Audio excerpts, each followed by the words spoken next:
Chapter 40 Midnight Forecastle. Harpooneers and sailors. Foresail rises and discovers the watch standing, lounging, leaning, and lying in various attitudes, all singing in chorus, a farewell and adieu to you, Spanish ladies. Farewell and adieu to you, ladies of Spain. Our captains commanded. A 1 St. Nantucket sailor. Oh, boys, don't be sentimental. It's bad for the digestion. Take it to follow me. A sings, and all followed. Our captain stood upon the deck, a spy, glass in his hand, a viewing of those gallant whales that blew at every strand.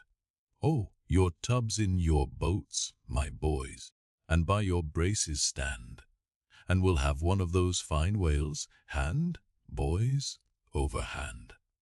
So, be cheery, my lads, may your hearts never fail, while the bold harpooner is striking the whale. Mate's voice from the quarter deck, 8 bells there forward, 2 St. Nantucket sailor.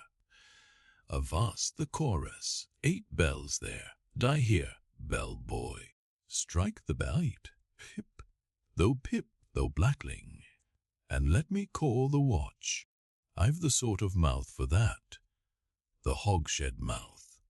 So, thrusts his head down the scuttle, starbolelli ends ajo, 8 bells there below, tumble up, Dutch sailor.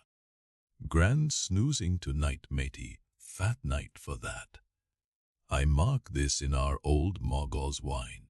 It's quite as deadening to some as filliping to others. We sing, they sleep. I lie down there, like ground tear butts. At him again.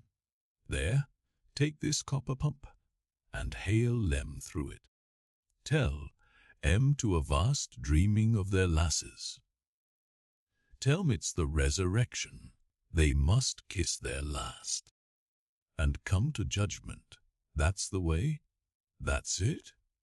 Thy throat ain't spoiled with eating Amsterdam butter, French sailor. Hist, boys, let's have a jig or two before we ride to anchor in Blanket Bay. What say ye? There comes the other watch. Stand by our legs, Pip, little Pip. Hara with your tambourine. Pip, are sulky and sleepy, don't know where it is. French sailor, beat thy belly, then and wag thy ears. Jig it, men. I say, merry's the word, hurrah. Damn me, won't you dance? Form, now, Indian, file, and gallop into the double shuffle. Throw yourselves, legs, Iceland sailor. I don't like your floor, Metty. It's too springy to my taste. I'm used to ice floors.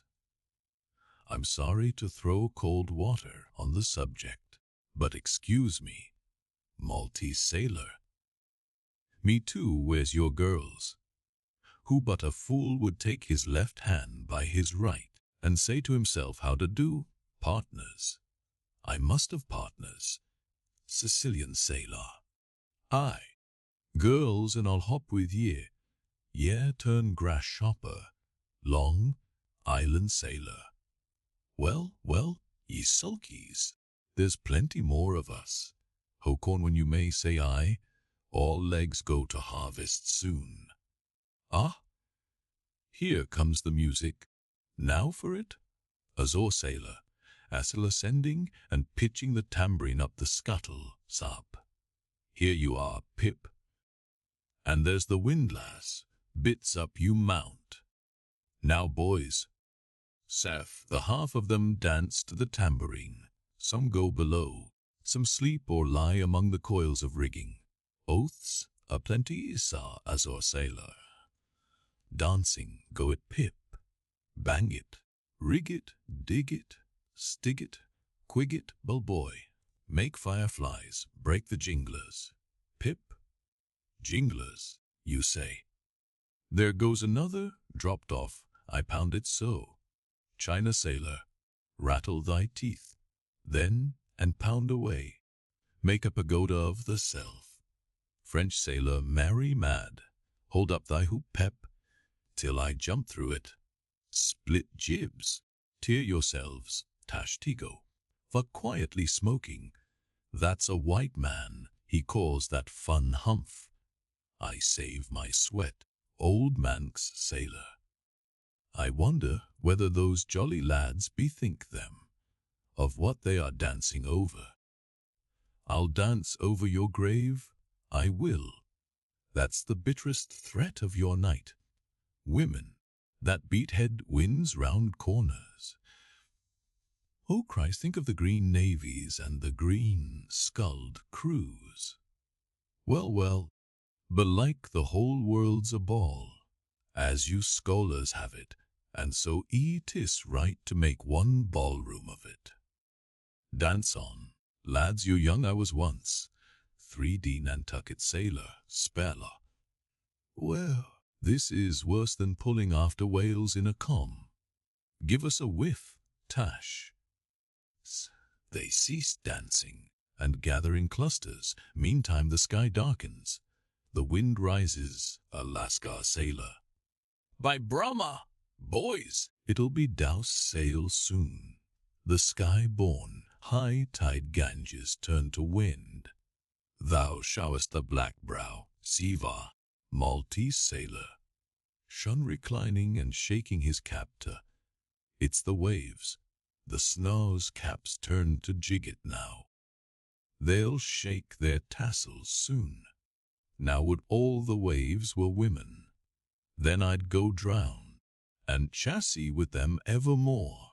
There's naught so sweet on earth. Heaven may not match it. As those swift glances of warm, wild bosoms in the dance, when the over-arboring arms hide such ripe, bursting grapes. Sicilian sailor, shut reclining, tell me not of it. Hark ye, fleet interlacings of the limbs, lither swaying, cawings, fluttering, lip, heart, hip, all graze, unceasing touch and go. Not taste of ye, else comes satiety. Pagan.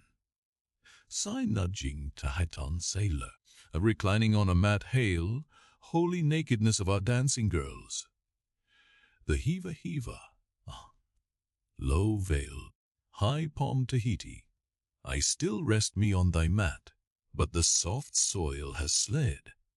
I saw they woven in the wood, my mat, green the first day I brought ye thence, now worn and wilted quite. Ah, May, not thou nor I can bear the change. How then, if so be transplanted to yon sky? Hear I the roaring streams from Pyrohites' peak of spears, when they leap down the crags and drown the villages. The blast, up spine, and meet it. Ossa leaps to his feet, a Portuguese sailor. How the sea rolls swashing gainst the side. Stand by for reefing, hearties. The winds are just crossing swords. Pell-mell they'll go lunging presently. Danish sailor. Crack, crack. Old ship. So long as thou crackest, thou holdest. Well done, the mate there holds thee to it stiffly. He's no more afraid than the Isle fort at Kattegat, put there to fight the Baltic with storm. Lashed guns, on which the sea salt cakes, 40H Nantucket sailor. He has his orders, mind ye that. I heard old Ahab tell him, he must always kill a squall, something as they burst a waterspout with a pistol. Fire your ship right into it. English sailor. Blood, but that old man's a grand old cove. We are the lads to hunt him up his while. Or, I, old Manx sailor, how the 3 pines shake. Pines are the hardest sort of tree to live, when shifted to any other soil, and here there's none but the crew's cursed clay. Steady, helmsman, steady. This is the sort of weather when brave hearts snap ashore and keeled hulls split at sea. Our captain has his birthmark. Look yonder, boys, there's another in the sky. Lurid like, ye see? All else pitch black, Daggoo. What of that? Who's afraid of black's afraid of me. I'm quarried out of it. Spanish sailor, he wants to bully. Ah, the old grudge makes me touchy. At advancing, I, harpooner. Thy race is the undeniable dark side of mankind, devilish dark at that. No offense, Daggoo. Heat, grimly? None. The Jago's sailor. That Spaniard's mad or drunk. But that can't be, or else in his one case our old Moggle's fire. Waters are somewhat long in working. 5th Nantucket sailor. What's that I saw lightning? Yes, Spanish sailor. No Daggoo showing his teeth. Daggoo a springing. Swallow thine manikin. White skin, white liver. Spanish sailor meeting him. Snife thee heartily. Big frame. All a row. Tashte. Hashtiga with a whiff. A row alow, and a row-loft gods and men. Both brawlers. Humph Belfast sailor. A row. A row. The Virgin be blessed. Plunge in with ye, English sailor. Fair play. Snatch the Spaniard's knife. A ring, old man sailor. There. The ringed horizon. In that ring Cain struck Abel. Sweet work, right work. No. Why then, God? Madst thou the ring? Mate's voice from the quarter deck. Hands by the halyards. In top gallant sails. Stand by to reef topsails. Or the squall, jump, my jollies. They scatter pip-pip, shrinking under the windlass. Jollies. Lord help such jollies! Crish, crash! There goes the jibstay. Blang. Duck, lock, lower, pip. Here comes the royal yard. It's worse than being in the world woods, the last day of the year.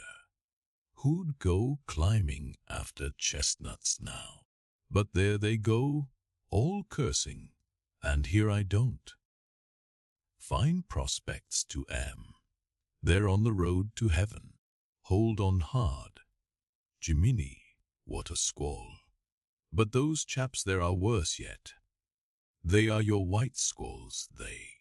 White squalls. White whale sheer. Here have I heard all their chat just now. And the white whale. Share. But spoken of once. And only this evening. It makes me jingle all over like my tambourine.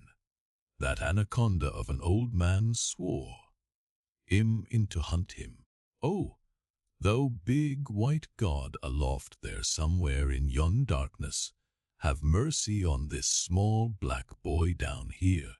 Preserve him from all men that have no bowels to feel fair. Chapter 41, Moby Dick. Ishmael was one of that crew. My shouts had gone up with the rest. My oath had been welded with theirs, and stronger I shouted, and more did I hammer and clinch my oath, because of the dread in my soul. A wild, mystical, sympathetical feeling was in me. Ahab's quenchless feud seemed mine. With greedy ears, I learned the history of that murderous monster. I and all the others had taken our oaths of violence and revenge. For some time past, though at intervals only, the unaccompanied, secluded white, what had haunted those uncivilized seas, mostly frequented by the sperm whale fishermen. But not all of them knew of his existence. Only a few of them, comparatively. had knowingly seen him, while the number who as yet had actually and knowingly given battle to him was small indeed. For, owing to the large number of whale cruisers, the disorderly way they were sprinkled over the entire watery circumference, many of them adventurously pushing their quest along solitary latitudes, so as seldom or never for a whole 12-month or more on a stretch, to encounter a single news telling sail of any sort, the inordinate length of each separate voyage, the irregularity of the times of sailing from home, all these, with other circumstances, direct and indirect, long obstructed the spread through the whole world, wide-whiling fleet of the special individualizing tidings concerning Moby Dick. It was hardly to be doubted that several vessels reported to have encountered at such or such a time, or on such or such a meridian, a sperm whale of uncommon magnitude and malignity, which whale, after doing great mischief to his assailants, had completely escaped them. To some minds it was not an unfair presumption, I say, that the whale in question must have been no other than Moby Dick. Yet as of late the sperm whale fishery had been marked by various and not unfrequent instances of great ferocity, cunning, and malice in the monster attacked. Therefore it was that those who by accident ignorantly gave battle to Moby Dick, such hunters, perhaps, for the most part, were content to ascribe the peculiar terror he bred, as it were, to the perils of the sperm whale fishery at large, than to the individual cause. In that way, mostly, the disastrous encounter between Ahab and the whale had hitherto been popularly regarded, and as for those who, previously hearing of the white whale, by chance caught sight of him, in the beginning of the thing they had every one of them, almost, as boldly and fearlessly lowered for him, as for any other whale of that species. But at length, such calamities did ensue in these assaults, not restricted to sprained wrists and ankles, broken limbs, or devouring amputations, but fatal to the last degree of fatality. Those repeated disastrous repulses, all accumulating and piling their terrors upon Moby Dick, those things had gone far to shake the fortitude of many brave hunters, to whom the story of the white whale had eventually come. Nor did wild rumors of all sorts fail to exaggerate, and still the more horrify the true histories of these deadly enchanters. For not only do fabulous rumors naturally grow out of the very body of all surprising, terrible events, as the smitten tree gives birth to its fungi, but in maritime life, far more than in that of terra firma, wild rumors abound, wherever there is any adequate reality for them to cling to. And as the sea surpasses the land in this matter, so the whale fishery surpasses every other sort of maritime life in the wonderfulness and fearfulness of the rumors which sometimes circulate there. For not only are whalemen as a body unexempt from that ignorance and superstitiousness hereditary to all sailors, but of all sailors, they are by all odds the most directly brought into contact with whatever is appallingly astonishing in the sea. Face to face they not only eye its greatest marvels, but, hand to jaw, give battle to them. alone in such remotest waters, that though you sailed 1,000 miles, and passed 1,000 shores, you would not come to any chiseled hearthstone, or aught hospitable beneath that part of the sun. In such latitudes and longitudes, pursuing to such a calling as he does, the whaleman is wrapped by influences, all tending to make his fancy pregnant with many a mighty birth.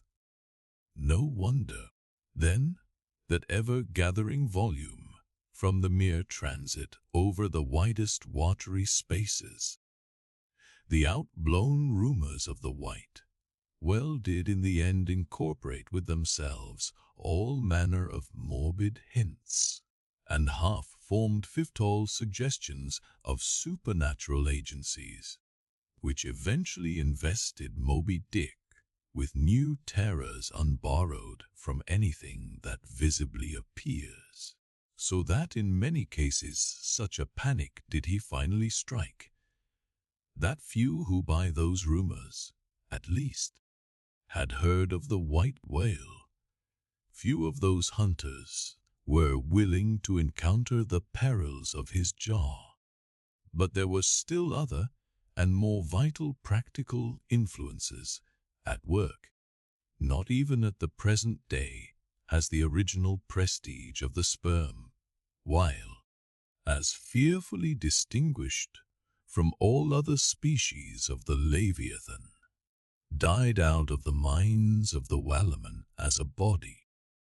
There are those this day among them who, though intelligent and courageous enough in offering battle to the Greenland or right whale, would perhaps, either from professional inexperience or incompetency or timidity, decline a contest with the sperm whale.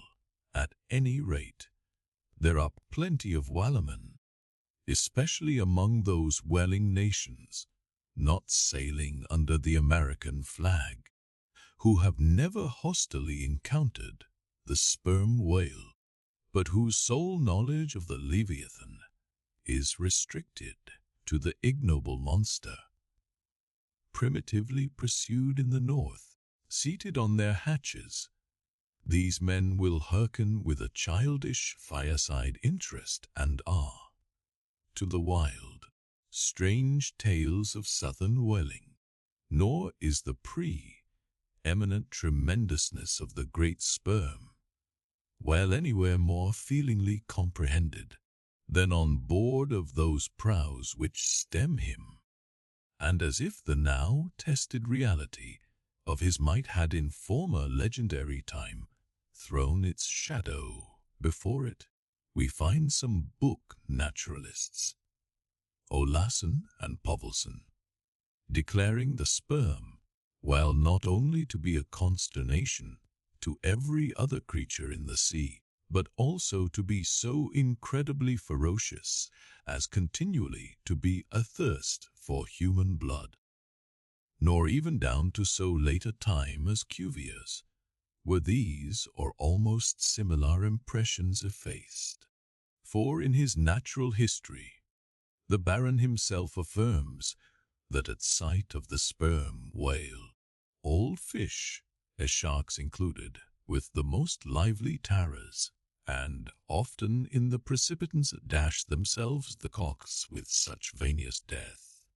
And however than such reports as the fishery maver the general experienceth, against the wrought dast of their flightlence, precipitancy of their genulence, yet in their full terribleness, even to the bloodthirsty item of Povelson, the superstitious belief in them is, in some vicissitudes of their vocation, revived in the minds of the hunters, so that overawed by the rumors and portents concerning him, not a few of the fishermen recalled, in reference to Moby Dick, the earlier days of the sperm whale fishery, when it was oftentimes hard to induce long-practiced right whalemen to embark in the perils of this new and daring warfare.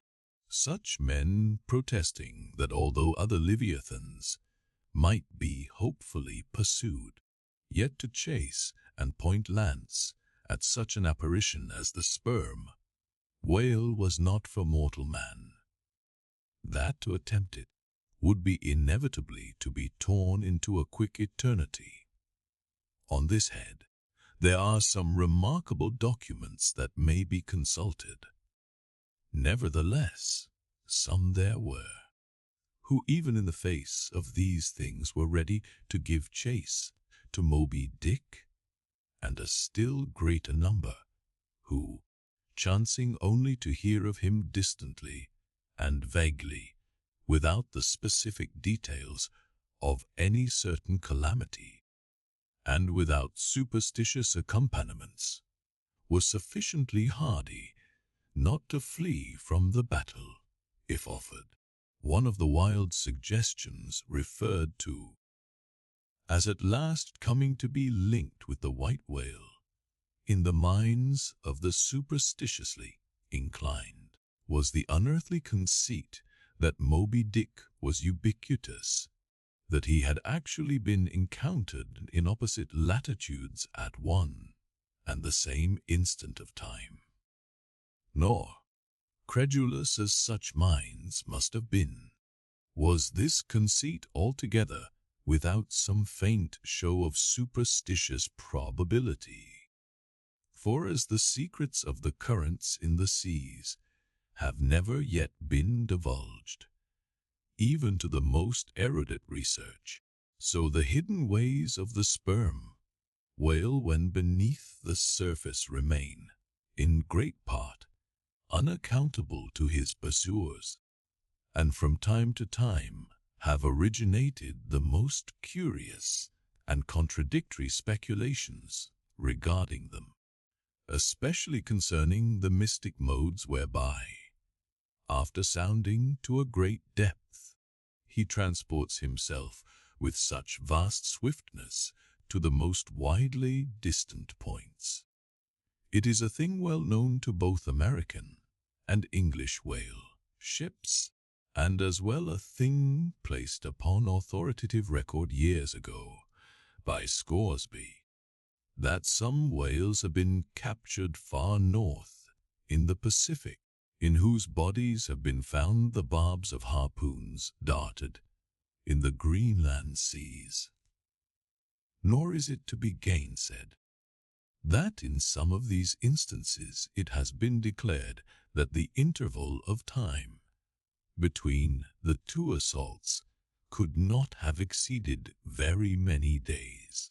Hence, by inference, it has been believed by some whalemen that the North-West Passage, so long a problem to man, was never a problem to the whale, so that here, in the real living experience of living men, the prodigies related in old times of the inland, Strelo Mountain in Portugal, near whose top there was said to be a lake in which the wrecks of ships floated up to the surface, and that still more wonderful story of the Arethusa fountain near Syracuse, so as waters were believed to have come from the Holy Land by an underground passage.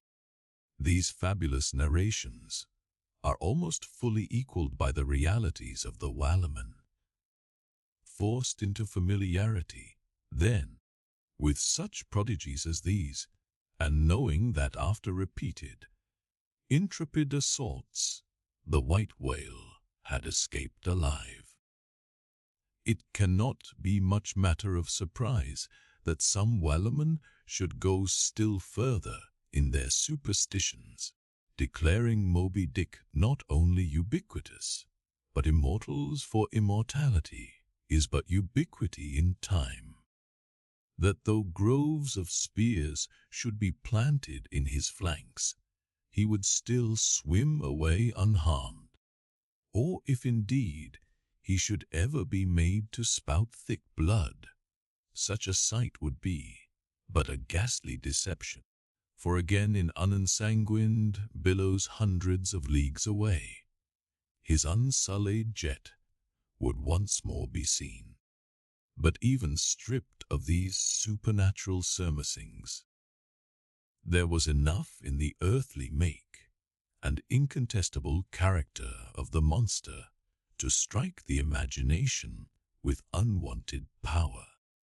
For it was not so much his uncommon bulk that so much distinguished him from other sperm whales, but, as was elsewhere thrown out, a peculiar snow, white wrinkled forehead, and a high, pyramidical white hump. These were his prominent features, the tokens whereby, even in the limitless, uncharted seas, he revealed his identity at a long distance to those who knew him. The rest of his body was so streaked and spotted and marbled with the same shrouded hue that, in the end, he had gained his distinctive appellation of the white whale, a name, indeed, literally justified by his vivid aspect when seen gliding at high noon through a dark blue sea, leaving a milky wake of creamy foam, all spangled with golden gleamings. Nor was it his unwonted magnitude, nor his remarkable hue, nor yet his deformed lower jaw, that so much invested the whale with natural terror as that unexampled, intelligent malignity which, according to specific accounts, he had over and over again evinced in his assaults. More than all, his treacherous retreats struck more of dismay than perhaps aught else. For, when swimming before his exulting pursuers, with every apparent symptom of alarm, he had several times been known to turn round suddenly, and, bearing down upon them, either stave their boats to splinters, or drive them back in consternation to their ship. Already several fatalities had attended his chase. But though similar disasters, however little bruited ashore, were by no means unusual in the fishery, yet, in most instances, such seemed the white whale's infernal aforethought of ferocity, that every dismembering or death that he caused was not wholly regarded as having been inflicted by an unintelligent agent. Judge, then, to what pitches of inflamed, distracted fury the minds of his more desperate hunters were impelled, when amid the chips of chewed boats and the sinking limbs of torn comrades, they swam out of the white curds of the whale's direful wrath into the serene, exasperating sunlight that smiled on, as if at a birth or a bridal. His 3 boats stove around him, and oars and men both whirling in the eddies. One captain, seizing the line, knife from his broken prow, had dashed at the whale, as an Arkansas duelist at his fore, blindly seeking with a 6-inch blade to reach the fathom deep life of the whale. That captain was Ahab, and then it was that suddenly sweeping his sickle, shaped lower jaw beneath him, Moby Dick had reaped away Ahab's leg as a mower a blade of grass in the field. No turbaned Turk, no hired Venetian or Malay could have smote him with more seeming malice. Small reason was there to doubt, then, that ever since that almost fatal encounter, Ahab had cherished a wild vindictiveness against the whale, all the more fell for that in his frantic morbidness he at last came to identify with him not only all his bodily woes, but all his intellectual and spiritual exasperations. The white whale swam before him as the monomaniac incarnation of all those malicious agencies which some deep men feel eating in them, till they are left living on with half a heart and half a lung. That intangible malignity, which has been from the beginning, to whose dominion even the modern Christians ascribe one half of the worlds, which the ancient Ophites of the East reverenced in their statue devil. Ahab did not fall down and worship it like them, but deliriously transferring its idea to the abhorred white whale, he pitted himself, all mutilated, against it. All that most maddens and torments, all that stirs up the lees of things, all truth with malice in it, all that cracks the sinews and cakes the brain, all the subtle demonisms of life and thought, all evil, to crazy Ahab, were visibly personified and made practically assailable in Moby Dick. He piled upon the whale's white hump the sum of all the general rage and hate felt by his whole race from Adam down. And then, as if his chest had been a mortar, he burst his hot heart's shell upon it. It is not probable that this monomania in him took its instant rise at the precise time of his bodily dismemberment. Then, in darting at the monster, knife in hand, he had but given loose to a sudden, passionate, corporal animosity. And when he received the stroke that tore him, he probably but felt the agonizing bodily laceration, but nothing more. Yet, when by this collision forced to turn towards home, and for long months of days and weeks, Ahab and Anguish lay stretched together in one hammock, rounding in mid-winter that dreary, howling Patagonian cape. Then it was that his torn body and gashed soul bled into one another, and so interfusing made him mad, that it was only then, on the homeward voyage, after the encounter, that the final monomania seized him. Seems all but certain from the fact that, at intervals during the passage, he was a raving lunatic, and, though unlimbed of a leg, yet such vital strength yet lurked in his Egyptian chest, and was moreover intensified by his delirium, that his mates were forced to lace him fast, even there as he sailed, raving in his hammock.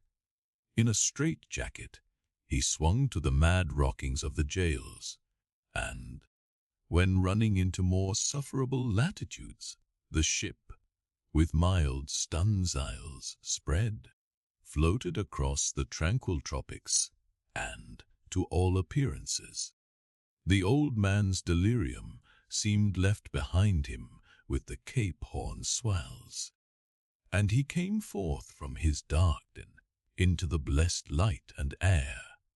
Even then, when he bore that firm, collected front, however pale, and issued his calm orders once again, and his mates thanked God the direful madness was now gone. Even then, Ahab, in his hidden self, raved on. Human madness is oftentimes a cunning and most feline thing. When you think it fled, it may have but become transfigured into some still subtler form. Ahab's full lunacy subsided not, but deepeningly contracted, like the unabated Hudson, when that noble Northman flows narrowly, but unfathomably through the Highland Gorge. But, as in his narrow, flowing monomania, not one jot of Ahab's broad madness had been left behind. So in that broad madness, Not one jot of his great natural intellect had perished. That before living agent now became the living instrument. If such a furious trope may stand, his special lunacy stormed his general sanity and carried it, and turned all its concentrated cannon upon its own mad mark, so that far from having lost his strength, Ahab, to that one end, did now possess 1,000-fold more potency than ever he had sanely brought to bear upon any one reasonable object. This is much, yet Ahab's larger, darker, deeper part remains unhinted. But vain to popularize profundities, and all truth is profound, winding far down from within the very heart of this spiked Hotel de Cloney, where we here stand. However grand and wonderful, now quit it, and take your way, ye nobler, sadder souls, to those vast Roman halls of Thermes, where far beneath the fantastic towers of man's upper earth, his root of grandeur, his whole awful essence sits in bearded state, an antique buried beneath antiquities, and throned on torsos. So with a broken throne, the great gods mock that captive king. So like a caryatid, he patient sits, upholding on his frozen brow the piled entablatures of ages. Wind ye down there, ye prouder, sadder souls, question that proud, sad king. A family likeness, aye, he did beget ye young exiled royalties, and from your grim sire only will the old state secret come.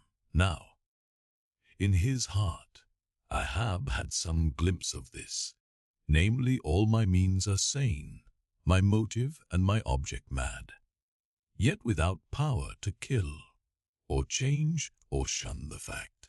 He likewise knew that to mankind he did long dissemble, in some sort, did still.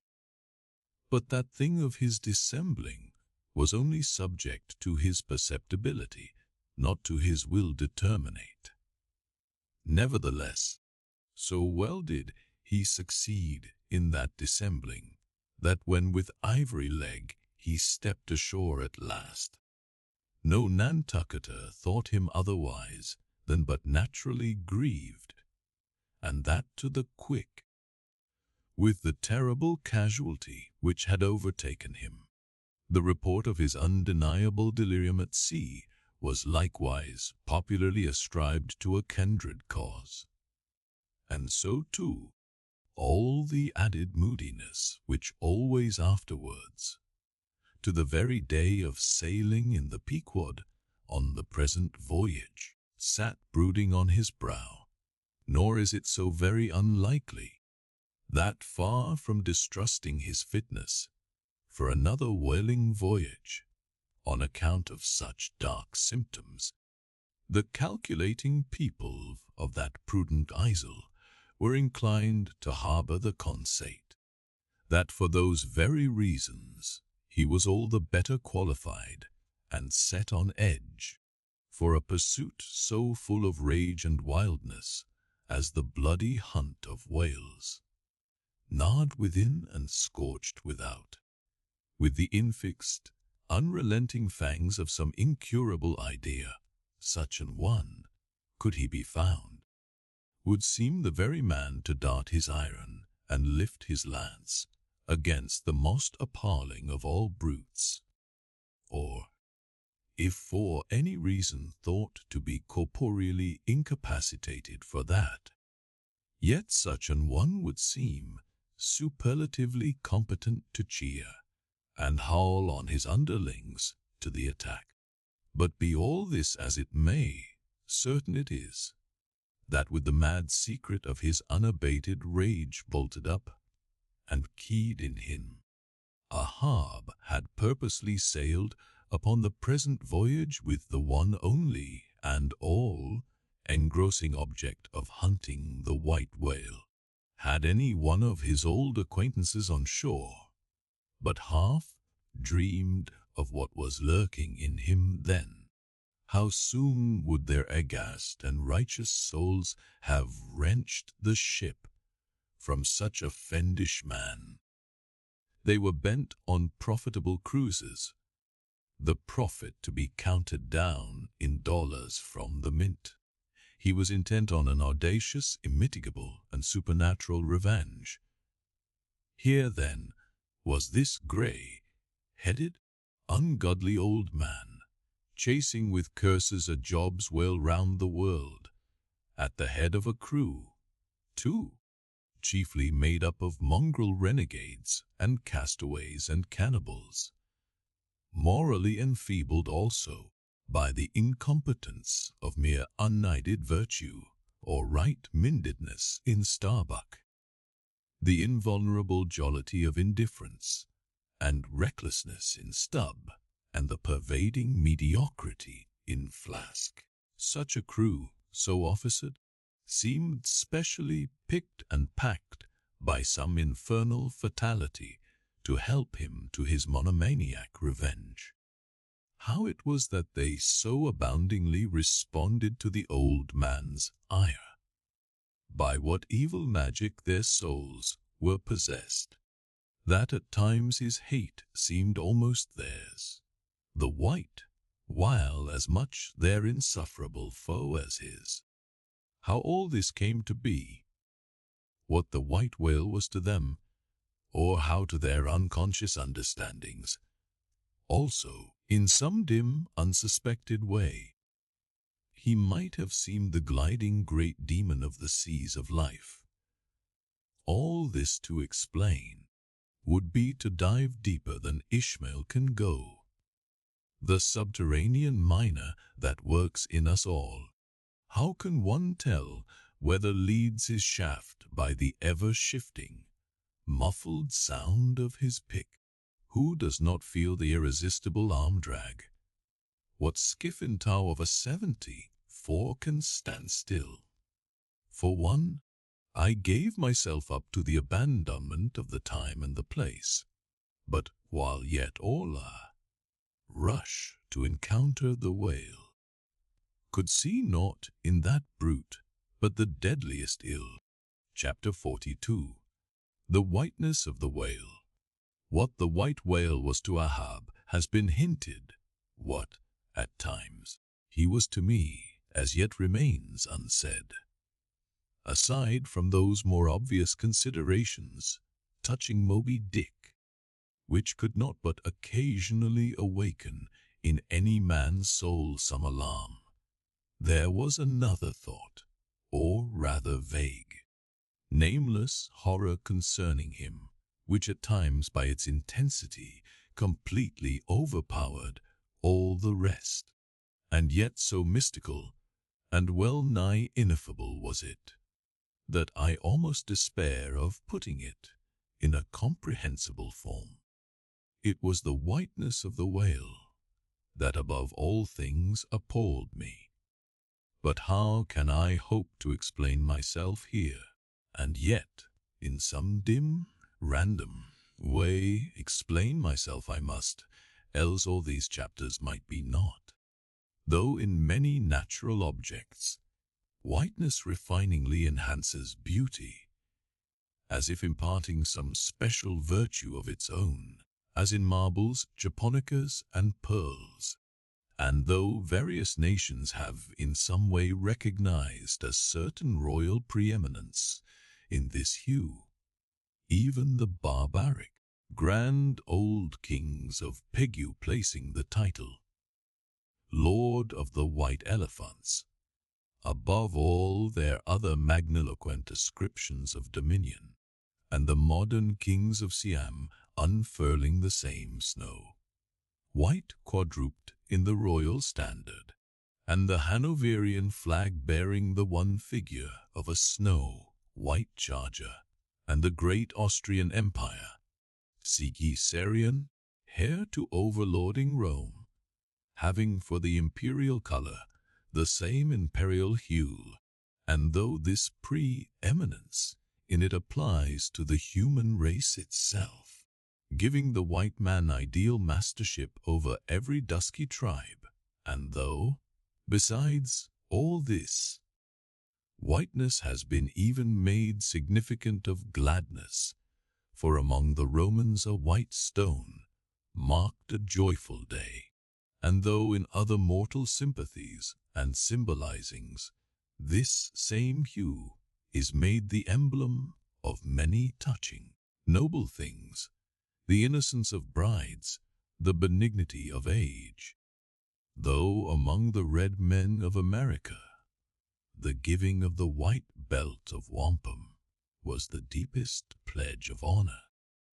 Though in many climes, whiteness typifies the majesty of justice in the ermine of the judge, and contributes to the daily state of kings and queens drawn by milk, white staids. Though even in the higher mysteries of the most august religions it has been made the symbol of the divine spotlessness and power.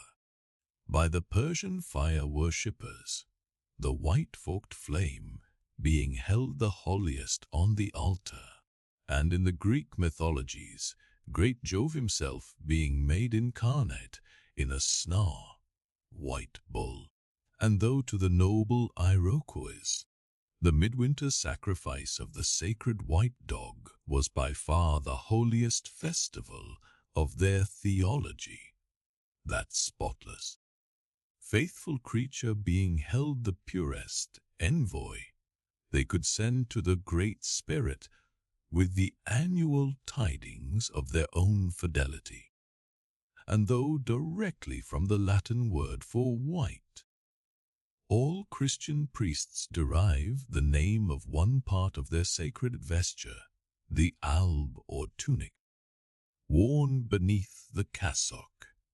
And though among the holy pomps of the Romish faith, white is specially employed in the celebration of the Passion of our Lord, though in the vision of Saint John, white robes are given to the redeemed, and the 24 elders stand clothed in white before the great white throne, and the Holy One that sitteth there white like wool. Yet for all these accumulated associations with whatever is sweet and honorable and sublime, there yet lurks an elusive something in the innermost idea of this hue, which strikes more of panic to the soul than that redness which affrights in blood. This elusive quality it is, which causes the thought of whiteness, when divorced from more kindly associations, and coupled with any object terrible in itself, to heighten the terror to the furthest bounds. Witness the white bear of the poles, and the white shark of the tropics. What but their smooth, flaky whiteness makes them the transcendent horrors they are? That ghastly whiteness it is, which imparts such an abhorrent mildness, even more loathsome than terrific, to the dumb gloating of their aspect, so that not the fierce, fanged tiger in his heraldic coat can so stagger courage as the white as shrouded bear or shark. With reference to the polar bear, it may possibly be urged by him, who would fain go still deeper into this matter, that it is not the whiteness, separately regarded, which heightens the intolerable hideousness of that brute. For, analyzed, that heightened hideousness, it might be said, only rises from the circumstance that the irresponsible ferociousness of the creature stands invested in the fleece of celestial innocence and love, and hence, by bringing together two such opposite emotions in our minds, the polar bear frightens us with so unnatural a contrast. But even assuming all this to be true, yet, Were it not for the whiteness, you would not have that intensified terror. As for the white shark, the white gliding ghostliness of repose in that creature, when beheld in his ordinary moods, strangely tallies with the same quality in the polar quadruped. This peculiarity is most vividly hit by the French in the name they bestow upon that fish. The Romish Mass for the dead begins with Requiem aeternam, says eternal rest, whence our requiem denominating the Mass itself and any other funeral music. Now, in allusion to the white, silent stillness of death in this shark, and the mild deadliness of his habits, the French call him ulriquint. Bethink thee of the albatross, whence come those clouds of spiritual wonderment and pale dread, in which that white phantom sails in all imaginations. Not Coleridge first threw that spell, but God's great, unflattering laureate, nature. As I remember the first albatross I ever saw, it was during a prolonged gale, in waters hard upon the Antarctic seas. From my forenoon watch below, I ascended to the overclouded deck, and there, dashed upon the main hatches, I saw a regal, feathery thing of unspotted whiteness, and with a hooked Roman bill sublime. At intervals it arched forth its vast archangel wings, as if to embrace some holy ark. Wondrous flutterings and throbbings shook it. Though bodily unharmed, it uttered cries, as some king's ghost in supernatural distress.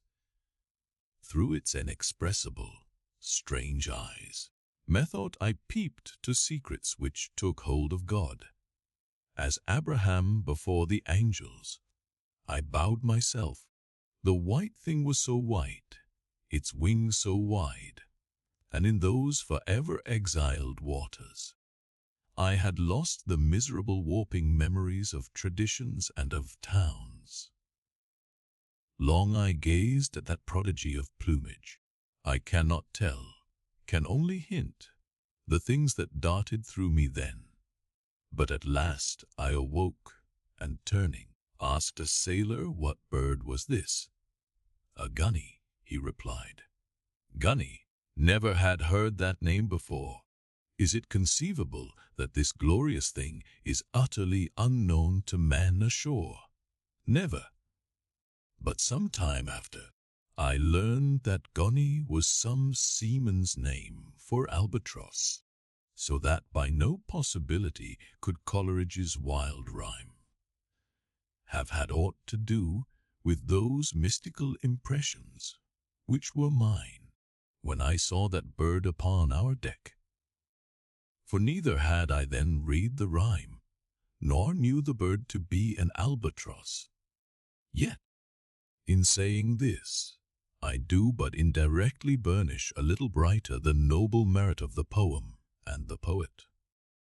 I assert, then, that in the wondrous bodily whiteness of the bird chiefly lurks the secret of the spell, a truth the more evinced in this, that by a solecism of terms there are birds called grey albatrosses, and these I have frequently seen, but never with such emotions as when I beheld the Antarctic fowl. But how had the mystic thing been caught? Whisper it not, and I will tell with a treacherous hook and line, as the foal floated on the sea. At last the captain made a postman of it, tying a lettered leathern tally round its neck, with the ship's time and place, and then letting it escape.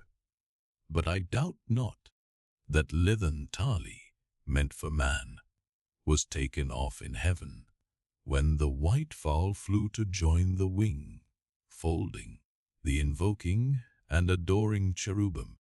most famous in our Western annals and Indian traditions, is that of the white steed of the prairies, a magnificent milk, white charger, large-eyed, small-headed, bluff-chested, and with the dignity of 1,000 monarchs in his lofty, over-scorning carriage.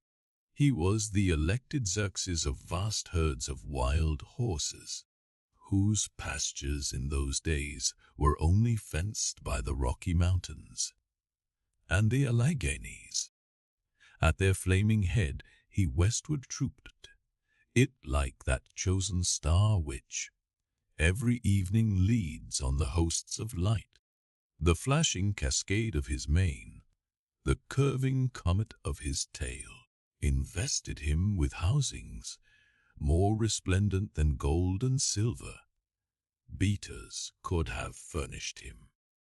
A most imperial and archangelical apparition of that unfallen Western world, which to the eyes of the old trappers and vived the glories of those primeval times, when Adam walked majestic as a god, bluff-browed and fearless as this mighty steed.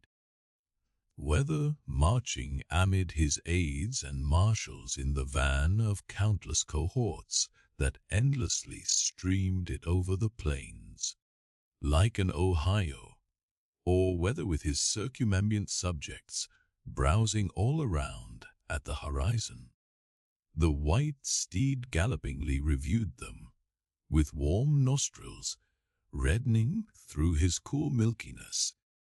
In whatever aspect he presented himself, always to the bravest Indians he was the object of trembling reverence and awe. Nor can it be questioned from what stands on legendary record of this noble horse, that it was his spiritual whiteness chiefly, which so clothed him with divineness, and that this divineness had that in it which, though commanding worship, at the same time enforced a certain nameless terror. But there are other instances where this whiteness loses all that accessory and strange glory which invests it in the white steed and albatross. What is it that in the albino man so peculiarly repels and often shocks the eye, as that sometimes he is loathed by his own kith and kin?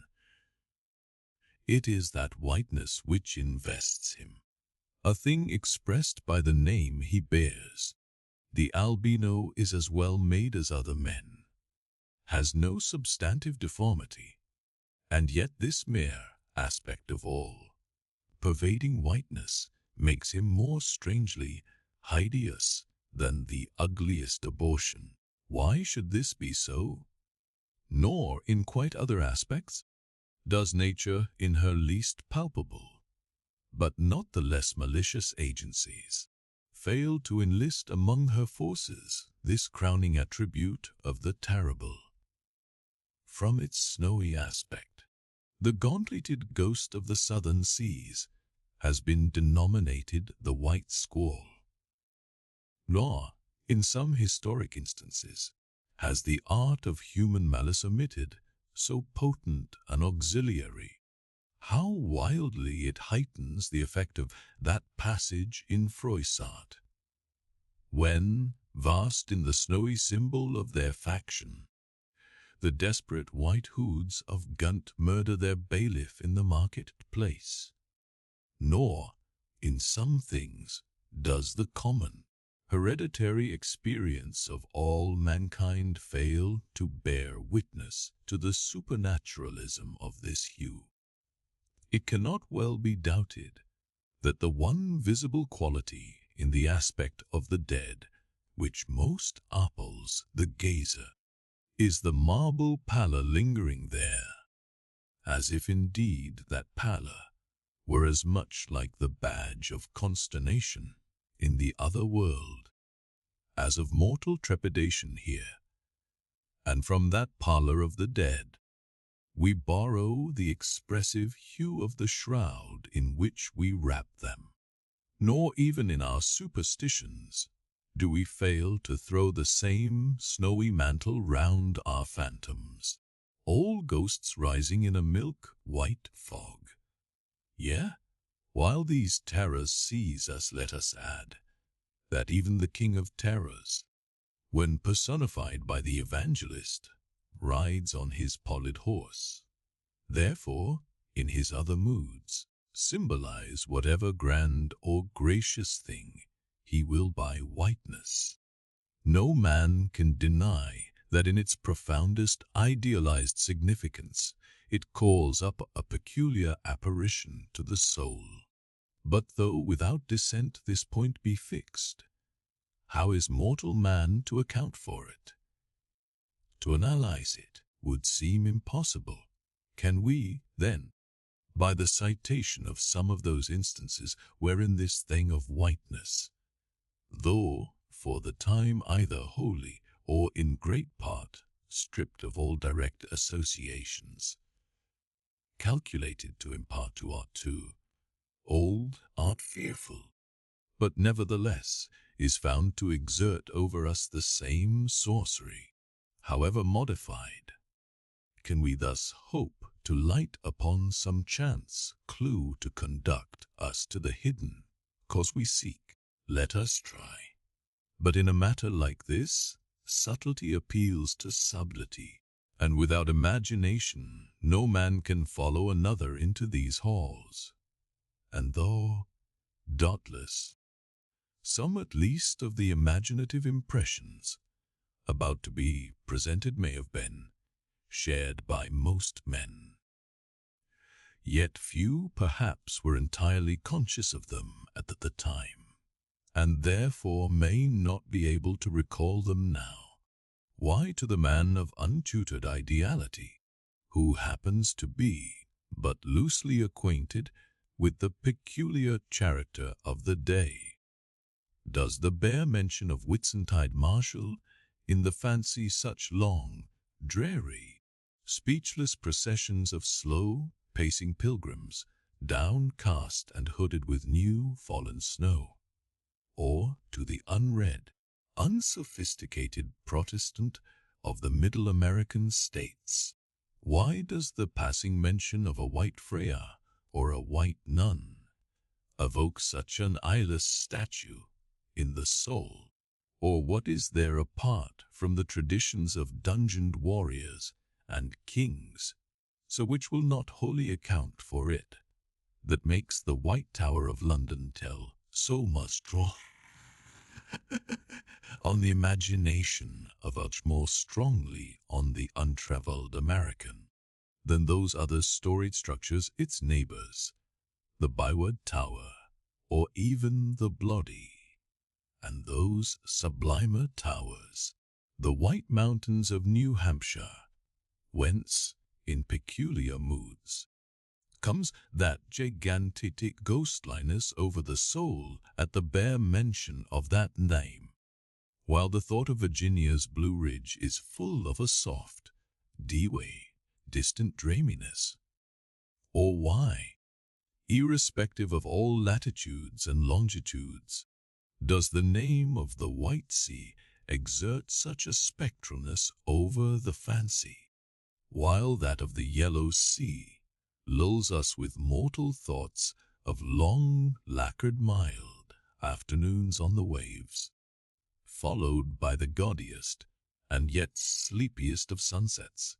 Or, to choose a wholly unsubstantial instance, purely addressed to the fancy, why, in reading the old fairy tales of Central Europe, does the tall pale man of the Harz forests, whose changeless pallor unrustlingly glides through the green of the groves, why is this phantom more terrible than all the whooping imps of the Blocksberg?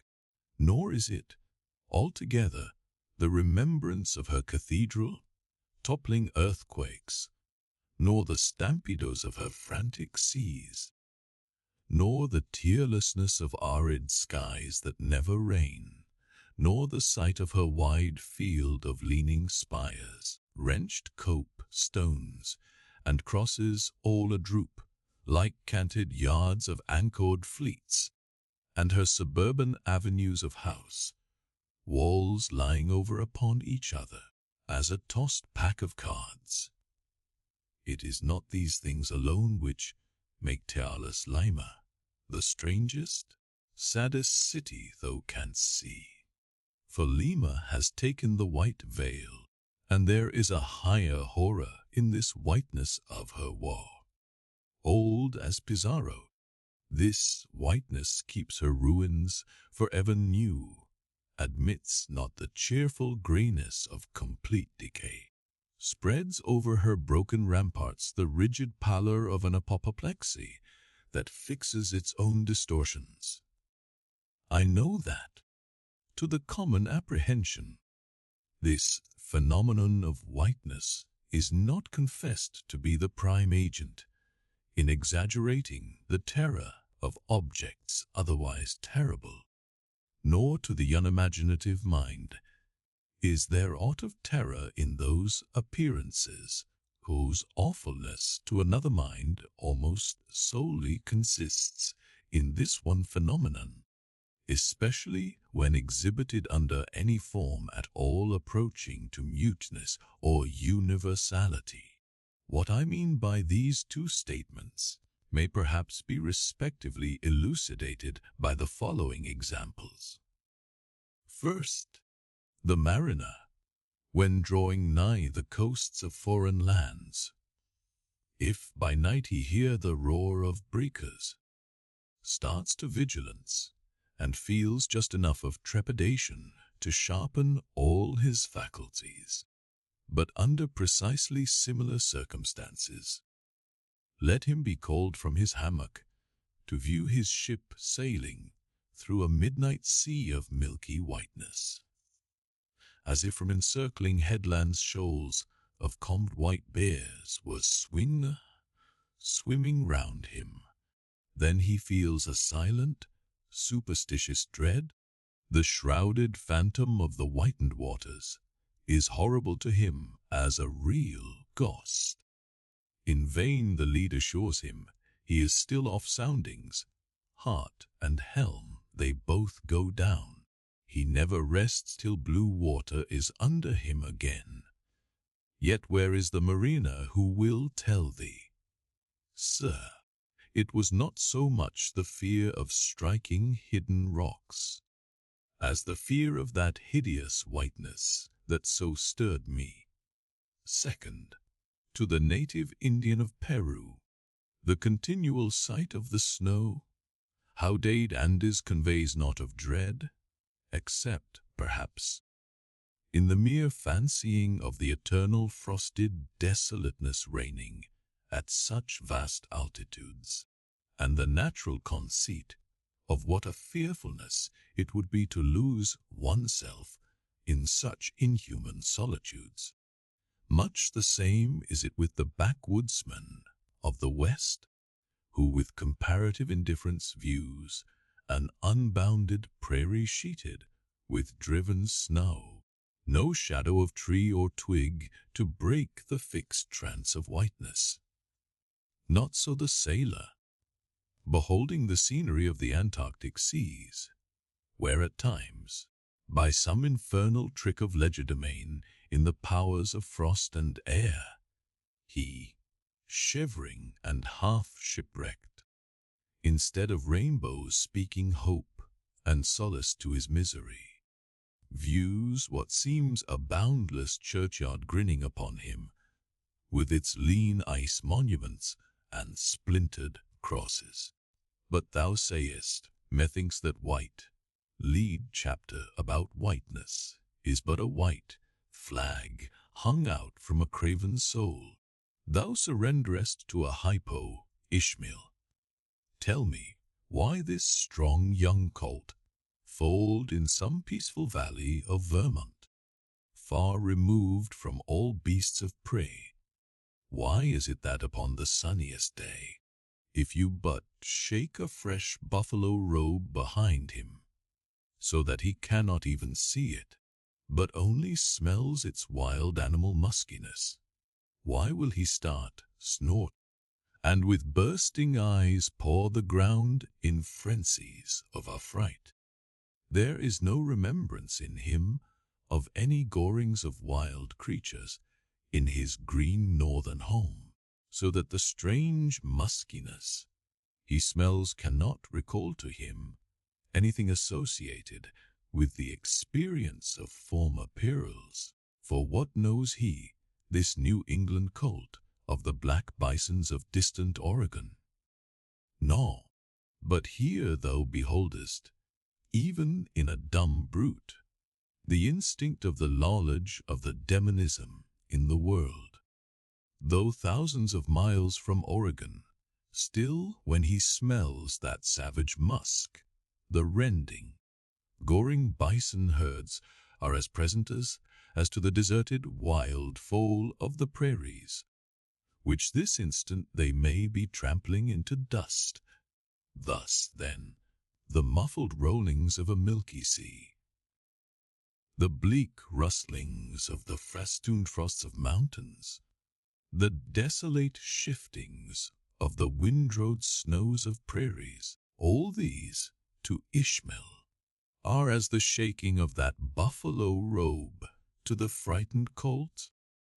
Though neither knows where lie the nameless things of which the mystic sign gives forth such hints, yet with me, as with the colt, somewhere those things must exist.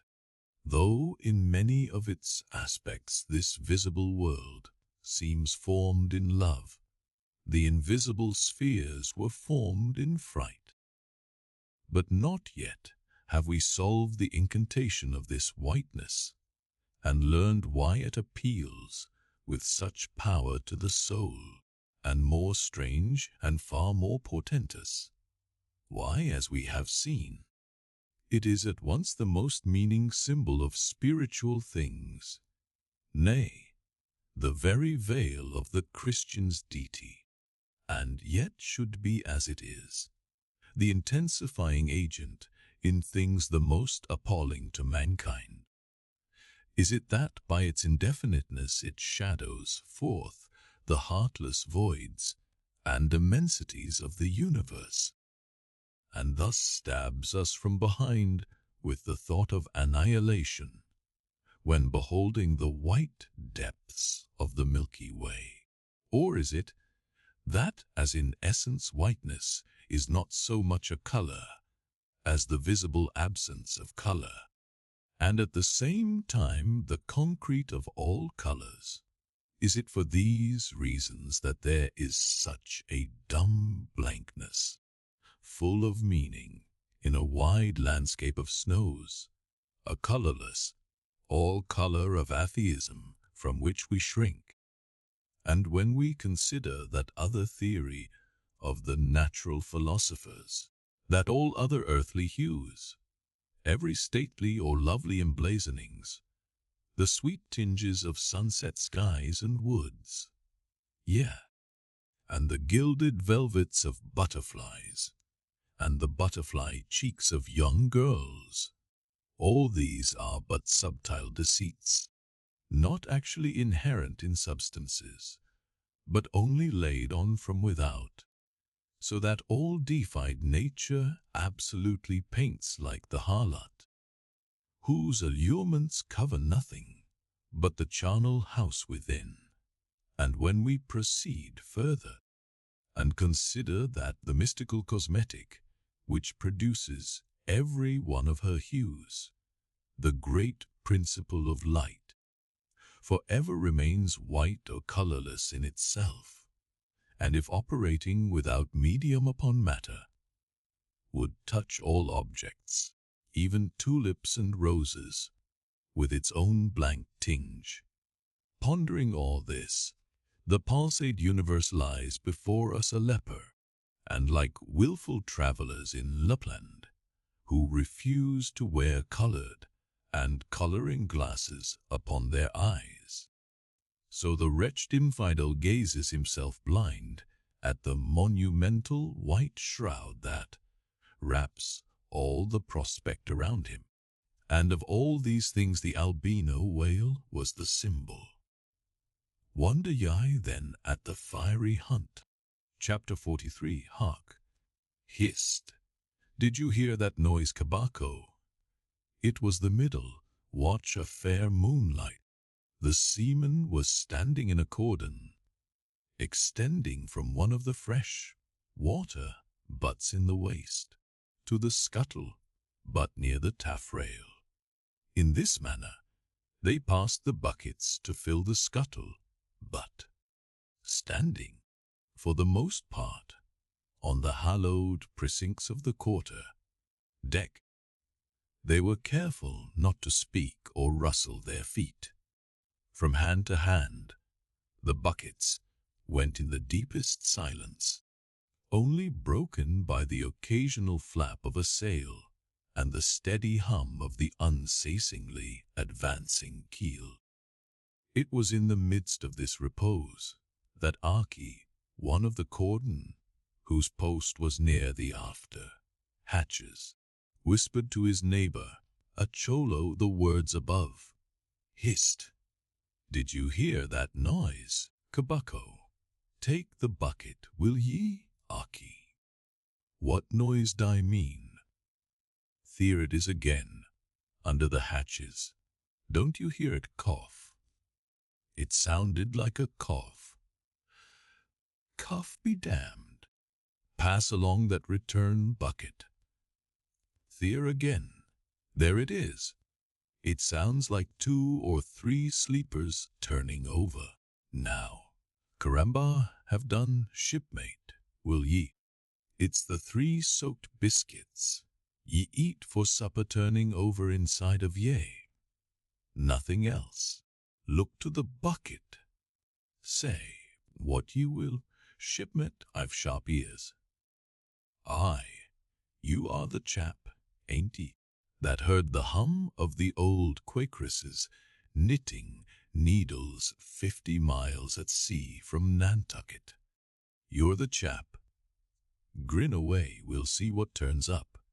Hark ye, Kabako, there is somebody down in the after hold that has not yet been seen on deck, and I suspect our old mogul knows something of it too. I heard Stubb tell Flask, one morning watch, that there was something of that sort in the wind.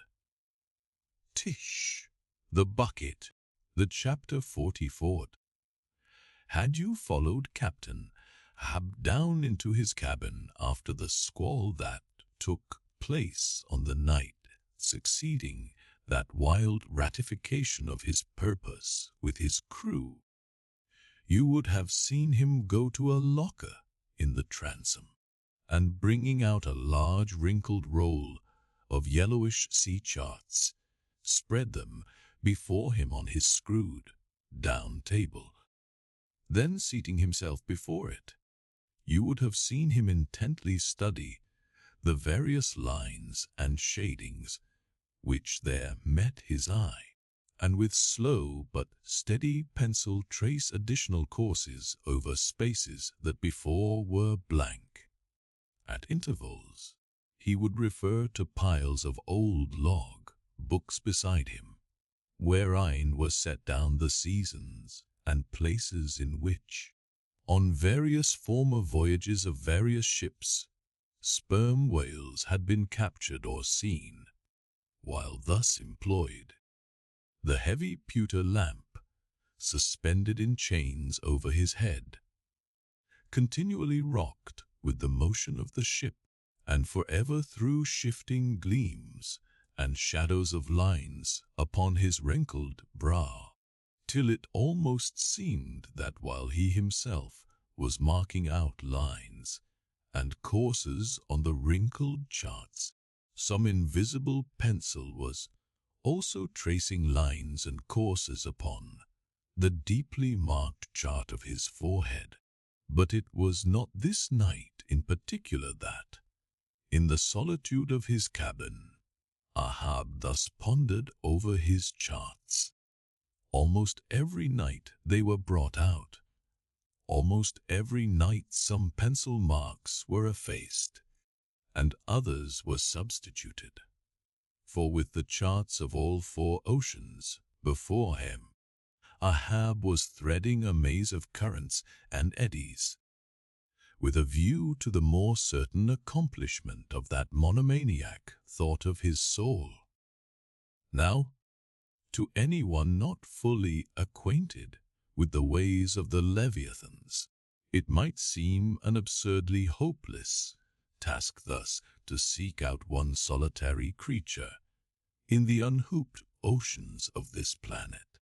But not so did it seem to Ahab, who knew the sets of all tides and currents, and thereby calculating the driftings of the sperm whale's food, and also calling to mind the regular, ascertained seasons for hunting him in particular latitudes, could arrive at reasonable surmises, almost approaching to certainties, concerning the timely stay to be upon this or that ground in search of his prey. So assured, indeed, is the fact concerning the periodicalness of the sperm, whilst resorting to given waters, that many hunters believe that, could he be closely observed and studied throughout the world, were the logs for one voyage of the entire whale fleet carefully collated, then the migrations of the sperm whale would be found to correspond in invariability to those of the herring, shoals, or the flights of swallows. On this hint, attempts have been made to construct elaborate migratory charts of the sperm whale. Since the above was written, the statement is happily borne out by an official circular issued by Lieutenant Maury of the National Observatory, Washington, April 16, 1851. By that circular, it appears that precisely such a chart is in course of completion, and portions of it are presented in the circular. This chart divides the ocean into districts of 5 degrees of latitude by 5 degrees of longitude, perpendicularly through each of which districts are 12 columns for the 12 months, and horizontally through each of which districts are 3 lines, one to show the number of days that have been spent in each month in every district, and the 2 others to show the number of days in which whales, sperm or right, have been seen. Besides, when making a passage from one feeding ground to another, the sperm whales, guided by some infallible instinct, say, rather secret intelligence from the deity, mostly swim in veins, as they are called, continuing their way along a given ocean line with such undeviating exactitude that no ship ever sailed her course by any chart with 1/10 of such marvelous precision, though, in these cases, the direction taken by any one will be straight as a surveyor's parallel, and though the line of advance be strictly confined to its own unavoidable straight wake, yet the arbitrary cavern in which at these times he is said to swim generally embraces some few miles in width, in more or less, as the vein is presumed to expand or contract, but never exceeds the visual sweep from the whale ship's mast heads when circumspectly gliding along this magic zone. The sum is that at particular seasons, within that breadth and along that path, migrating whales may with great confidence be looked for, and hence not only at substantiated times, upon well-known separate feeding grounds, could Ahab hope to encounter his prey. But in crossing the widest expanses of water between those grounds he could, by his art, so place and time himself on his way, as even then not to be wholly without prospect of a meeting. There was a circumstance which at first sight seemed to entangle his delirious but still methodical scheme, but not so in the reality, perhaps. Though the gregarious sperm whales have their regular seasons for particular grounds, yet in general you cannot conclude that the herds which haunted such and such a latitude or longitude this year, say, will turn out to be identically the same with those that were found there the preceding season. Though there are peculiar and unquestionable instances where the contrary of this has proved true. In general, the same remark, only within a less wide limit, applies to the solitaries and hermits among the mature, aged sperm whales. So that the Moby Dick had in a former year been seen, for example, on what is called the Seychelles ground in the Indian Ocean, or Volcano Bay on the Japanese coast. Yet it did not follow that were the Pequod to visit either of those spots at any subsequent, corresponding season, she would infallibly encounter him there. So, too, with some other feeding grounds, where he had at times revealed himself. But all these seemed only his casual stopping places and ocean inns, so to speak, not his places of prolonged abode.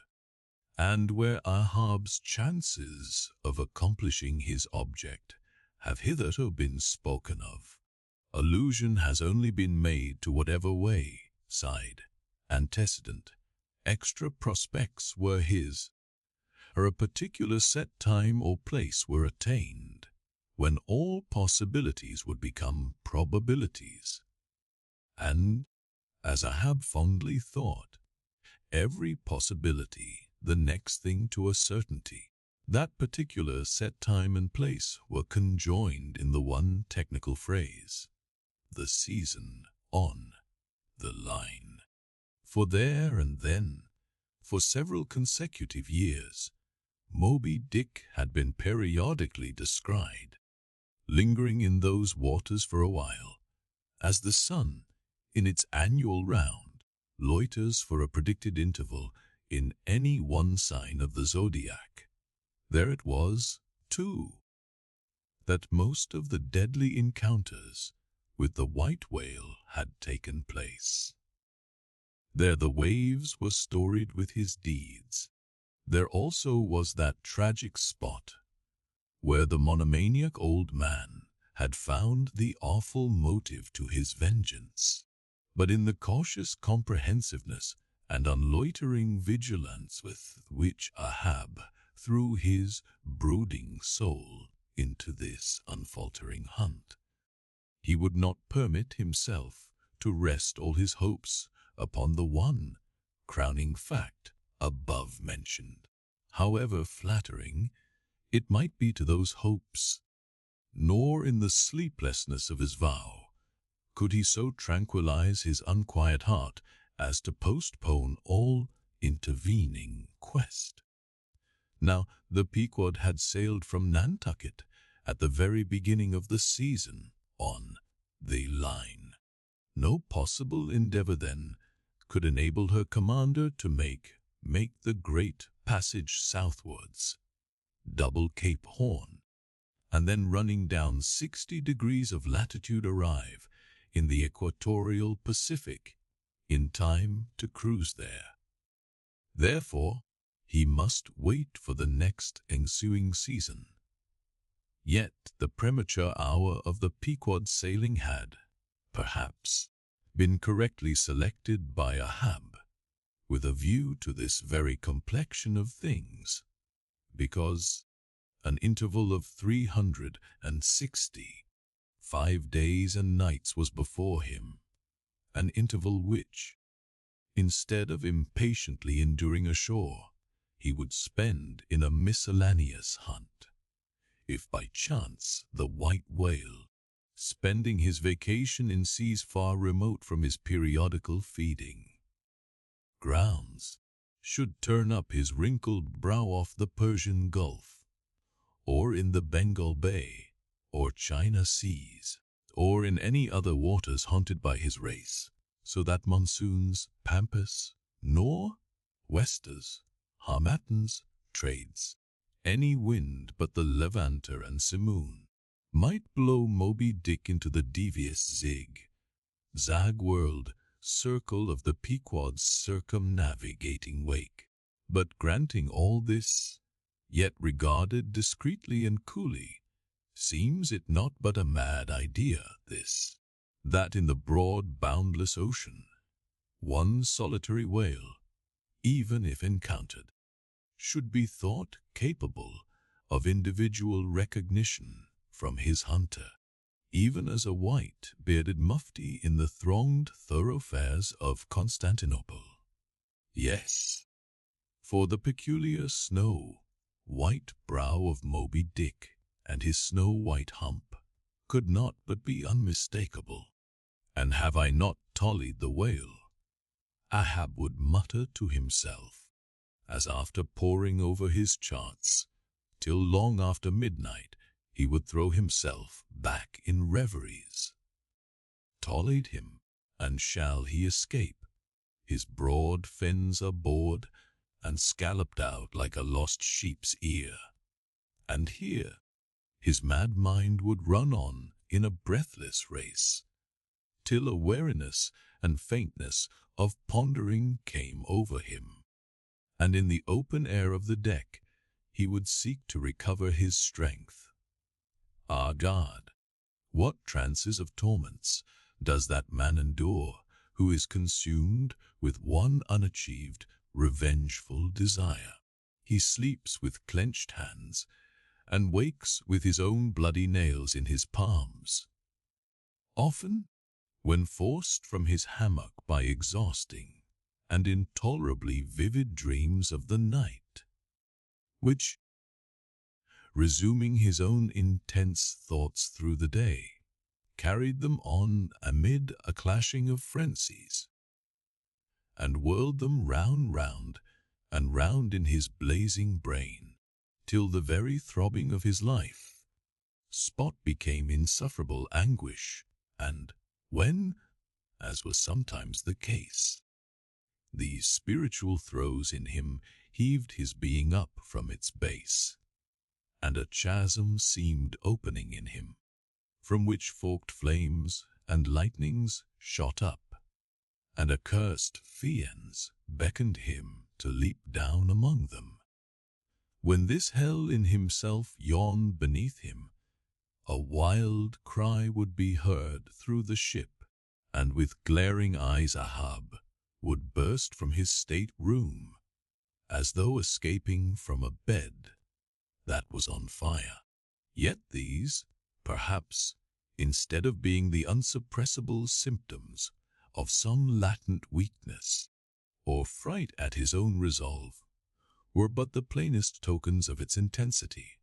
For, at such times, crazy Ahab, the scheming, unappeasedly steadfast hunter of the white whale, this Ahab that had gone to his hammock, was not the agent that so caused him to burst from it in horror again. The latter was the eternal, living principle or soul in him, and in sleep, being for the time dissociated from the characterizing mind, which at other times employed it for its outer vehicle or agent.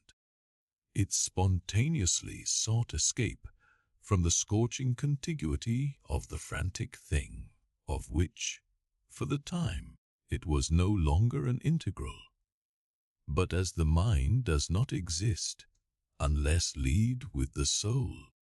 Therefore it must have been that, in Ahab's case, yielding up all his thoughts and fancies to his one supreme purpose, that purpose, by its own sheer inveteracy of will, forced itself against gods and devils into a kind of self-assumed, independent being of its own, nay, could grimly live and burn, while the common vitality, to which it was conjoined, fled horror, stricken from the unbidden and unfathered birth.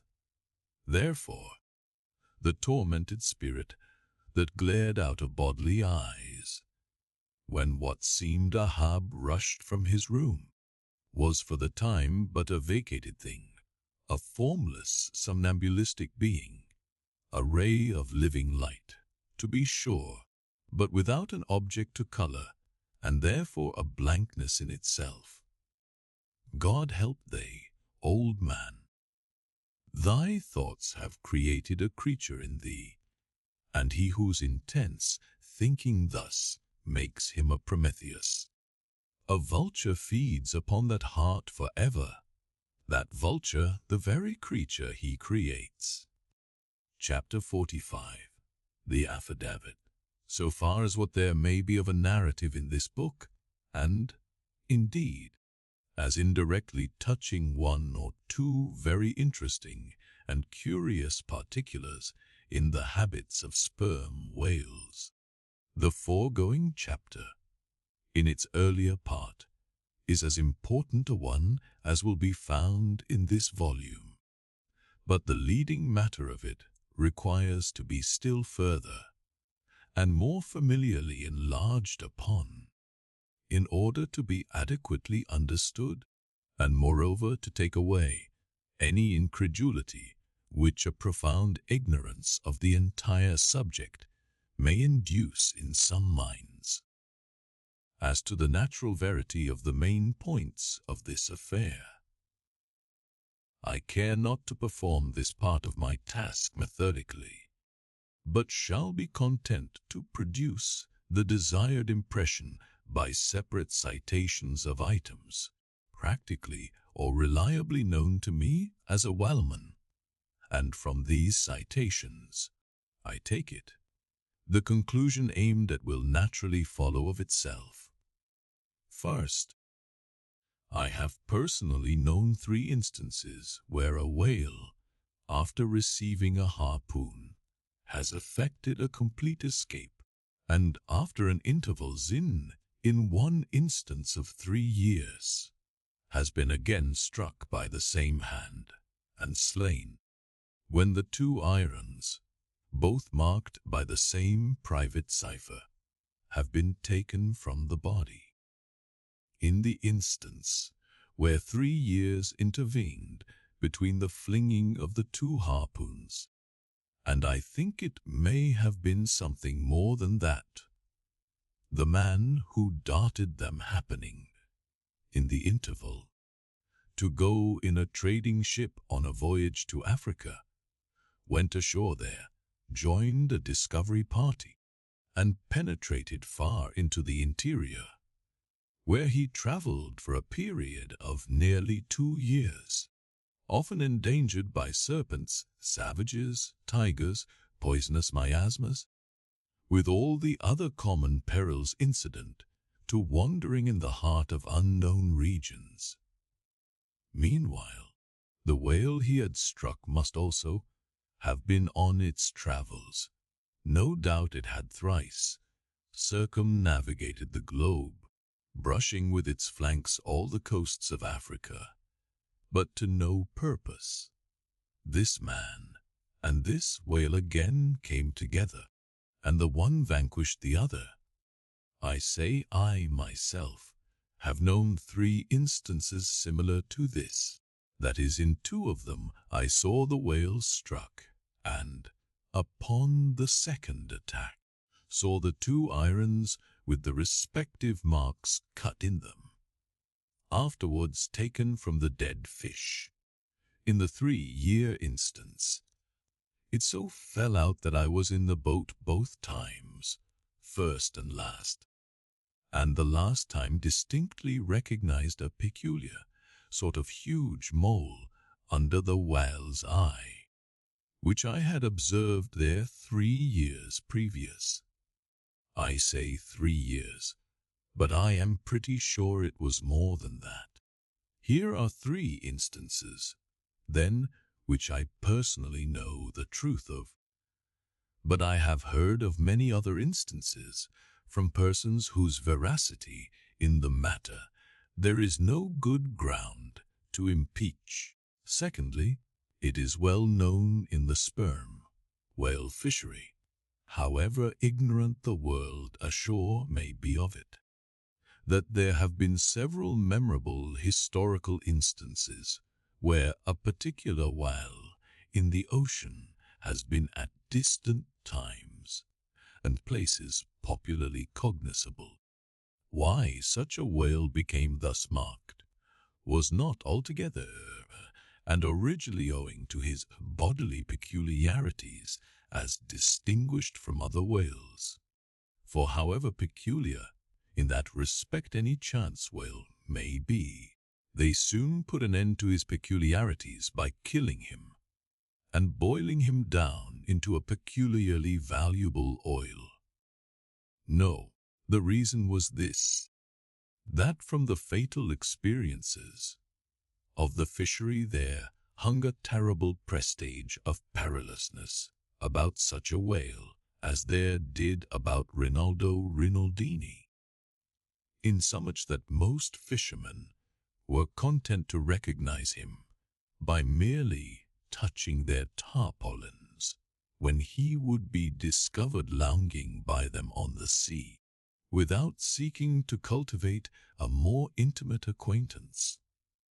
Like some poor devils ashore that happen to know an irascible great man, they make distant, unobtrusive salutations to him in the street, lest if they pursued the acquaintance further, they might receive a summary thump for their presumption. But not only did each of these famous whales enjoy great individual celebrity, nay, you may call it an ocean-wide renown.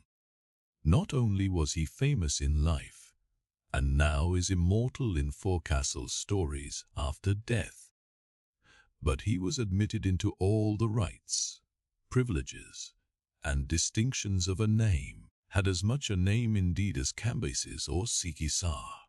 Was it not so, Otimatam, though famed Leviathan, scarred like an iceberg, who so long didst lurk in the oriental straits of that name, whose spout was oft seen from the palmy beach of Ombay? Was it not so, O New Zealand Jack, though terror of all cruisers that crossed their wakes in the vicinity of the Tattoo Land? Was it not so, O Morquan, King of Japan, whose lofty jet they say assumed the semblance of a snow white cross against the sky? Was it not so, O Don Miguel, though Chilean whale, marked like an old tortoise with mystic hieroglyphics upon the back? In plain prose, here are 4 whales as well known to the students of Sassanian history as Marius or Scylla to the classic scholar. But this is not all. New Zealand Tom and Don Miguel, after at various times creating great havoc among the boats of different vessels, were finally gone in quest of, systematically hunted out, chased and killed by valiant whaling captains, who heaved up their anchors with that express object as much in view as in setting out through the Narragansett woods.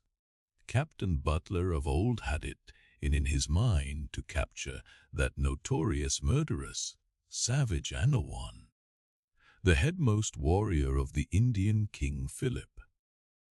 I do not know where I can find a better place than just here to make mention of 1 or 2 other things, which to me seem important, as in printed form establishing in all respects the reasonableness of the whole story of the white whale, more especially the catastrophe.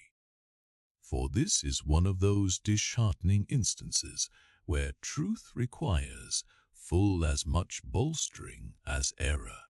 So ignorant are most landsmen of some of the plainest and most palpable wonders of the world, that without some hints touching the plain facts, historical and otherwise, of the fishery, they might scout at Moby Dick as a monstrous fable, or still worse and more detestable, a hideous and intolerable allegory. First, though most men have some vague, flitting ideas of the general perils of the grand fishery, yet they have nothing like a fixed, vivid conception of those perils, and the frequency with which they recur. One reason perhaps is that not 1 in 50 of the actual disasters and deaths by casualties in the fishery ever finds a public record at home, however transient, and immediately forgotten that record. Do you suppose that that poor fellow there, who this moment perhaps caught by the whale, lying off the coast of New Guinea, is being carried down to the bottom of the sea by the sounding Leviathan? Do you suppose that that poor fellow's name will appear in the newspaper obituary you will read tomorrow at your breakfast? Breakfast? No, because the mails are very irregular between here and New Guinea. In fact, did you ever hear what might be called regular news, direct or indirect, from New Guinea? Yet I tell you that upon one particular voyage, which I made to the Pacific, among many others, we spoke 30 different ships, every one of which had had a death by a whale, some of them more than one, and 3 that had each lost a boat's crew. For God's sake, be economical with your lamps and candles. Not a gallon you burn, but at least 1 drop of man's blood was spilled for it. Secondly, people ashore have indeed some indefinite idea that a whale is an enormous creature of enormous power. But I have ever found that when narrating to them some specific example of this two-fold enormousness, they have significantly complimented me upon my facetiousness, when, I declare upon my soul, I had no more idea of being facetious than Moses when he wrote the history of the plagues of Egypt. But fortunately the special point I here seek can be established upon testimony entirely independent of my own.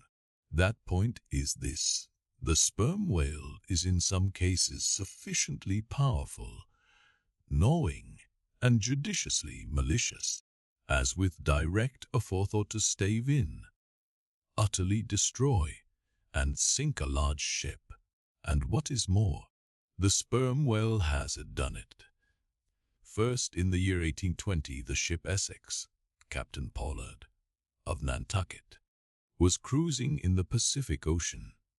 One day she saw spouts, lowered her boats, and gave chase to a shoal of sperm whales. Ere long, several of the whales were wounded, when, suddenly, a very large whale escaping from the boats issued from the shoal and bore directly down upon the ship. Dashing his forehead against her hull, he so stove her in that in less than 10 minutes she settled down and fell over. Not a surviving plank of her has been seen since. After the severest exposure, part of the crew reached the land in their boats. being returned home at last. Captain Pollard once more sailed for the Pacific in command of another ship, but the gods shipwrecked him again up unknown rocks and breakers. For the second time his ship was utterly lost, and forthwith forswearing the sea, he has never tempted it since. At this day Captain Pollard is a resident of Nantucket. I have seen Owen Chase, who was chief mate of the Essex at the time of the tragedy. I have read his plain and faithful narrative. I have conversed with his son, and all this within a few miles of the scene of the catastrophe. Of the following are extracts from Chase's narrative. Every fact seemed to warrant me in concluding that it was anything but chance which directed his operations. He made two several attacks upon the ship, at a short interval between them, both of which, according to their direction, were calculated to do us the most injury, by being made ahead, and thereby combining the speed of the two objects for the shock, to effect which, the exact manoeuvres which he made were necessary. His aspect was most horrible, and such as indicated resentment and fury. He came directly from the shoal, which we had just before entered, and in which we had struck 3 of his companions, as if fired with revenge for their sufferings. Again, 8 all events, the whole circumstances taken together, all happening before my own eyes, and producing, at the time, impressions in my mind of decided, calculating mischief on the part of the whale, many of which impressions I cannot now recall, induce me to be satisfied that I am correct in my opinion. Here are his reflections some time after quitting the ship, during a black night in an open boat, when almost despairing of reaching any hospitable shore. The dark ocean and swelling waters were nothing. The fears of being swallowed up by some dreadful tempest, or dashed upon hidden rocks, with all the other ordinary subjects of fearful contemplation, seemed scarcely entitled to a moment's thought. The dismal-looking wreck, and the horrid aspect and revenge of the whale wholly engrossed my reflections, until day again made its appearance. In another place, he speaks of the mysterious and mortal attack of the animal. Secondly, the ship Union, also of Nantucket, was in the year 1807 totally lost off the Azores by a similar onset. But the authentic particulars of this catastrophe I have never chanced to encounter, though from the whale hunters I have now and then heard casual allusions to it. Thirdly, some 18 or 20 years ago, Commodore J., then commanding an American sloop of war of the first class, happened to be dining with a party of whaling captains on board a Nantucket ship in the harbor of Oahu, Sandwich Islands, conversation turning upon whales. The Commodore was pleased to be sceptical touching the amazing strength ascribed to them by the professional gentlemen present. He peremptorily denied, for example, that any whale could so smite his stout sloop of war as to cause her to leak so much as a thimbleful. Very good. But there is more coming. Some weeks after, the Commodore set sail in this impregnable craft for Valparaiso. But he was stopped on the way by a portly sperm whale that begged a few moments' confidential business with him. That business consisted in fetching the Commodore's craft such a thwack that with all his pumps going he made straight for the nearest port to heave down and repair. I am not superstitious, but I consider the Commodore's interview with that whale as providential. Was not Saul of Tarsus converted from unbelief by a similar fright? I tell you, the sperm whale will stand no nonsense. I will now refer you to Langsdorff's Voyages for a little circumstance in point, peculiarly interesting to the writer hereof. Langsdorff, you must know, by the way, was attached to the Russian Admiral Krusenstern's famous discovery expedition in the beginning of the present century. Captain Langsdorff thus begins his 17th chapter. By the 13th of May our ship was ready to sail, and the next day we were out in the open sea on our way to Ochotsk. The weather was very clear and fine, but so intolerably cold that we were obliged to keep on our fur clothing. For some days we had very little wind. It was not till the 19th that a brisk gale from the northwest sprang up. An uncommon large whale, the body of which was larger than the ship itself, lay almost at the surface of the water, but was not perceived by any one on board till the moment when the ship, which was in full sail, was almost upon him, so that it was impossible to prevent its striking against him. We were thus placed in the most imminent danger, as this gigantic creature, setting up its back, raised the ship 3 feet at least out of the water. The masts reeled, and the sails fell altogether, while we who were below all sprang instantly upon the deck, concluding that we had struck upon some rock. Instead of this, we saw the monster sailing off with the utmost gravity and solemnity. Captain de Wolfe applied immediately to the pumps to examine whether or not the vessel had received any damage from the shock, but we found that very happily it had escaped entirely uninjured. Now, the Captain de Wolfe here, alluded to as commanding the ship in question, is a New Englander, who, after a long life of unusual adventures as a sea captain, this day resides in the village of Dorchester near Boston. I have the honor of being a nephew of his. I have particularly questioned concerning this passage in Langsdorff. He substantiates every word.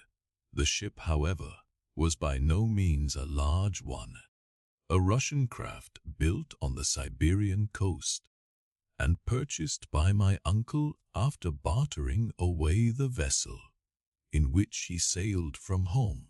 In that up and manly book of old-fashioned adventure, so full, too, of honest wonders, the voyage of Lionel Wyfer, one of ancient Dampier's old chums, I found a little matter set down so, like that just quoted from Langsdorff, that I cannot forbear inserting it here for a corroborative example, if such be needed.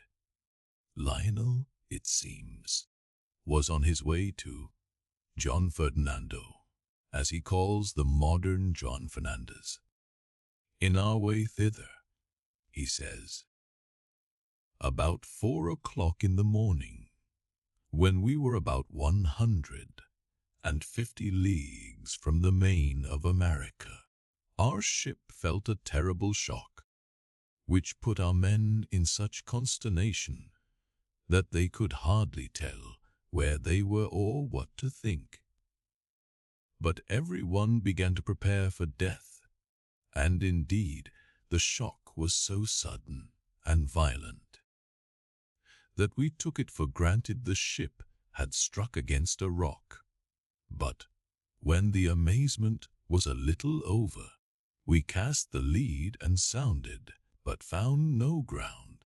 Uncensored. The suddenness of the shock made the guns leap in their carriages, and several of the men were shaken out of their hammocks. Captain Davis, who lay with his head on a gun, was thrown out of his cabin. Lionel then goes on to impute the shock to an earthquake, and seems to substantiate the imputation by stating that a great earthquake, somewhere about that time, did actually do great mischief along the Spanish land. But I should not much wonder if, in the darkness of that early hour of the morning, the shock was after all caused by an unseen whale vertically bumping the hull from beneath. I might proceed with several more examples, one way or another known to me, of the great power and malice at times of the sperm whale. In more than one instance, he has been known not only to chase the assailing boats back to their ships, but to pursue the ship itself, and long withstand all the lances hurled at him from its decks. The English ship Pusey Hall can tell a story on that head, and, as for his strength, let me say that there have been examples where the lines attached to a running sperm whale have, in a calm, been transferred to the ship and secured there, the whale towing her great hull through the water, as a horse walks off with a cart. Again, it is very often observed that, if the sperm whale, once struck, is allowed time to rally, he then acts, not so often with blind rage, as with willful, deliberate designs of destruction to his pursuers, nor is it without conveying some eloquent indication of his character, that upon being attacked, he will frequently open his mouth, and retain it in that dread expansion for several consecutive minutes.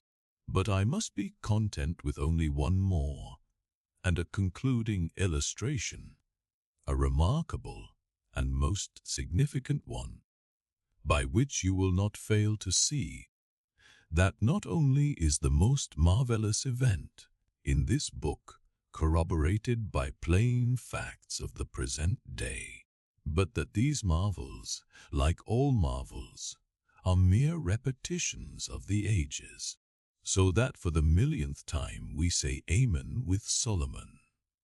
Verily, there is nothing new under the sun.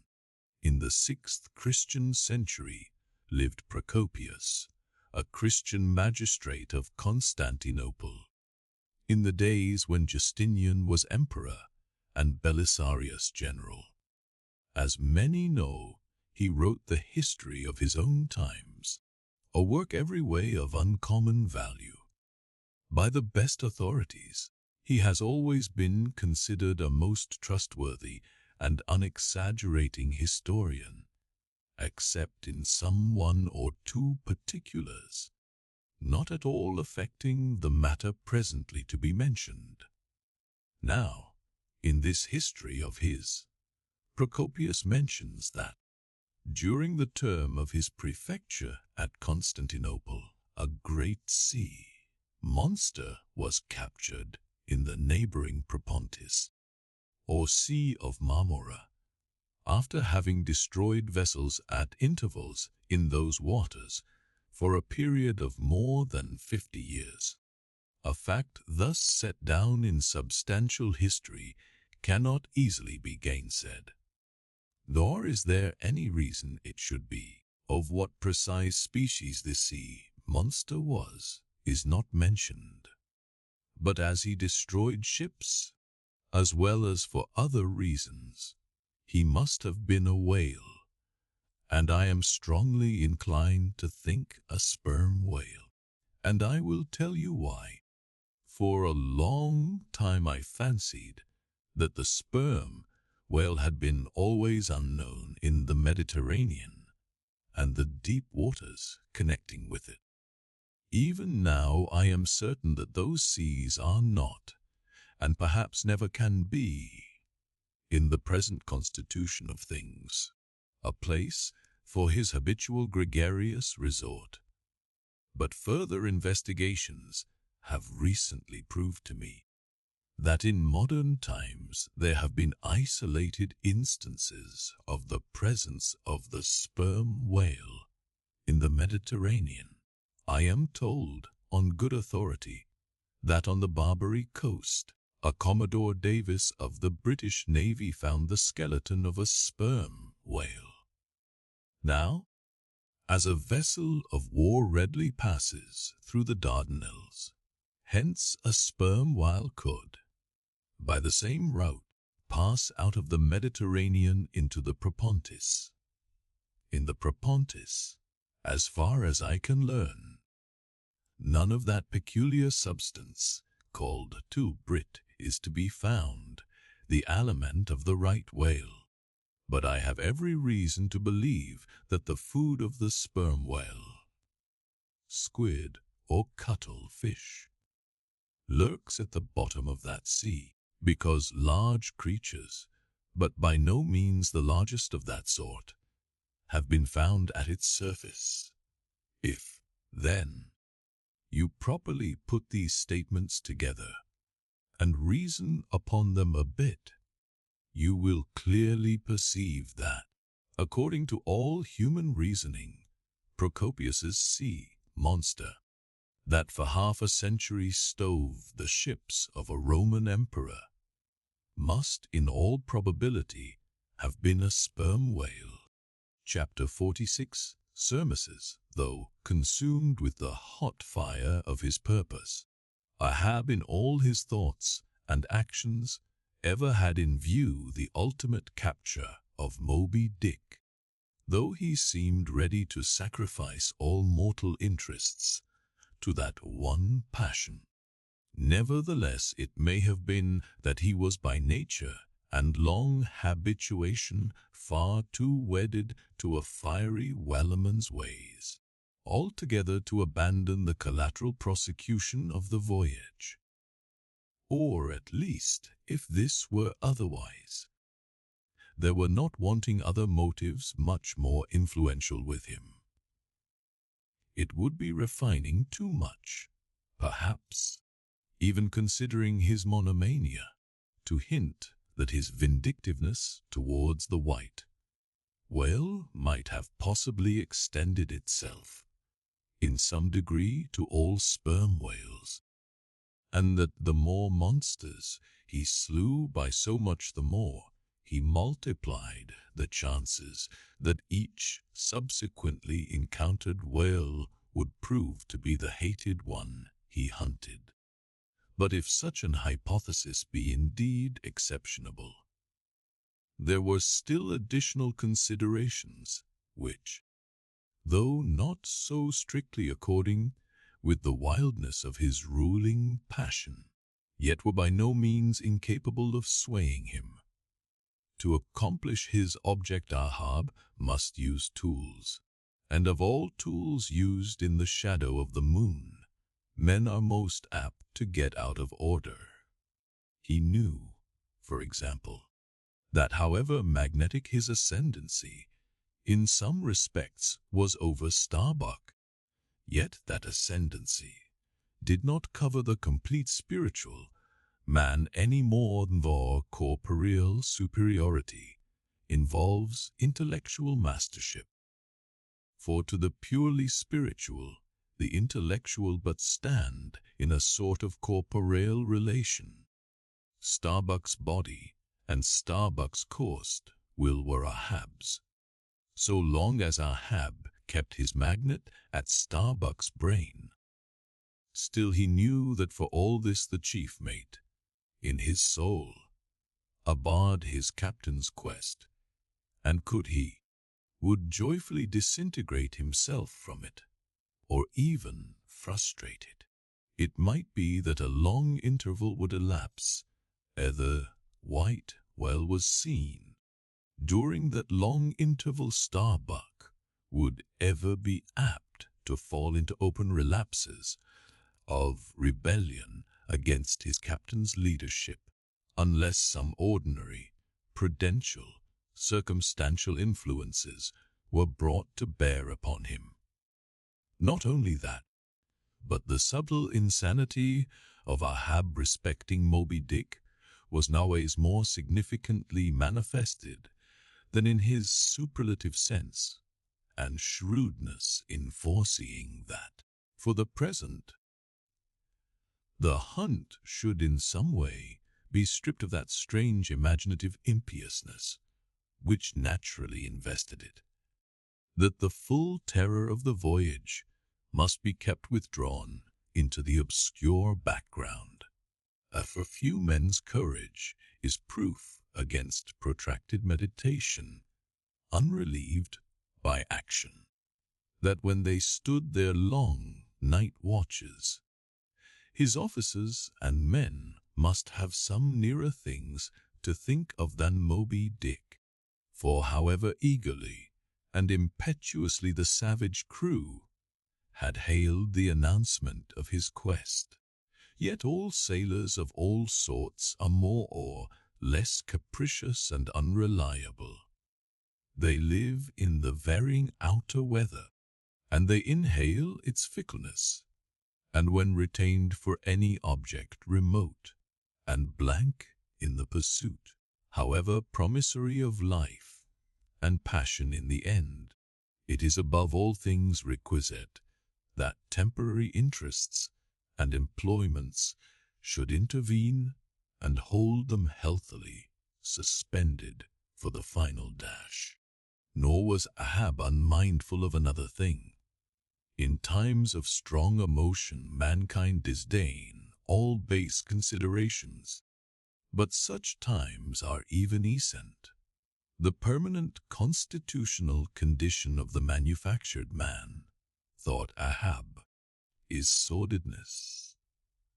Granting that the white whale fully incites the hearts of this my savage crew, and playing round their savageness, even breeds a certain generous knight-errantism in them still, while for the love of it they give chase to Moby Dick, they must also have food for their more common daily appetites.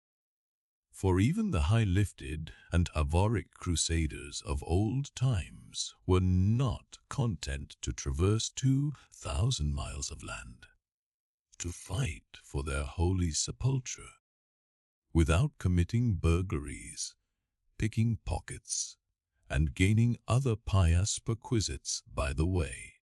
Had they been strictly held to their one final and romantic object, that final and romantic object, too many would have turned from in disgust. I will not strip these men, thought Ahab, of all hopes of cash. Cash. They may scorn cash now, but let some months go by, and no perspective promise of it to them, and then this same quiescent cash, all at once mutinying in them. This same cash would soon cashier Ahab. Nor was there wanting still another precautionary motive more related to Ahab personally.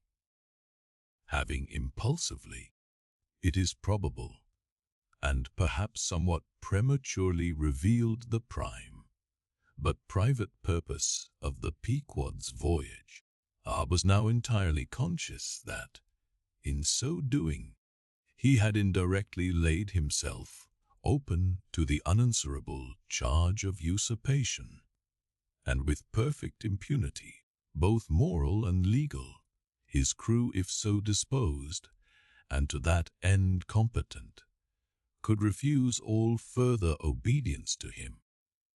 and even violently wrest from him the command.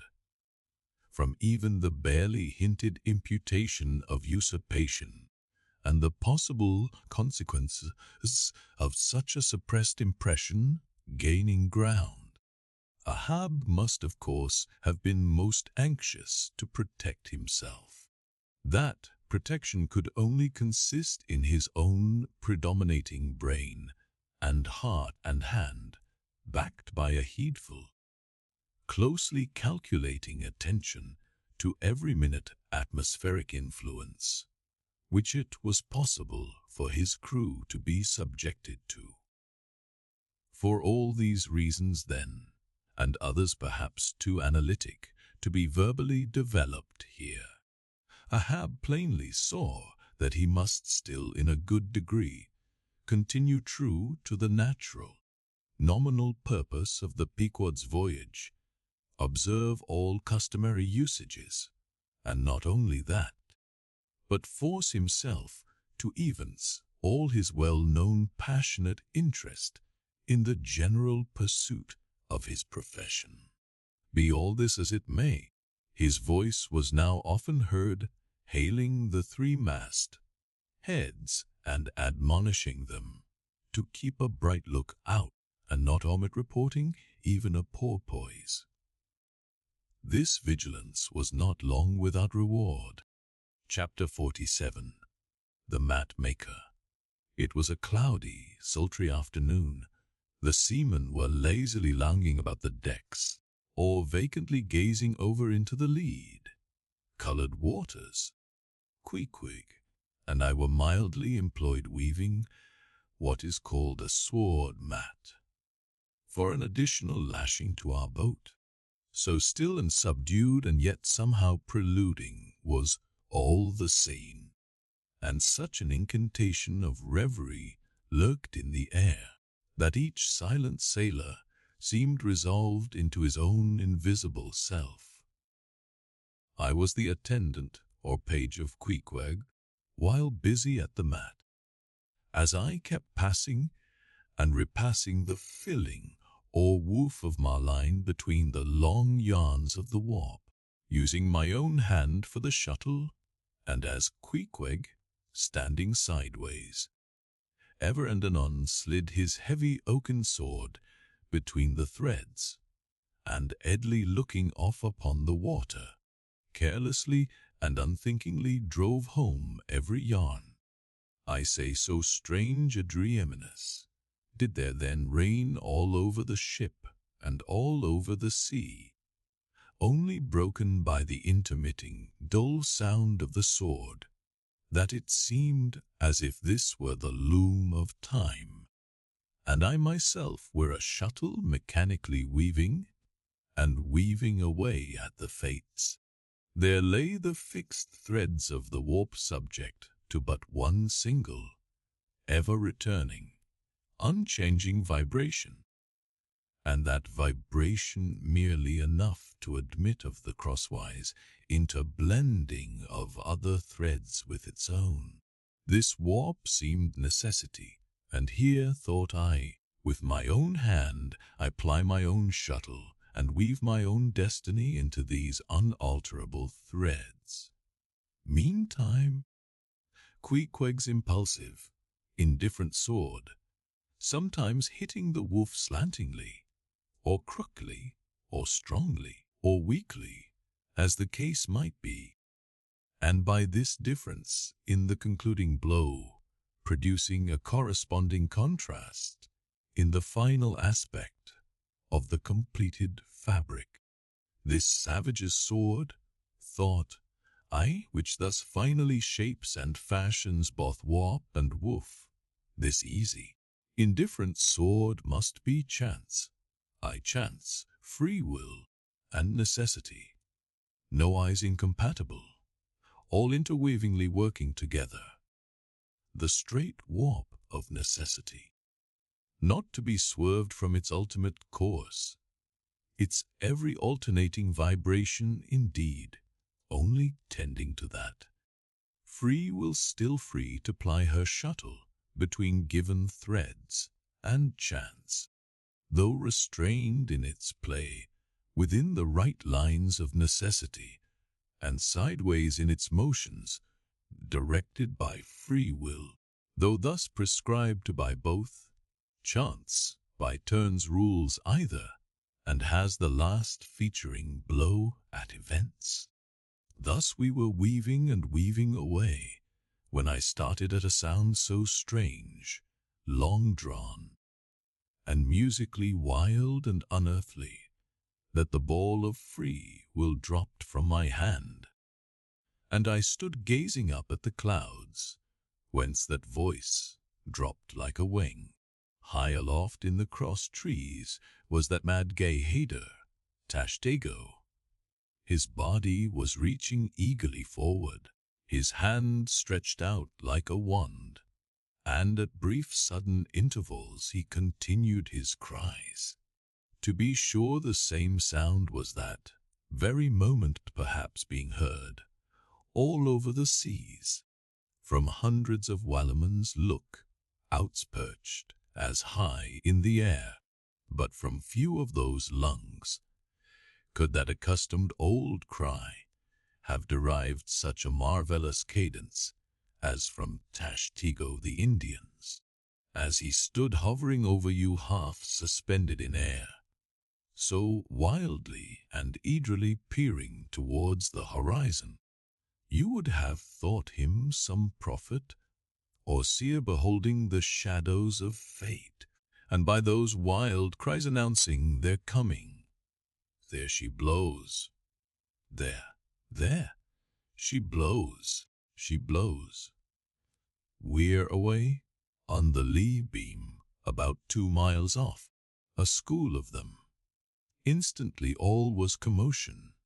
The sperm, while blows as a clock ticks, with the same undeviating and reliable uniformity, and thereby Wellerman distinguish this fish from other tribes of his genus.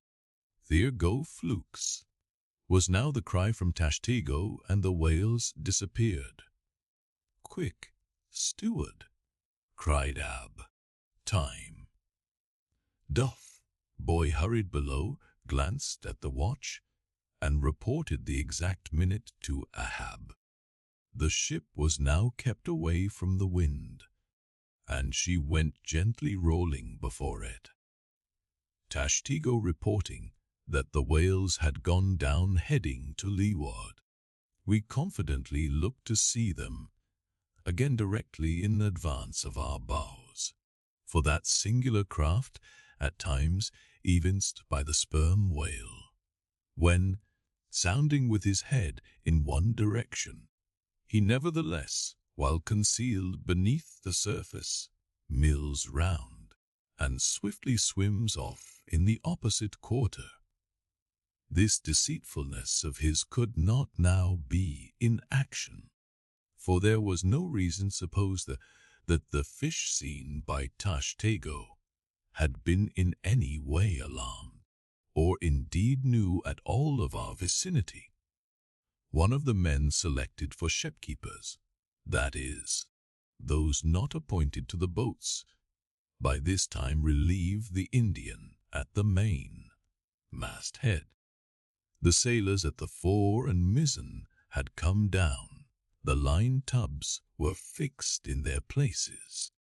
The cranes were thrust out. The main-yard was backed, and the 3 boats swung over the sea like 3 samphire baskets over high cliffs. Outside of the bulwarks the eager crews, with one hand clung to the rail, while one foot was expectantly poised on the gunwale. So look the long line of man, of war's men, about to throw themselves on board an enemy's ship. But at this critical instant, a sudden exclamation was heard that took every eye from the whale. With a start all glared at dark Ahab, who was surrounded by 5 dusky phantoms that seemed fresh formed out of air. Chapter 48. The first lowering. The phantoms, for so they then seemed, were flitting on the other side of the deck, and, with a noiseless celerity, were casting loose the tackles and bands of the boat which swung there. This boat had always been deemed one of the spare boats, though technically called the captain's, on account of its hanging from the starboard quarter. The figure that now stood by its bows was tall and swart, with one white tooth evilly protruding from its steel, like lips. A rumpled Chinese jacket of black cotton funereally invested him, with wide black trousers of the same dark stuff. But strangely crowning this ebonus was a glistening white-plated turban, the living hair braided and coiled round and round upon his head, less swart in aspect. The companions of this figure were of that vivid, tiger, yellow complexion peculiar to some of the aboriginal natives of the Manilas, a race notorious for a certain diabolism of subtlety, and by some honest white mariners supposed to be the paid spies and secret confidential agents on the water of the devil, their lord, whose counting room they supposed to be elsewhere. While yet the wondering ship's company were gazing upon these strangers, Ahab cried out to the white, turbaned old man at their head, "All ready there, Fedela?" "Ready," was the half-hissed reply. "Lower away then, die here." Shouting across the deck, "Lower away there, I say." Such was the thunder of his voice, that spite of their amazement, the men sprang over the rail. The shaves whirled round in the blocks. With a wallow, the 3 boats dropped into the sea, while, with a dexterous, off-handed daring, unknown in any other vocation, the sailors, goat-like, leaped down the rolling ship's side into the tossed boats below.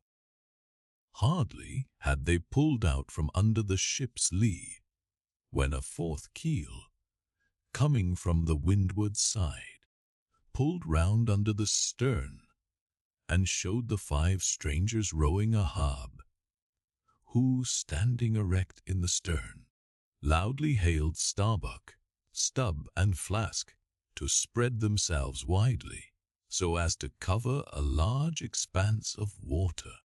But with all their eyes again riveted upon the swart Fedallah and his crew, the inmates of the other boats obeyed not the command. "Captain Ahab," said Starbuck. "Spread yourselves," cried Ahab. "Give way, all 4 boats. Thou, Flask, pull out more to leeward." "Aye, aye, sir," cheerily cried little King Post, sweeping round his great steering oar. "Lay back," addressing his crew. There again. There she blows right ahead. Boys, lay back. Never heed yonder yellow boys, Archie." Oh, I don't mind them, sir," said Archie. "I knew it all before now. Didn't I hear 'em in the hold? And didn't I tell Kabako here of it? What say ye? They are stowaways, Mr. Flask. Pull, pull, my fine hearts alive. Pull, my children. Pull, my little ones." Drawlingly and soothingly sighed Stubb to his crew, some of whom still showed signs of uneasiness. "Why don't you break your backbones, my boys? What is it you stare at? Those chaps in yonder boat? Tut, they are only 5 more hands come to help us. Never mind from where. The more the merrier. Pull, then. Do pull. Never mind the brimstone. Devils are good fellows enough. So, There you are now. That's the stroke for £1,000. That's the stroke to sweep the stakes. Hurrah for the gold cup of sperm oil, my heroes. 3 cheese men, all hearts alive. Easy, easy. Don't be in a hurry. Don't be in a hurry. Why don't you snap your oars, you rascals? Bite something, you dogs. So, then. Softly, softly. That's it, long and strong. Give way there, give way. The devil fetch ye, ye ragamuffin rapscallions. Ye are all asleep. Stop snoring, ye sleepers, and pull. Pull. Will ye? Pull, can't ye? Pull, won't ye? Why in the name of gudgeons and ginger cakes don't ye pull? Pull and break something. Pull. And start your eyes out? Here, whipping out the sharp knife from his girdle, every mother's son of ye draw his knife and pull with the blade between his teeth. That's it. That's it. Now ye do something that looks like it, my steel bits. Start her. Start her, my silver spoons. Start her. Marling spikes. Stubb's exordium to his crew is given here at large, because he had rather a peculiar way of talking to them in general, and especially in inculcating the religion of rowing. But you must not suppose from this specimen of his sermonizings that he ever flew into downright passions with his congregation. Not at all, and therein consisted his chief peculiarity. He would say the most terrific things to his crew, in a tone so strangely compounded of fun and fury, and the fury seemed so calculated merely as a spice to the fun, that no oarsman could hear such queer invocations without pulling for dear life, and yet pulling for the mere joke of the thing. Besides, he all the time looked so easy and indolent himself, so loungingly managed his steering, oar, and so broadly gaped, open-mouthed at times, that the mere sight of such a yawning commander, by sheer force of contrast, acted like a charm upon the crew. Then again, Stubb was one of those odd sort of humorists whose jollity is sometimes so curiously ambiguous as to put all inferiors on their guard in the matter of obeying them. In obedience to a sign from Ahab, Starbuck was now pulling obliquely across Stubb's bow, and when for a minute or so the two boats were pretty near to each other, Stubb hailed the mate. "Mr. Starbuck, larboard boat there, ahoy! A word with ye, sir, if ye please." "Hallo," returned Starbuck, turning round not a single inch as he spoke, still earnestly but whisperingly urging his crew, his face set like a flint from Stubb's. "What think ye of those yellow boys, sir? Smuggled on board, somehow, before the ship sailed. A strong, strong boys." In a whisper to his crew, then speaking out loud again, "A sad business, Mr. Stubb. See the her, my lads. But never mind, Mr. Stubb, all for the best. Let all your crew pull strong, come what will. So spring, my men, spring. There's as hogsheads of sperm ahead, Mr. Stubb, and that's what ye came for. Pull, my boys. Sperm's the play. This at least is duty. Duty and profit hand in hand." Aye, I thought as much," soliloquized Stubb, when the boats diverged. "As soon as I clapped eye on them, I thought so." "Aye, and that's what he went into the after hold for," So often, as Duff Boy long suspected, they were hidden down there. The white whales at the bottom of it. Well, so be it, can't be helped. All right, give way, men. It ain't the white whale today. Give way. Now the advent of these outlandish strangers, at such a critical instant as the lowering of the boats from the deck, this had not unreasonably awakened a sort of superstitious amazement in some of the ship's company. But Archy's fancied discovery, having some time previous got abroad among them, though indeed not credited then, this had in some small measure prepared them for the event. It took off the extreme edge of their wonder, and so, what with all this and Stubbs' confident way of accounting for their appearance, they were for the time freed from superstitious surmisings, though the affair still left abundant room for all manner of wild conjectures as to dark Ahab's precise agency in the matter from the beginning. For me, I silently recalled the mysterious shadows I had seen creeping on board the Pequod during the dim Nantucket dawn, as well as the enigmatical hintings of the unaccountable Elijah. Meantime, Ahab, out of hearing of his officers, having sided the furthest to windward, was still ranging ahead of the other boats, a circumstance bespeaking how potent a crew was pulling him. Those tiger-yellow creatures of his seemed all steel and whalebone. Like 5-trip hammers they rose and fell with regular strokes of strength, which periodically started the boat along the water like a horizontal burst boiler out of a Mississippi steamer.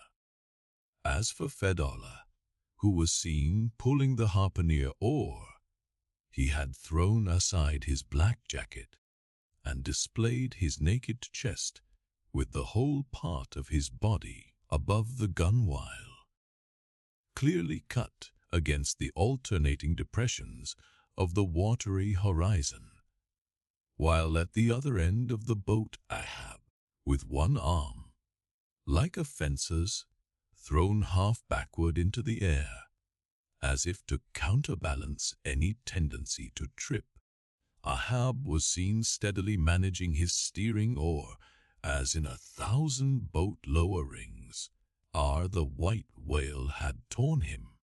All at once the outstretched arm gave a peculiar motion, and then remained fixed, while the boat's 5 oars were seen simultaneously peaked.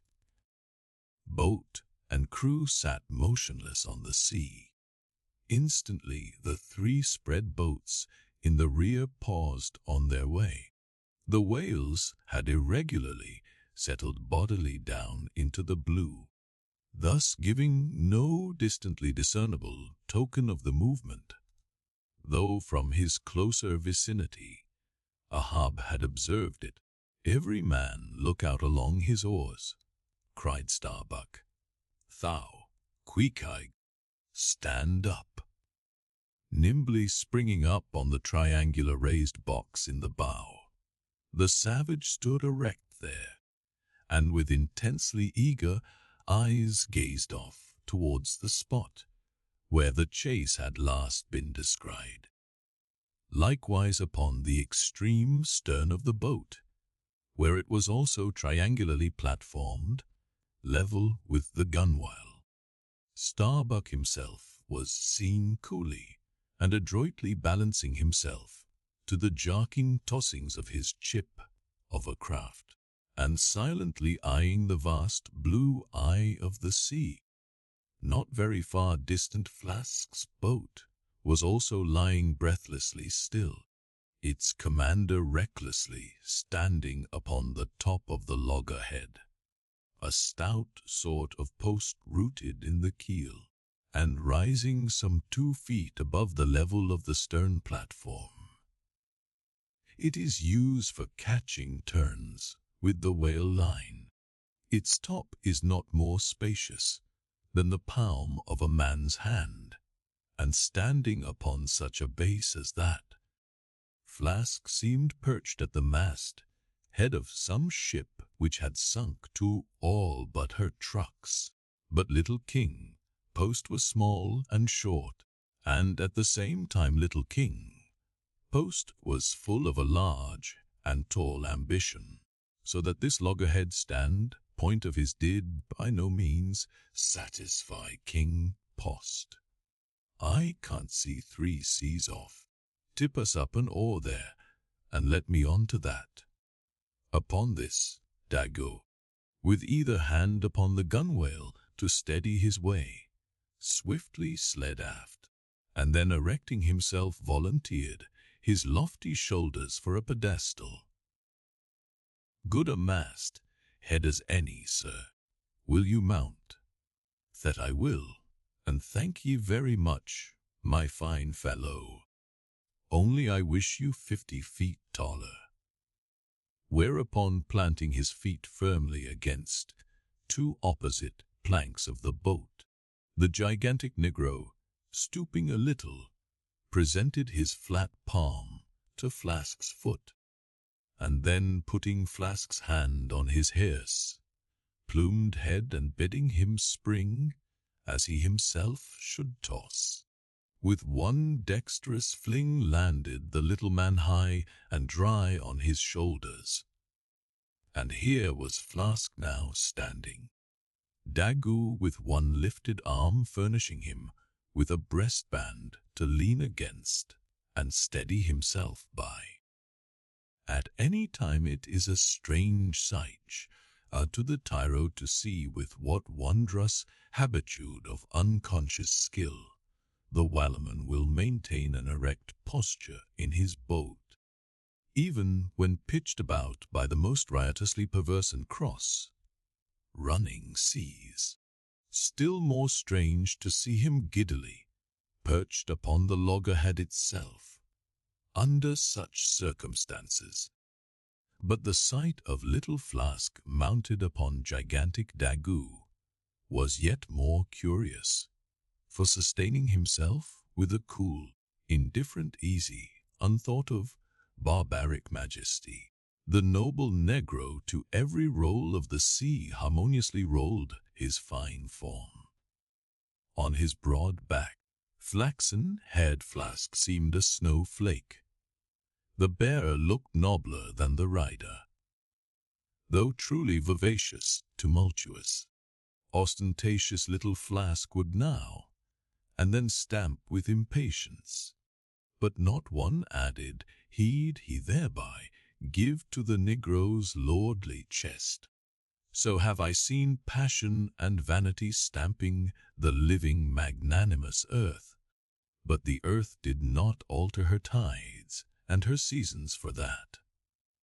Meanwhile Stubb, the third mate, betrayed no such far-gazing solicitudes.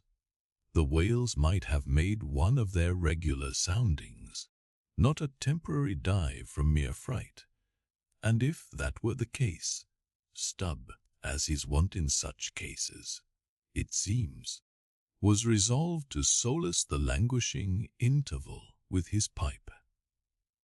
He withdrew it from his hatband, where he always wore it aslant like a feather. He loaded it and rammed home the loading with his thumb end.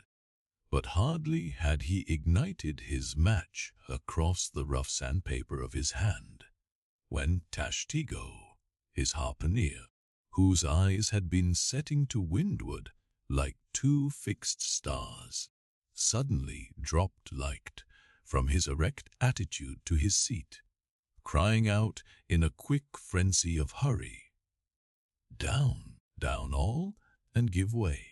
There they are. To a landsman no whale, nor any sign of a herring, would have been visible at that moment, nothing but a troubled bit of greenish-white water, and thin scattered puffs of vapor hovering over it, and suffusingly blowing off to leeward, like the confused scud from white rolling billows. The air around suddenly vibrated and tingled, as it were, like the air over intensely heated plates of iron. Beneath this atmospheric waving and curling, and partially beneath a thin layer of water, also, the whales were swimming. Seen in advance of all the other indications, the puffs of vapor they spouted seemed their forerunning couriers and detached flying outriders.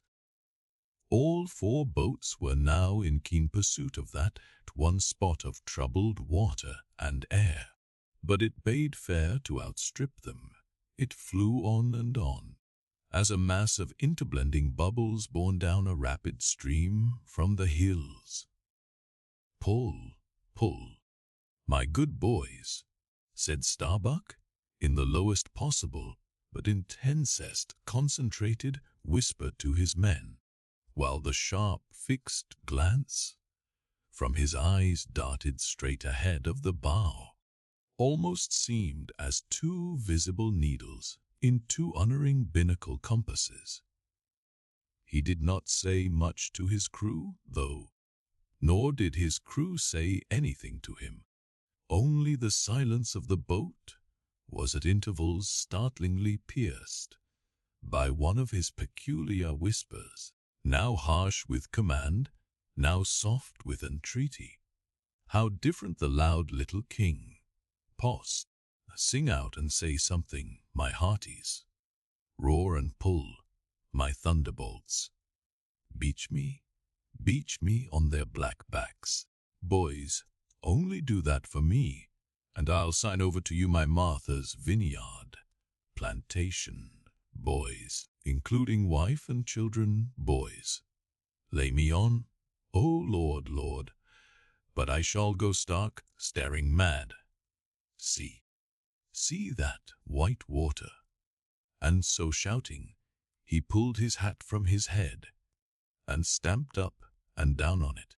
Then picking it up, flirted it far off upon the sea, and finally fell to rearing and plunging in the boat's stern like a crazed colt from the prairie. "Look at that chap now," philosophically drawled Stubb, who, with his unlighted short pipe, mechanically retained between his teeth, at a short distance, followed after. "He's got fits, that Flask has. Fits. Yes, give him fits. That's the very word. Pitch fits into am. Merrily, merrily, hearts alive. Pudding for supper, you know?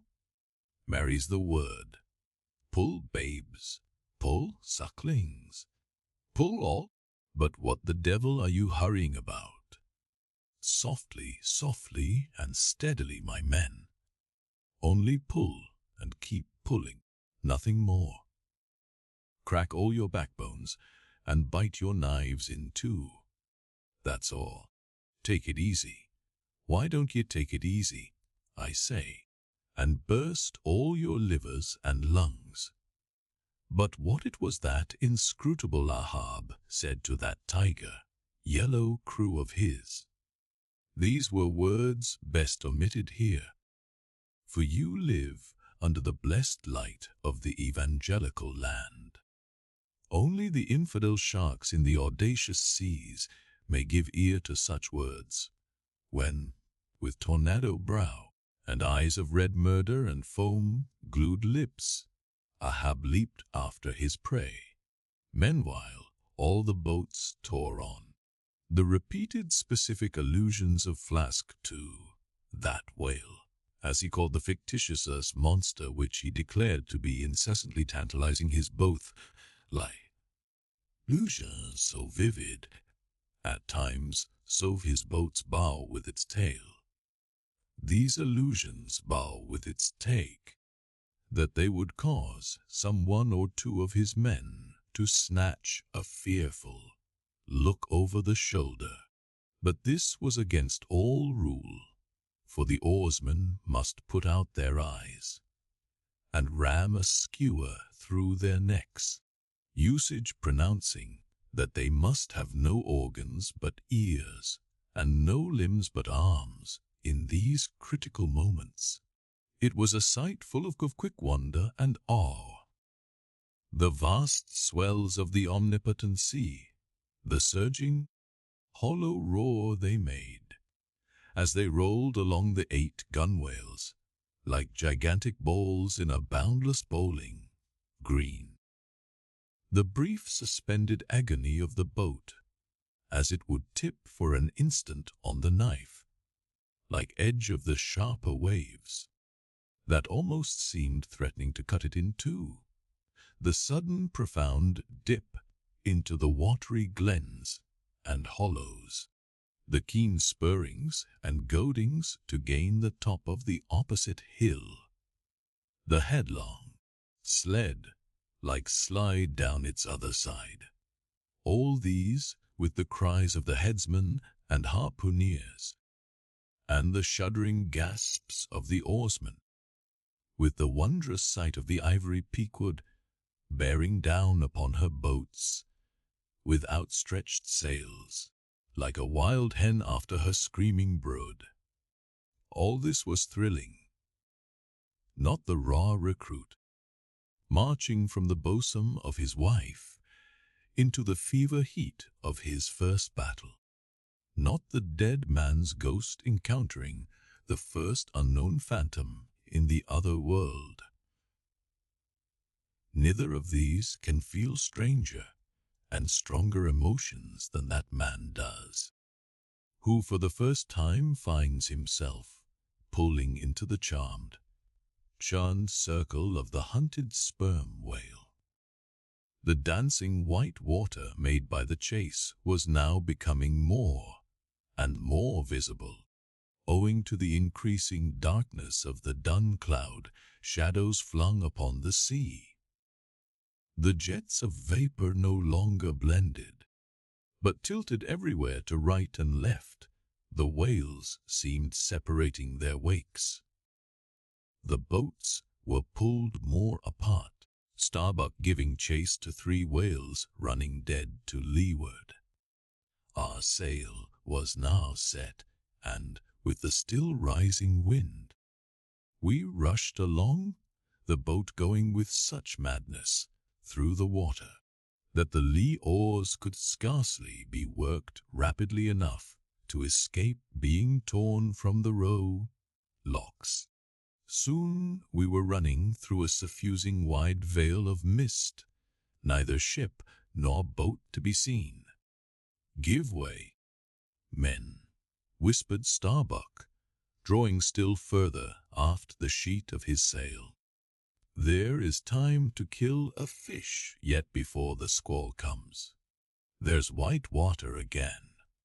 Close to spring." Soon after, 2 cries in quick succession on each side of us denoted that the other boats had got fast. But hardly were they overheard, when with a lightning, like hurtling whisper, Starbuck said, "Stand up," and Queequeg, harpoon in hand, sprang to his feet, though not one of the oarsmen was then facing the life and death peril so close to them ahead. Yet with their eyes on the intense countenance of the mate in the stern of the boat, they knew that the imminent instant had come. They heard, too, an enormous wallowing sound as of 50 elephants stirring in their litter. Meanwhile the boat was still booming through the mist, the waves curling and hissing around us like the erected crests of enraged serpents. "That's his hump. Cothere? There. Give it to him," whispered Starbuck. A short rushing sound leaped out of the boat. It was the darted iron of Queequeg. Then, all in one welded commotion, came an invisible push from astern, while forward the boat seemed striking on a ledge. The sail collapsed and exploded. A gush of scalding vapor shot up near by. Something rolled and tumbled like an earthquake beneath us. The whole crew were half suffocated as they were tossed helter-skelter into the white curdling cream of the squall. Squall, whale, and harpoon had all blended together, and the whale, merely grazed by the iron, escaped. Though completely swamped, the boat was nearly unharmed. Swimming round it, we picked up the floating oars, and lashing them across the gunwale, tumbled back to our places. There we sat up to our knees in the sea, the water covering every rib and plank, so that to our downward gazing eyes the suspended craft seemed a coral boat grown up to us from the bottom of the ocean. The wind increased to a howl, the waves dashed their bucklers together, the whole squall roared, forked, and crackled around us like a white fire upon the prairie, in which, unconsumed, we were burning, immortal in these jaws of death. In vain we hailed the other boats, as well roar to the live coals down the chimney of a flaming furnace as hail those boats in that storm. Meanwhile the driving scud, rack, and mist grew darker with the shadows of night. No sign of the ship could be seen. The rising sea forbade all attempts to bail out the boat. The oars were useless as propellers, performing now the office of life preservers. So, cutting the lashing of the waterproof match keg, after many failures Starbuck contrived to ignite the lamp in the lantern, then stretching it on a waif pole, handed it to Queequeg as the standard bearer of this forlorn hope. Then he sat, holding up that imbecile candle in the heart of that almighty forlornness. Then he sat, the sign and symbol of a man without faith, hopelessly holding up hope in the midst of despair. Wet, drenched through, and shivering cold, despairing of ship or boat, we lifted up our eyes as the dawn came on. The mist still spread over the sea. The empty lantern lay crushed in the bottom of the boat. Suddenly Queequeg started to his feet, hollowing his hand to his ear. We all heard a faint creaking, as of ropes and yards hitherto muffled by the storm. The sound came nearer and nearer. The thick mists were dimly parted by a huge, vague form. Affrighted, we all sprang into the sea as the ship at last loomed into view, bearing right down upon us within a distance of not much more than its length. Floating on the waves, we saw the abandoned boat, as for one instant it tossed and gaped beneath the ship's bows like a chip at the base of a cataract. And then the vast hull rolled over it, and it was seen no more till it came up weltering astern. Again we swam for it, were dashed against it by the seas, and were at last taken up and safely landed on board. Ere the squall came close to, the other boats had cut loose from their fish and returned to the ship in good time. The ship had given us up, but was still cruising, if haply it might light upon some token of our perishing, an oar or a lance pole. Chapter 49. The Hyena. There are certain queer times and occasions in this strange, mixed affair we call life, when a man takes this whole universe for a vast practical joke, though the wit thereof he but dimly discerns, and more than suspects that the joke is at nobody's expense but his own. However, nothing dispirits, and nothing seems worth while disputing. He bolts down all events, all creeds and beliefs and persuasions, all hard things visible and invisible, never mind how knobby, as an ostrich of potent digestion gobbles down bullets and gun flints. And as for small difficulties and worryings, prospects of sudden disaster, peril of life and limb, all these, and death itself, seem to him only sly. Good-natured hits and jolly punches in the side bestowed by the unseen and unaccountable old joker. That odd sort of wayward mood I am speaking of comes over a man only in some time of extreme tribulation. It comes in the very midst of his earnestness, so that what just before might have seemed to him a thing most momentous, now seems but a part of the general joke. There is nothing like the perils of whaling to breed this free and easy sort of genial, desperado philosophy, and with it I now regarded this whole voyage of the Pequod, and the great white, while its object. "Queequeg," said I, when they had dragged me, the last man, to the deck, and I was still shaking myself in my jacket to fling off the water. "Queequeg, my fine friend, does this sort of thing often happen?"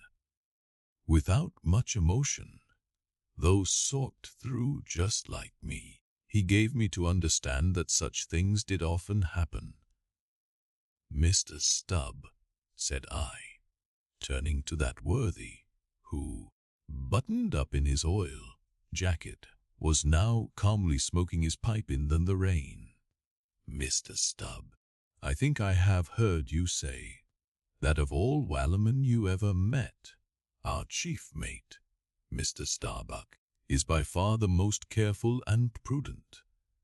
I suppose, then, that going plump on a flying whale with your sail set in a foggy squall is the height of a whaleman's discretion." "Certain. I've lowered for whales from a leaking ship in a gale off Cape Horn." "Then, Mr. Flask," said I, turning to little King Post, who was standing close by, "you are experienced in these things, and I am not. Will you tell me whether it is an unalterable law in this fishery, Mr. Flask, for an oarsman to break his own back pulling himself back, foremost into death's jaws?" "Can't you twist that smaller?" said Flask. "Wes, that's the law. I should like to see a boat's crew backing water up to a whale face foremost. Ha! The whale would give them squint for squint. Mind that. Here, then, from 3 impartial witnesses, I had a deliberate statement of the entire case. Considering, therefore, that squalls and capsizings in the water and consequent bivouacs on the deep were matters of common occurrence in this kind of life, considering that at the superlatively critical instant of going on to the whale I must resign my life in the hands of him who steered the boat, oftentimes a fellow at that very moment is upon the point of scuttling the frantic stings, was in his impetuousings campings. Up who at that boat, oftentimes him still who steered boat, considering that the particular disaster to our own particular boat was chiefly to be imputed to Starbuck's driving onto his whale almost in the teeth of a squall. and considering that Starbuck, notwithstanding, was famous for his great heedfulness in the fishery, considering that I belonged to this uncommonly prudent Starbuck's boat, and finally considering in what a devil's chase I was implicated, touching the white whale, taking all things together, I say, I thought I might as well go below and make a rough draft of my will. Queequeg, said I, come along, you shall be my lawyer, executor, and legatee. It may seem strange that of all men sailors should be tinkering at their last wills and testaments, but there are no people in the world more fond of that diversion. This was the 4th time in my nautical life that I had done the same thing. After the ceremony was concluded upon the present occasion, I felt all the easier. A stone was rolled away from my heart. Besides, all the days I should now live would be as good as the days that Lazarus lived after his resurrection, a supplementary clean gain of so many months or weeks as the case might be. I survived myself. My death and burial were locked up in my chest. I looked round me tranquilly and contentedly, like a quiet ghost with a clean conscience, sitting inside the bars of a snug family vault. Now then, thought I, unconsciously rolling up the sleeves of my frock, here goes for a cool, collected dive at death and destruction, and the devil fetch the hindmost. Chapter 50. Ahab's Boat and Crew. Fedala? Who would have thought it, Flask? Cried Stubb. If I had but one leg you would not catch me in a boat, unless maybe to stop the plug, whole with my timber toe. Oh, he's a wonderful old man. I don't think it so strange, after all, on that account, said Flask. If his leg were off at the hip, now, it would be a different thing. That would disable him, but he has one knee, and good part of the other left, you know. I don't know that, my little Van. I never yet saw him kneel. Among wise people it has often been argued whether, considering the paramount importance of his life to the success of the voyage, it is right for a whaling captain to jeopardize that life in the active perils of the chase.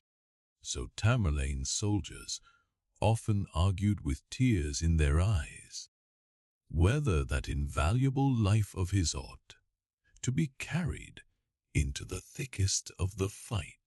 But with Ahab the question assumed a modified aspect, considering that with 2 legs man is but a hobbling wight in all times of danger, considering that the pursuit of whales is always under great and extraordinary difficulties, that every individual moment, indeed, then comprises a peril.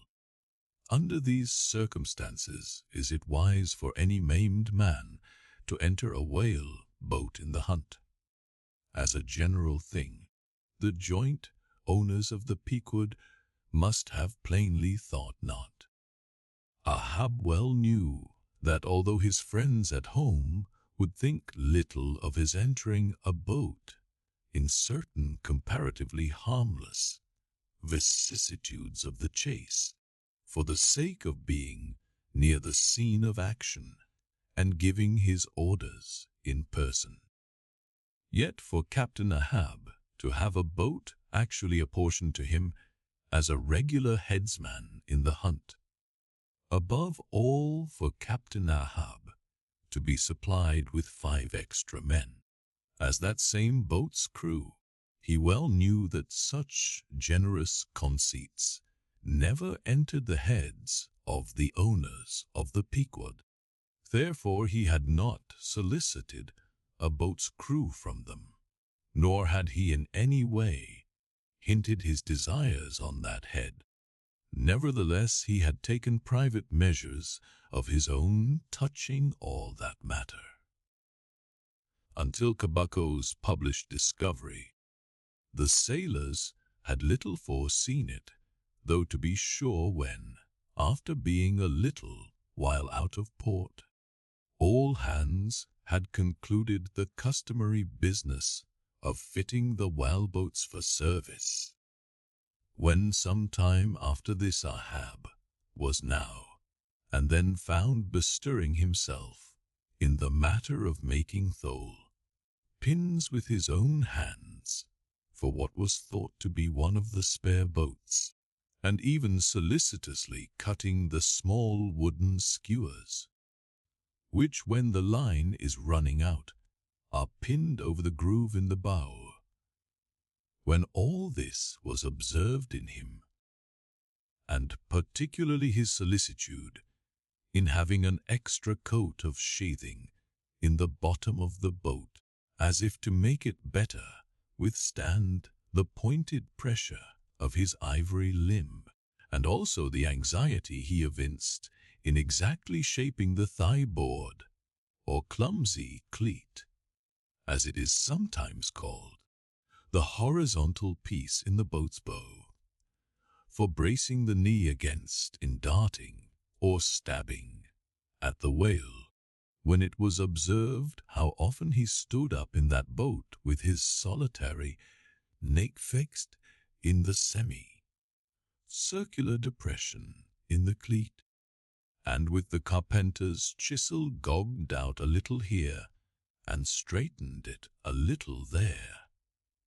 All these things, I say, had awakened much interest and curiosity at the time.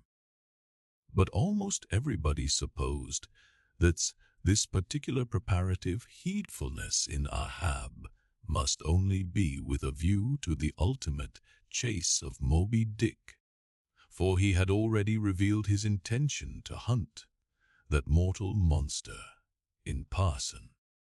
But such a supposition did by no means involve the remotest suspicion as to any boat's crew being assigned to that boat.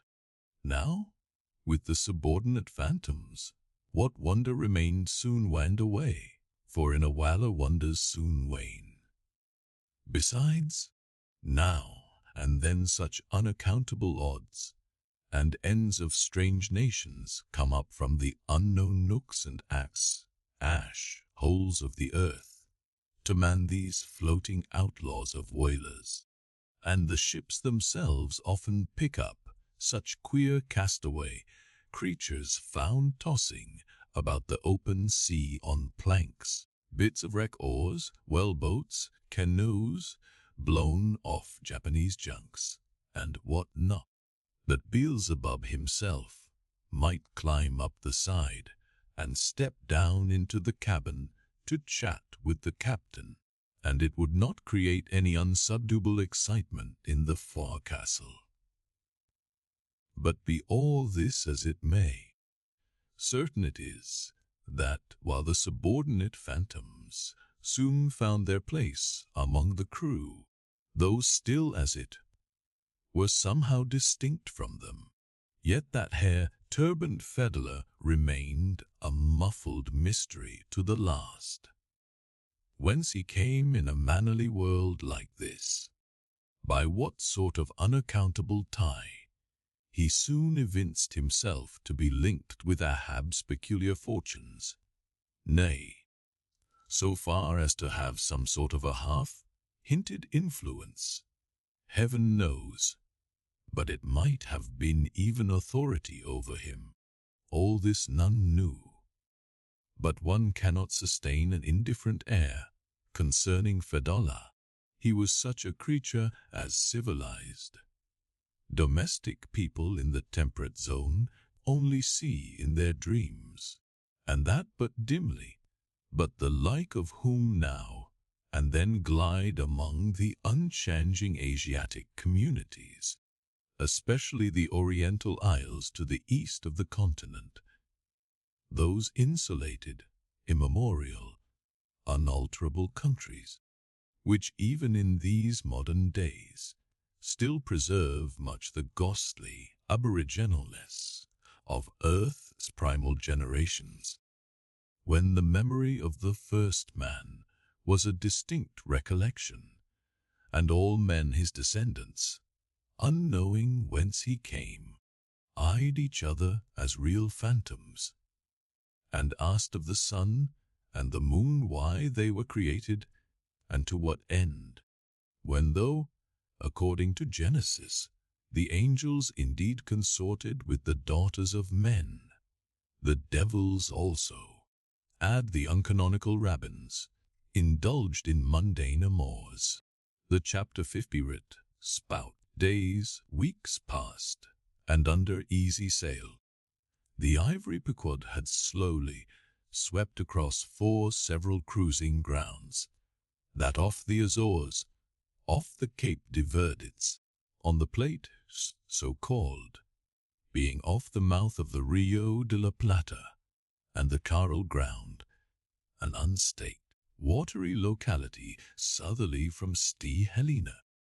It was while gliding through these latter waters that one serene and moonlight night, when all the waves rolled by like scrolls of silver, and by their soft, suffusing seethings, made what seemed a silvery silence, not a solitude. On such a silent night a silvery jet was seen far in advance of the white bubbles at the bow. Lit up by the moon, it looked celestial, seemed some plumed and glittering god uprising from the sea. Fadala first descried this jet, for of these moonlight nights it was his wont to mount to the main masthead and stand a look out there with the same precision as if it had been day. And yet, though herds of whales were seen by night, not all one whaleman in 100 would venture a lowering for them. You may think with what emotions, then, the seaman beheld this old Oriental perched aloft at such unusual hours, his turban and the moon, companions in one sky.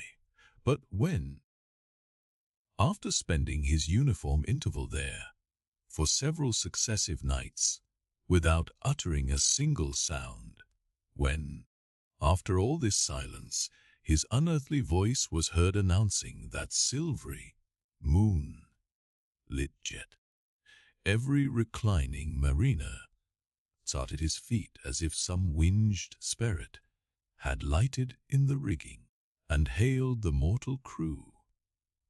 "There she blows," had the trump of judgment blown. They could not have quivered more, yet still they felt no terror, rather pleasure. For though it was a most unwonted hour, yet so impressive was the cry, and so deliriously exciting, that almost every soul on board instinctively desired a lowering. Walking the deck with quick, side, lunging strides, Ahab commanded the gallant sails and royals to be set, and every stunsail spread. The best man in the ship must take the helm.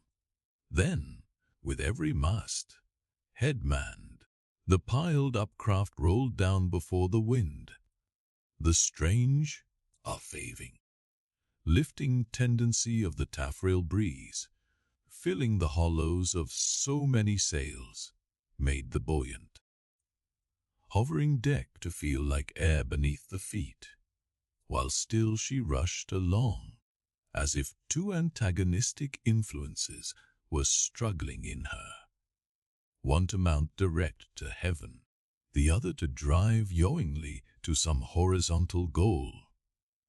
And had you watched Ahab's face that night, you would have thought that in him also 2 different things were warring. while his one leg made lively echoes along the deck. Every stroke of his dead limb sounded like a coffin tap. On life and death this old man walked. But though the ship so swiftly sped, and though from every eye, like arrows, the eager glances shot, yet the silvery jet was no more seen that night. Every sailor swore he saw it once, but not a second time. This midnight spout had almost grown a forgotten thing, when, some days after, lo, at the same silent hour, it was again announced, again it was descried by all. But upon making sail to overtake it, once more it disappeared as if it had never been. And so it served us night after night, till no one heeded it but to wonder at it. Mysteriously jetted into the clear moonlight, or starlight, as the case might be, disappearing again for one whole day, or 2 days, or 3, and somehow seeming at every distinct repetition to be advancing still further and further in our van.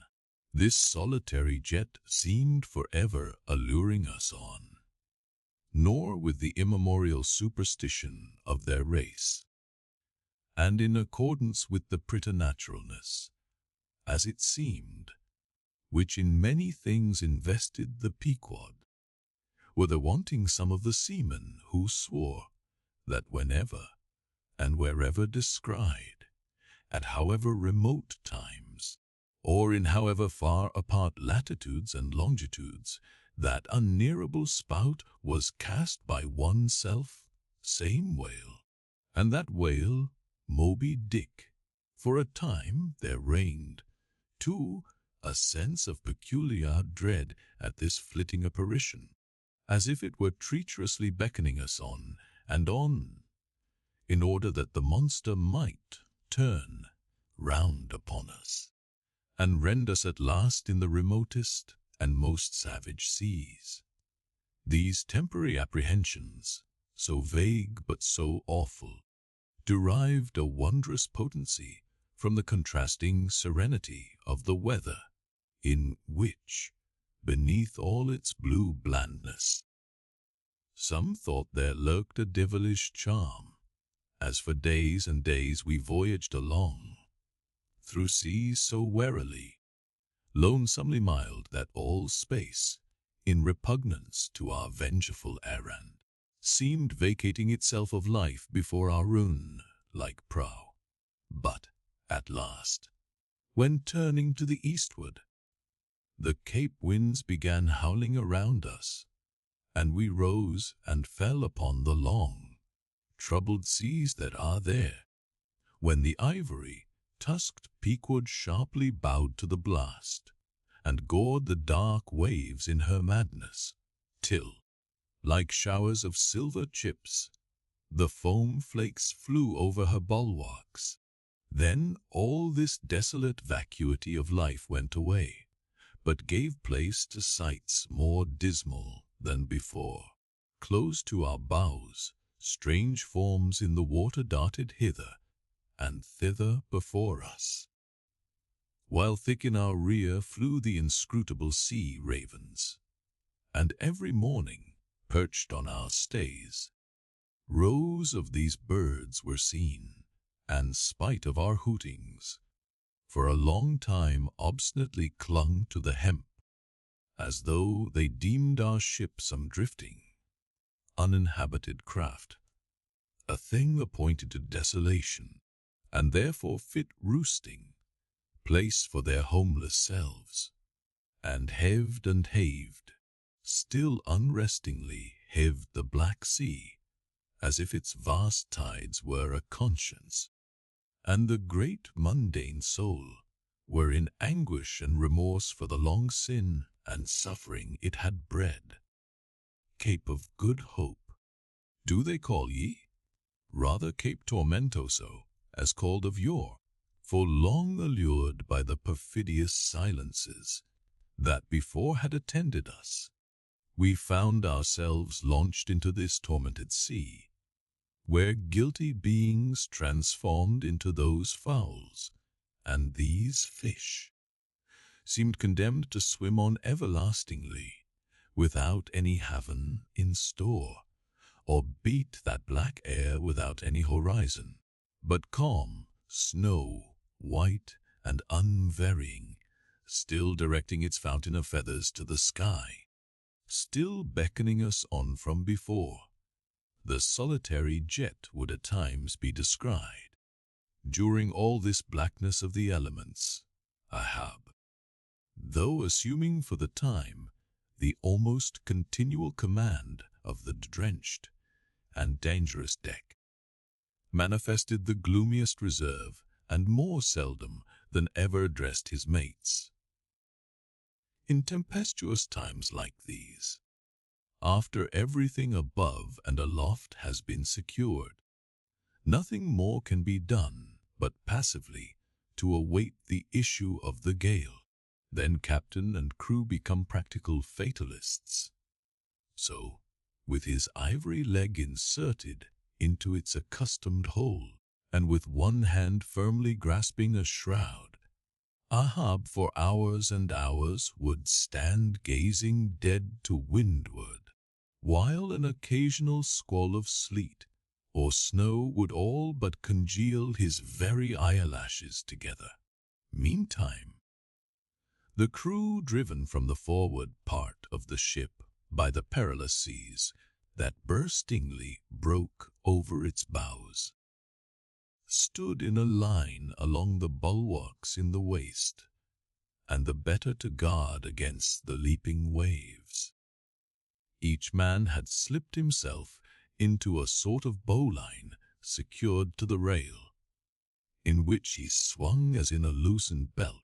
Few or no words were spoken, and the silent ship, as if manned by painted sailors in wax, day after day tore on through all the swift madness and gladness of the demoniac waves. By night the same muteness of humanity before the shrieks of the ocean prevailed. Still in silence the men swung in the bowlines. Still wordless Ahab stood up to the blast. Even when wearied nature seemed demanding repose, he would not seek that repose in his hammock. Never could Starbuck forget the old man's aspect, when one night going down into the cabin to mark how the barometer stood, he saw him with closed eyes sitting straight in his floor screwed chair. The rain and half melted sleet of the storm from which he had some time before emerged, still slowly dripping from the unremoved hat and coat. On the table beside him lay unrolled one of those charts of tides and currents where have previously been spoken of. His lantern swung from his tightly clenched hand.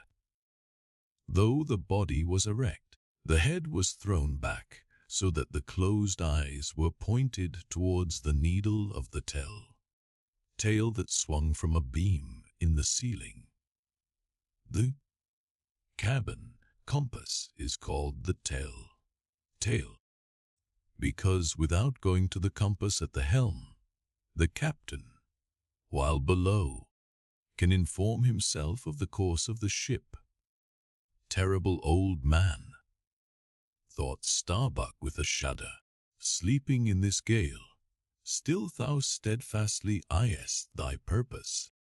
Chapter 50. Albatross. South, eastward from the Cape, off the distant Crossets, a good cruising ground for right whalemen, a sail loomed ahead, the gunnies as Albatross by name. As she slowly drew nigh, from my lofty perch at the foremast head, I had a good view of that sight, so remarkable to a tyro in the far ocean fisheries, a whaler at sea, and long absent from home, as if the waves had been fullers.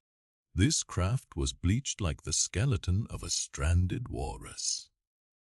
All down her sides, this spectral appearance was traced with long channels of reddened rust, while all her spars and her rigging were like the thick branches of trees furred over with hoar frost. Only her lower sails were set. A wild sight it was to see her long, bearded look out at those three-mast heads.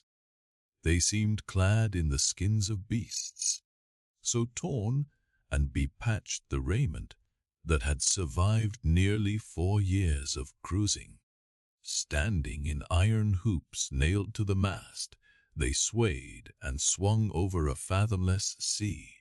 And though, when the ship slowly glided close under our stern, we 6 men in the air came so nigh to each other that we might almost have leaped from the mast, heads of one ship to those of the other.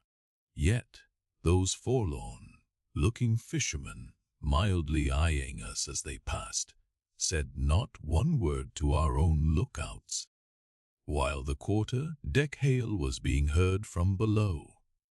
"Ship eye, have ye seen the white whale?"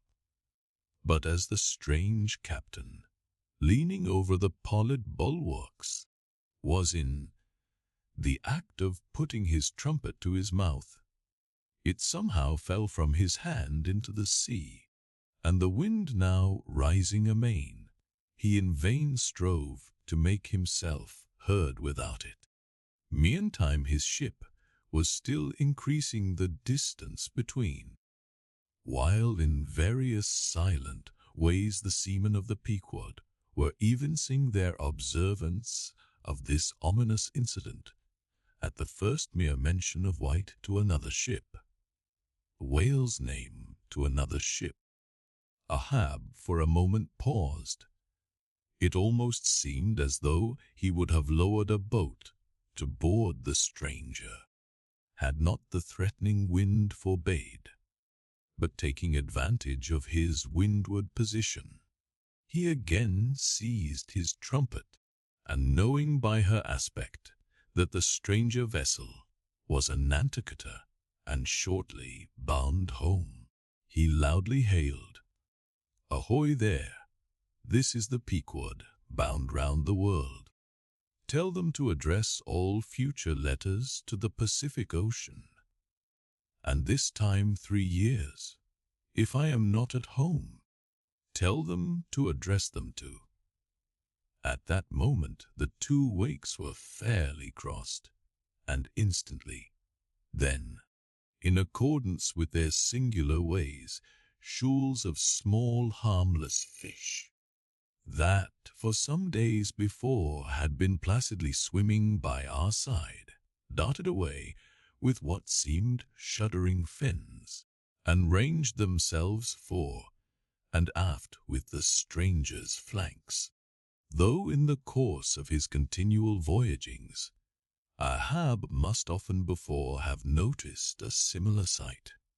Yet, to any monomaniac man, the various trifles capriciously carry meanings. "Swim away from me, do ye?" murmured Ahab, gazing over into the water. There seemed but little in the words, but the tone conveyed more of deep, helpless sadness than the insane old man had ever before evinced. But turning to the steersman, who thus far had been holding the ship in the wind to diminish her headway, he cried out in his old lion voice, "Up helm! Keep her off round the world." Round the world. There is much in that sound to inspire proud feelings, but whereto does all that circumnavigation conduct? Only through numberless perils to the very point whence we started, where those that we left behind secure were all the time before us. Were this world an endless plain, and by sailing eastward we could forever reach new distances and discover sights more sweet and strange than any Cyclades or islands of King Solomon. Then there were promise in the voyage, but in pursuit of those far mysteries we dream of, or in tormented chase of that demon phantom that, sometime or other, swims before all human hearts. While chasing such over this round globe, they either lead us on in barren mazes, or midway leave us whelmed. Chapter 53. The Gam.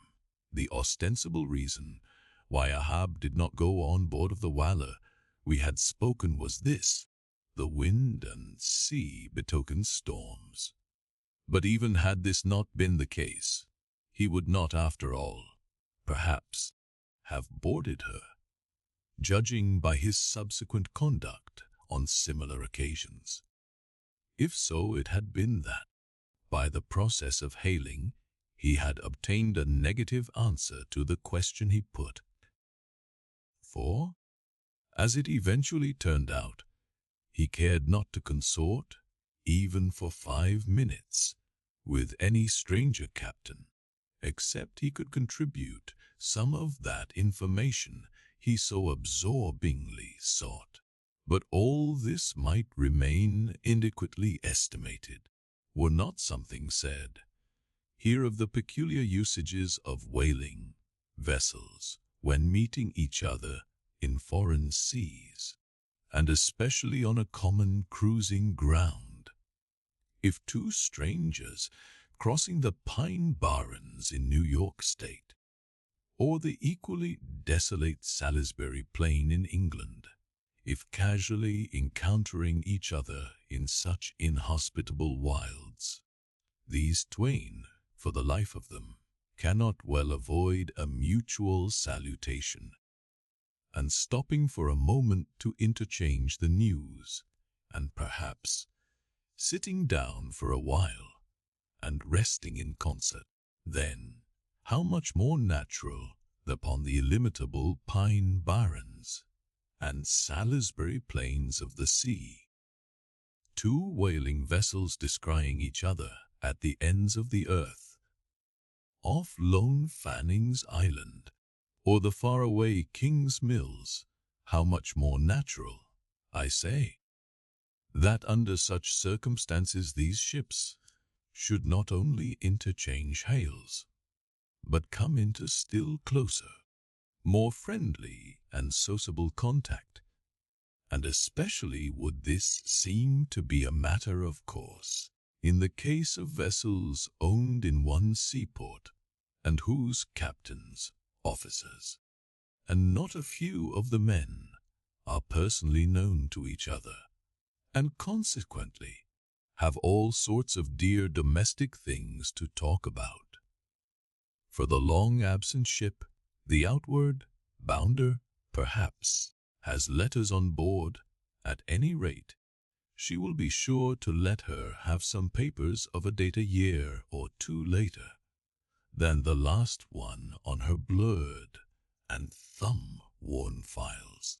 And in return for that courtesy, the outward bound ship would receive the latest whaling intelligence from the cruising ground to which she may be destined, a thing of the utmost importance to her.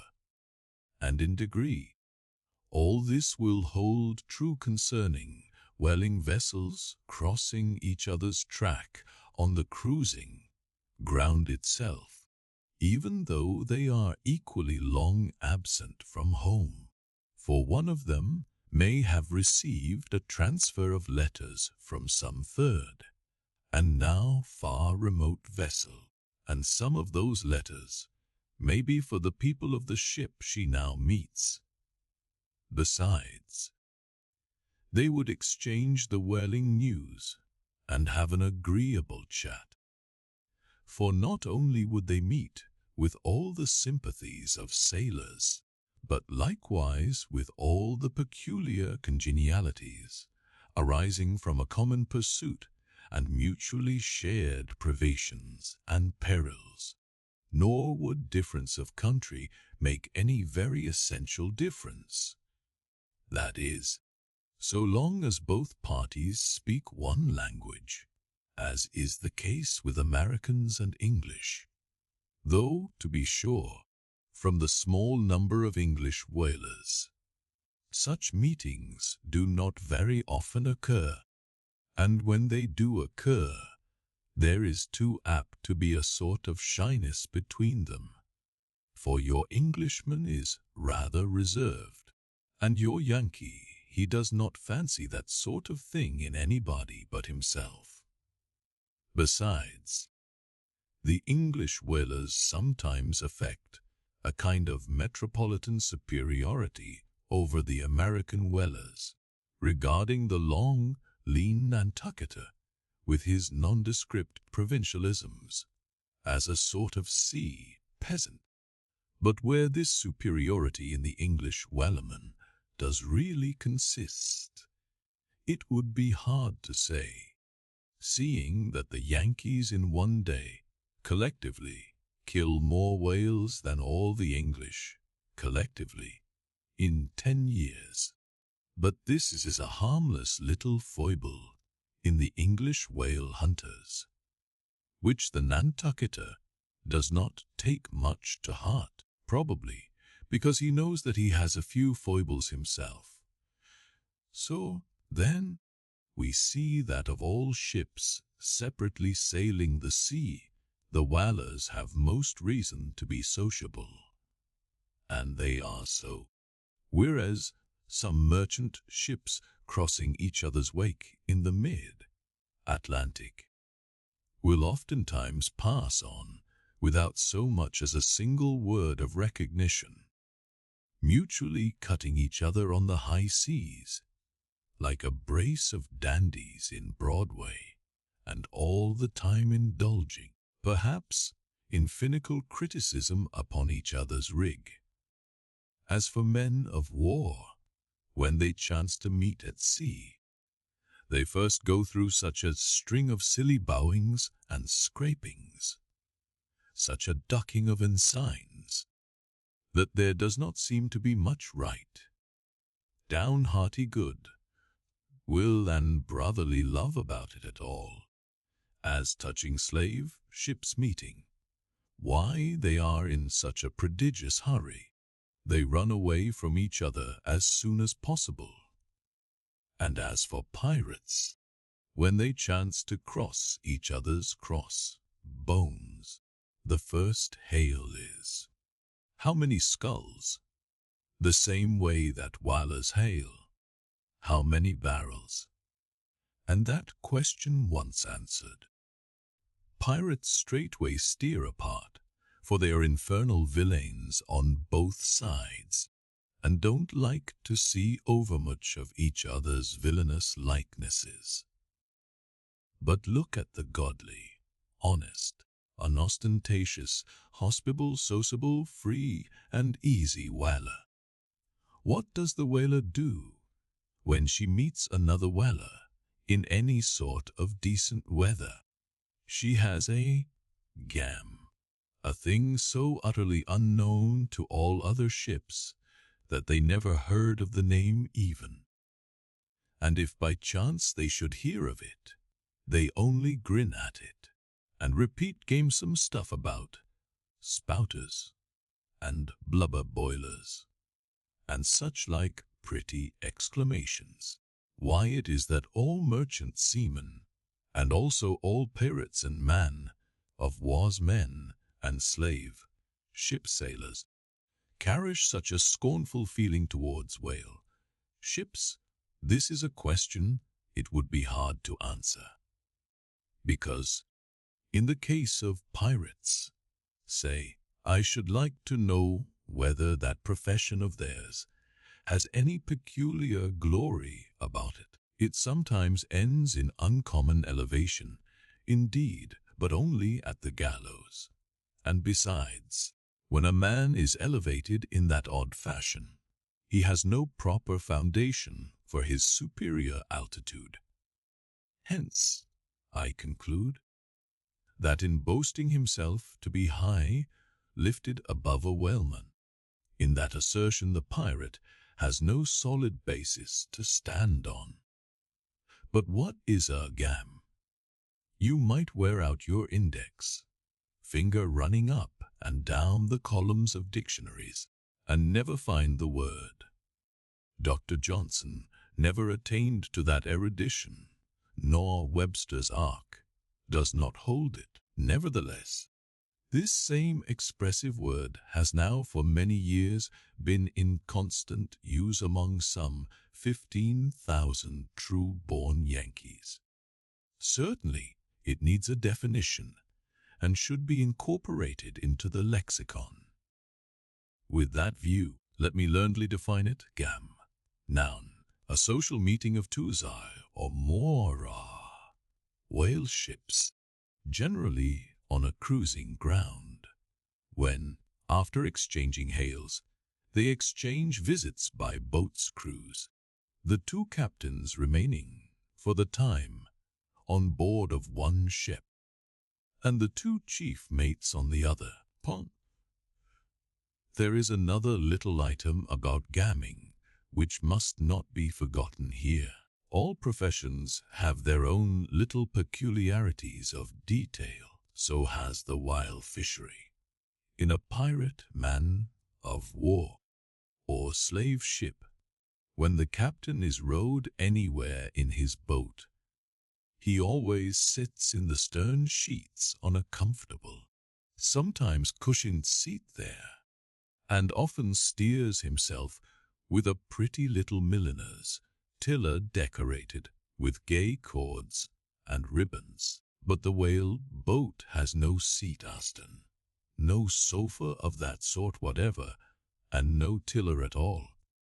High times indeed, if whaling captains were wheeled about the water on casters, like gouty old aldermen in patent chairs. And as for a tiller, the whale boat never admits of any such effeminacy, and therefore, as in gamming, a complete boat's crew must leave the ship, and hence as the boat steerer or harpooner is of the number, that subordinate is the steersman upon the occasion, and the captain, having no place to sit in, is pulled off to his visit, all standing like a pine tree. And often you will notice that, being conscious of the eyes of the whole visible world resting on him from the sides of the two ships, this standing captain is all alive to the importance of sustaining his dignity by maintaining his legs. Nor is this any very easy matter, for in his rear is the immense projecting steering, or hitting him now and then in the small of his back, the after or reciprocating by wrapping his knees in front. He is thus completely wedged before and behind, and can only expand himself sideways by settling down on his stretched legs. But a sudden, violent pitch of the boat will often go far to topple him, because length of foundation is nothing without corresponding breadth. Merely make a spread angle of two poles, and you cannot stand them up. Then, again, it would never do in plain sight of the world's riveted eyes. It would never do, I say, for this straddling captain to be seen steadying himself the slightest particle by catching hold of anything with his hands. Indeed, as token of his entire buoyant self-command, he generally carries his hands in his trousers pockets. But perhaps being generally very large, heavy hands, he carries them there for ballast. Nevertheless, there have occurred instances, well authenticated ones too, where the captain has been known for an uncommonly critical moment or two, in a sudden squall, say, to seize hold of the nearest oarsman's hair, and hold on there, like grim death. The chapter 54, the town, Hoseas told at the Golden Inn, the Cape of Good Hope, and all the watery region round about there, is much like some noted four corners of a great highway, where you meet more travelers than in any other part. It was not very long after speaking the gunny that another homeward bound Walaman, the town, Ho, was encountered. She was manned almost wholly by Polynesians. In the short gam that ensued, she gave us strong news of Moby Dick. To some, the general interest in the white whale was wildly heightened by a circumstance of the town. Ho's story, which seemed obscurely to involve with the whale a certain wondrous, inverted visitation of one of those so-called judgments of God, which at times are said to overtake some men. This latter circumstance, with its own particular accompaniments, forming what may be called the secret part of the tragedy about to be narrated, never reached the ears of Captain Ahab or his mates, for that secret part of the story was unknown to the captain of the town, Ho himself. It was the private property of 3 Confederate white seamen of that ship, one of whom, it seems, communicated it to Tashtego with Romish injunctions of secrecy. But the following night Tashtego rambled in his sleep, and revealed so much of it in that way, that when he was wakened he could not well withhold the rest. Nevertheless, so potent an influence did this thing have on those seamen in the Pequod, who came to the full knowledge of it, and by such a strange delicacy, to call it so, were they governed in this matter, that they kept the secret among themselves, so that it never transpired abaft the Pequod's main mast, interweaving in its proper place this darker thread with the story, as publicly narrated on the ship. The whole of this strange affair I now proceed to put on lasting record, that the ancient whale, cry upon first sighting a whale from the mast, had, still used by Walaman in hunting the famous Galapagos terrapin. For my humour's sake, I shall preserve the style in which I once narrated it at Lima to a lounging circle of my Spanish friends, one Saint's Eve, smoking upon the thick, gilt-tiled piazza of the Golden Inn. Of those fine cavaliers, the young Dons, Pedro and Sebastian, were on the closer terms with me, and hence the interluding questions they occasionally put, and which our Delay answered at the time. Some 2 years prior to my first learning the events which I am about rehearsing to you, gentlemen, the town, Ho, sperm weller of Nantucket, was cruising in your Pacific here. Not very many days sail eastward from the eaves of this good Golden Inn. She was somewhere to the northward of the line. One morning upon handling the pumps, according to daily usage, it was observed that she made more water in her hold than common. They supposed a sword fish had stabbed her, gentlemen, but the captain, having some unusual reason for believing that rare good luck awaited him in those latitudes, and therefore being very averse to quit them, and the leak not being then considered at all dangerous, though, indeed, they could not find it after searching the hold as low down as was possible In rather heavy weather, the ship still continued her cruisings, the mariners working at the pumps at wide and easy intervals. But no good luck came. More days went by, and not only was the leak yet undiscovered, but it sensibly increased. So much so that now, taking some alarm, the captain, making all sail, stood away for the nearest harbor among the islands, there to have his hull hove out and repaired.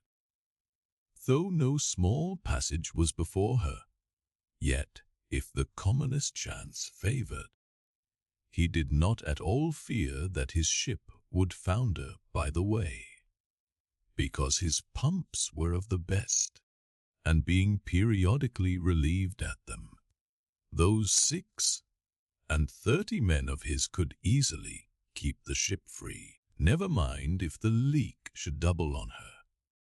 In truth, well nigh the whole of this passage being attended by very prosperous breezes, the town had all but certainly arrived in perfect safety at her port, without the occurrence of the least fatality, had it not been for the brutal overbearing of Radney, the mate, a vineyarder, and the bitterly provoked vengeance of Steelkilt, a lakeman and desperado from Buffalo. Lakeman? Buffalo? Pray, what is a lakeman, and where is Buffalo? Said Don Sebastian, rising in his swinging mat of grass, on the eastern shore of our Lake Erie. Don, but I crave your courtesy. May be. You shall soon hear further of all that.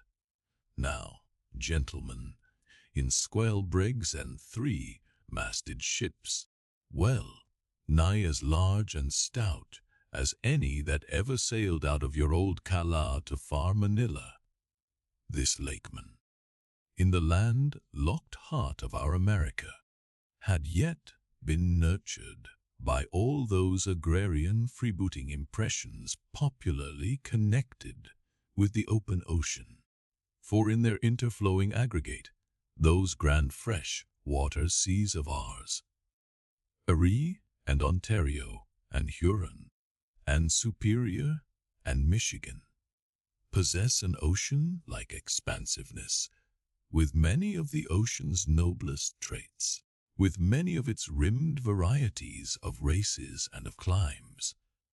They contain round archipelagos of romantic isles, even as the Polynesian waters do, in large part, are shored by two great contrasting nations, as the Atlantic is.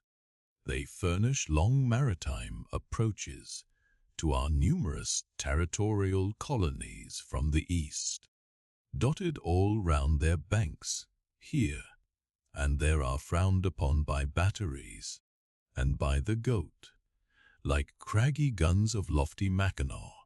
They have heard the fleet thunderings of naval victories. At intervals they yield their beaches to wild barbarians, whose red-painted faces flash from out their peltry wigwams, for leagues and leagues are flanked by ancient and unentered forests, where the gaunt pines stand like serried lines of kings in Gothic genealogies, those same woods harboring wild Afric beasts of prey and silken creatures whose exported furs give robes to Tartar emperors. They mirror the paved capitals of Buffalo and Cleveland, as well as Winnebago villages. They float alike the full, rigged merchant ship, the armed cruiser of the state, the steamer, and the beach canoe. They are swept by borean and dismasting blasts, as direful as any that lash the salted wave. They know what shipwrecks are, for out of sight of land, however inland, they have drowned full many a midnight ship with all its shrieking crew. Thus, gentlemen, though an inlander, Steelkilt was wild ocean-born and wild ocean-nurtured, as much of an audacious mariner as any. And for Radney, though in his infancy he may have laid him down on the lone Nantucket beach, to nurse at his maternal sea, though in after life he had long followed our austere Atlantic and your contemplative Pacific, yet was he quite as vengeful and full of social quarrel as the backwoods seaman, fresh from the latitudes of buck, horn-handled Bowie knives. Yet was this Nantucketer a man with some good-hearted traits, and this lakeman a mariner, who, though a sort of devil indeed, might yet by inflexible firmness, only tempered by that common decency of human recognition which is the meanest slave's right. Thus treated, this Steelkilt had long been retained harmless and docile. At all events, he had proved so thus far. But Radney was doomed and made mad, and Steelkilt, but, gentlemen, you shall hear. It was not more than a day or two, at the furthest, after pointing her prow for her island haven, that the town, whose leak seemed again increasing, but only so as to require an hour or more at the pumps every day. You must know that in a settled and civilized ocean like our Atlantic, for example, some skippers think little of pumping their whole way across it, though of a still, sleepy night, should the officer of the deck happen to forget his duty in that respect, the probability would be that he and his shipmates would never again remember it, on account of all hands gently subsiding to the bottom, nor in the solitary and savage seas, far from you to the westward. Gentlemen, is it altogether unusual for ships to keep clanging at their pump handles in full chorus, even for a voyage of considerable length? That is, if it lie along a tolerably accessible coast, or if any other reasonable retreat is afforded them. It is only when a leaky vessel is in some very out-of-the-way a part of those waters, some really landless latitude, that her captain begins to feel a little anxious. Much this way had it been with the town whole. So when her leak was found gaining once more, there was in truth some small concern manifested by several of her company, especially by Radney the mate. He commanded the upper sails to be well hoisted, sheeted home anew, and every way expanded to the breeze. Now this Radney, I suppose, was as little of a coward, and as little inclined to any sort of nervous apprehensiveness touching his own person as any fearless, unthinking creature on land or on sea that you can conveniently imagine, gentlemen. Therefore, when he betrayed this solicitude about the safety of the ship, some of the seamen declared that it was only on account of his being a part owner in her. So, when they were working that evening at the pumps, there was on this head no small gamesomeness, slyly going on among them, as they stood with their feet continually overflowed by the rippling clear water, clear as any mountain spring. Gentlemen, that bubbling from the pumps ran across the deck, and poured itself out in steady spouts at the lee scupper holes. Now, as you well know, it is not seldom the case in this conventional world of ours, watery or otherwise, that when a person placed in command over his fellow men finds one of them to be very significantly his superior in general pride of manhood. Straightway against that man he conceives an unconquerable dislike and bitterness, and if he have a chance he will pull down and pulverize that subaltern's tower, and make a little heap of dust of it. Be this conceit of mine as it may, gentlemen, at all events Steelkilt was a tall and noble animal, with a head like a Roman, and a flowing golden beard like the tasselled housings of your last viceroy's snorting charger, and a brain, and a heart, and a soul in him, gentlemen, which had made Steelkilt Charlemagne, had he been born son to Charlemagne's father.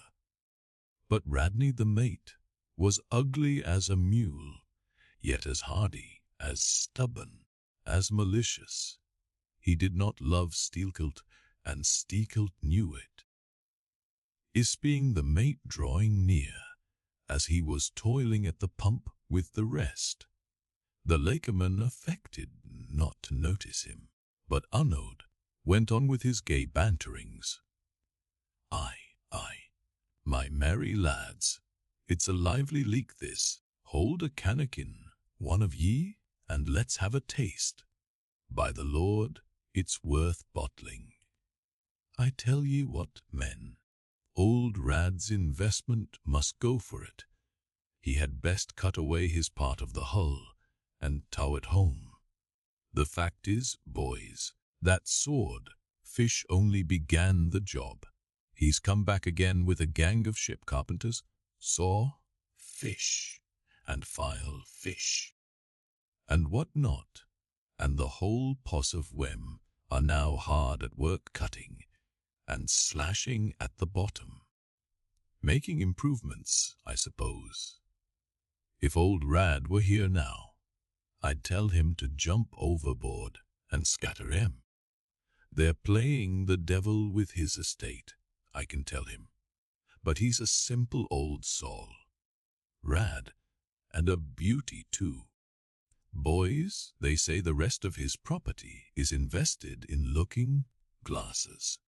I wonder if he'd give a poor devil like me the model of his nose. Damn your eyes! What's that pump stopping for? Roared Radney, pretending not to have heard the sailors talk, thunder away at it.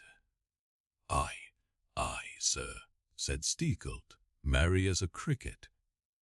Lively, boys, lively. Now. And with that the pump clanged like 50 fire engines. The men tossed their hats off to it, and ere long that peculiar gasping of the lungs was heard, which denotes the fullest tension of life's utmost energies. Quitting the pump at last, with the rest of his band, the lakeman went forward all panting, and sat himself down on the windlass, his face fiery red, his eyes bloodshot, and wiping the profuse sweat from his brow. Now what cozening fiend it was, gentlemen, that possessed Radney to meddle with such a man in that corporeally exasperated state, I know not, but so it happened. Intolerably striding along the deck, the mate commanded him to get a broom and sweep down the planks, and also a shovel, and remove some offensive matters consequent upon allowing a pig to run at large. Now, gentlemen, sweeping a ship's deck at sea is a piece of household work, which in all times but raging gales is regularly attended to every evening. It has been known to be done in the case of ships actually foundering at the time. Such, gentlemen, is the inflexibility of sea usages and the instinctive love of neatness in seamen, some of whom would not willingly drown without first washing their faces. But in all vessels this broom business is the prescriptive province of the boys, if boys there be aboard. Besides, it was the stronger men in the town, who that had been divided into gangs, taking turns at the pumps, and being the most athletic seaman of them all, Steelkilt had been regularly assigned captain of one of the gangs. Consequently, he should have been freed from any trivial business not connected with truly nautical duties. Such being the case with his comrades. I mention all these particulars so that you may understand exactly how this affair stood between the two men. But there was more than this. The order about the shovel was almost as plainly meant to sting and insult Steelkilt, as though Radney had spat in his face. Any man who has gone sailor in a whale ship will understand this, and all this, and doubtless much more, the lakeman fully comprehended when the mate uttered his command. But as he sat still for a moment, and as he steadfastly looked into the mate's malignant eye, and perceived the stacks of powder casks heaped up in him, and the slow match silently burning along towards them, as he instinctively saw all this, that strange forbearance and unwillingness to stir up the deeper passionateness in any already ireful being, a repugnance most felt, when felt at all, by really valiant men, even when aggrieved. This nameless phantom feeling, gentlemen, stole over Steelkilt. Therefore, in his ordinary tone, only a little broken by the bodily exhaustion he was temporarily in, he answered him, saying that sweeping the deck was not his business, and he would not do it. And then, without at all alluding to the shovel, he pointed to 3 lads as the customary sweepers, who, not being billeted at the pumps, had done little or nothing all day. To this Radney replied with an oath, in a most domineering and outrageous manner, unconditionally reiterating his command, meanwhile advancing upon the still-seated lakeman, with an uplifted cooper's club hammer, which he had snatched from a cask nearby. Heated and irritated, as he by his spasmodic toil at the pumps, for all his first nameless feeling of forbearance, the swaiting Steelkilt could but ill brook this bearing in the mate.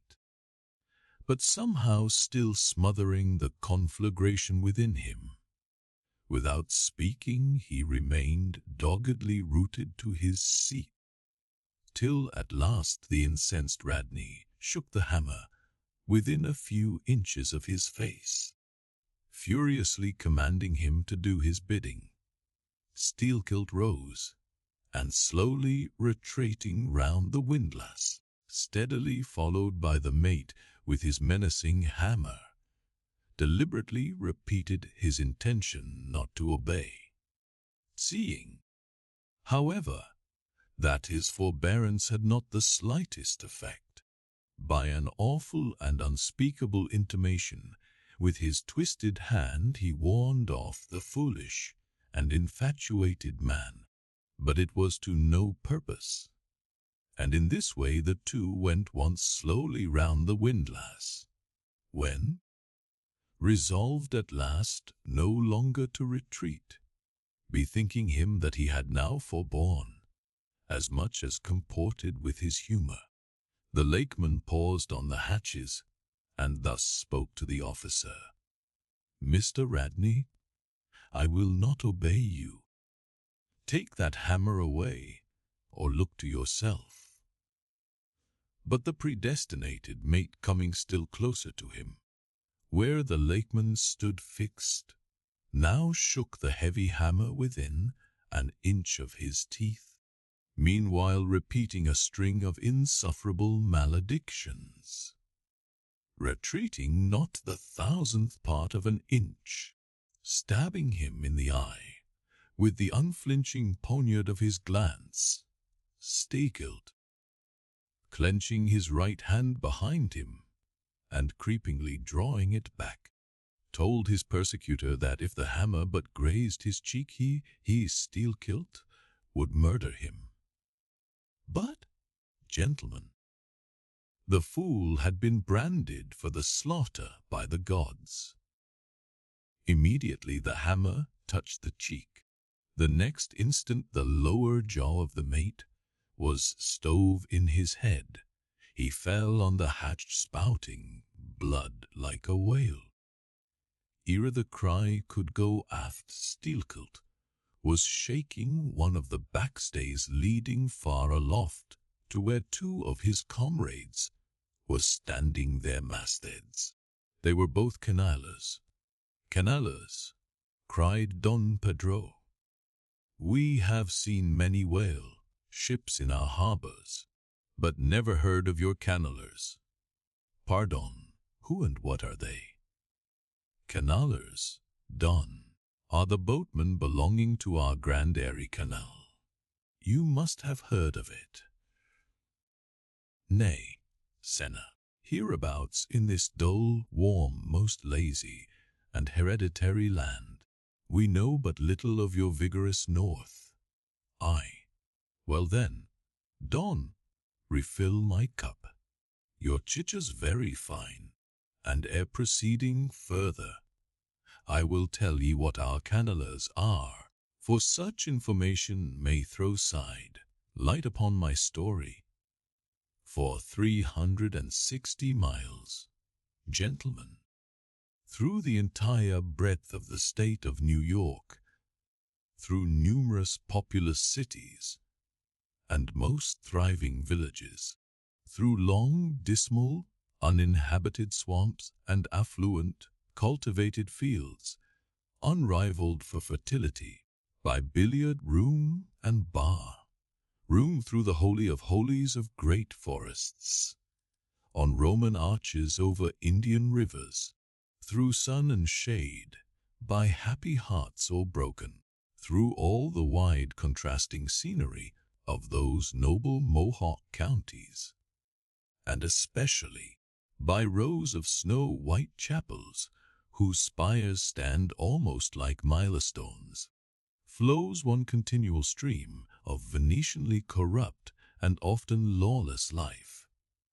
There's your true Ashanti, gentlemen. There howl your pagans, where you ever find them, next door to you, under the long, flung shadow and the snug patronizing lee of churches. For by some curious fatality, as it is often noted of your metropolitan freebooters, that they ever encamp around the halls of justice, so sinners, gentlemen, most abound in holiest vicinities. "Is that a friar passing?" said Don Pedro, looking downwards into the crowded plaza, with humorous concern. "Well, for our northern friend, Dame Isabella's Inquisition wanes in Lima," laughed Don Sebastian. "Proceed, Senna." "A moment, pardon," cried another of the company. "In the name of all us Lamise, I but desire to express to you, Sir Sailor, that we have by no means overlooked your delicacy in not substituting present Lima for distant Venice in your corrupt comparison. Oh, do not bow and look surprised. You know the proverb all along this coast, corrupt as Lima. It but bears out your saying, too. Church is more plentiful than billiard tables, and forever open, and corrupt as Lima. So, too, Venice? I have been there, the holy city of the blessed evangelist, Saint Mark, Saint Dominic, Purge it. Your cup, thanks. Here I refill. Now you pour out again. Freely depicted in his own vocation. Gentlemen, the Canaller would make a fine dramatic hero, so abundantly and picturesquely wicked is he.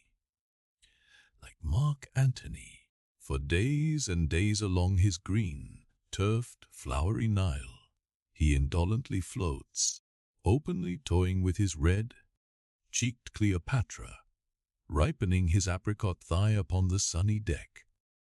But ashore, all this effeminacy is dashed.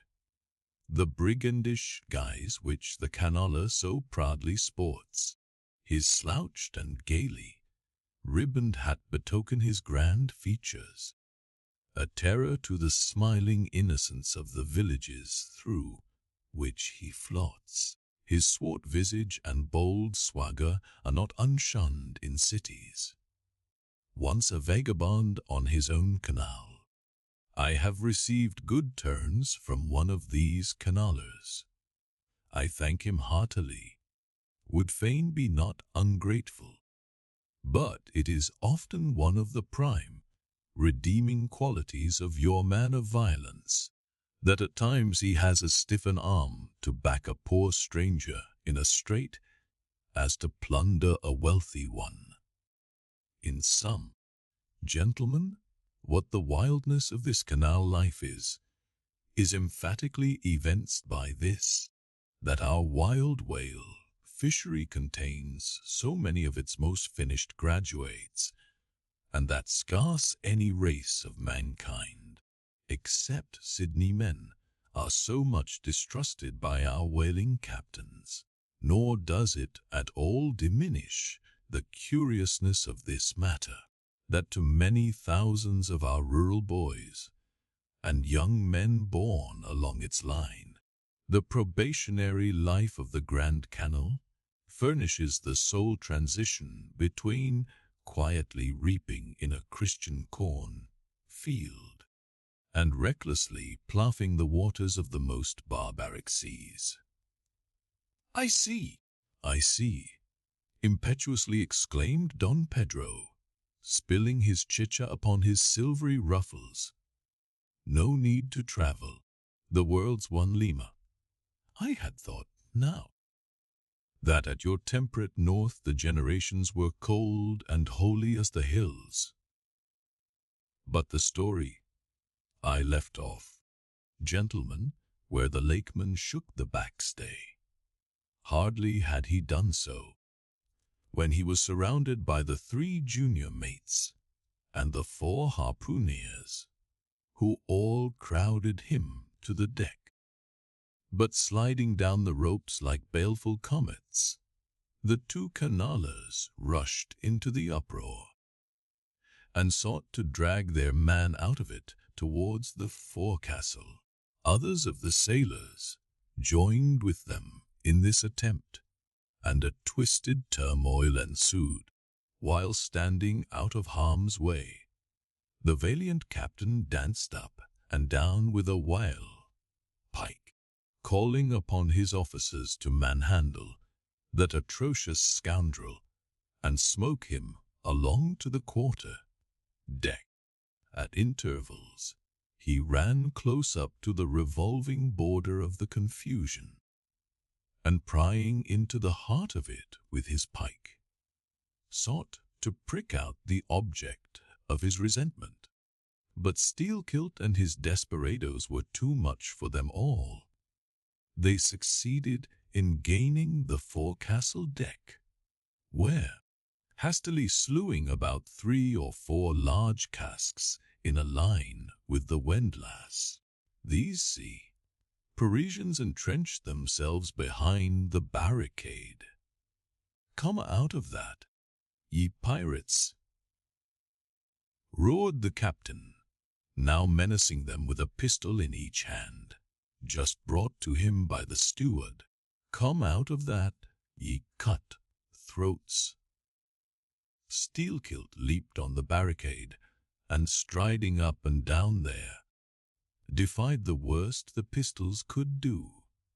but gave the captain to understand distinctly that his Steelkilt's death would be the signal for a murderous mutiny on the part of all hands. Fearing in his heart lest this might prove but too true, the captain a little desisted, but still commanded the insurgents instantly to return to their duty. "Will you promise not to touch us, if we do?" demanded their ringleader. "Turn to, turn to. I make no promise.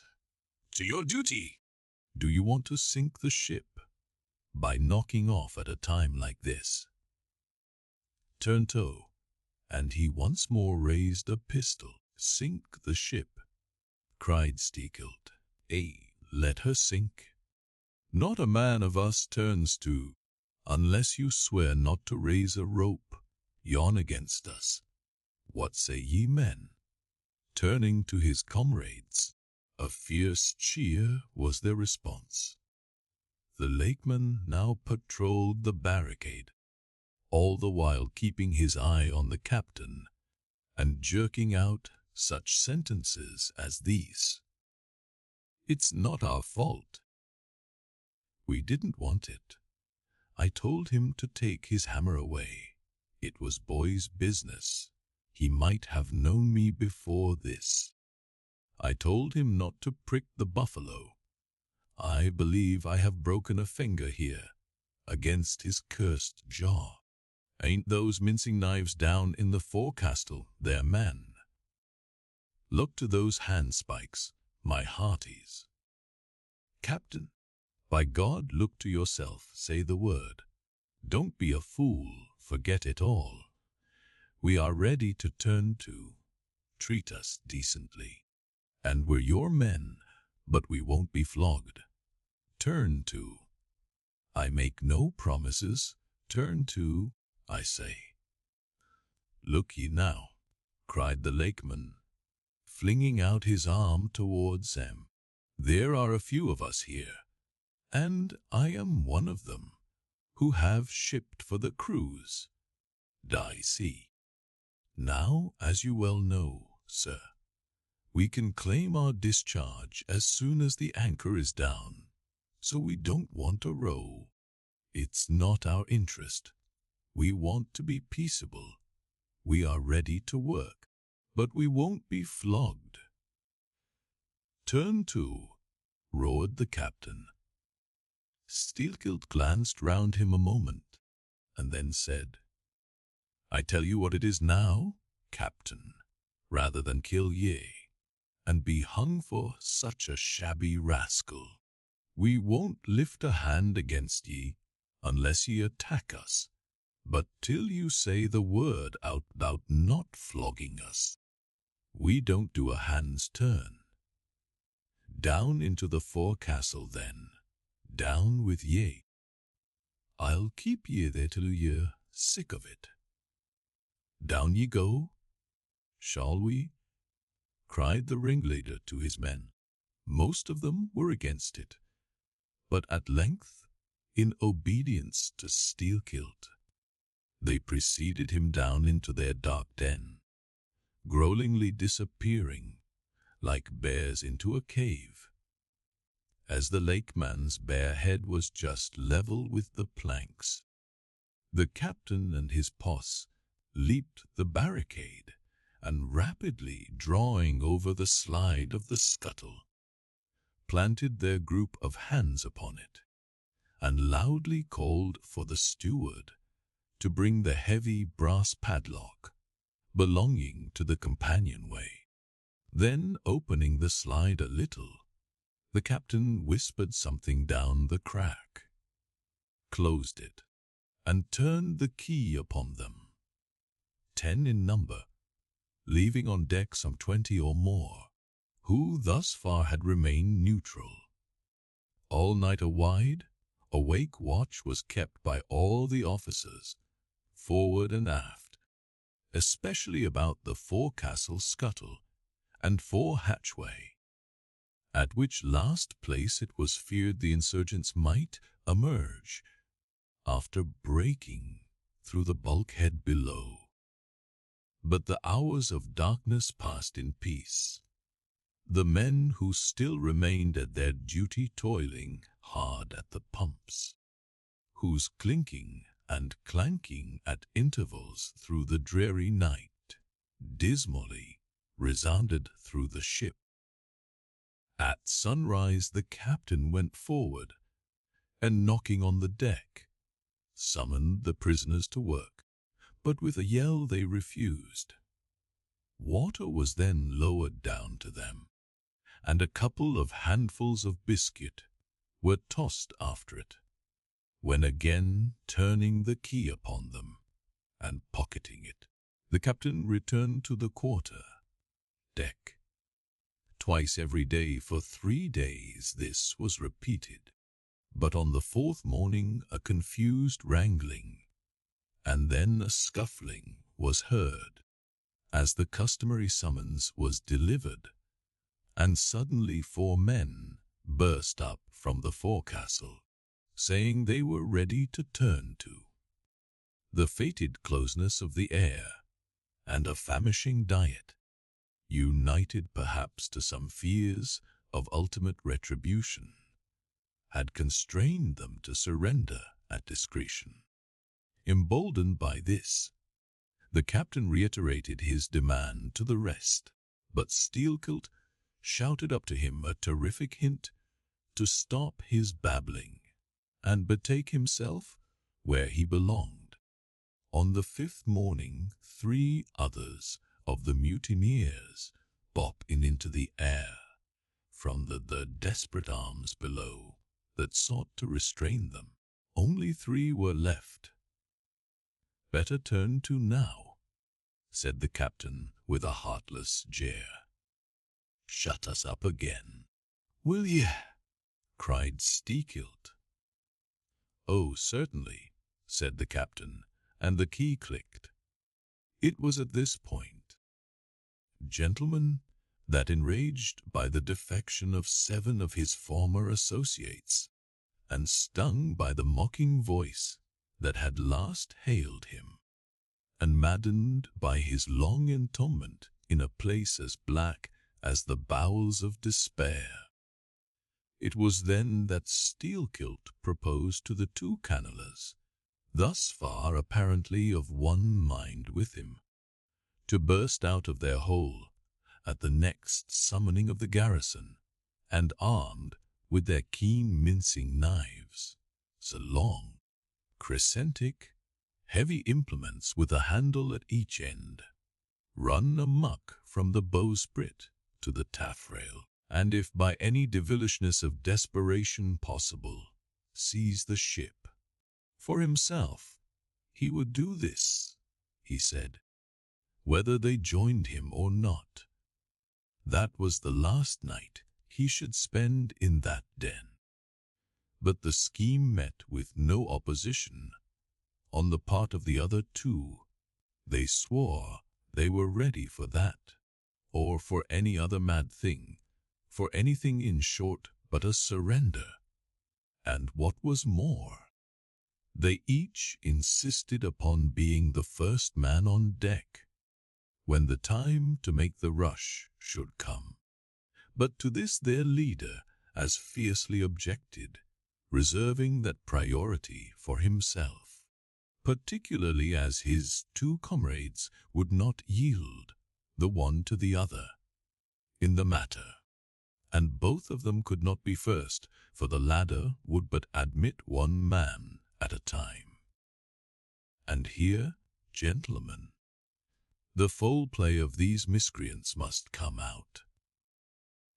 Upon hearing the frantic project of their leader, each in his own separate soul had suddenly lighted, it would seem, upon the same piece of treachery, namely, to be foremost in breaking out, in order to be the first of the 3, though the last of the 10, to surrender, and thereby secure whatever small chance of pardon such conduct might merit.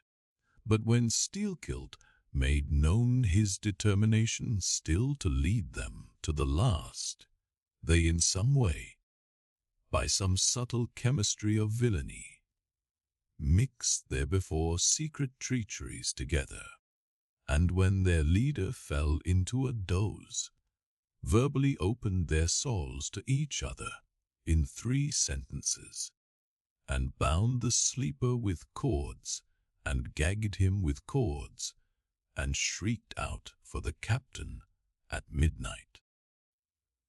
Thinking murder at hand, and smelling in the dark for the blood, he and all his armed mates and harpooneers rushed for the forecastle.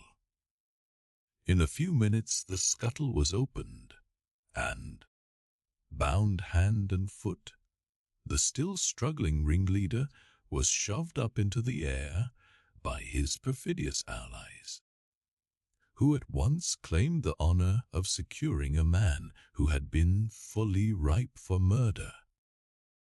But all these were collared, and dragged along the deck like dead cattle, and, side by side, were seized up into the mizzen rigging, like 3/4 of meat, and there they hung till morning. "Damn ye," cried the captain, pacing to and fro before them, "the vultures would not touch ye villains."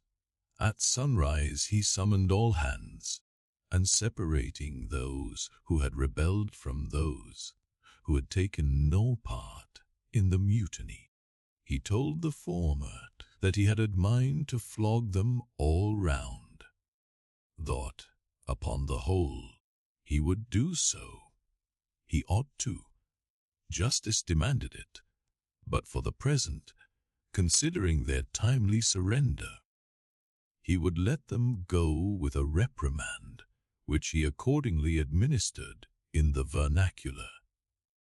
"But as for you, ye carrion rogues," turning to the 3 men in the rigging, "for you, I mean to mince ye up for the try-pots," and, seizing a rope, he applied it with all his might to the backs of the 2 traitors, till they yelled no more, but lifelessly hung their heads sideways, as the 2 crucified thieves are drawn. "My wrist is sprained with yide," he cried at last, "but there is still rope enough left for you, my fine bantam, that wouldn't give up. Take that gag from his mouth, and let us hear what he can say for himself." For a moment the exhausted mutineer made a tremulous motion of his cramped jaws, and then, painfully twisting round his head, said in a sort of hiss, "What I say is this, and mind it well. If you flog me, I murder you. Say ye so, then see how ye frighten me." And the captain drew off, with the rope to strike. "Best not," hissed the lakeman. "But I must," and the rope was once more drawn back for the stroke. Steelkilt here hissed out something inaudible to all but the captain, who, to the amazement of all hands, started back, paced the deck rapidly 2 or 3 times, and then suddenly throwing down his rope, said, "I won't do it. Let him go. Cut him down. Die here." But as the junior mates were hurrying to execute the order, a pale van, with a bandaged head, arrested them. Radney, the chief mate, ever since the blow he had lain in his berth, but that morning, hearing the tumult on the deck, he had crept out, and thus far had watched the whole scene.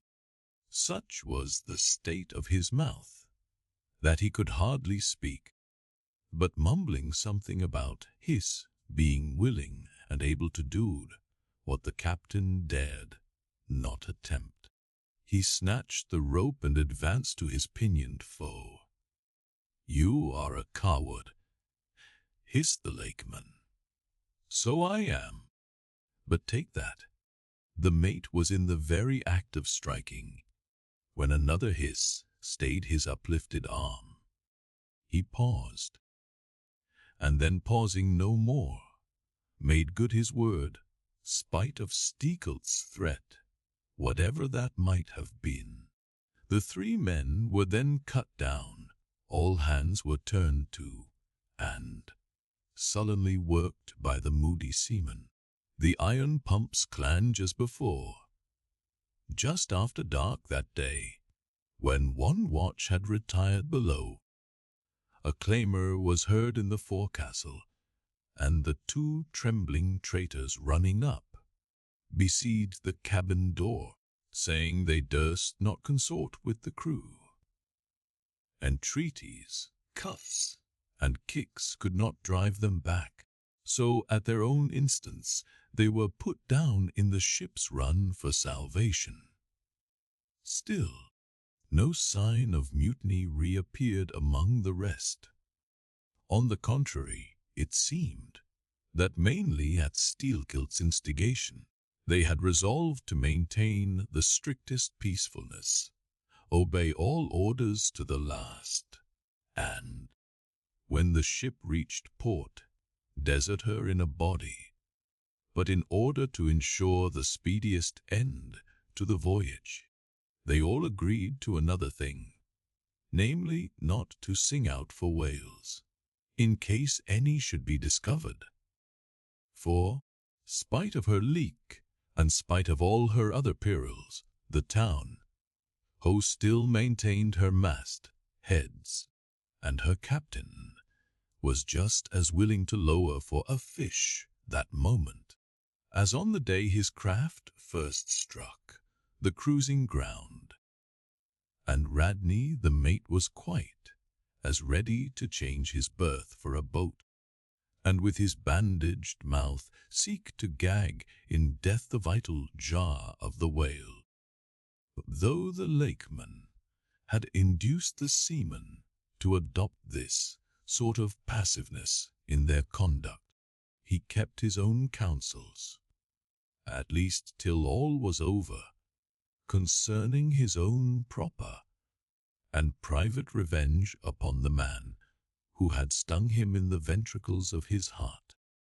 He was in Radney the chief mate's watch, and as if the infatuated man sought to run more than halfway to meet his doom, after the scene at the rigging, he insisted, against the express counsel of the captain, upon resuming the head of his watch at night.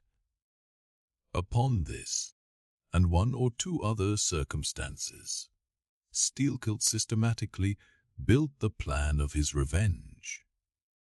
During the night, Radney had an unseamanlike way of sitting on the bulwarks of the quarter-deck, and leaning his arm upon the gunwale of the boat, which was hoisted up there, a little above the ship's side. In this attitude, it was well known, he sometimes dozed. There was a considerable vacancy between the boat and the ship, and down between this was the sea.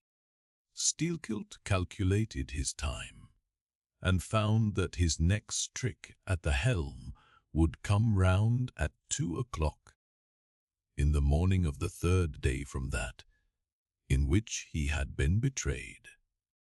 At his leisure, he employed the interval in braiding something very carefully in his watches below. "What are you making there?" said a shipmate. "What do you think? What does it look like?" "Like a lanyard for your bag, but it's an odd one, seems to me." "Yes, rather oddish," said the lakeman, holding it at arm's length before him. "But I think it will answer." "Shipmate, I haven't enough twine. Have you any?" But there was none in the forecastle, Then I must get some from old Rad. And he rose to go aft. You don't mean to go a-begging to Sir him, said a sailor. Why not? Do you think he won't do me a turn, when it's to help himself in the end, shipmate? And going to the mate, he looked at him quietly and asked him for some twine to mend his hammock. It was given him. Neither twine nor lanyard was seen again, but the next night an iron ball, closely netted, partly rolled from the pocket of the lakeman's monkey jacket, as he was tucking the coat into his hammock for a pillow. 24 hours after, his trick at the silent helm, nigh to the man who was apt to doze over the grave, always ready dug to the seaman's hand. That fatal hour was then to come, and in the fore-ordaining soul of Steelkilt, the mate was already stark and stretched as a corpse, with his forehead crushed in. But, gentlemen, a fool saved the wood, be murderer from the bloody deed he had planned. Yet complete revenge he had, and without being the avenger. For by a mysterious fatality, heaven itself seemed to step in to take out of his hands into its own the damning thing he would have done. It was just between daybreak and sunrise of the morning of the second day, when they were washing down the decks, that a stupid Tenerife man, drawing water in the main chains, all at once shouted out, "There she rolls! There she rolls! Jesu, what a whale!" It was Moby Dick. "Moby Dick," cried Don Sebastian. "St, Dominic, Sir Sailor, but do whales have christenings? Whom call you Moby Dick?" "A very white and famous and most deadly immortal monster, Don. But that would be too long a story." How?" cried all the young Spaniards, crowding. "Nay, Dons, nay, I cannot rehearse that now. Let me get more into the air, sirs." "The chicha," cried Don Pedro. "Our vigorous friend looks faint. Fill up his empty glass." "No need, gentlemen, one moment, and I proceed. Now, gentlemen." So suddenly perceiving the snowy whale within 50 yards of the ship, forgetful of the compact among the crew, in the excitement of the moment, the Tenerife man had instinctively and involuntarily lifted his voice for the monster, though for some little time past it had been plainly beheld from the 3 sullen mast heads. All was now a frenzy. The white whale was the cry from captain, mates, and harpooneers, who, undeterred by fearful rumors, were all anxious to capture so famous and precious a fish, while the dogged crew eyed askance, and with curses, the appalling beauty of the vast milky mass that, lit up by a horizontal spangling sun, shifted and glistened like a living opal in the blue morning sea. Gentlemen, a strange fatality pervades the whole career of these events, as if verily mapped out before the world itself was charted. The mutineer was the bowsman of the mate, and when fast to a fish, it was his duty to sit next him, while Radney stood up with his lance in the prow, and haul in or slacken the line at the word of command. Moreover, when the 4 boats were lowered, the mates got the start, and none howled more fiercely with delight than did Steelkilt, as he strained at his oar. After a stiff pull, their harpooner got fast, and, spear in hand, Radney sprang to the bow. He was always a furious man, it seems, in a boat, and now his bandaged cry was to beach him on the whale's topmost back. Nothing loath, his bowsman hauled him up and up, through a blinding foam that blent two whitenesses together, till of a sudden the boat struck as against a sunken ledge, and keeling over, spilled out the standing mate. That instant, as he fell on the whale's slippery back, the boat righted, and was dashed aside by the swell, while Radney was tossed over into the sea on the other flank of the whale.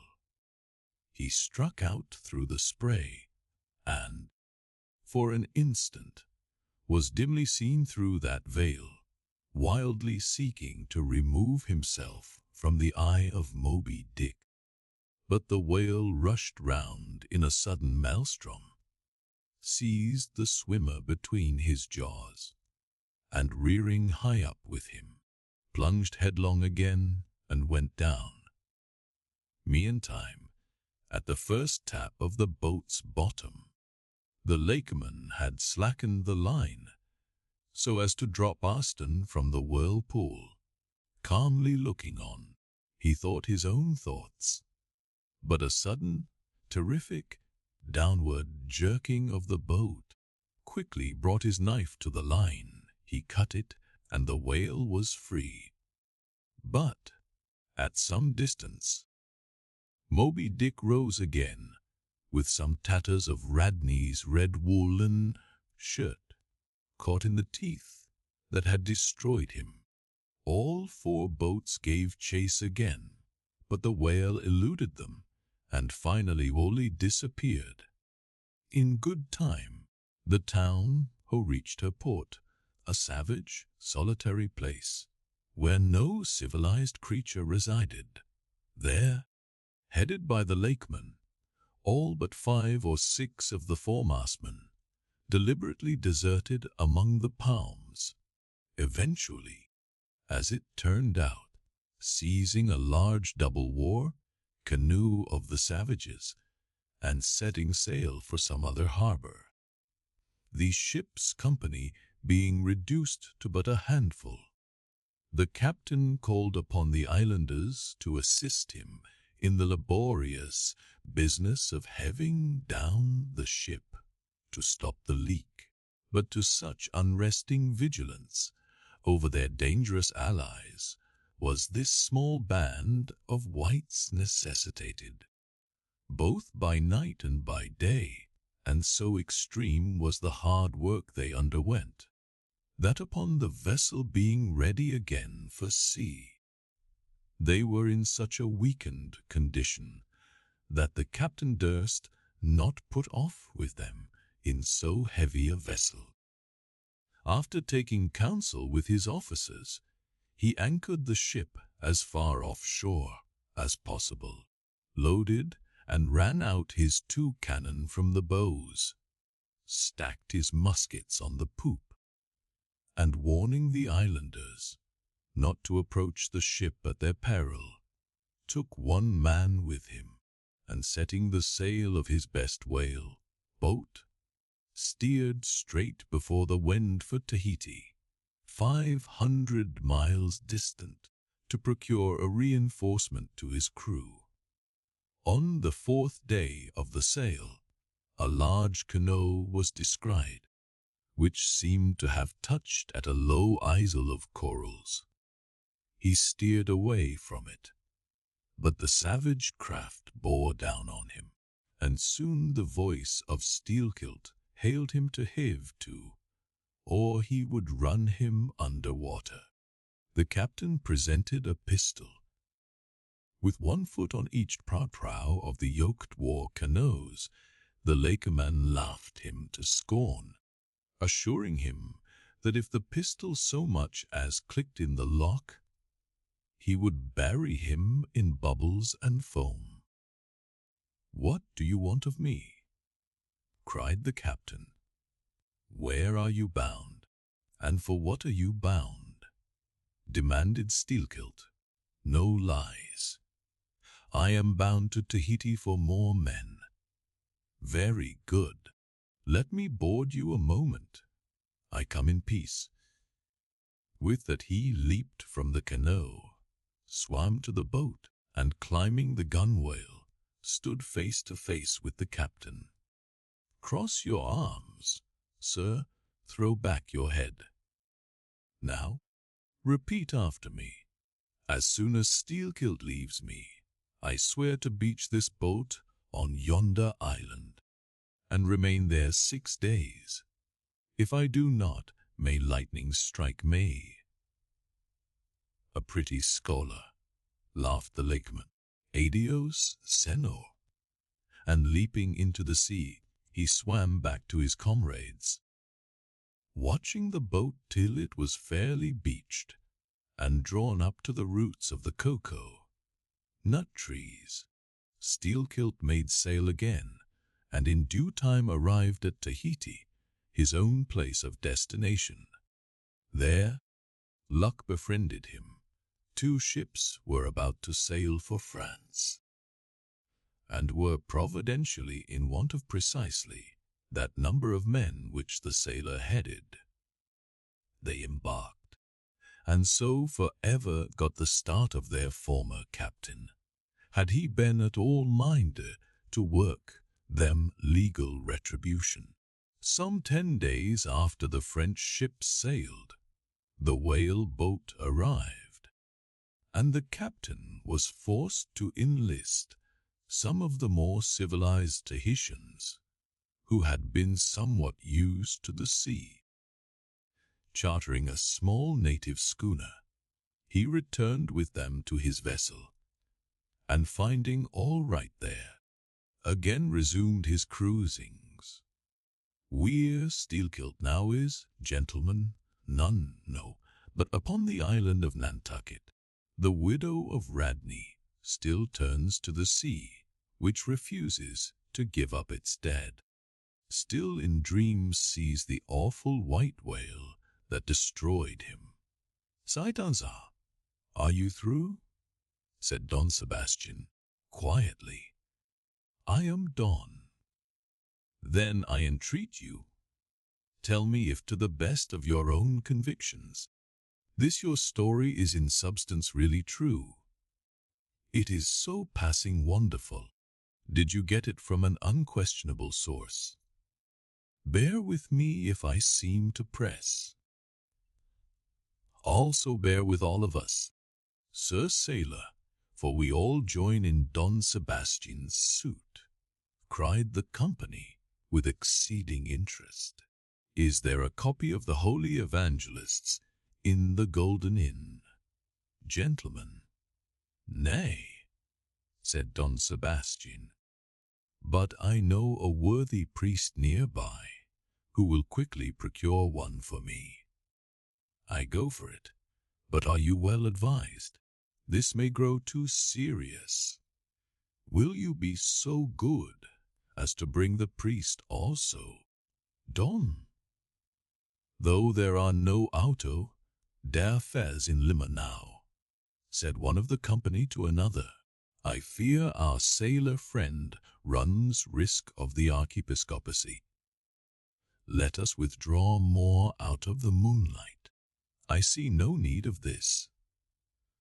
"Excuse me for running after you, Don Sebastian, but may I also beg that you will be particular in procuring the largest sized evangelists you can." "Nantakan. This is the priest.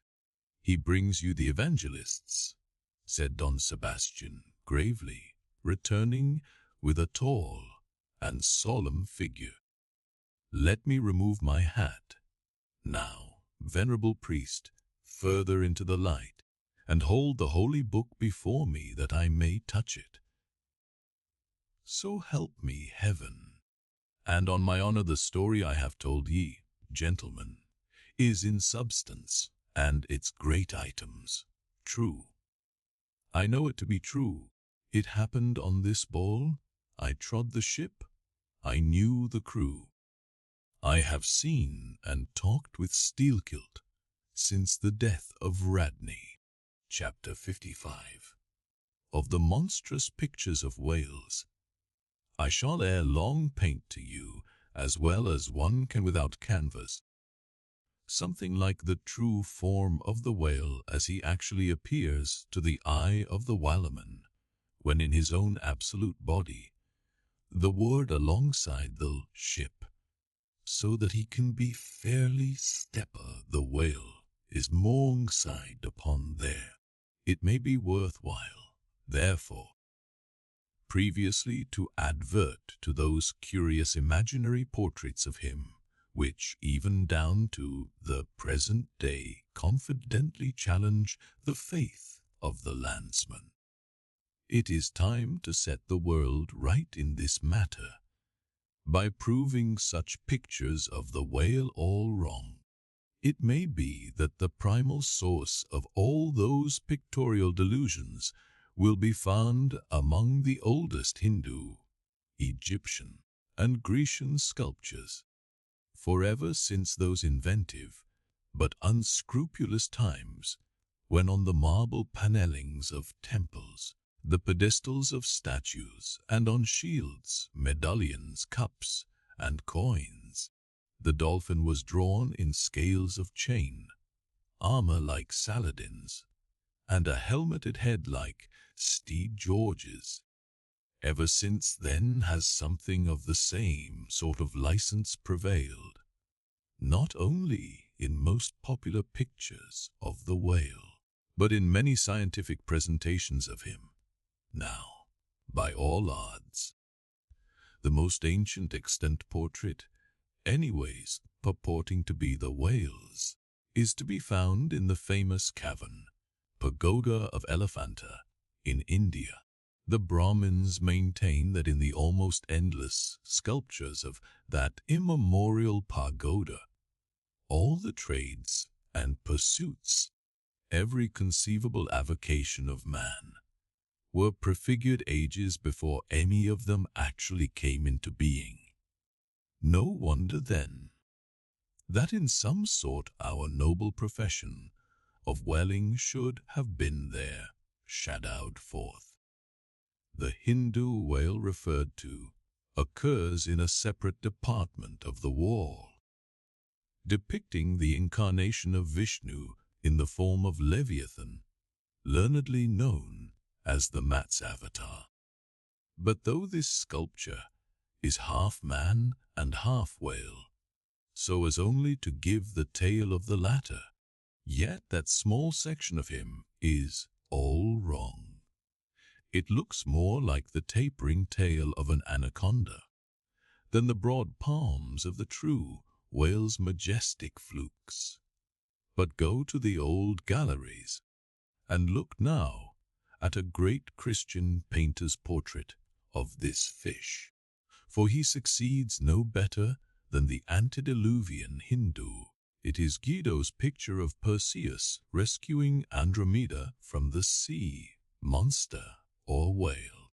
Where did Guido get the model of such a strange creature as that? Nor does Hogarth, in painting the same scene in his own, Perseus descending, make out one whit better. The huge corpulence of that Hogarthian monster undulates on the surface, scarcely drawing 1 inch of water.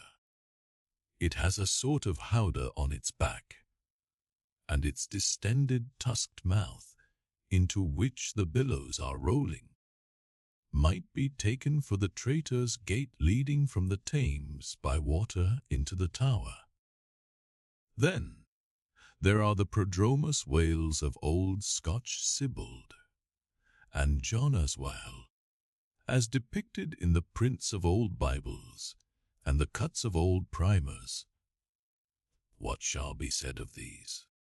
As for the book binder's whale winding like a vine, stalk round the stalk of a descending anchor, as stamped and gilded on the backs and pages of many books, both old and new, Pune, fabulously purely, both old and new. That is a very picturesque but very pissed creature, imitated, I take it, from the like figures on antique vases. Though universally denominated a dolphin, I nevertheless called this book Binder's Fish, an attempt at a whale, because it was so intended when the device was first introduced. It was introduced by an old Italian publisher somewhere about the 15th century, during the revival of learning, and in those days, and even down to a comparatively late period, dolphins were popularly supposed to be a species of the Leviathan. In the vignettes and other embellishments of some ancient books you will at times meet with very curious touches at the whale, where all manner of spouts, jets, dew, hot springs and cold, Saratoga and Baden, come bubbling up from his unexhausted brain.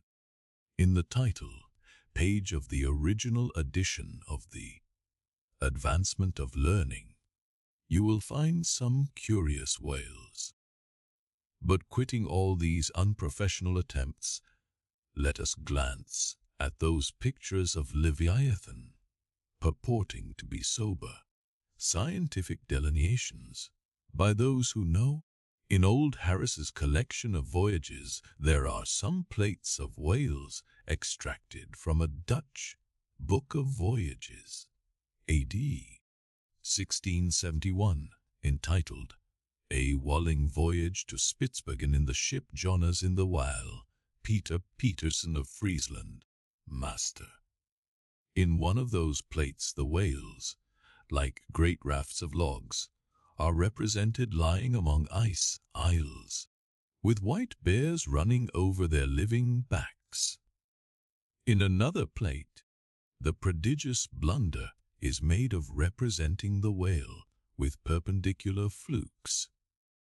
Then again, there is an imposing quarto, written by one Captain Colnet, a post-captain in the English Navy, entitled A Voyage round Cape Horn into the South Seas, for the purpose of extending the spermaceti whale fisheries.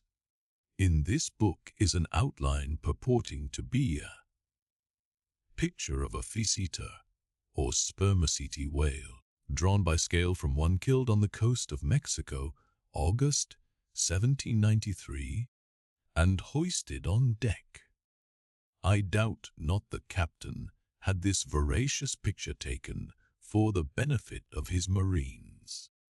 To mention but one thing about it, let me say that it has an eye which applied, according to the accompanying scale, to a full-grown sperm whale, would make the eye of that whale a bow window some 5 feet long. Ah, my gallant captain, why did ye not give us Jonah looking out of that eye? Nor are the most conscientious compilations of natural history for the benefit of the young and tender, free from the same heinousness of mistake. Look at that popular work, Goldsmith's Animated Nature, in the abridged London edition of 1807.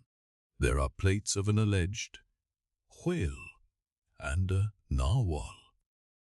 I do not wish to seem inelegant, but this unsightly whale looks much like an amputated sow, and, as for the narwhal, one glimpse at is enough to amaze one. That in this 19th century such a hippogriff could be palmed for genuine upon any intelligent public of schoolboys. Then again, in 1825, Bernard Germain, Count de Lapie, a great naturalist, published a scientific systemized whale book, wherein are several pictures of the different species of the Leviathan. All these are not only incorrect, But the picture of the mysticetus or Greenland whale, sad that is to say, the right whale, even Scoresby, a long-experienced man as touching that species, declares not to have its counterpart in nature. But the placing of the cap, shift to all this blundering business, was reserved for the scientific Frederick Cuvier, brother to the famous Baron. In 1836, he published a natural history of whales, in which he gives what he calls a picture of the sperm whale. Before showing that picture to any Nantucketer, you had best provide for your summary retreat from Nantucket. In a word, Frederick Cuvier's sperm whale is not a sperm whale, but a squash. Of course, he never had the benefit of a whaling voyage, such men seldom have. But whence he derived that picture, who can tell? Perhaps he got it as his scientific predecessor in the same field, Desmarest, got one of his authentic abortions, that is, from a Chinese drawing. And what sort of lively lads with the pencil those Chinese are, many queer cups and saucers inform us. As for the sign painters, whales seen in the streets hanging over the shops of oil dealers, what shall be said of them? They are generally Richard I. Whales with dromedary humps and very savage, breakfasting on 3 or 4 sailor tarts, that is wild boats full of mariners, their deformities floundering in seas of blood and blue paint. But these manifold mistakes in depicting the whale are not so very surprising after all. Consider, most of the scientific drawings have been taken from the stranded fish, and these are about as correct as a drawing of a wrecked ship with broken back would correctly represent the noble animal itself in all its undashed pride of hull and spars, though elephants have stood for their full lengths. The living Leviathan has never yet fairly floated himself for his portrait. The living whale, in his full majesty and significance, is only to be seen at sea in unfathomable waters, and afloat the vast bulk of him is out of sight, like a launched line of battleship, and out of that element is a thing eternally impossible for mortal man to hoist him bodily into the air, so as to preserve all his mighty swells and undulations, and not to speak of the highly presumable difference of contour between a young sucking whale and a full-grown Platonian Leviathan. Yet, even in the case of one of those young sucking whales hoisted to a ship's deck, such is then the outlandish, eel-like, limbered varying shape of him, that his precise expression the devil himself could not catch. But it may be fancied that from the naked skeleton of the stranded whale, accurate hints may be derived touching his true form. Not at all, for it is one of the more curious things about this Leviathan, that his skeleton gives very little idea of his general shape, though Jeremy Benson's skeleton, which hangs for candelabra in the library of one of his executors, correctly conveys the idea of a burly, browed utilitarian old gentleman, with all Jeremy's other leading personal characteristics. Yet nothing of this kind could be inferred from any Leviathan's articulated bonds. In fact, as the great Hunter says, the mere skeleton of the whale bears the same relation to the fully invested and padded animal as the insect does to the chrysalis that so roundingly envelopes it.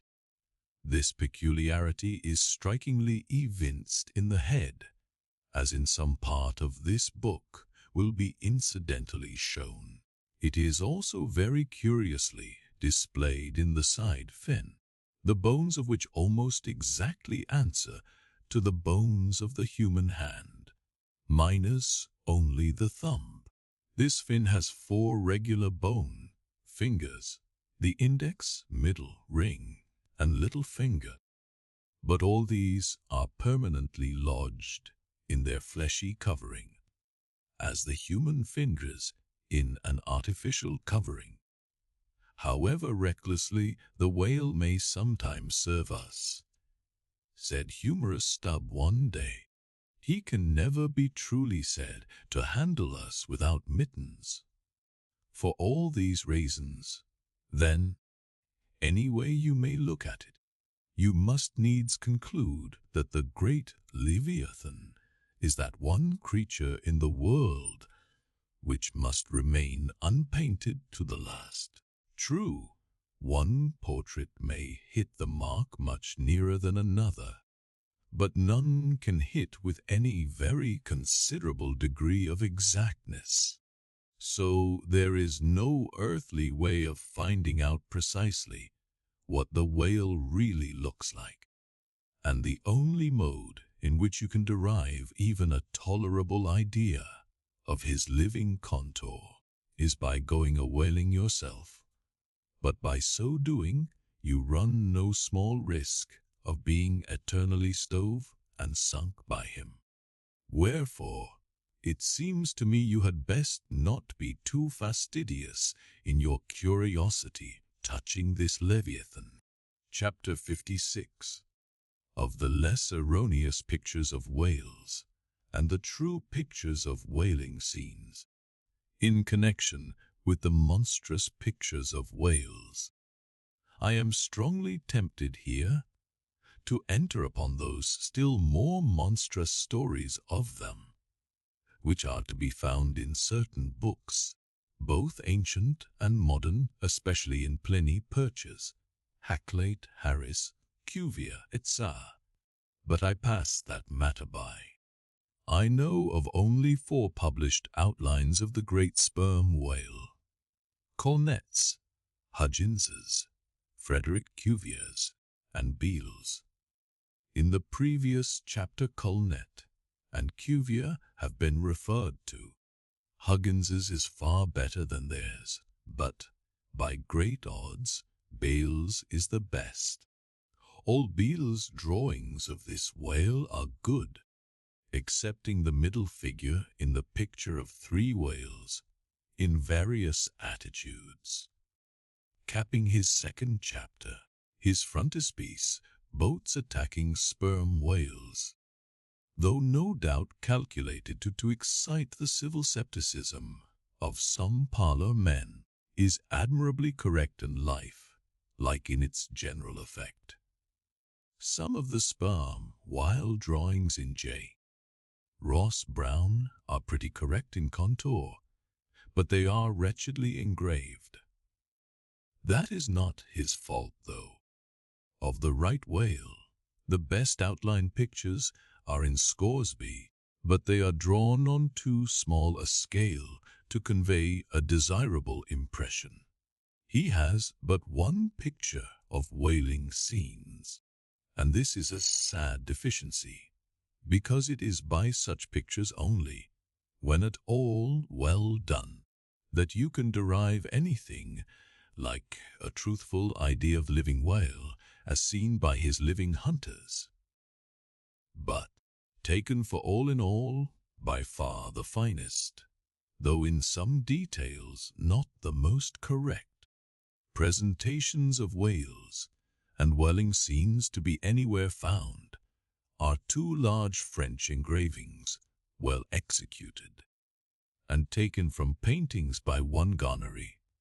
Respectively, they represent attacks on the sperm and right whale.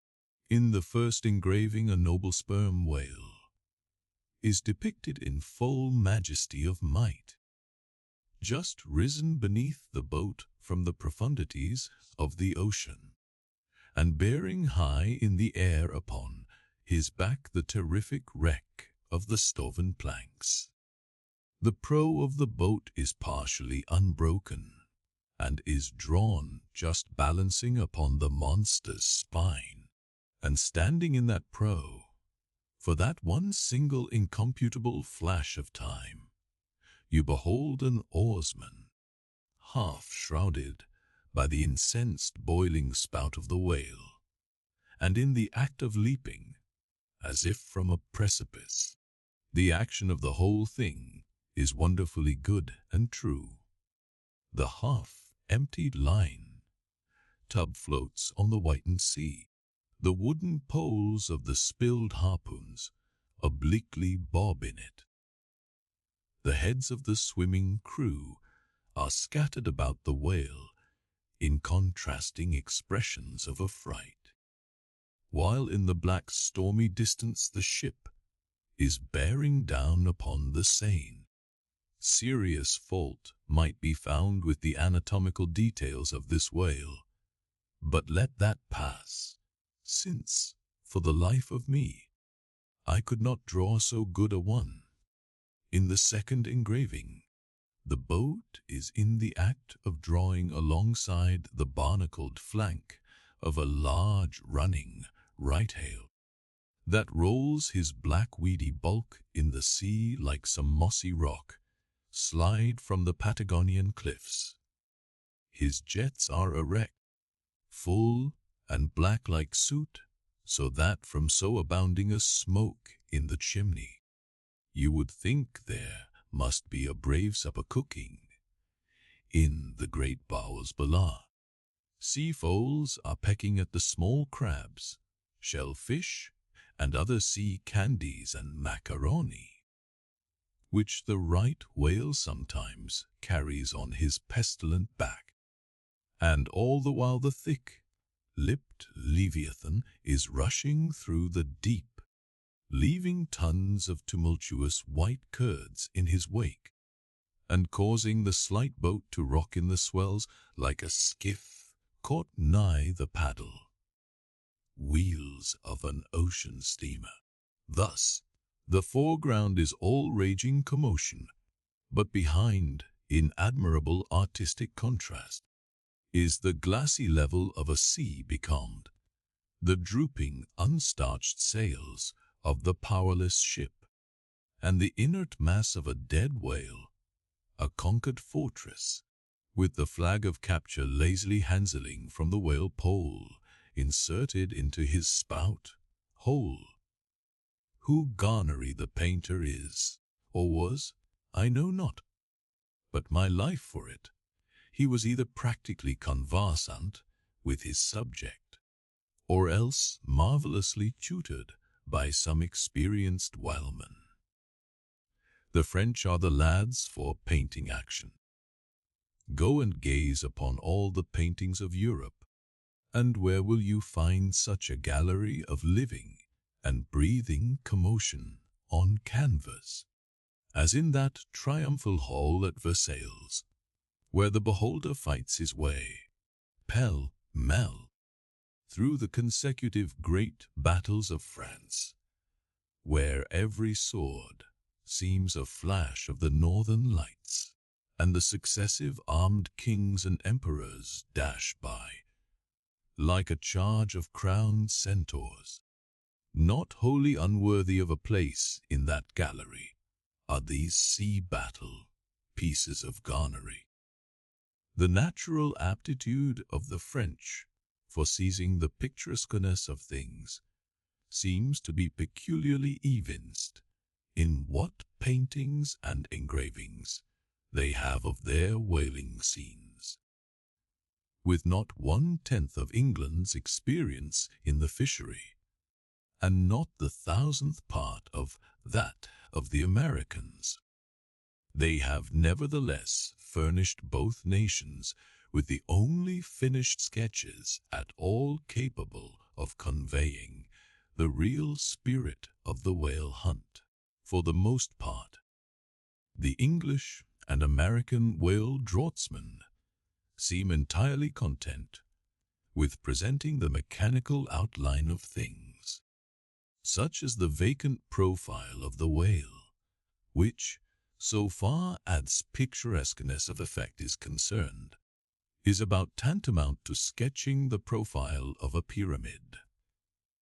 Even Scoresby, the justly renowned right whaleman, after giving us a stiff full length of the Greenland whale and 3 or 4 delicate miniatures of narwhals and porpoises, treats us to a series of classical engravings of boat hooks, chopping knives, and grapnels, and with the microscopic diligence of a Lunoec submits to the inspection of a shivering world 6 fac similes of magnified Arctic snow crystals.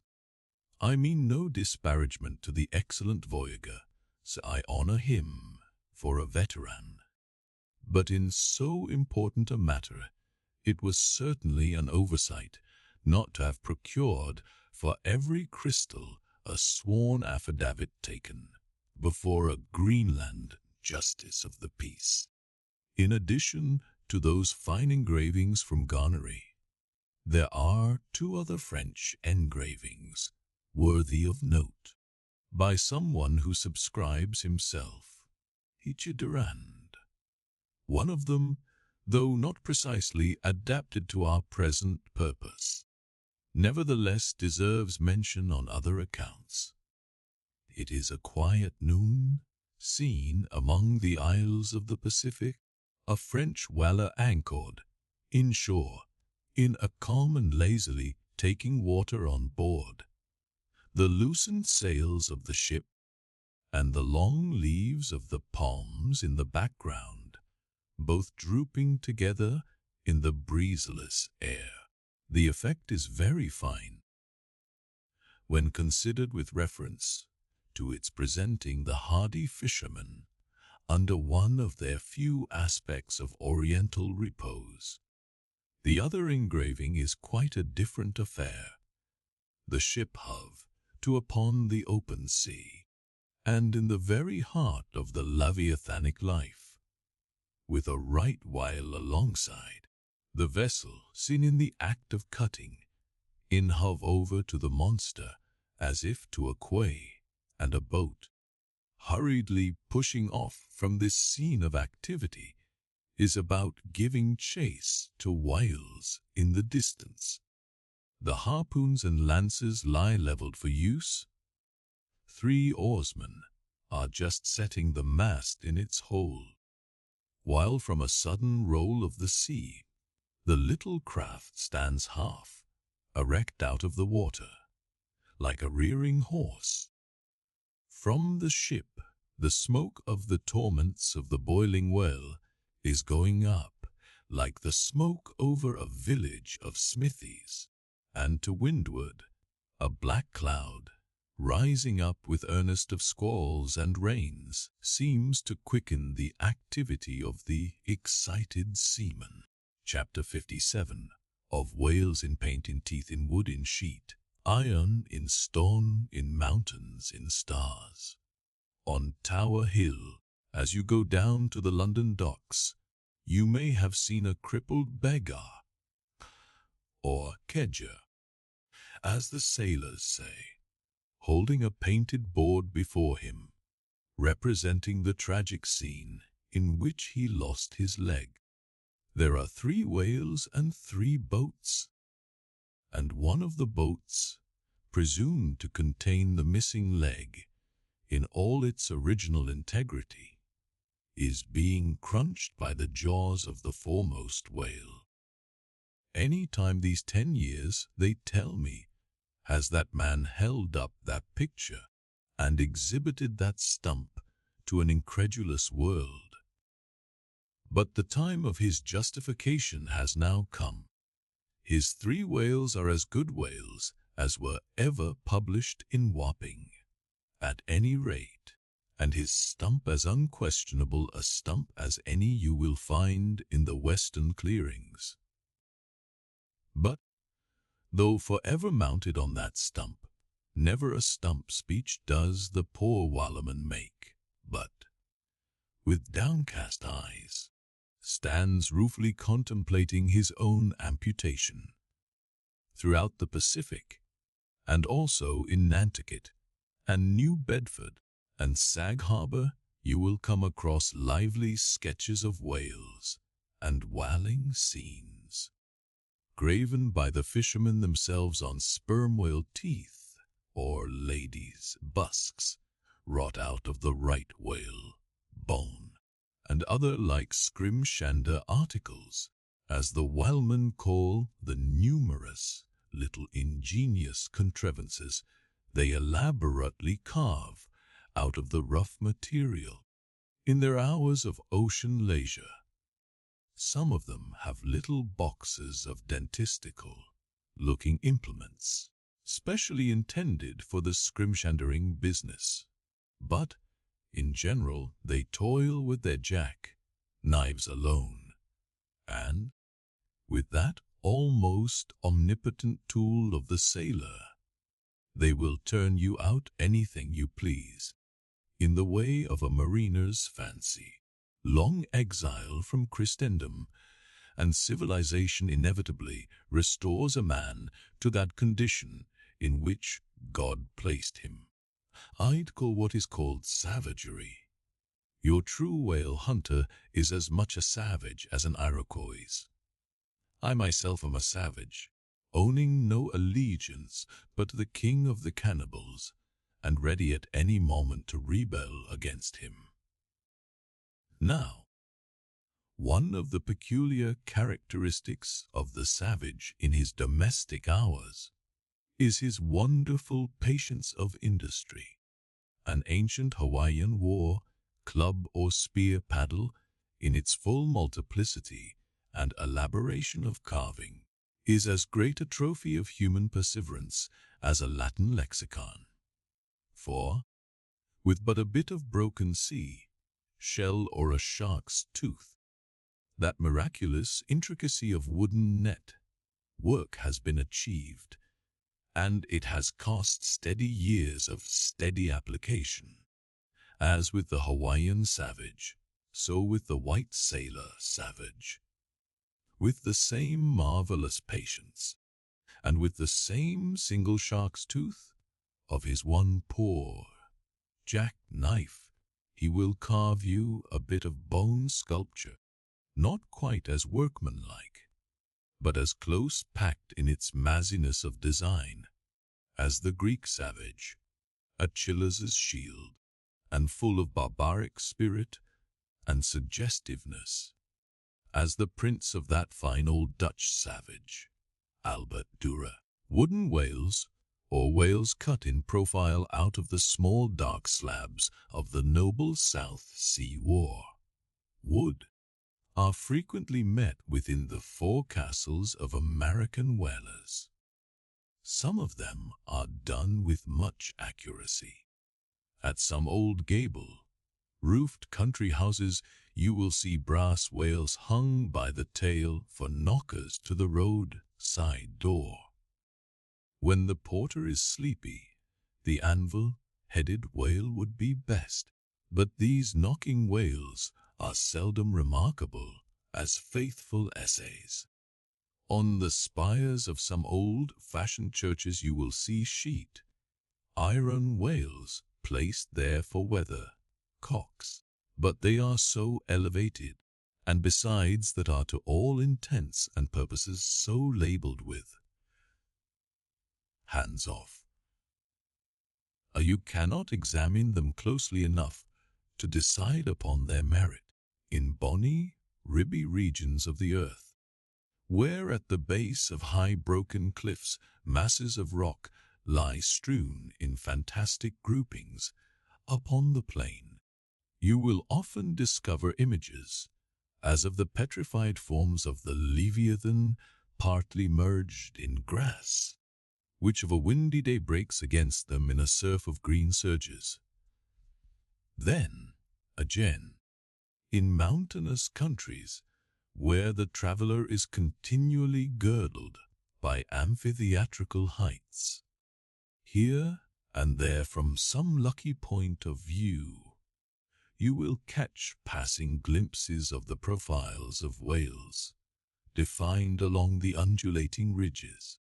But you must be a thorough whaleman to see these sights, and not only that, but if you wish to return to such a sight again, you must be sure and take the exact intersecting latitude and longitude of your first stand point, else so chance, like our such observations of the hills, that your precise previous stand point would require a laborious rediscovery, like the Saloma Islands, which still remain incognita, though once high, rough Mendana trod them, and old Figuera chronicled them.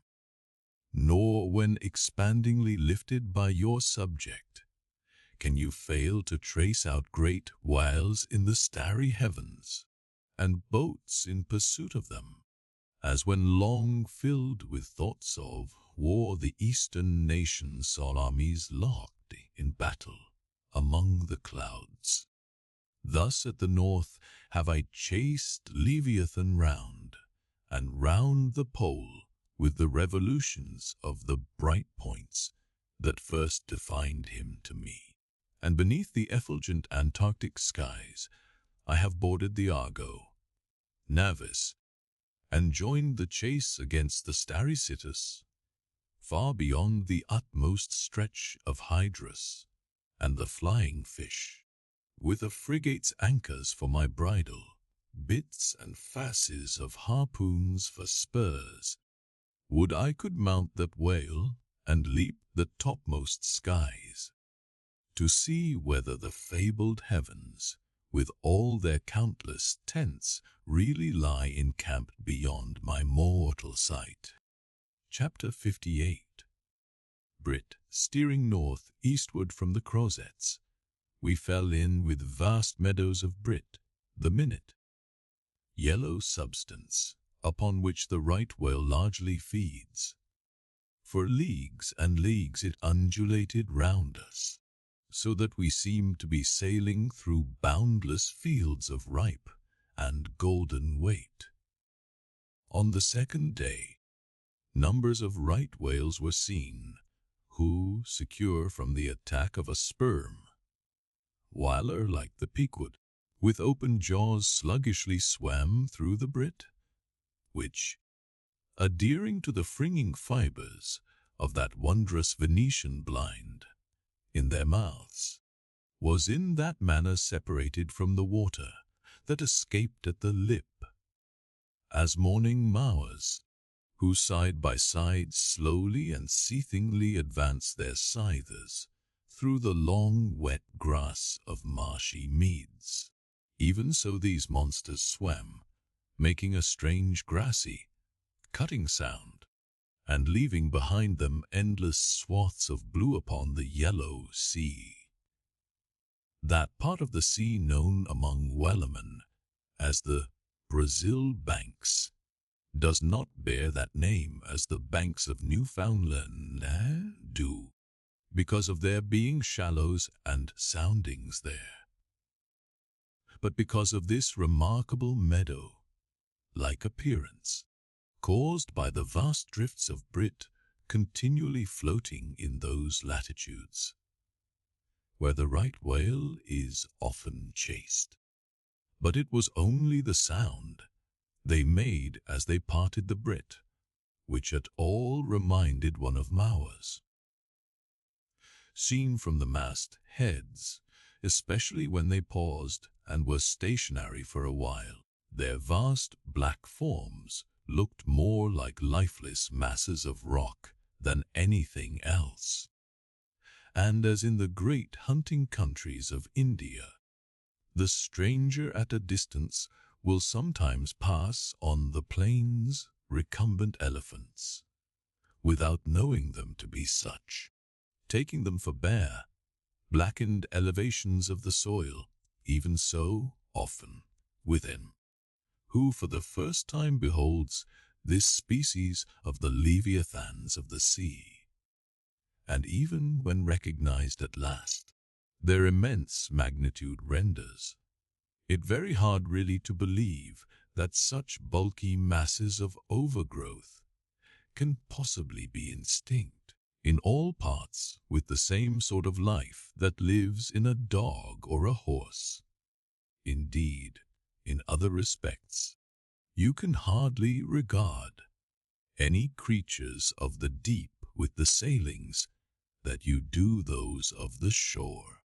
For though some old naturalists have maintained that all creatures of the land are of their kind in the sea, and though taking a broad general view of the thing, this may very well be, yet coming to specialties, where, for example, does the ocean furnish any fish that in disposition answers to the sagacious kindness of the dog?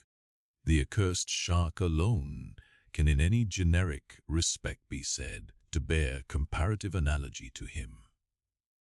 But though, to landsmen in general, the native inhabitants of the seas have ever been regarded with emotions unspeakably unsocial and repelling, though we know the sea to be an everlasting terra incognita, so that Columbus sailed over numberless unknown worlds to discover his one superficial western one, though, by vast odds, the most terrific of all mortal disasters have, immemorially and indiscriminately, befallen tens and hundreds of thousands of those who have gone upon the waters, though but a moment's consideration will teach that however baby man may brag of his science and skill, and however much in a flattering future that science and skill may augment,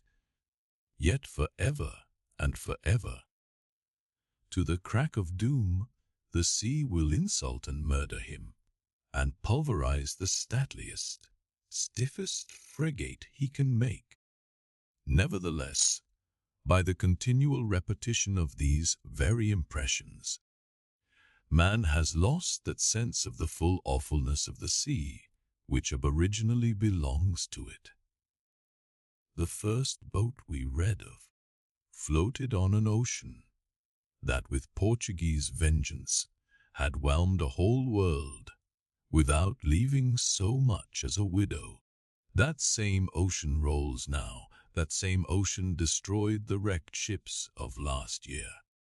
Yeah, foolish mortals, Noah's flood is not yet subsided. 2/3 of the fair world it yet covers. Wherein differ the sea and the land?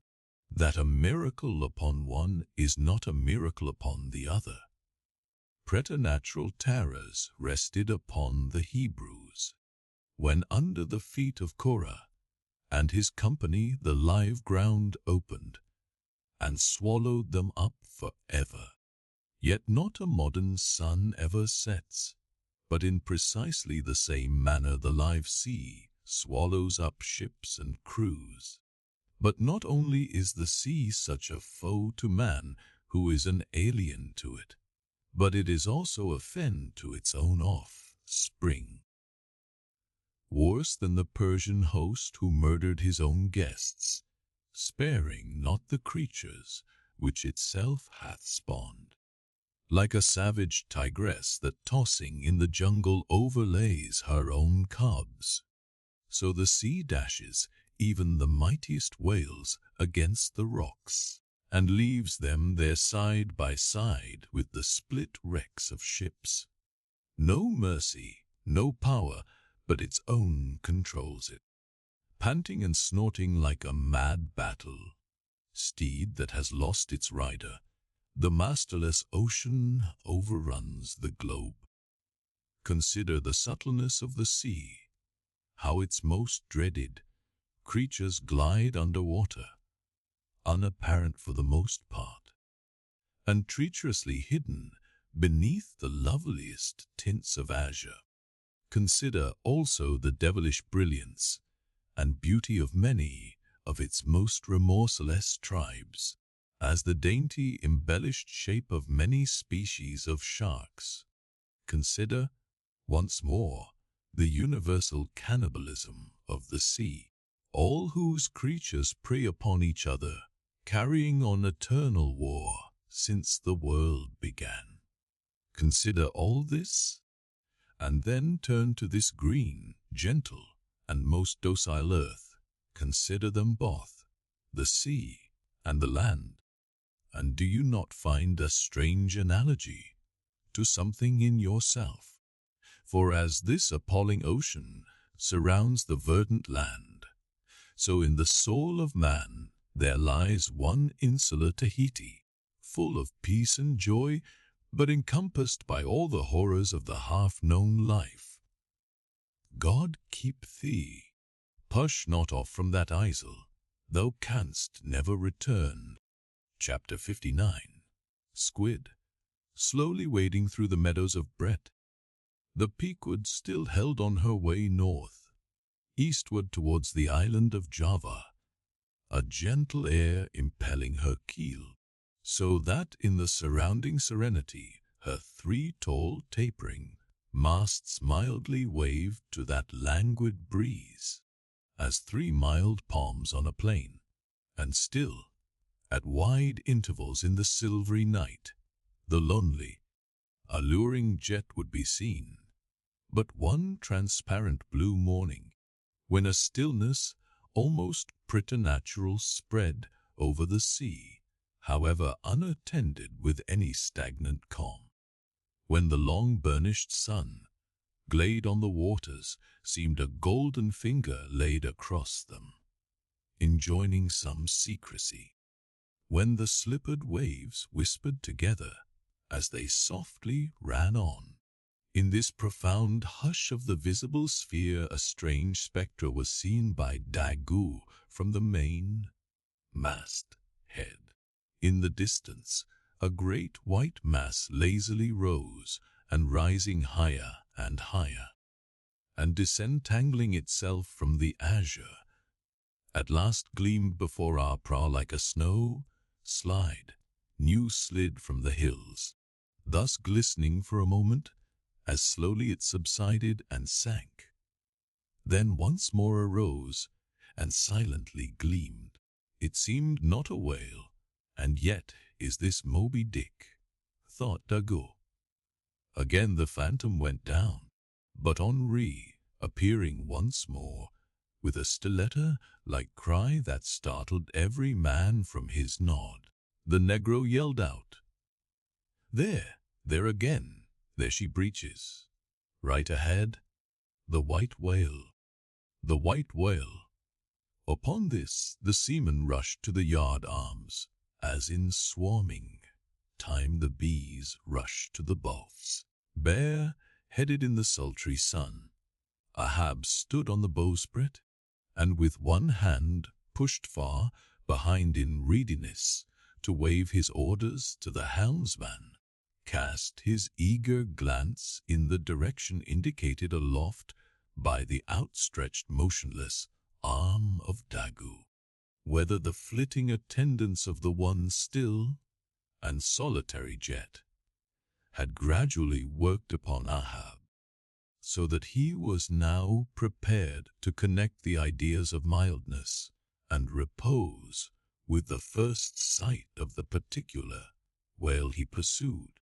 However this was, or whether his eagerness betrayed him, whichever way it might have been, no sooner did he distinctly perceive the white mass, than with a quick intensity he instantly gave orders for lowering. The 4 boats were soon on the water, Ahab's in advance, and all swiftly pulling towards their prey. Soon it went down, and while, with oars suspended, we were awaiting its reappearance, lo, in the same spot where it sank, Once more it slowly rose, almost forgetting for the moment all thoughts of Moby Dick. We now gazed at the most wondrous phenomenon which the secret seas have hitherto revealed to mankind. A vast pulpy mass, furlongs in length and breadth, of a glancing cream color, lay floating on the water. Innumerable long arms radiating from its center, and curling and twisting like a nest of anacondas, as if blindly to clutch at any hapless object within reach. No perceptible face or front did it have, no conceivable token of either sensation or instinct, but undulated there on the billows, an unearthly, formless chance, like apparition of life. As with a low sucking sound it slowly disappeared again, Starbuck still gazing at the agitated waters where it had sunk, with a wild voice exclaimed, "Almost rather had I seen Moby Dick and fought him, than to have seen thee, thou white ghost." "What was it, sir?" said Flask. "The great live squid, which, they say, few whale ships ever beheld, and returned to their ports to tell of it." But Ahab said nothing. Turning his boat, he sailed back to the vessel, the rest as silently following. Whatever superstitions the sperm whalemen in general have connected with the sight of this object, certain it is that a glimpse of it being so very unusual, that circumstance has gone far to invest it with portentousness. So rarely is it beheld, that the one and all of them declare it to be the largest animated thing in the ocean. Yet very few of them have any but the most vague ideas concerning its true nature and form. Notwithstanding, they believe it to furnish to the sperm whale his only food. For though other species of whales find their food above water, and may be seen by man in the act of feeding, the spermaceti whale obtains his whole food in unknown zones below the surface, and only by inference is it that any one can tell of what, precisely, that food consists. At times, when closely pursued, he will disgorge what are supposed to be the detached arms of the squid, some of them thus exhibited exceeding 20 and 30 feet in length. They fancy that the monster to which these arms belonged ordinarily clings, by them, to the bed of the ocean, and that the sperm whale, unlike other species, is supplied with teeth in order to attack and tear it. There seems some ground to imagine that the great kraken of Bishop Pontoppidan may ultimately resolve itself into squid. The manner in which the bishop describes it, as alternately rising and sinking, with some other particulars he narrates, in all this the two correspond. But much abatement is necessary with respect to the incredible bulk he assigns it. By some naturalists who have vaguely heard rumors of the mysterious creature here spoken of, it is included among the class of cuttlefish, to which, indeed, in certain external respects it would seem to belong, but only as the anak of the tribe. Chapter 60. The Line. With reference to the whaling scene shortly to be described, as well as for the better understanding of all similar scenes elsewhere presented, I have here to speak of the magical, sometimes horrible whale line. The line originally used in the fishery was of the best hemp, slightly vapored with tar, not impregnated with it, as in the case of ordinary ropes, for while tar, as ordinarily used, makes the hemp more pliable to the rope maker, and also renders the rope itself more convenient to the sailor for common ship use. Yet, not only would the ordinary quantity too much stiffen the whale, line for the close coiling to which it must be subjected, but as most seamen are beginning to learn, tar in general by no means adds to the rope's durability or strength, however much it may give it compactness and gloss. Of late years, the Manila rope has in the American fishery almost entirely superseded hemp as a material for whale lines, for though not so durable as hemp, it is stronger and far more soft and elastic. And I will add, since there is aesthetics in all things, is much more handsome and becoming to the boat than hemp. Hemp is a dusky, dark fellow, a sort of Indian, but Manila is as a golden, had Sir Cashin to behold. The whale line is only 2/3 of an inch in thickness. At first sight, you would not think it so strong as it really is. By experiment its 150 yarns will each suspend a weight of 120 pounds, so that the whole rope will bear a strain nearly equal to 3 tons. In length, the common sperm whale line measures something over 200 fathoms. Towards the stern of the boat it is spirally coiled away in the tub, not like the worm pipe of a still though, but so as to form one round, cheese-shaped mass of densely bedded sheaves, or layers of concentric spiralizations, without any hollow but the heart, or minute vertical tube formed at the axis of the cheese, as the least tangle or kink in the coiling would, in running out, infallibly take somebody's arm, leg, or entire body off.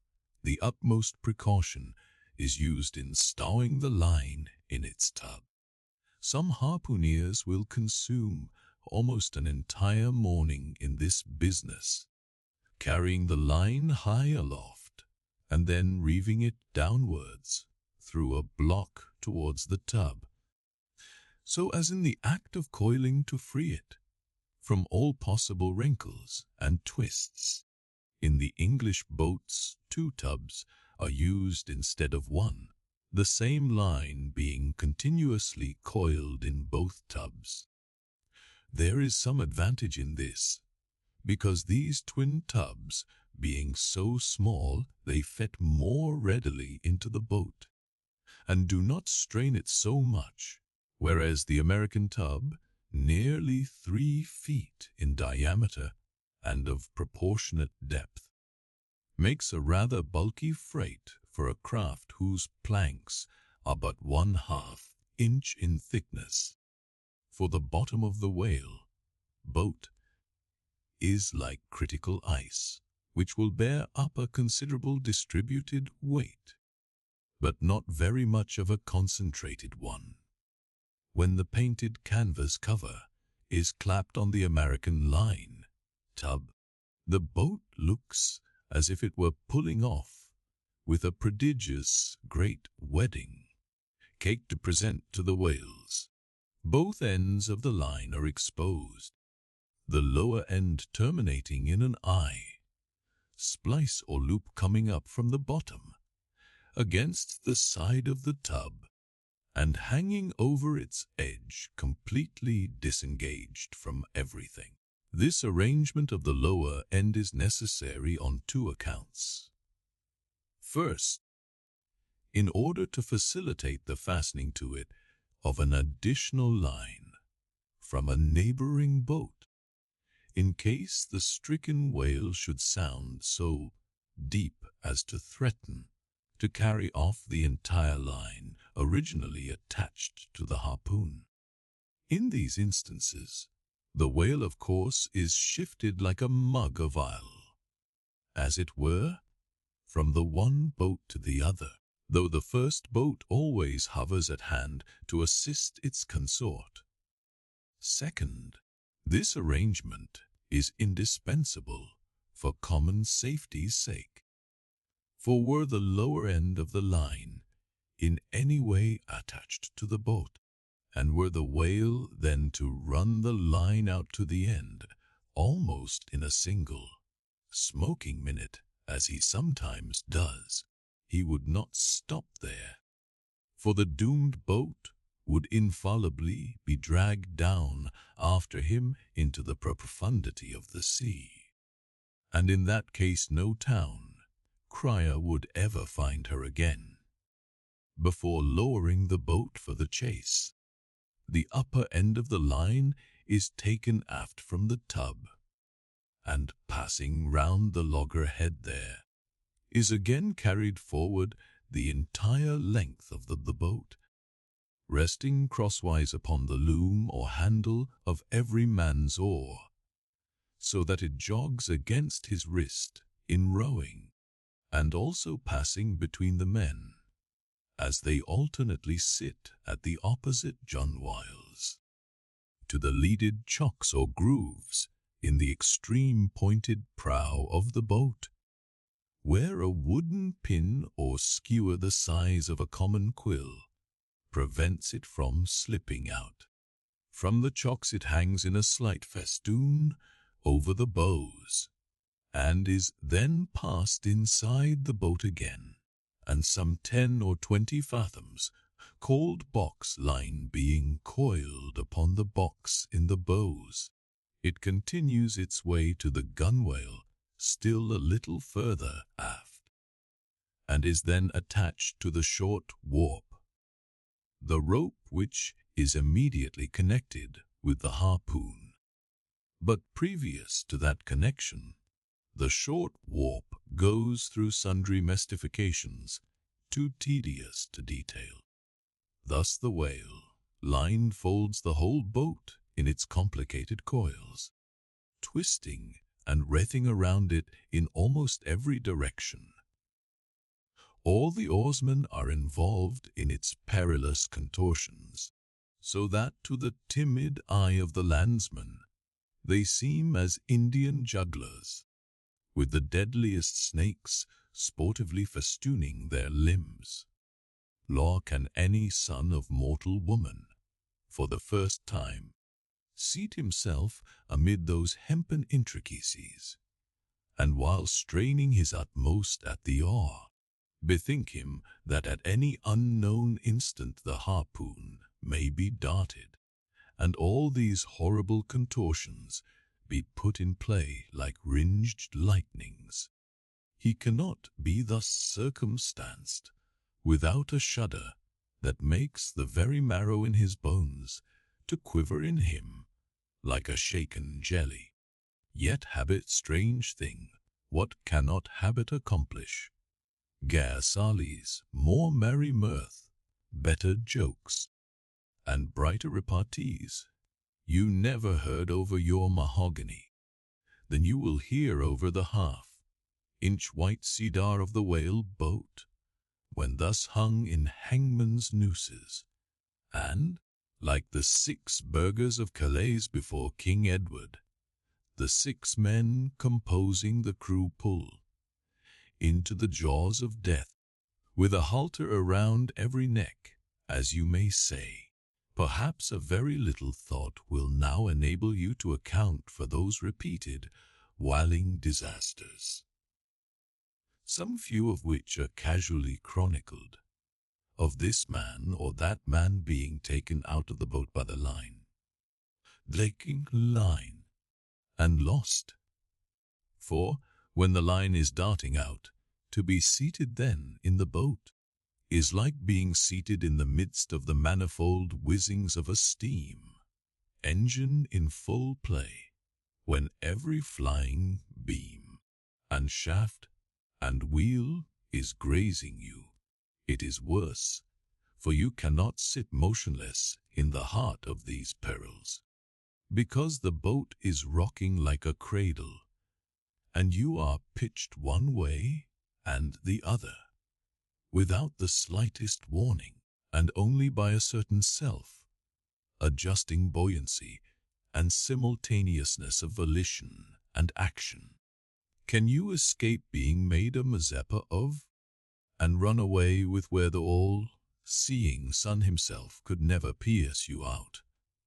Again, as the profound calm, which only apparently precedes and prophesies of the storm, is perhaps more awful than the storm itself, for indeed the calm is but the wrapper and envelope of the storm, and contains it in itself, as the seemingly harmless rifle holds the fatal powder, and the ball, and the explosion. So the graceful repose of the line, as it silently serpentines about the oarsman before being brought into actual play.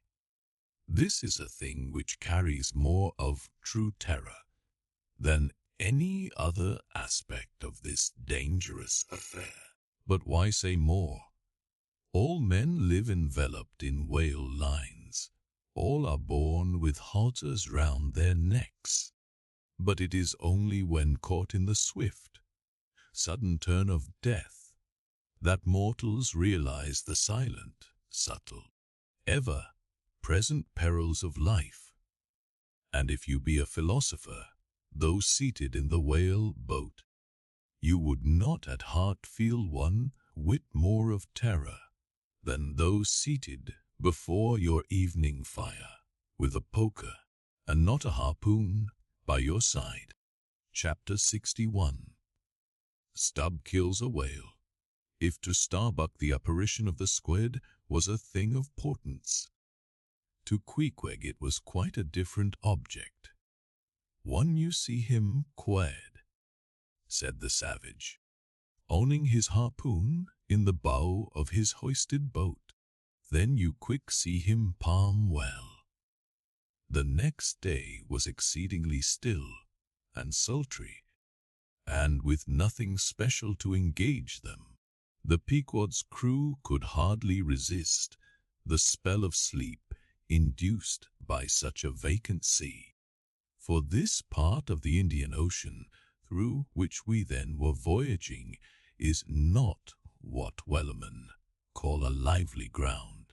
That is, it affords fewer glimpses of porpoises, dolphins, flying fish, and other vivacious denizens of more stirring waters than those off the Rio de la Plata, or the inshore ground off Peru. It was my turn to stand at the foremast head, and with my shoulders leaning against the slackened royal shrouds, to and fro I idly swayed in what seemed an enchanted air. No resolution could withstand it. In that dreamy mood, losing all consciousness, at last my soul went out of my body, though my body still continued to sway as a pendulum will, long after the power which first moved it is withdrawn. Ere forgetfulness altogether came over me, I had noticed that the seamen at the main and mizzen mast heads were already drowsy, so that at last all three of us lithely swung from the spars, and for every swing that we made there was a nod from below from the slumbering helmsman. The waves, too, nodded their indolent crests, and across the wide trance of the sea, east nodded to west, and the sun over all. Suddenly bubbles seemed bursting beneath my closed eyes. Like vices my hands grasped the shrouds. Some invisible, gracious agency preserved me. With a shock I came back to life. And lo, close under our lee, not 40 fathoms off, a gigantic sperm whale lay rolling in the water like the capsized hull of a frigate.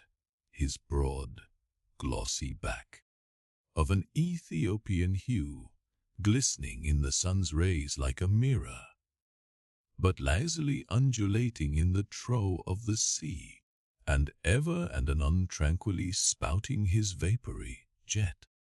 The whale looked like a portly burgher smoking his pipe of a warm afternoon. But that pipe, poor whale, was thy last.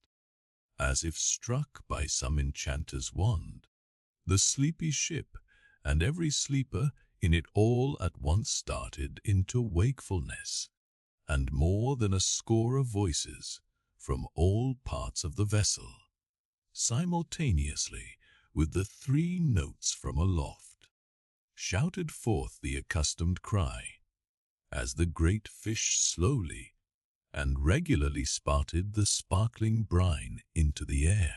"Clear away the boats, Luff," cried Habab, and obeying his own order, he dashed the helm down before the helmsman could handle the spokes. The sudden exclamations of the crew must have alarmed the whale, and ere the boats were down, majestically turning, he swam away to the leeward, but with such a steady tranquillity, and making so few ripples as he swam, that thinking after all he might not as yet be alarmed, Ahab gave orders that not an oar should be used, and no man must speak but in whispers. So seated like Ontario Indians on the gunwales of the boats, we swiftly but silently paddled along, the calm not admitting of the noiseless sails being set. Presently, as we thus glided in chase, the monster perpendicularly flitted his tail 40 feet into the air, and then sank out of sight like a tower swallowed up. "There go flukes," was the cry. An announcement immediately followed by Stubbs producing his match and igniting his pipe, for now a respite was granted. After the full interval of his sounding had elapsed, the whale rose again, and being now in advance of the smoker's boat, and much nearer to it than to any of the others, Stubb counted upon the honor of the capture. It was obvious, now, that the whale had at length become aware of his pursuers. All silence of cautiousness was therefore no longer of use.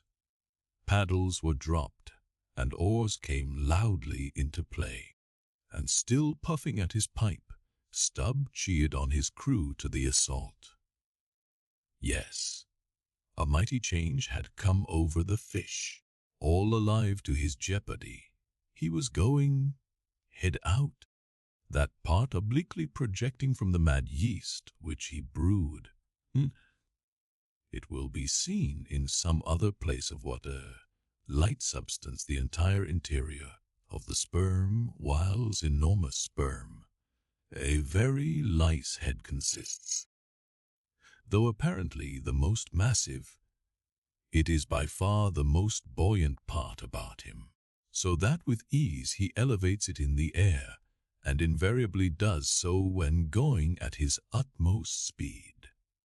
Besides, such is the breadth of the upper part of the front of his head, and such the tapering cut, water formation of the lower part, that by obliquely elevating his head, he thereby may be said to transform himself from a bluff, bowed sluggish galliot into a sharp-pointed New York pilot boat. Start her, my men. Don't hurry yourselves, take plenty of time. But start her like thunder claps. That's all, cried Stubb, spluttering out the smoke as he spoke. Start her. Now, give 'em the long and strong stroke, Tash Tigo. Tartash, my boy. Start her all, but keep cool, keep cool. Cucumbers is the word. easy, easy. Only start her like grim death and grinning devils, and raise the buried dead perpendicular out of their graves, boys. That's all. Start her? Ooh, who? Why, he, screamed the gate-eater in reply, raising some old war whoop to the skies, as every oarsman in the strained boat involuntarily bounced forward, with the one tremendous leading stroke, which the eager Indian gave. But his wild screams were by others quite as wild. He, yelled Daggoo, straining forwards and backwards on his seat, like a pacing tiger in his cage. Ka, la, ku, lu, howled Queequeg, as if smacking his lips over a mouthful of grenadier's steak. And thus with oars and yells the keels cut the sea. Meanwhile, Stubb, retaining his place in the van, still encouraged his men to the onset, all the while puffing the smoke from his mouth. Like desperadoes they tugged, and they strained, till the welcome cry was heard, "Stand up, Tashtego! Give it to him!" The harpoon was hurled. Stern all, the oarsmen backed water. The same moment something went hot and hissing along every one of their wrists. It was the magical line.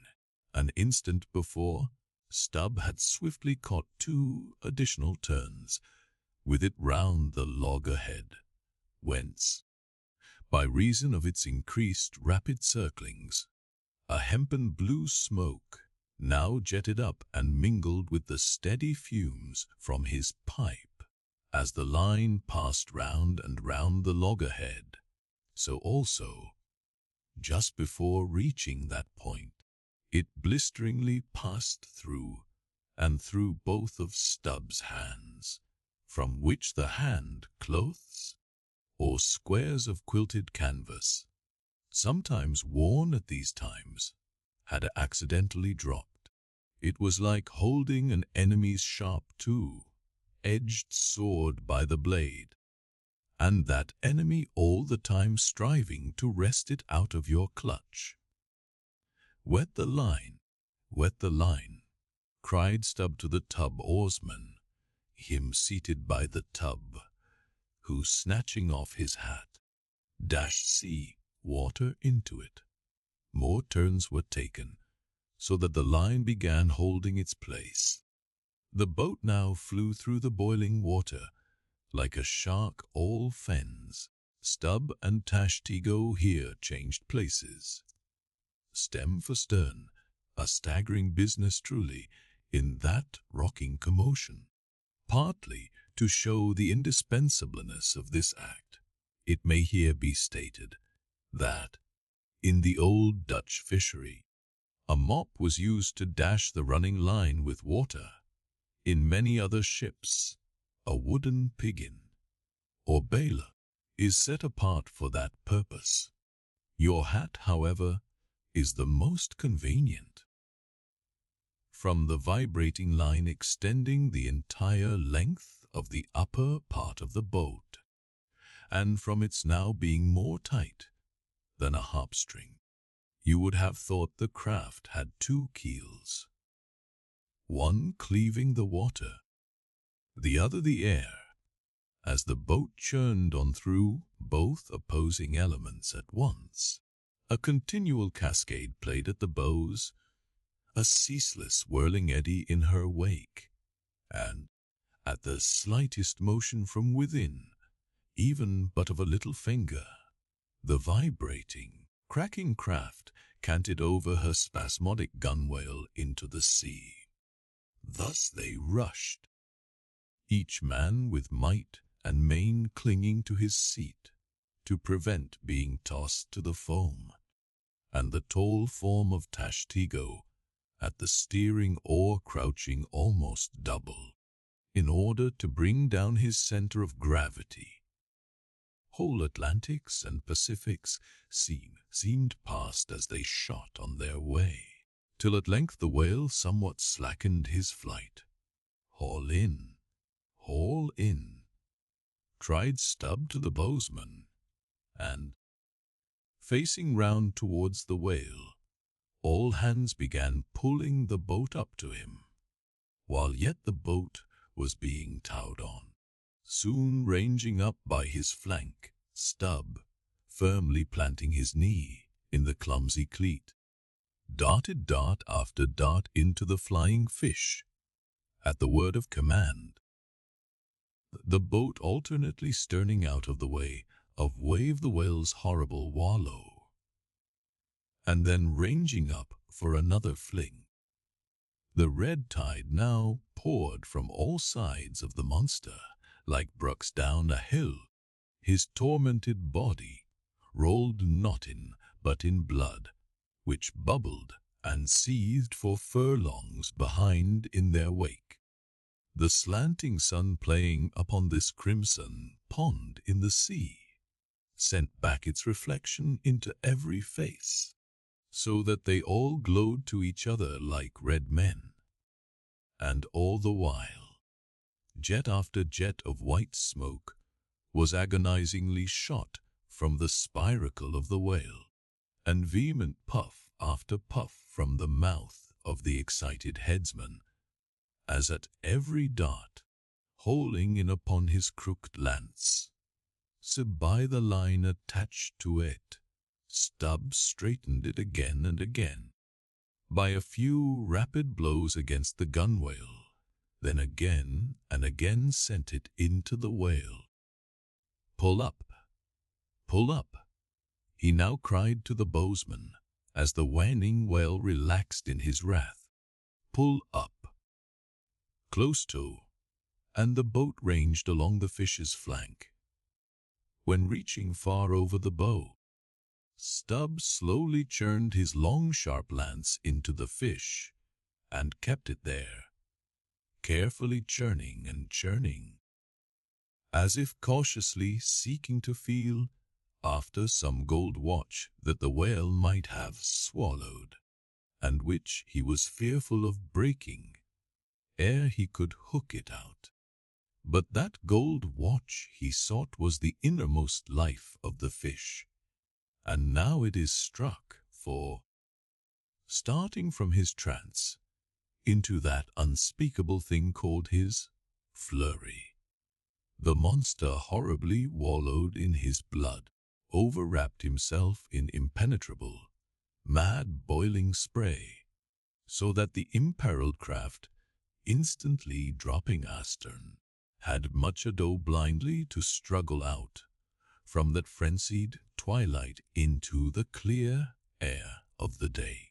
And now abating in his flurry, the whale once more rolled out into view, surging from side to side, spasmodically dilating and contracting his spout whole with sharp, cracking, agonized respirations.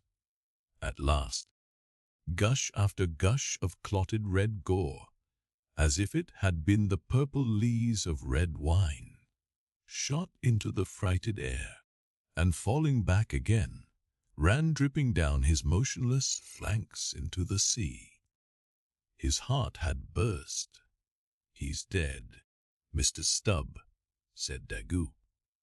Yes, both pipes smoked out, and withdrawing his own from his mouth, Stubb scattered the dead ashes over the water, and for a moment stood thoughtfully eyeing the vast corpse he had made. Chapter 62. The Dart, a word concerning an incident in the last chapter. According to the invariable usage of the fishery, the whale boat pushes off from the ship, with the headsman or whale killers as temporary steersman, and the harpooner or whale fastener pulling the foremost oar, the one known as the harpooner, or now it needs a strong, nervous arm to strike the first iron into the fish, for often in what is called a long dart. The heavy implement has to be flung to the distance of 20 or 30 feet. But however prolonged and exhausting the chase, the harpooner is expected to pull his oar meanwhile to the uttermost. Indeed, he is expected to set an example of superhuman activity to the rest, not only by incredible rowing, but by repeated loud and intrepid exclamations, and what it is to keep shouting at the top of one's compass, while all the other muscles are strained and half-started. What that is none know but those who have tried it. For one, I cannot bawl very heartily and work very recklessly at one and the same time. In this straining, bawling state, then, with his back to the fish, all at once the exhausted harpooner hears the exciting cry, "Stand up and give it to him." He now has to drop and secure his oar, turn round on his center halfway, seize his harpoon from the crotch, and with what little strength may remain, he essays to pitch it somehow into the whale. No wonder, taking the whole fleet of whalemen in a body, that out of 50 fair chances for a dart, not 5 are successful. No wonder that so many hapless harpooneers are madly cursed and disrated. No wonder that some of them actually burst their blood vessels in the boat. No wonder that some sperm whalemen are absent 4 years with 4 barrels. No wonder that to many ship owners, whaling is but a losing concern, for it is the harpooner that makes the voyage, and if you take the breath out of his body, how can you expect to find it there when most wanted? Again, if the dart be successful, then at the second critical instant, that is, when the whale starts to run, the boatheader and harpooner likewise start to running fore and aft, to the imminent jeopardy of themselves and every one else. It is then they change places, and the headsman, the chief officer of the little craft, takes his proper station in the bows of the boat. Now, I care not who maintains the contrary, but all this is both foolish and unnecessary. The headsman should stay in the bows from first to last. He should both dart the harpoon and the lance, and no rowing whatever should be expected of him, except under circumstances obvious to any fisherman. I know that this would sometimes involve a slight loss of speed in the chase, but long experience in various whalemen of more than one nation has convinced me that in the vast majority of failures in the fishery, it has not by any means been so much the speed of the whale as the before described exhaustion of the harpooner that has caused them. To ensure the greatest efficiency in the dart, the harpooneers of this world must start to their feet from out of idleness, and not from out of toil. Chapter 63. The crotch. Out of the trunk, the branches grow out of them, the twigs. So, in productive subjects, grow the chapters. The crotch alluded to on a previous page deserves independent mention. It is a notched stick of a peculiar form, some 2 feet in length, which is perpendicularly inserted into the starboard gunwale near the bow, for the purpose of furnishing a rest for the wooden extremity of the harpoon, whose other naked, barbed end slopingly projects from the prow. Thereby the weapon is instantly at hand to its hurler, who snatches it up as readily from its rest as a backwoodsman swings his rifle from the wall. It is customary to have 2 harpoons reposing in the crotch, respectively called the first and second irons. But these 2 harpoons, each by its own cord, are both connected with the line, the object being this: to dart them both, if possible, one instantly after the other into the same well, so that if, in the coming drag, one should draw out, the other may still retain a hold. It is a doubling of the chances.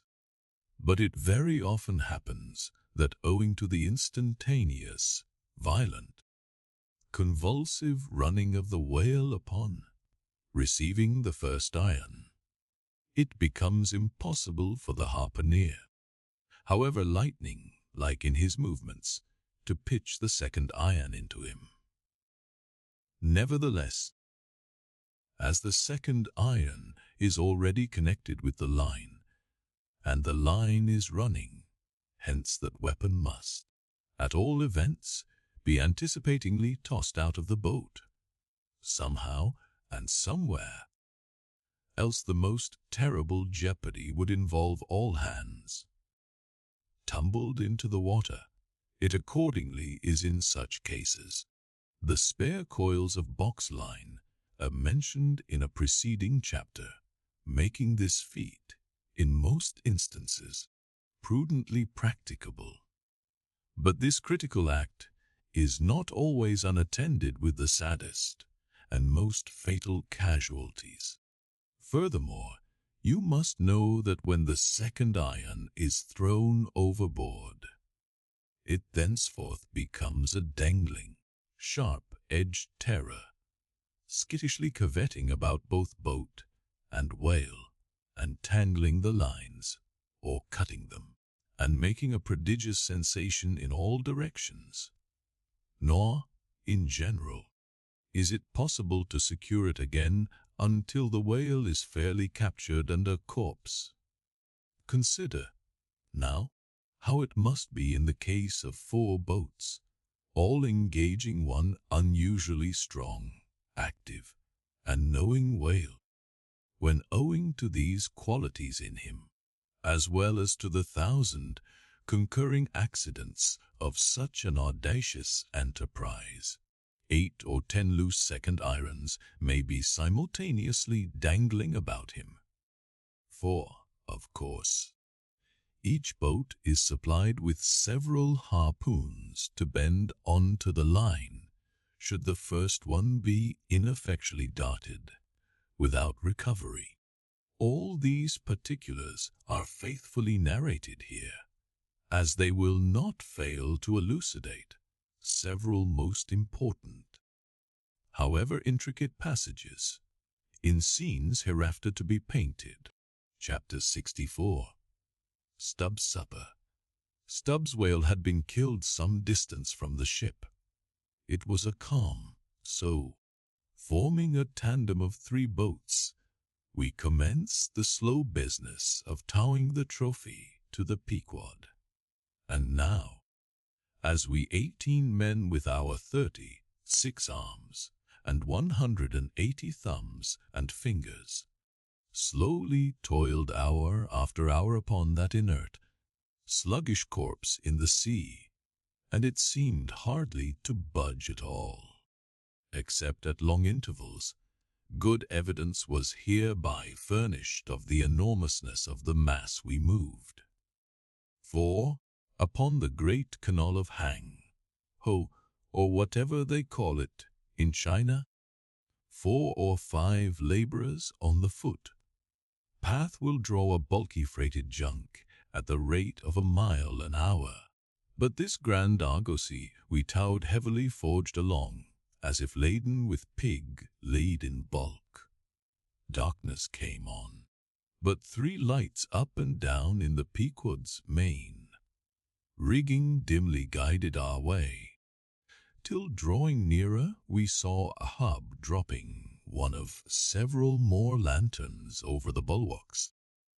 Vacantly eyeing the heavy whale for a moment, he issued the usual orders for securing it for the night, and then, handing his lantern to a seaman, went his way into the cabin and did not come forward again until morning, though, in overseeing the pursuit of this whale, Captain Ahab had evinced his customary activity, to call it so. Yet now that the creature was dead, some vague dissatisfaction, or impatience, or despair seemed working in him, as if the sight of that dead body reminded him that Moby Dick was yet to be slain. And though 1,000 other whales were brought to his ship, all that would not one jot advance his grand, monomaniac object, very soon you would have thought, from the sound on the Pequod's decks, that all hands were preparing to cast anchor in the deep, for heavy chains are being dragged along the deck and thrust rattling out of the portholes. But by those clanking links, the vast corpse itself, not the ship, is to be moored, tied by the head to the stern and by the tail to the bars. The whale now lies with its black hull close to the vessels and seen through the darkness of the night, which obscured the spars and rigging aloft. The two, ship and whale, seemed yoked together like colossal bullocks, whereof one reclines while the other remains standing.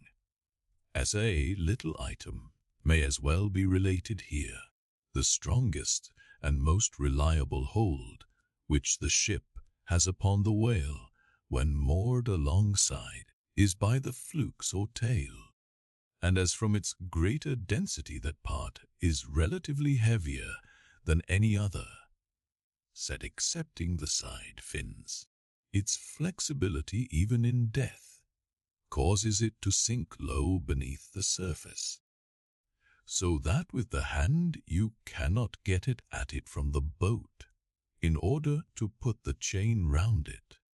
But this difficulty is ingeniously overcome. A small, strong line is prepared with a wooden float at its outer end, and a weight in its middle, while the other end is secured to the ship. By adroit management, the wooden float is made to rise on the other side of the mass, so that now, having girdled the whale, the chain is readily made to follow suit, and being slipped along the body, is at last locked fast round the smallest part of the tail, at the point of junction with its broad flukes or lobes. If Moody Ahab was now all quiescence, at least so far as could be known on deck, Stubb, his second mate, flushed with conquest, betrayed an unusual but still good-natured excitement. Such an unwonted bustle was he in that the staid Starbuck, his official superior, quietly resigned to him for the time the sole management of affairs.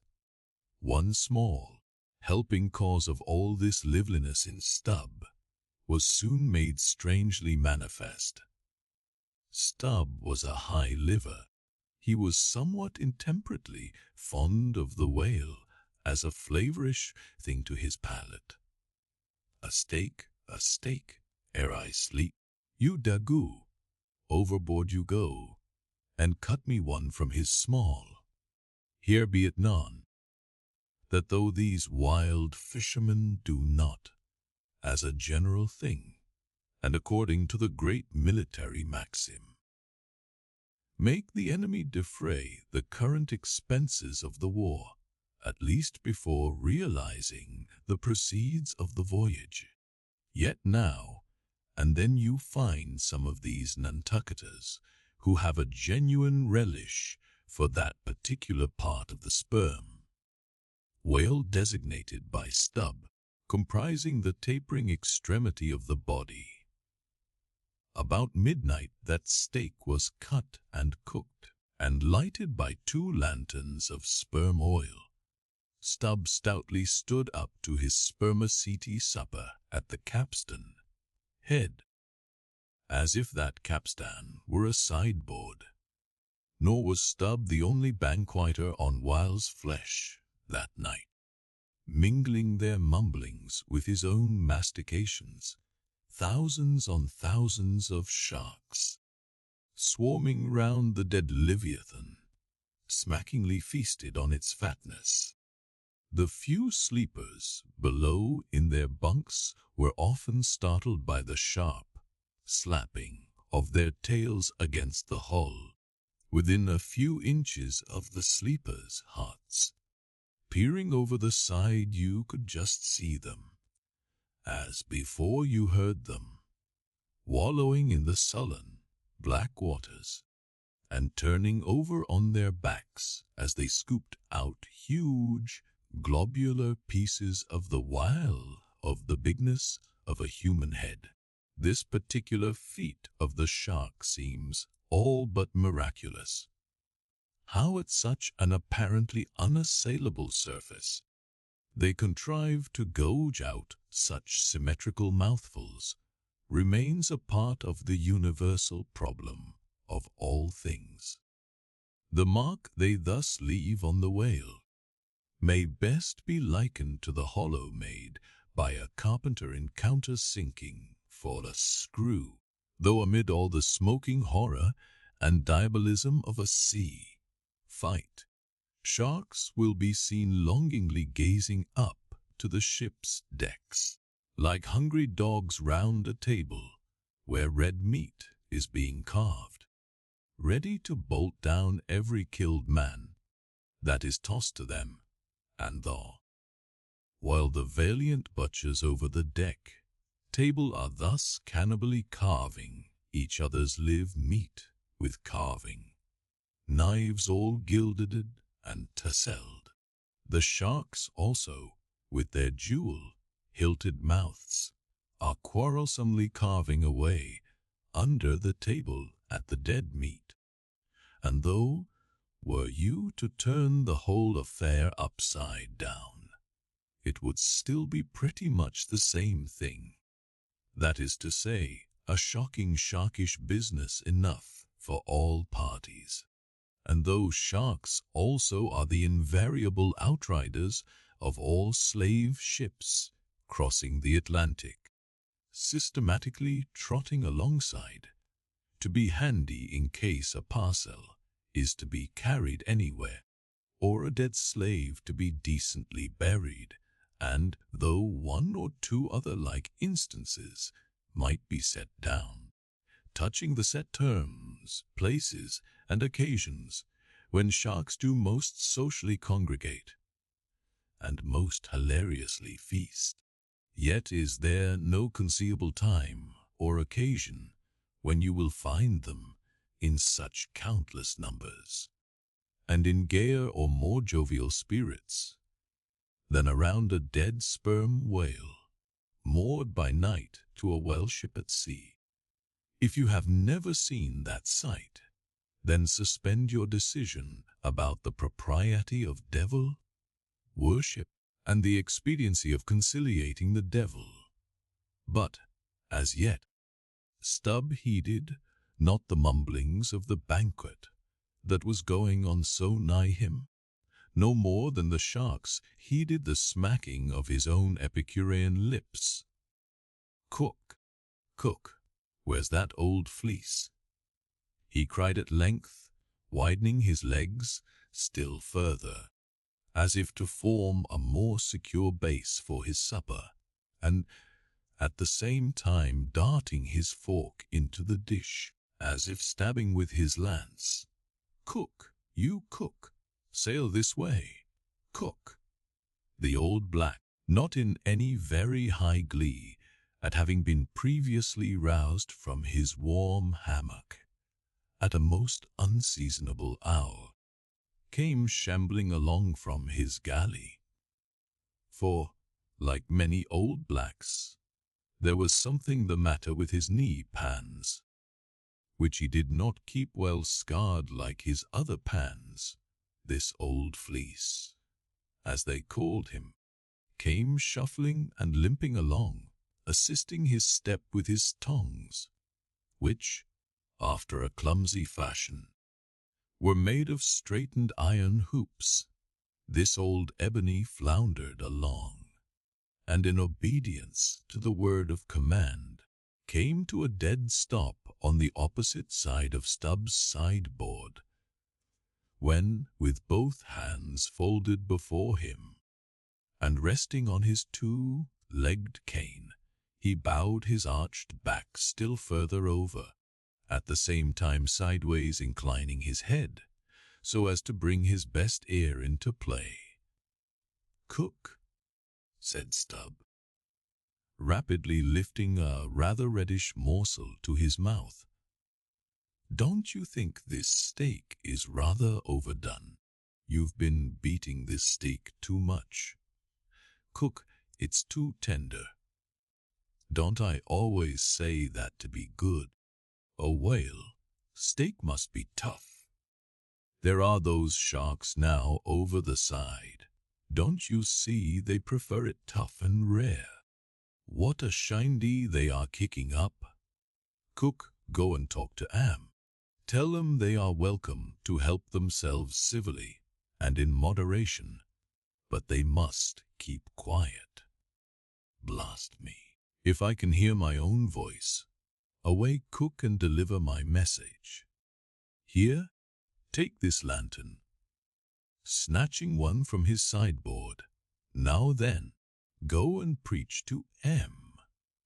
Sullenly taking the offered lantern, Old Fleece limped across the deck to the bulwarks, and then, with one hand dropping his light low over the sea, so as to get a good view of his congregation, with the other hand he solemnly flourished his tongs, and leaning far over the side, in a mumbling voice began addressing the sharks, while Stubb, softly crawling behind, overheard all that was said.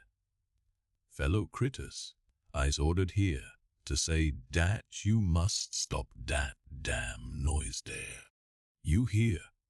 Stop dat damn smacking of de lip. Massa Stubb say dat you can fill your bellies up to de hatchings, but by gore, you must stop dat damn racket." "Cook," here interposed Stubb, accompanying the word with a sudden slap on the shoulder. "Cook, why, damn your eyes, you mustn't swear that way when you're preaching. That's no way to convert sinners, Cook." "Who dat?"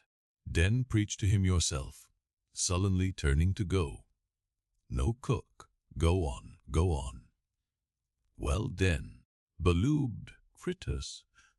"Right," exclaimed Stubb, approvingly. "Coax 'em to it. Try that." And Fleece continued, "Do you is all sharks, and by natur very voracious, yet I say to you, fellow critters, dat voraciousness, top dat damn slappin' of de tail. How you tink to hear? S'pose you keep up such a damn slappin' and bitten dare." "Cook," cried Stubb, collaring him, "I won't have that swearing. Talk to 'em gentlemanly."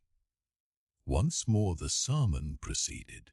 "Your voraciousness, fellow critters, I don't blame ye so much for. Dat is natur, and can't be helped. But to gobern dat wicked natur, dat is de pint. You is sharks, sartin, but if you gobern de shark in you, why den you be angel, for all angel is nothing more dan de shark well governed. Now, look here, brethren, just try once to be civil, a-helping yourselves from dat whale. Don't be tearin' de blubber out your neighbor's mout, I say. Is not one shark dood right as toda to dat whale? And by gore, none on you has de right to dat whale. Dat whale belong to someone else.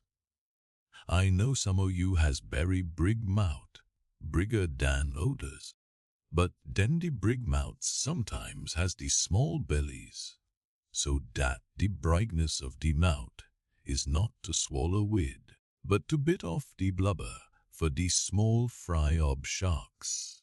Dat can into de Scrooge to help themselves. Well done, old fleece, cried Stubb. That's Christianity, go on. No use going on. De damn villains will keep a scubbin' and slappin' each oder.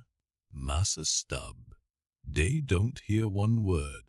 No use a preachin' to such damtons as you call 'em, till their bellies is full, and their bellies is bottomless. And when they do get 'em full, they won't hear you den, for den they sink in the sea, go fast asleep on the coral, and can't hear nothing at all, no more for eber and eber. Upon my soul, I am about of the same opinion, so give the benediction, Fleece, and I'll away to my supper. Upon this, Fleece, holding both hands over the fishy mob, raised his shrill voice and cried, "Cest fellow, critters, kick up de damnedest row as ever you can fill your damn bellies till they bust, and then die." "Now, cook," said Stubb, resuming his supper at the capstan. "Stand just where you stood before, there, over against me, and pay particular attention." "All dention," said Fleece, again stooping over upon his tongs in the desired position. "Well," said Stubb, helping himself freely meanwhile, "I shall now go back to the subject of this steak. In the first place, how old are you?" "Cook, what dat do wid de teak?" said the old black, testily. "Silence. How old are you?"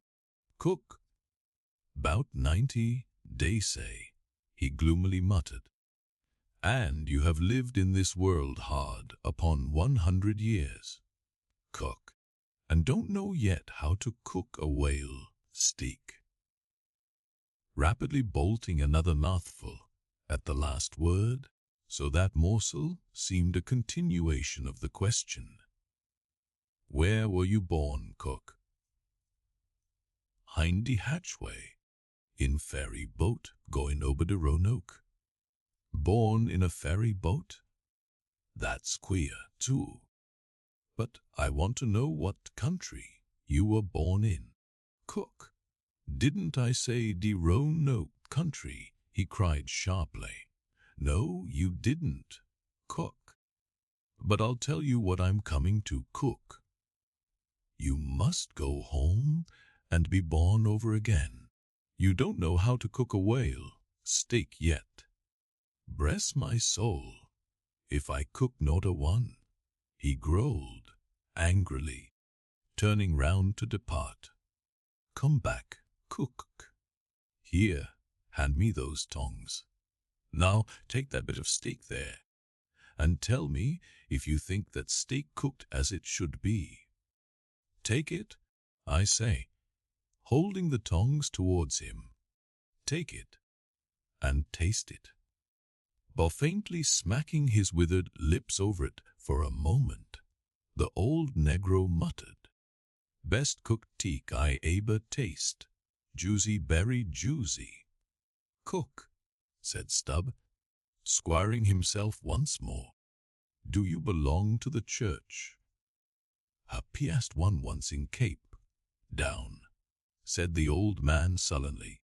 "And you have once in your life passed a holy church in Cape Town, where you doubtless overheard a holy parson addressing his hearers as his beloved fellow creatures creatures have you cooked?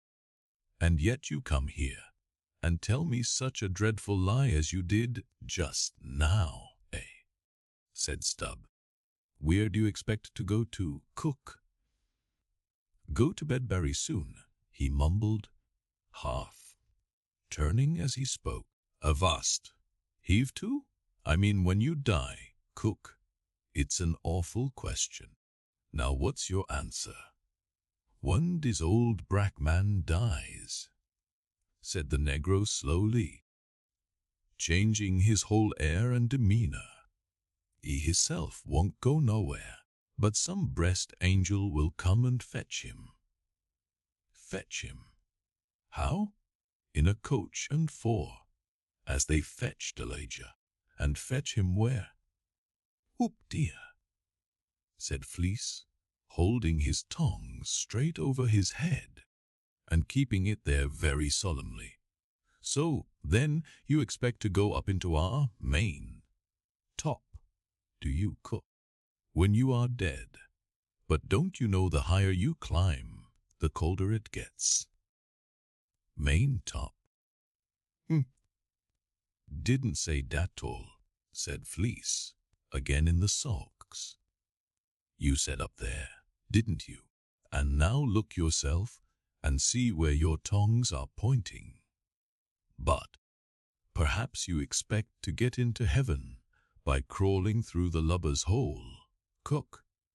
But no, cook, you don't get there, except you go the regular way, round by the rigging.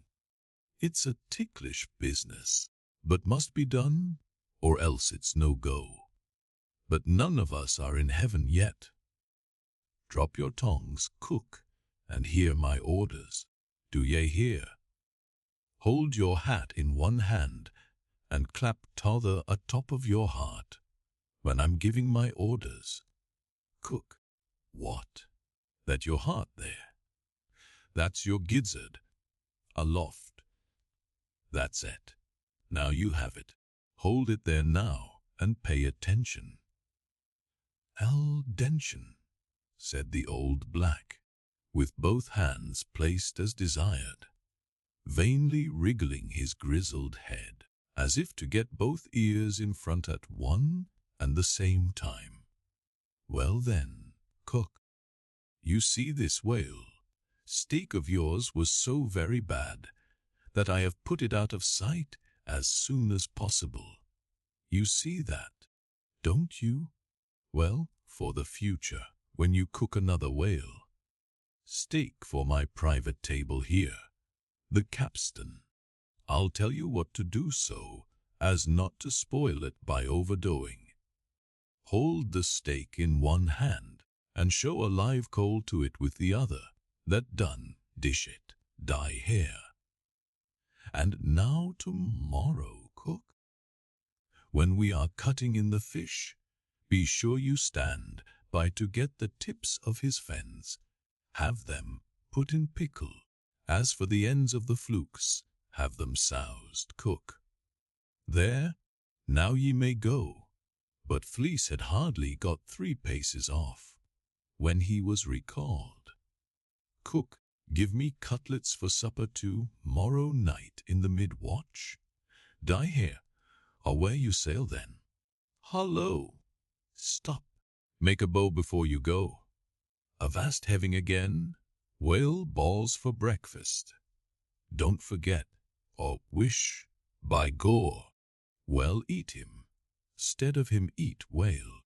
I'm brest if he ain't more of shark dan Massa Shark hisself, muttered the old man, limping away.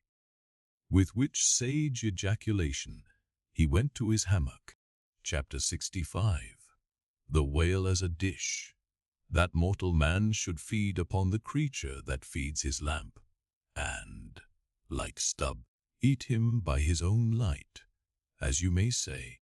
This seems so outlandish a thing that one must needs go a little into the history and philosophy of it. It is upon record that 3 centuries ago the tongue of the right whale was esteemed a great delicacy in France, and commanded large prices there. Also that in Henry VIII's time, a certain cook of the court obtained a handsome reward for inventing admirable sauce to be eaten with barbecued porpoises, which, you remember, are a species of whale. Porpoises, indeed, are to this day considered fine eating. The meat is made into balls about the size of billiard balls, and being well seasoned and spiced might be taken for turtle balls or whale balls.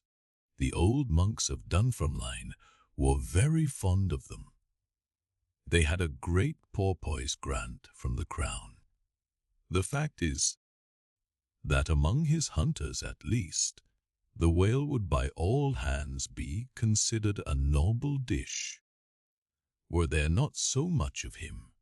But when you come to sit down before a mate, pie nearly 100 feet long, it takes away your appetite. Only the most unprejudiced of men like Stubb nowadays partake of cooked whales. But the Esquimaux are not so fastidious. We all know how they live upon whales, and have rare old vintages of prime old train oil. Zogrander, one of their most famous doctors, recommends strips of blubber for infants as being exceedingly juicy and nourishing. And this reminds me that certain Englishmen, who long ago were accidentally left in Greenland by a whaling vessel, that these men actually lived for several months on the mouldy scraps of whales which had left trying ashore, and left which had bring out the blubber.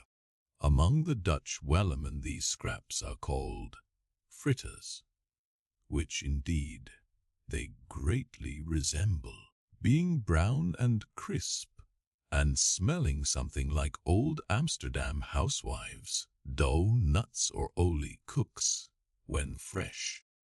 They have such an eatable look that the most self-denying stranger can hardly keep his hands off. But what further depreciates the whale as a civilized dish is his exceeding richness. He is the great prize ox of the sea, too fat to be delicately good. Look at his hump, which would be as fine eating as the buffalo's, which is esteemed a rare dish, were it not such a solid pyramid of fat. But the spermaceti itself, how bland and creamy that is, like the transparent, half-jellied, white meat of a coconut in the 3rd month of its growth, yet far too rich to supply a substitute for butter. Nevertheless, many whalemen have a method of absorbing it into some other substance, and then partaking of it.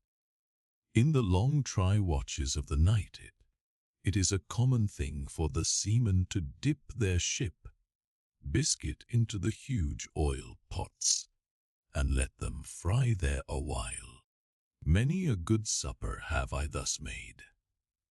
In the case of a small sperm whale, the brains are accounted a fine dish. The casket of the skull is broken into with an axe, and the 2 plump, whitish lobes being withdrawn, precisely resembling 2 large puddings. They are then mixed with flour, and cooked into a most delectable mess, in flavor somewhat resembling calves' head, which is quite a dish among some epicures. And everyone knows that some young bucks among the epicures, by continually dining upon calves' brains, by and by get to have a little brains of their own, so as to be able to tell a calf's head from their own heads, which, indeed, requires uncommon discrimination. And that is the reason why a young buck, with an intelligent looking calf's head before him, is somehow one of the saddest sights you can see. The head looks a sort of reproachfully at him, with an it-to-brute expression. It is not, perhaps, entirely because the whale is so excessively unctuous that landsmen seem to regard the eating of him with abhorrence, that appears to result, in some way, from the consideration before mentioned, i.e., that a man should eat a newly murdered thing of the sea, and eat it too by its own light. But no doubt the first man that ever murdered an ox was regarded as a murderer. Perhaps he was hung.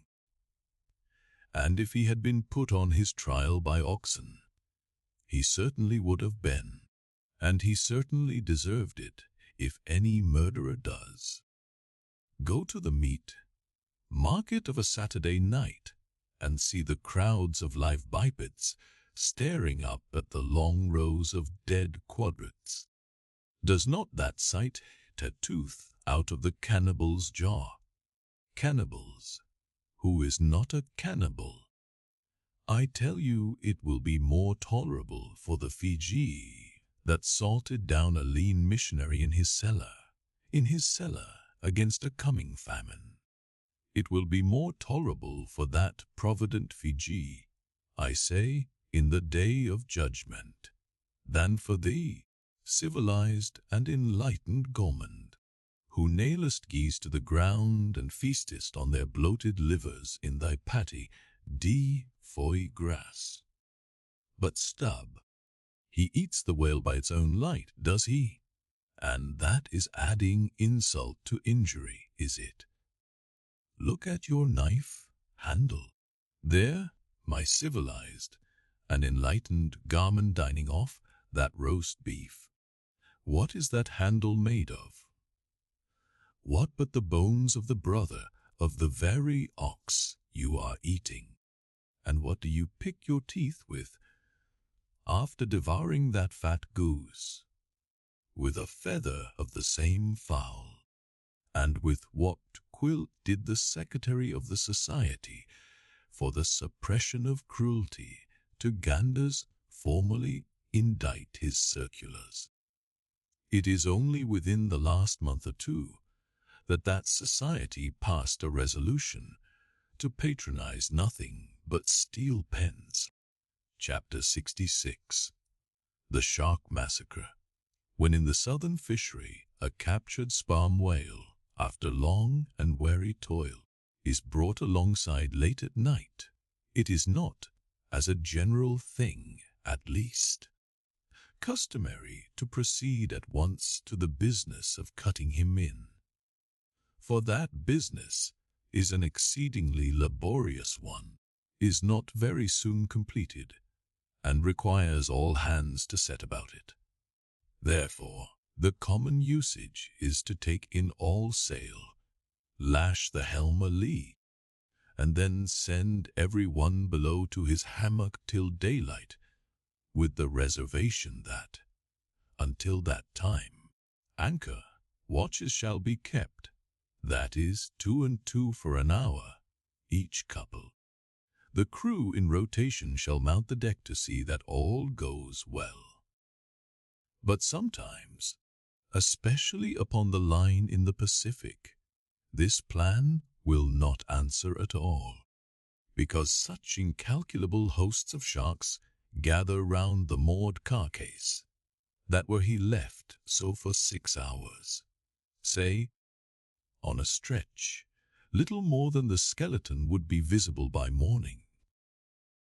In most other parts of the ocean, however, where these fish do not so largely abound, their wondrous voracity can be at times considerably diminished by vigorously stirring them up with sharp whaling spades, a procedure notwithstanding, which, in some instances, only seems to tickle them into still greater activity.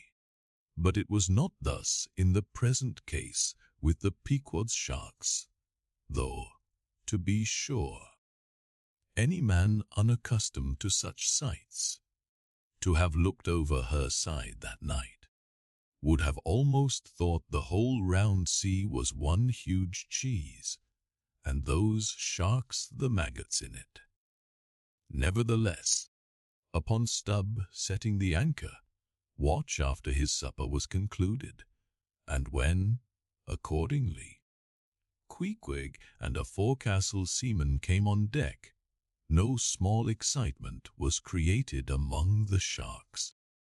For immediately suspending the cutting stages over the side, and lowering 3 lanterns, so that they cast long gleams of light over the turbid sea, these 2 mariners, darting their long welling spades, kept up an incessant murdering of the sharks, by striking the keen steel deep into their skulls, seemingly their only vital part. But in the foamy confusion of their mixed and struggling hosts, the marksmen could not always hit their mark, and this brought about new revelations of the incredible ferocity of the foe. They viciously snapped, not only at each other's disembowelments, but like flexible bows, bent round and bit their own, till those entrails seemed swallowed over and over again by the same mouth, to be oppositely voided by the gaping wound. Nor was this all. It was unsafe to meddle with the corpses and ghosts of these creatures. A sort of generic or pantheistic vitality seemed to lurk in their very joints and bonds, after what might be called the individual life had departed. Killed and hoisted on deck for the sake of his skin, one of these sharks almost took poor Queequeg's hand off, when he tried to shut down the dead lid of his murderous jar. The whaling spade used for cutting in is made of the very best steel, is about the bigness of a man's spread hand, and in general shape corresponds to the garden implement, after which it is named, only its sides are perfectly flat, and its upper end considerably narrower than the lower. This weapon is always kept as sharp as possible, and when being used is occasionally hunned, just like a razor. In its socket, a stiff pole, from 20 to 30 feet long, is inserted for a handle. Queequeg no care what God made him shark, said the savage, agonizingly lifting his hand up and down. Whether Fiji God or Nantucket God, but de God what made shark must be one damn Injun. Chapter 67. Cutting in, it was a Saturday night, and such a Sabbath as followed. Ex officio professors of Sabbath, breaking are all whalemen. The ivory Pequod was turned into what seemed a shamble, every sailor a butcher. You would have thought we were offering up 10,000 red oxen to the sea gods. In the first place, the enormous cutting tackles, among other ponderous things, comprising a cluster of blocks generally painted green, and which no single man can possibly lift.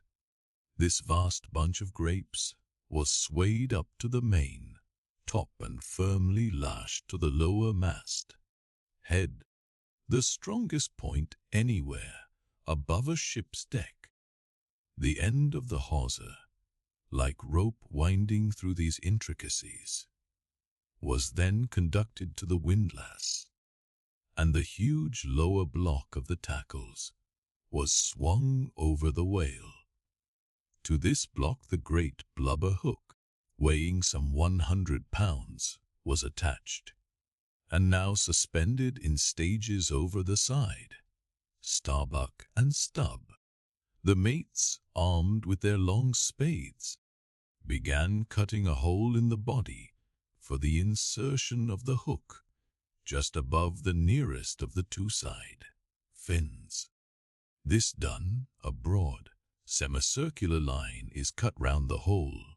The hook is inserted, and the main body of the crew, striking up a wild chorus, now commence heaving in one dense crowd at the windlass, when instantly the entire ship careens over on her side.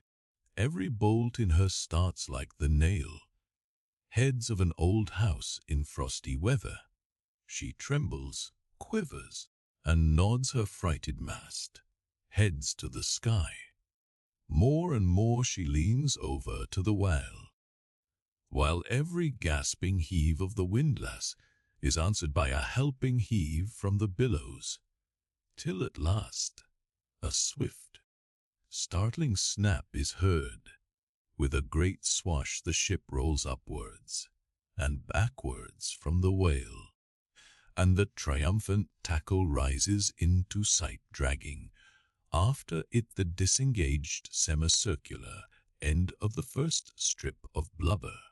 Now as the blubber envelopes the whale precisely as the rind does an orange, so is it stripped off from the body, precisely as an orange is sometimes stripped by spiralizing it. For the strain constantly kept up by the windlass continually keeps the whale rolling over and over in the water, and as the blubber in one strip uniformly peels off along the line called the scarf, simultaneously cut by the spades of Starbuck and Stubb, the mates, and just as fast as it is thus peeled off, and indeed by that very act itself, it is all the time being hoisted higher and higher aloft till its upper end grazes the main top. The men at the windlass then cease heaving, and for a moment or two the prodigious blood-dripping mass sways to and fro as if let down from the sky, and every one present must take good heed to dodge it when it swings, else it may box his ears and pitch him headlong overboard. One of the attending harpooneers now advances with a long, keen weapon called a boarding sword, and watching his chance, he dexterously slices out a considerable hole in the lower part of the swaying mass. Into this hole, the end of the second alternating great tackle is then hooked so as to retain a hold upon the blubber, in order to prepare for what follows. Whereupon this accomplished swordsman, warning all hands to stand off, once more makes a scientific dash at the mass, and with a few sidelong, desperate, lunging slicings, severs it completely in twain, so that while the short lower part is still fast, the long upper strip, called a blanket piece, swings clear, and is all ready for lowering. The heavers forward now resume their song, and while the one tackle and is peeling and hoisting a second strip from the while, the other is slowly slackened away, and down goes the first strip, through the main hatchway right beneath, into an unfurnished parlor called the blubber room.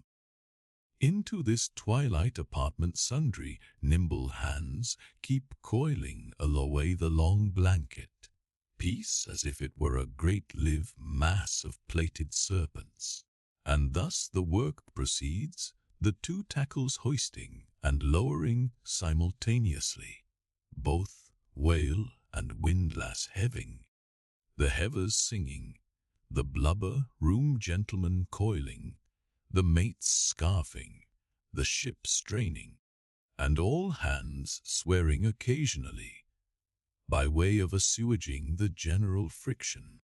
Chapter 68. The blanket. I have given no small attention to that not unvexed subject, the skin of the whale. I have had controversies about it with experienced whalemen afloat and learned naturalists ashore.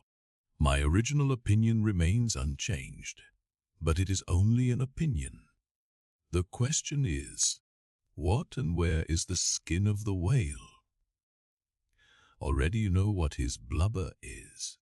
That blubber is something of the consistence of firm, close-grained beef, but tougher, more elastic and compact, and ranges from 8 or 10 to 12 and 15 inches in thickness. Now, however preposterous it may first seem to talk of any creature's skin as being of that sort of consistence and thickness, yet, in point of fact, these are no arguments against such a presumption, because you cannot raise any other dense, enveloping layer from the whale's body but that same blubber, and the outermost enveloping layer of any animal, if reasonably dense, what can that be but the skin? True, from the unmarred dead body of the whale, you may scrape off with your hand an infinitely thin, transparent substance, somewhat resembling the thinnest shreds of isinglass, only it is almost as flexible and soft as satin, that is, previous to being dried, when it not only contracts and thickens, but becomes rather hard and brittle. I have several such dried bits, which I use for marks in my whale books. It is transparent, as I said before, and being laid upon the printed page, I have sometimes pleased myself with fancying it exerted a magnifying influence. At any rate, it is pleasant to read about whales through their own spectacles, as you may say, but what I am driving at here is this: that same infinitely thin, isinglass substance, which, I admit, invests the entire body of the whale, is not so much to be regarded as the skin of the creature, as the skin of the skin, so to speak, for it were simply ridiculous to say that the proper skin of the tremendous whale is thinner and more tender than the skin of a new-born child. But no more of this.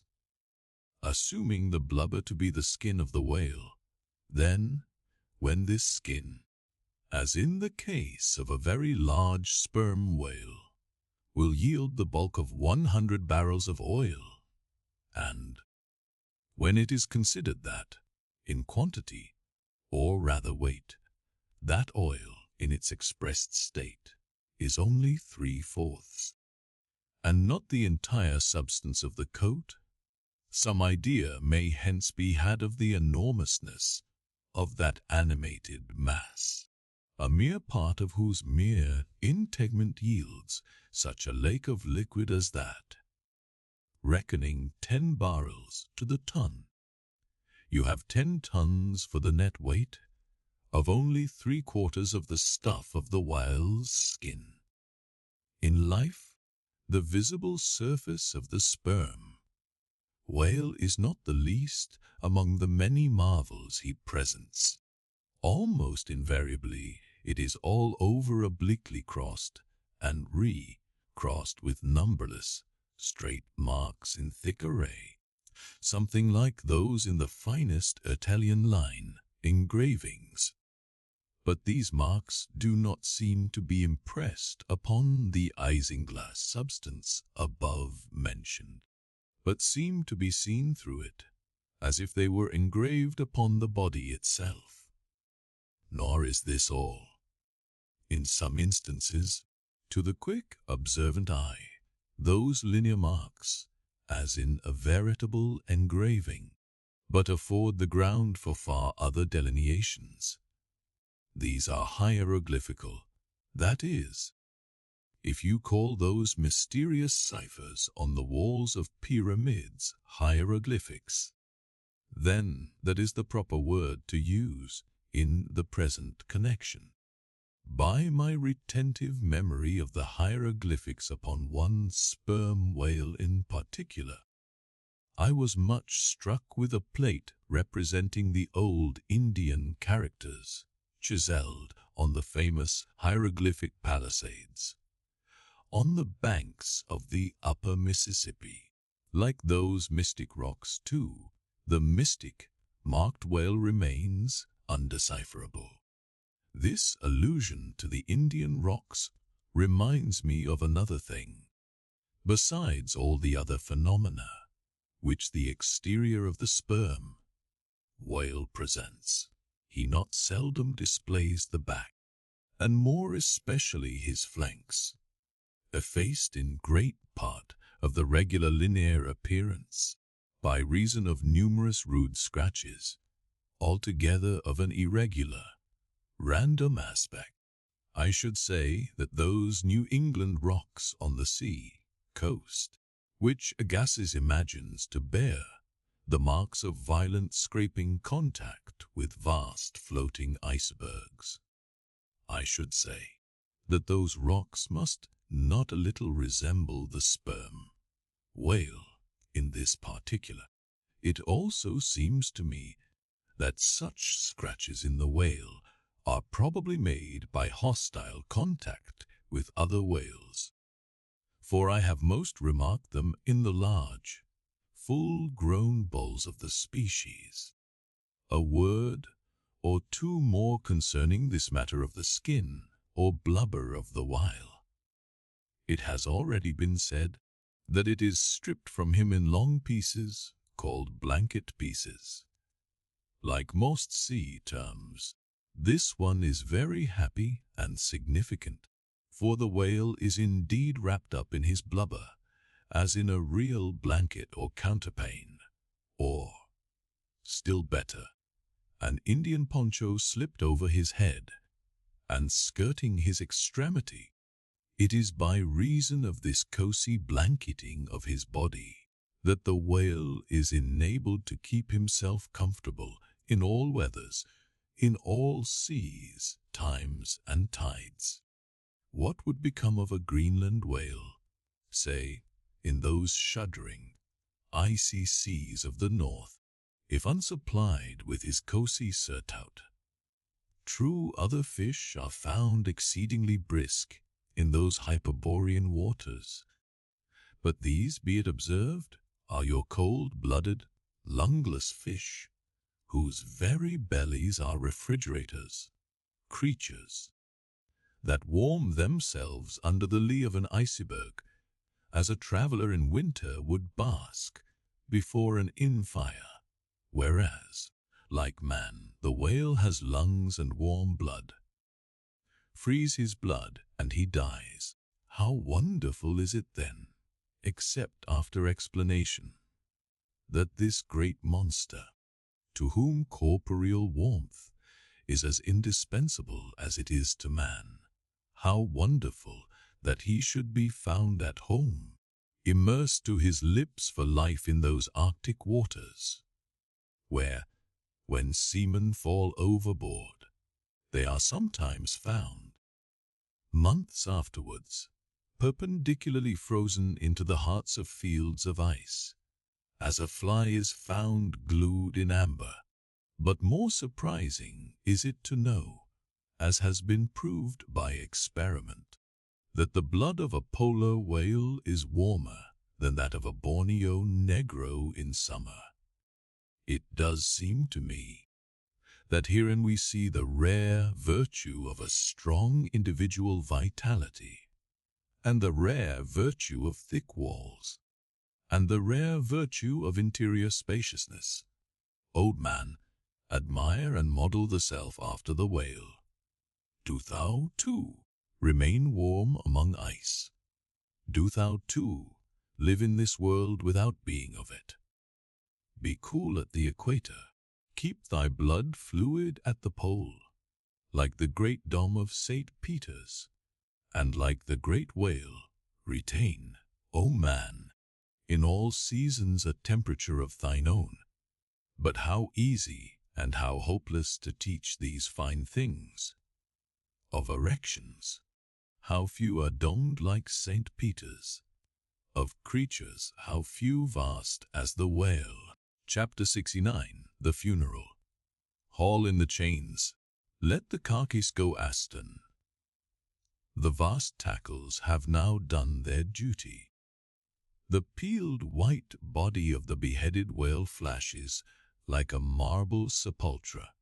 Though changed in hue, it has not perceptibly lost anything in bulk. It is still colossal.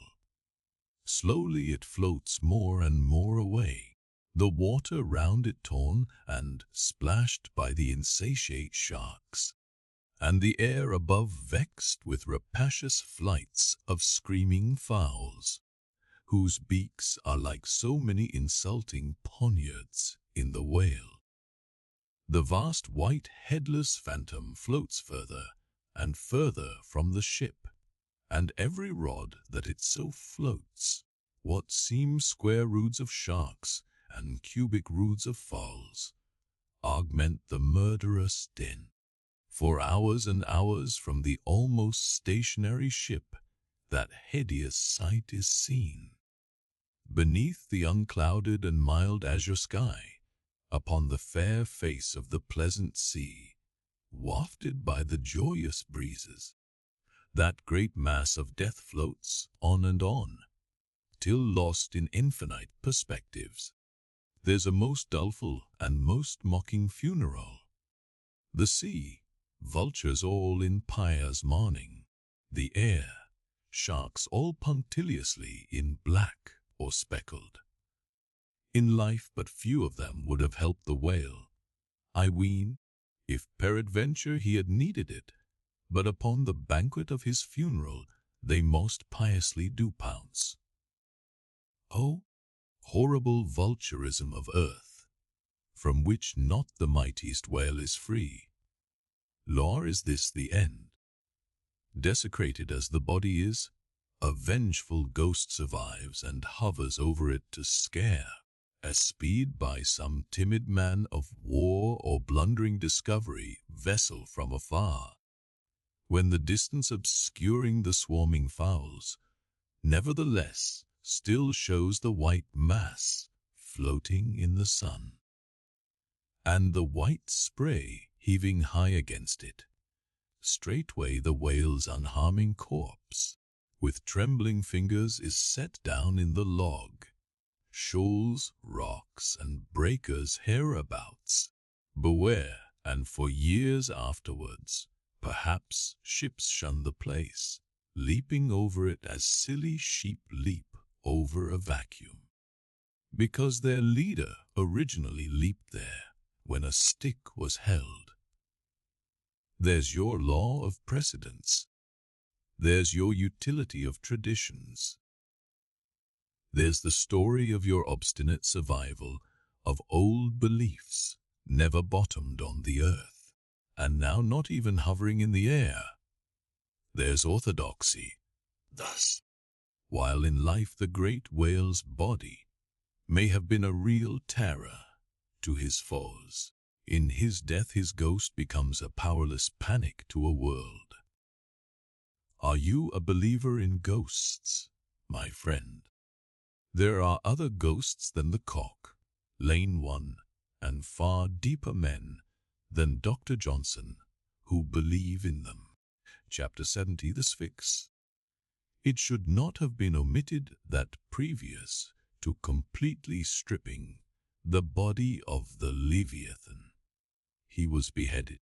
Now, the beheading of the sperm whale is a scientific anatomical fate, upon which experienced whale surgeons very much pride themselves, and not without reason. Consider that the whale has nothing that can properly be called a neck. On the contrary, where his head and body seem to join, there in that very place is the thickest part of him. Remember, also, that the surgeon must operate from above, some 8 or 10 feet intervening between him and his subject, and that subject almost hidden in a discolored, rolling and oftentimes tumultuous and bursting sea. Bear in mind, too, that under these untoward circumstances he has to cut many feet deep in the flesh, and in that subterraneous manner, without so much as getting one single peep into the ever-contracting gash thus made. He must skillfully steer clear of all adjacent, interdicted paths, and exactly divide the spine at a critical point hard by its insertion into the skull. Do you not marvel, then, at Stubbs' boast that he demanded but 10 minutes to behead a sperm whale? When first severed, the head is dropped astern and held there by a cable till the body is stripped. That done, if it belong to a small whaler, is hoisted on deck to be deliberately disposed of. But with a full-grown leviathan, this is impossible, for the sperm, while's head embraces nearly 1/3 of his entire bulk, and completely to suspend such a burden as that, even by the immense tackles of a whaler, this were as vain a thing as to attempt weighing a Dutch barn in jeweller's sails. The Pequod's whale being decapitated and the body stripped, the head was hoisted against the ship's side, about half-way out of the sea, so that it might yet in great part be buoyed up by its native element, and there with the strained craft steeply leaning over to it, by reason of the enormous downward drag from the lower mast, head, and every yard arm on that side, projecting like a crane over the waves. There, that blood-dripping head hung to the Pequod's waist, like the giant Holofernes's from the girdle of Judith. When this last task was accomplished, it was noon, and the seamen went below to their dinner. Silence reigned over the before tumultuous, but now deserted deck. An intense copper calm, like a universal yellow lotus, was more and more unfolding its noiseless, measureless leaves upon the sea. A short space elapsed, and up into this noiselessness came Ahab alone from his cabin.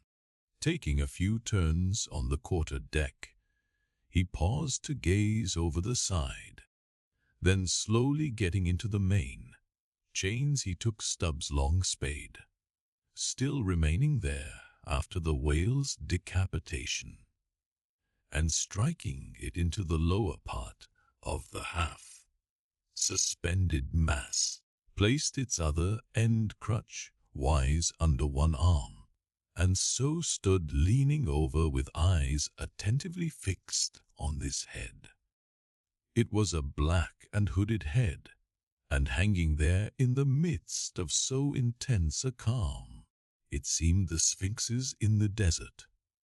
"Speak, thou vast and venerable head," muttered Ahab, "which, though ungarnished with a beard, yet here and there lookest hoary with mosses. Speak, mighty head, and tell us the secret thing that is in thee.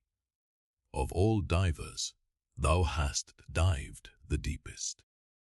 That head upon which the upper sun now gleams has moved amid this world's foundations, where unrecorded names and navies rust, and untold hopes and anchors rot, where in her murderous hold this frigate earth is ballasted with bones of millions of the drowned.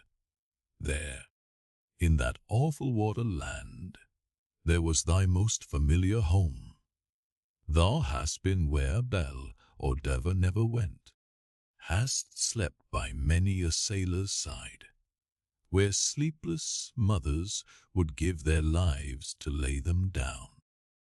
Thou saw'st the locked lovers, when leaping from their flaming ship, heart to heart they sank beneath the exulting wave, true to each other, when heaven seemed false to them. Thou saw'st the murdered mate, when tossed by pirates from the midnight deck.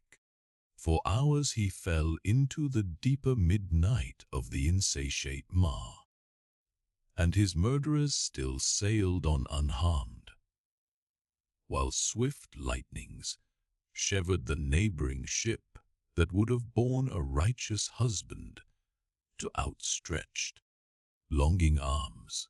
O head, thou hast seen enough to split the planets and make an infidel of Abraham, and not one syllable is thine. Sail, ho! Cried a triumphant voice from the mainmast head. Aye. Well, now, that's cheering, cried Ahab, suddenly erecting himself, while whole thunder clouds swept aside from his brow. That lively cry upon this deadly calm might almost convert a better man. Where away? 3 points on the starboard bow, sir, and bringing down her breeze to us. Better and better man. Would now St. Paul would come along that way, and to my breezelessness bring his breeze. O nature, and O soul of man, how far beyond all utterance are your linked analogies! Not the smallest atom stirs or lives on matter, but has its cunning duplicate in mind. Chapter 71. The Jeroboam's Story. Hand in hand, ship and breeze blew on, but the breeze came faster than the ship, and soon the Pequod began to rock. By and by, through the glass the stranger's boats, and manned mast, heads proved her a while ship. But as she was so far to windward, and shooting by, apparently making a passage to some other ground, the Pequod could not hope to reach her. So the signal was set to see what response would be made. Here be it said, that like the vessels of military marines, the ships of the American Wild Fleet have each a private signal, all which signals being collected in a book the names of the respective vessels attached. Every captain is provided with it. Thereby, the whale commanders are enabled to recognize each other upon the ocean, even at considerable distances and with no small facility. The Pequod's signal was at last responded to by the strangers setting her own, which proved the ship to be the Jeroboam of Nantucket. Squaring her yards, she bore down, ranged a beam under the Pequod's lee, and lowered a boat. It soon drew nigh. But, as the side ladder was being rigged by Starbuck's order to accommodate the visiting captain, the stranger in question waved his hand from his boat's stern in token of that proceeding being entirely unnecessary. It turned out that the Jeroboam had a malignant epidemic on board, and that Mayu, her captain, was fearful of infecting the Pequod's company. For though himself and boat's crew remained untainted, and though his ship was half a rifle shot off, and an incorruptible sea and air rolling and flowing between, yet conscientiously adhering to the timid quarantine of the land, he peremptorily refused to come into direct contact with the Pequod. But this did by no means prevent all communications, preserving an interval of some few yards between itself and the ship. The Jeroboam's boat, by the occasional use of its oars, contrived to keep parallel to the Pequod as she heavily forged through the sea, for by this time it blew very fresh, with her main topsail aback, though, indeed, at times by the sudden onset of a large rolling wave, the boat would be pushed some way ahead, but would be soon skillfully brought to her proper bearings again. Subject to this, and other the like interruptions now and then, a conversation was sustained between the two parties, but at intervals not without still another interruption of a very different sort. Pulling an oar in the Jeroboam's boat was a man of a singular appearance, even in that wild dwelling life where individual notabilities make up all totalities. He was a small, short, youngish man, sprinkled all over his face with freckles and wearing redundant yellow hair. A long, skirted, cabalistically cut coat of a faded walnut tinge enveloped him, the overlapping sleeves of which were rolled up on his wrists. A deep, settled, fanatic delirium was in his eyes. So soon as this figure had been first descried, Stubb had exclaimed, That's he. The long-togged scaramouche the town, whose company told us of. Stubby here alluded to a strange story told of the Jeroboam, and a certain man among her crew, some time previous when the Pequod spoke the town. According to this account, and what was subsequently learned, it seemed that the scaramouche in question had gained a wonderful ascendancy over almost everybody in the Jeroboam. His story was this. He had been originally nurtured among the crazy society of Neskayuna Shakers, where he had been a great prophet, in their cracked, secret meetings having several times descended from heaven by the way of a trap door, announcing the speedy opening of the seventh veil, which he carried in his vest pocket, but which, instead of containing gunpowder, was supposed to be charged with laudanum. A strange, apostolic whim having seized him, he had left Neskayuna for Nantucket, where, with that cunning peculiar to craziness, he assumed a steady, common-sense exterior, and offered himself as a green hand candidate for the Jeroboam's whaling voyage. They engaged him, but straightway upon the ship's getting out of sight of land, his insanity broke out in a freshet. He announced himself as the Archangel Gabriel and commanded the captain to jump overboard. He published his manifesto, whereby he set himself forth as the deliverer of the isles of the sea and Vicar General of all Oceanica. The unflinching earnestness with which he declared these things, the dark, daring play of his sleepless, excited imagination, and all the preternatural terrors of real delirium, united to invest this Gabriel in the minds of the majority of the ignorant crew with an atmosphere of sacredness. Moreover, they were afraid of him. As such a man, however, was not of much practical use in the ship, especially as he refused to work except when he pleased. The incredulous captain would fain have been rid of him, but apprised that that individual's intention was to land him in the first convenient port, the Archangel forthwith opened all his seals and vials, devoting the ship and all hands to unconditional perdition. in case this intention was carried out.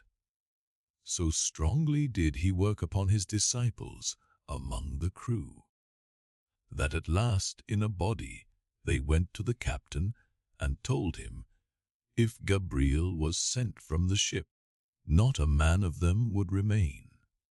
He was therefore forced to relinquish his plan, nor would they permit Gabriel to any way maltreated, say or do what he would, so that it came to pass that Gabriel had the complete freedom of the ship.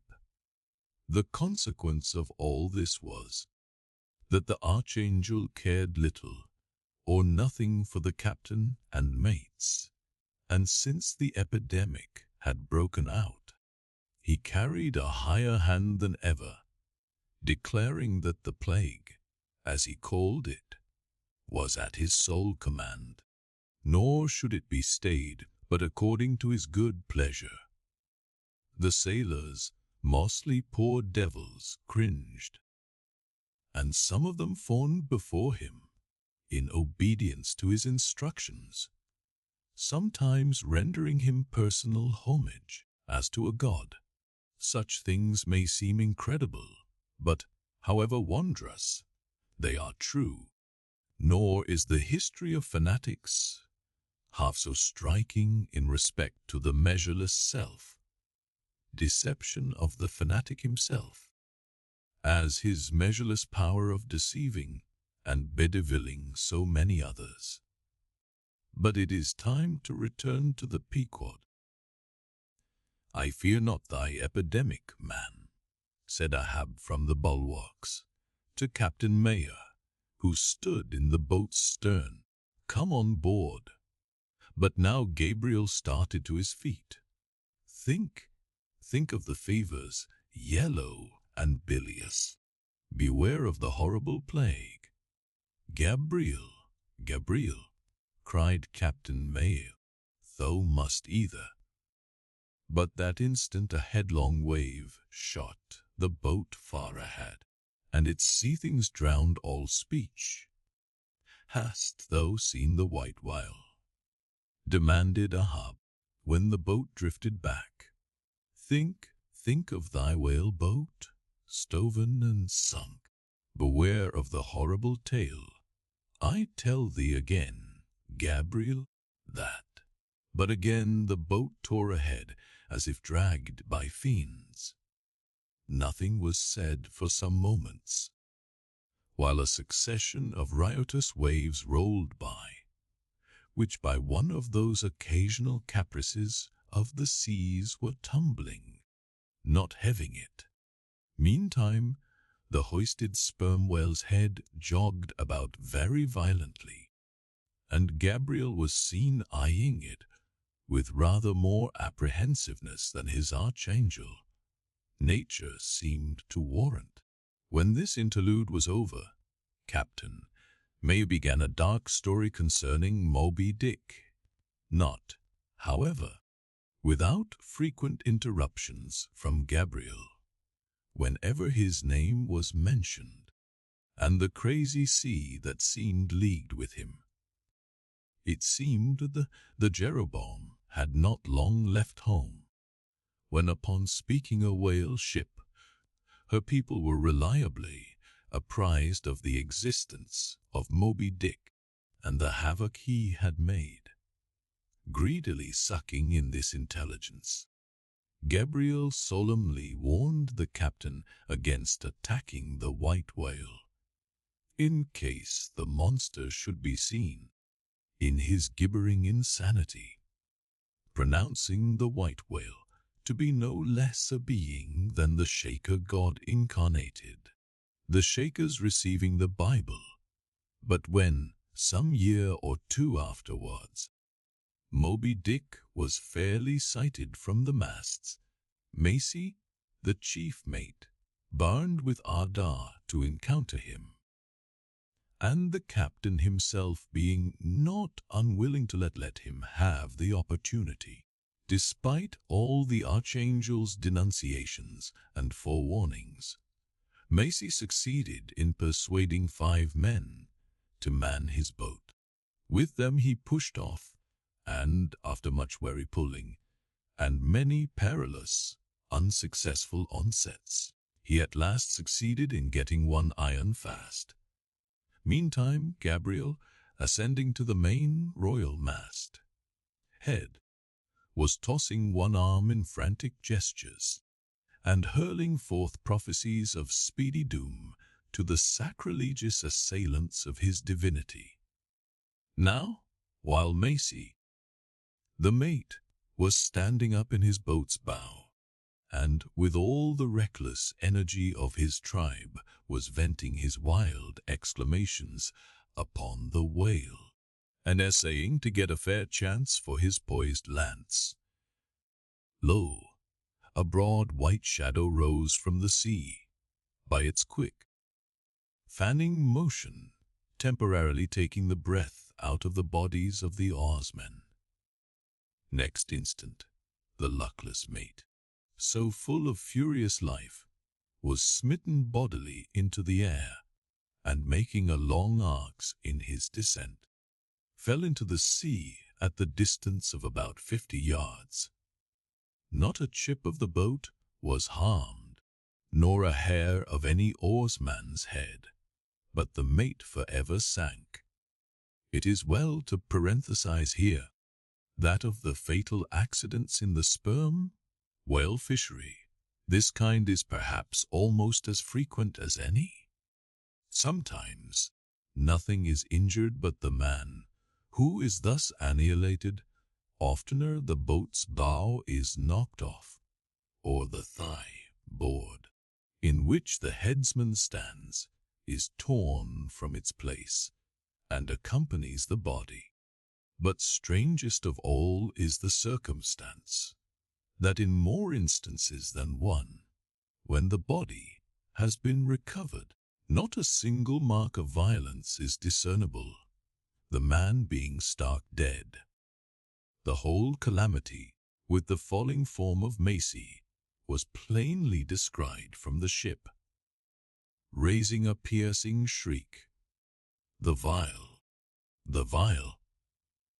Gabriel called off the terror-stricken crew from the further hunting of the whale. This terrible event clothed the archangel with added influence, because his credulous disciples believed that he had specifically announced it, instead of only making a general prophecy, which any one might have done, and so have chanced to hit one of many marks in the wide margin allowed. He became a nameless terror to the ship. Mayhew having concluded his narration, Ahab put such questions to him that the stranger captain could not forbear inquiring whether he intended to hunt the white whale, if opportunity should offer, to which Ahab answered, "Aye."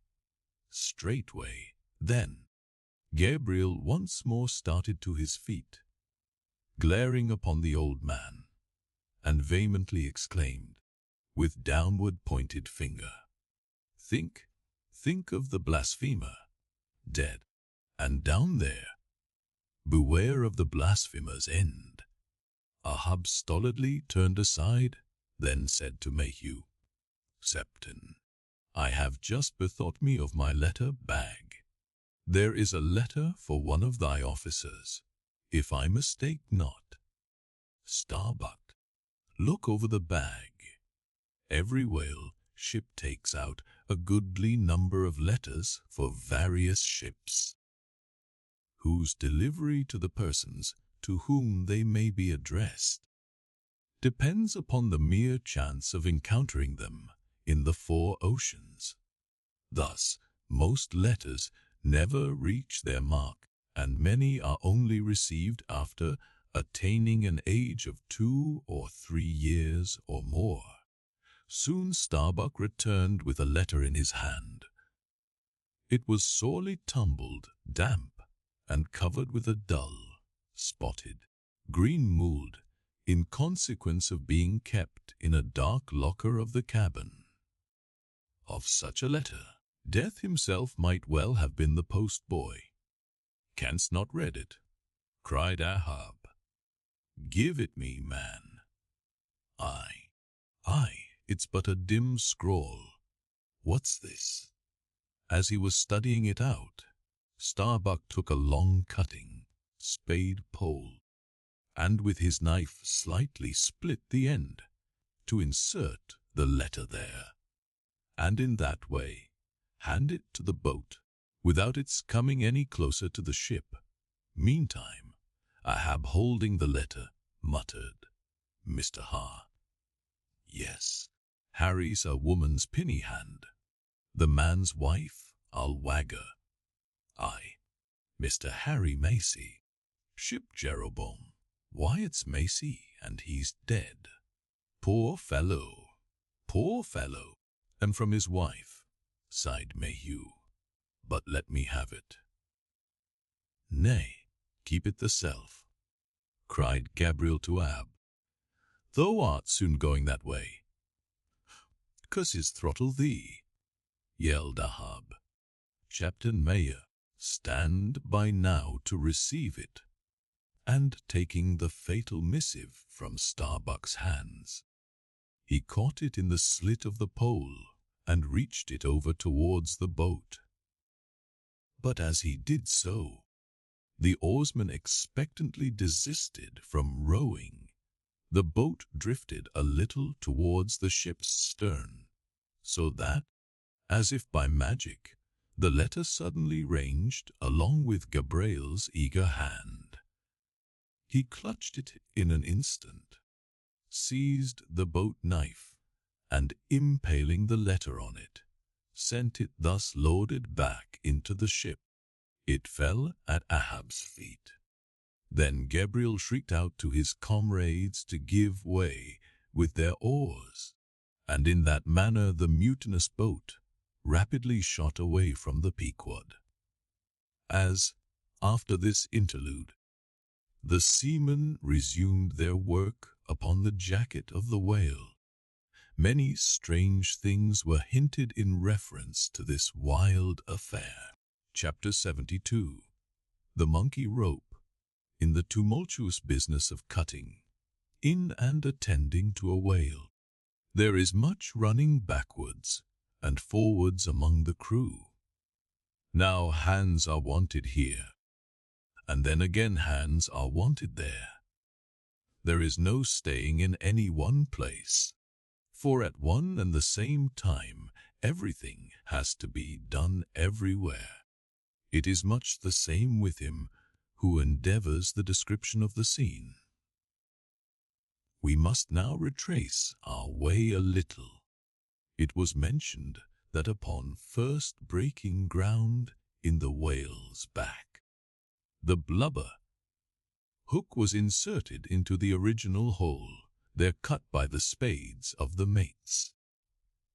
But how did so clumsy and weighty a mass as that same hook get fixed in that hole? It was inserted there by my particular friend Queequeg, whose duty it was as harpooner to descend upon the monster's back for the special purpose referred to.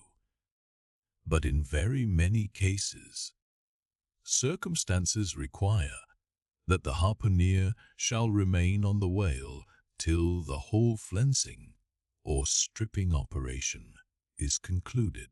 The whale, be it observed, lies almost entirely submerged, excepting the immediate parts operated upon.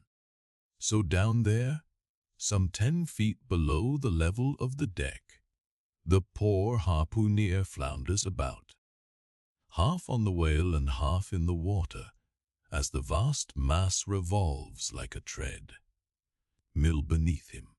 On the occasion in question, Queequeg figured in the Highland costume, a shirt and socks, in which, to my eyes, at least, he appeared to uncommon advantage, and no one had a better chance to observe him, as will presently be seen, being the savage's bowsman, that is, the person who pulled the bow oar in his boat, the second one from forward.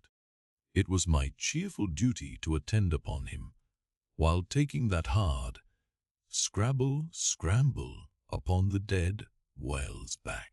You have seen Italian organ boys holding a dancing ape by a long cord.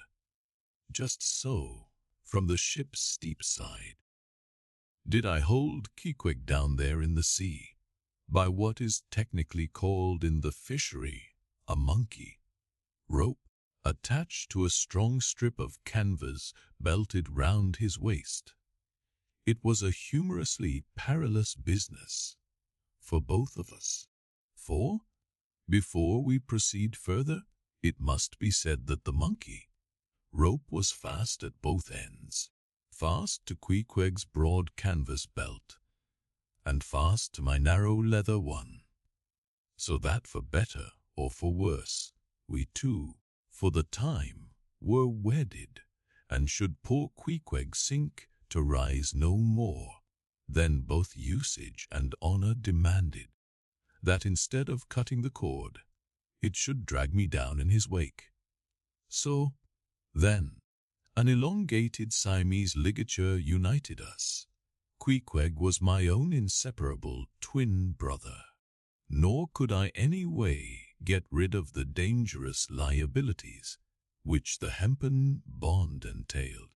So strongly and metaphysically did I conceive of my situation, then, that while earnestly watching his motions, I seemed distinctly to perceive that my own individuality was now merged in a joint stock company of two, that my free will had received a mortal wound, and that another's mistake or misfortune might plunge innocent me into unmerited disaster and death. Therefore, I saw that here was a sort of interregnum in Providence, for its even-handed equity never could have so gross an injustice. And yet still further pondering, while I jerked him now and then from between the whale and ship, which would threaten to jam him, still further pondering, I say, I saw that this situation of mine was the precise situation of every mortal that breathes. Only, in most cases, he, one way or other, has this Siamese connection with a plurality of other mortals. If your banker breaks, you snap. If your apothecary by mistake sends you poison in your pills, you die. True, you may say that, by exceeding caution, you may possibly escape these and the multitudinous other evil chances of life. But handle Queequeg's monkey rope heedfully as I would, sometimes he jerked it so that I came very near sliding overboard. Nor could I possibly forget that, do what I would, I only had the management of one end of it. The monkey rope is found in all whalers, but it was only in the Pequod that the monkey and his holder were ever tied together. This improvement upon the original usage was introduced by no less a man than Stubb, in order to afford the imperiled harpooner the strongest possible guarantee for the faithfulness and vigilance of his monkey rope holder. I have hinted that I would often jerk poor Queequeg from between the whale and the ship, where he would occasionally fall from the incessant rolling and swaying of both. But this was not the only jamming jeopardy he was exposed to, unappalled by the massacre made upon them during the night. The sharks, now freshly and more keenly allured by the before-pent blood which began to flow from the carcass, the rabid creatures swarmed round it like bees in a beehive. And right in among those sharks was Queequeg, who often pushed them aside with his floundering feet. A thing altogether incredible, were it not that attracted by such prey as a dead whale, the otherwise miscellaneously carnivorous shark will seldom touch a man. Nevertheless, it may well be believed that since they have such a ravenous finger in the pie, it is deemed but wise to look sharp to them. Accordingly, besides the monkey, rope, with which I now and then jerked the poor fellow from too close a vicinity to the maw of what seemed a peculiarly ferocious shark, he was provided with still another protection. Suspended over the side in one of the stages, Tashtego and Dagu continually flourished over his head a couple of keen, wild spades, wherewith they slaughtered as many sharks as they could reach. This procedure of theirs, to be sure, was very disinterested and benevolent of them. They meant Queequeg's best happiness, I admit, but in their hasty zeal to befriend him, and from the circumstance that both he and the sharks were at times half hidden by the blood-muddled water, those indiscreet spades of theirs would come nearer amputating a leg than a tail. But poor Queequeg, I suppose, straining and gasping there with that great iron hook, poor Queequeg, I suppose, only prayed to his Yojo, and gave up his life into the hands of his gods. Well, my dear comrade and twin brother, thought I, as I drew in and then slacked off the rope to every swell of the sea, what matters it, after all? Are you not the precious image of each and all of us men in this whirling world? That unsounded ocean you gasp in, is life those sharks your foes, those spades your friends? And what between sharks and spades you are in a sad pickle and peril, poor lad. But courage! There is good cheer in store for you, Queequeg. For now, as with blue lips and blood-shot eyes the exhausted savage at last climbs up the chains, and stands all dripping and involuntarily trembling over the side, the steward advances, and with a benevolent, consolatory glance hands him. What? Some hot cognac? No, hands him, ye gods, hands him a cup of tepid ginger and water. Ginger? Do I smell ginger? Suspiciously asked Stubb, coming near. Yes, this must be ginger, peering into the as yet untasted cup.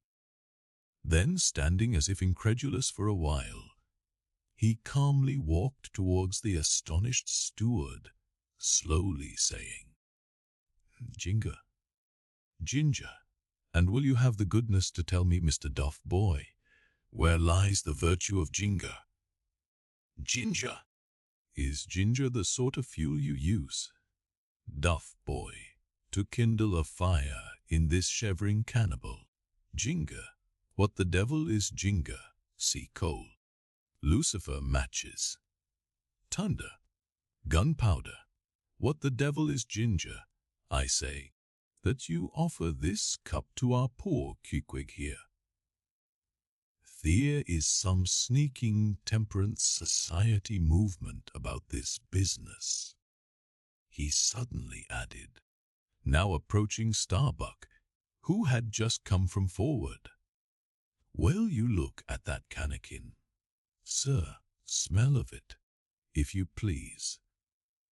Then watching the mate's countenance, he added, the steward, Mr. Starbuck, had the face to offer that calomel, and jalop to Queequeg, there, this instant off the whale.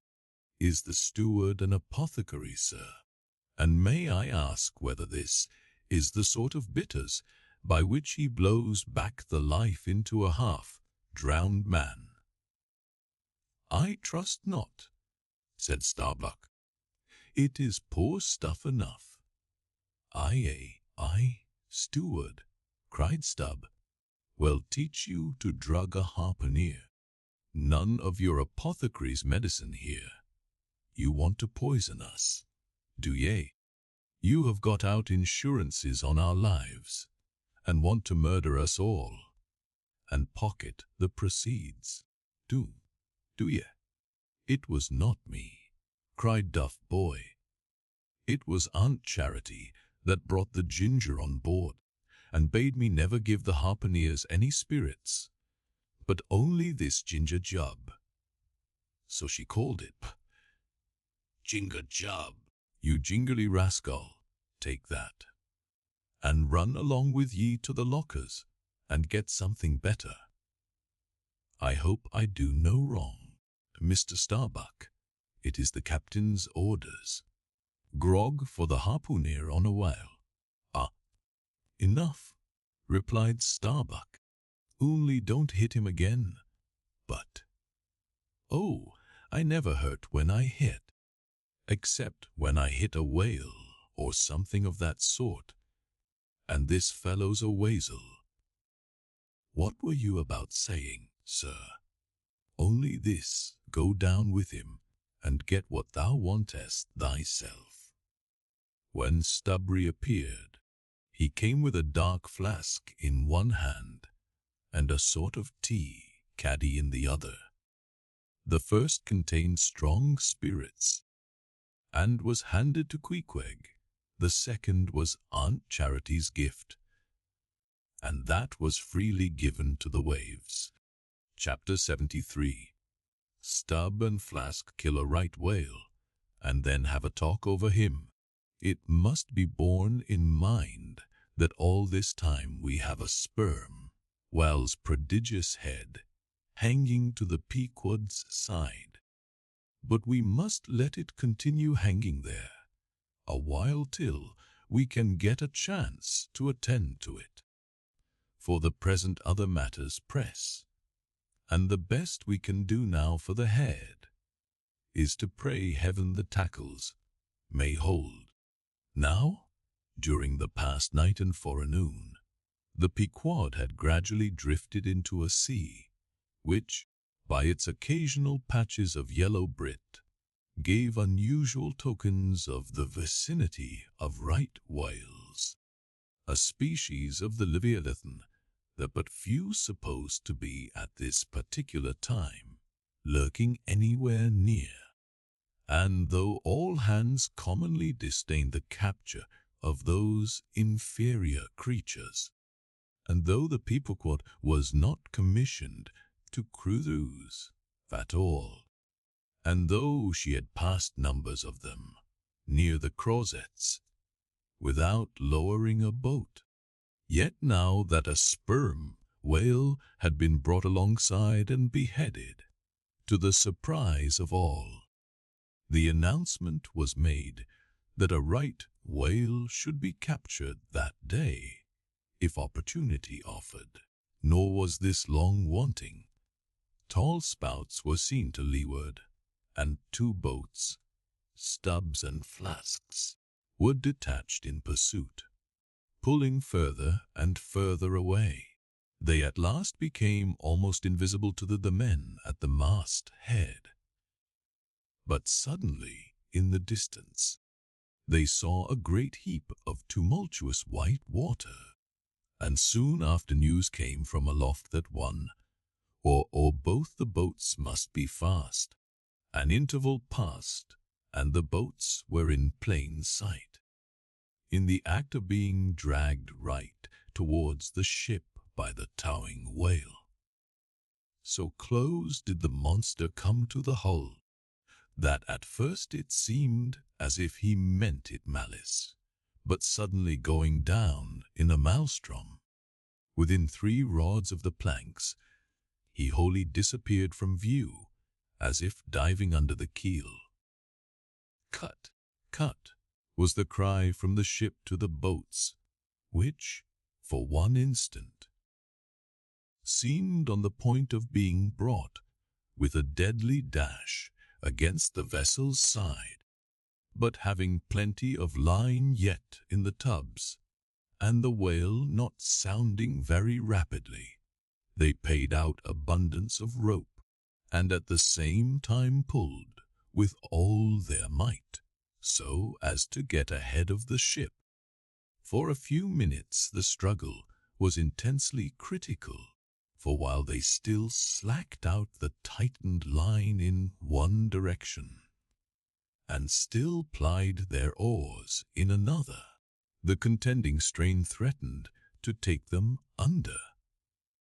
But it was only a few feet advance they sought to gain, and they stuck to it till they did gain it, when instantly a swift tremor was felt running like lightning along the keel, as the strained line, scraping beneath the ship, suddenly rose to view under her bows, snapping and quivering, and so flinging off its drippings, that the drops fell like bits of broken glass on the water, while the whale beyond also rose to sight.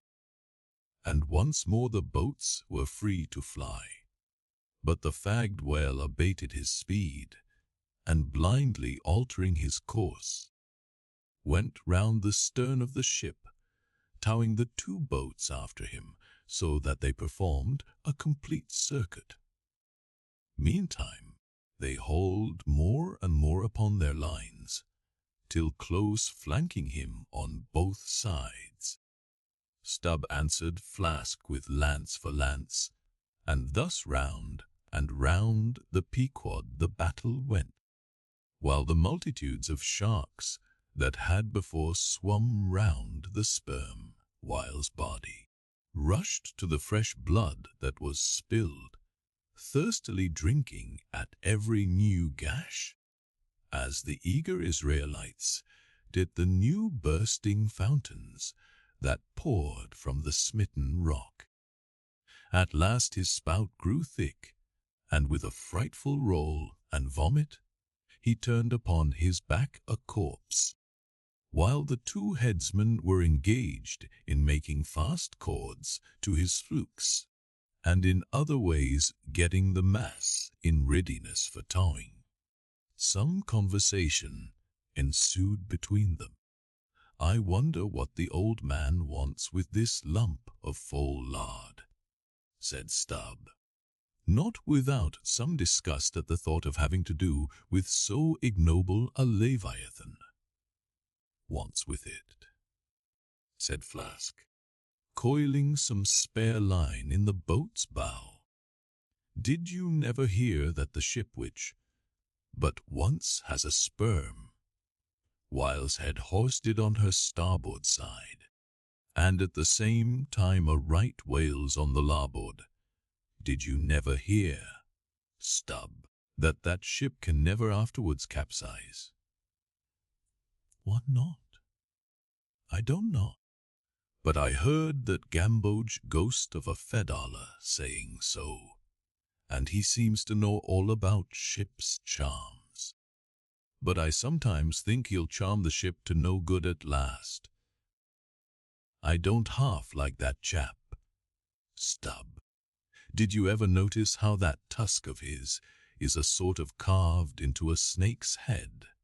Stubb, sink him.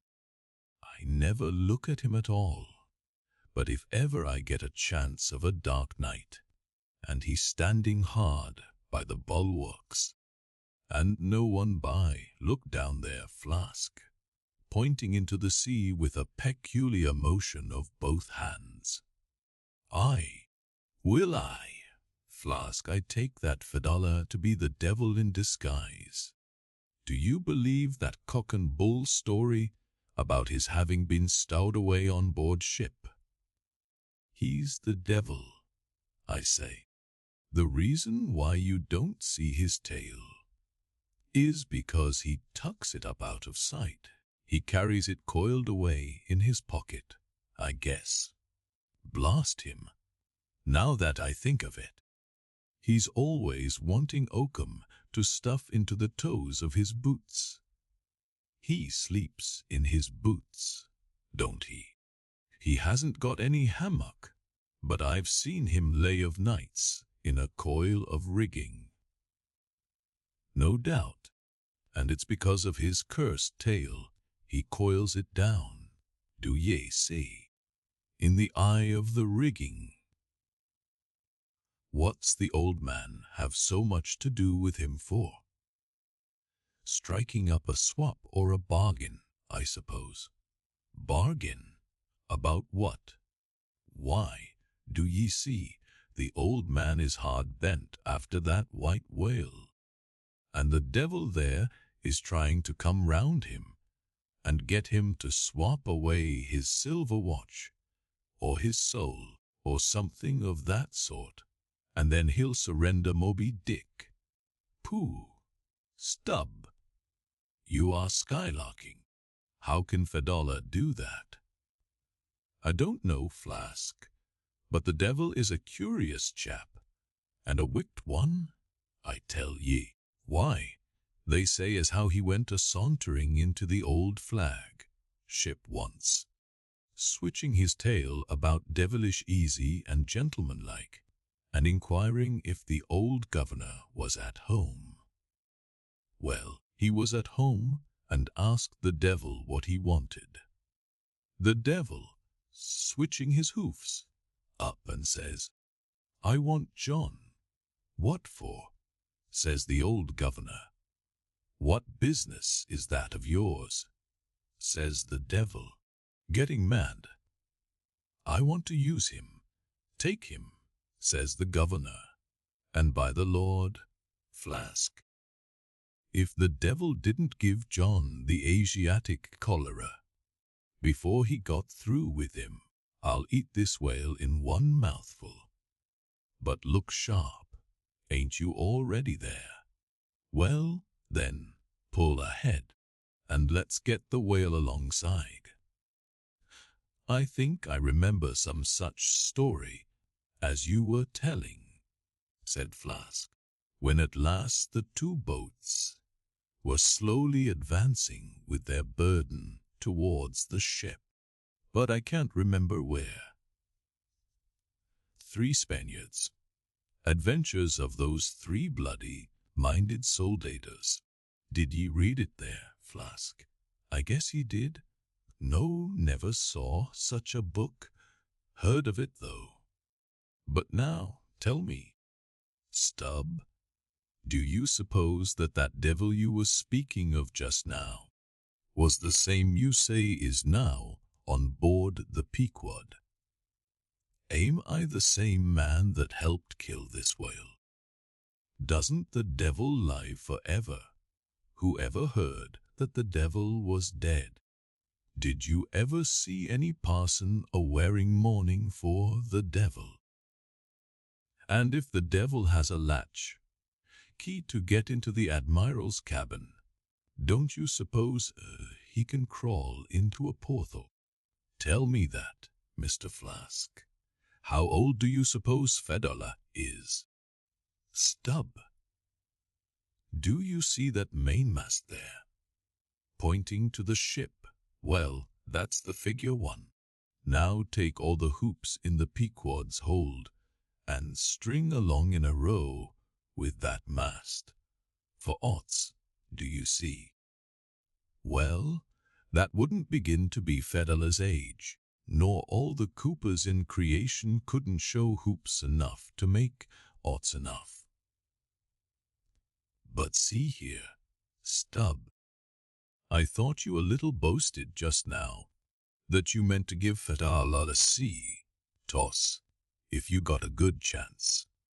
Now, if he's so old as all those hoops of yours come to, and if he is going to live forever, what good will it do to pitch him overboard? Tell me that. Give him a good ducking, anyhow. But he'd crawl back. Duck him again, and keep ducking him. Suppose he should take it into his head to duck you, thou. Yes. And drown you? What then? I should like to see him try it.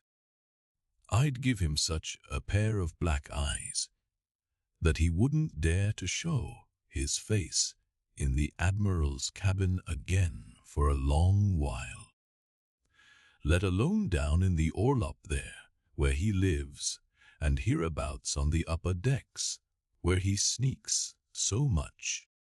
Damn the devil, Flask. So you suppose I'm afraid of the devil? Who's afraid of him? Except the old governor, who daresn't catch him and put him in double darbies, as he deserves, but lets him go about kidnapping people. Aye, and signed a bond with him, that all the people the devil kidnapped, he'd roast for him. There's a governor. Do you suppose Fedallah wants to kidnap Captain Ahab? Do I suppose it? You'll know it before long, Flask. But I am going now to keep a sharp look out on him.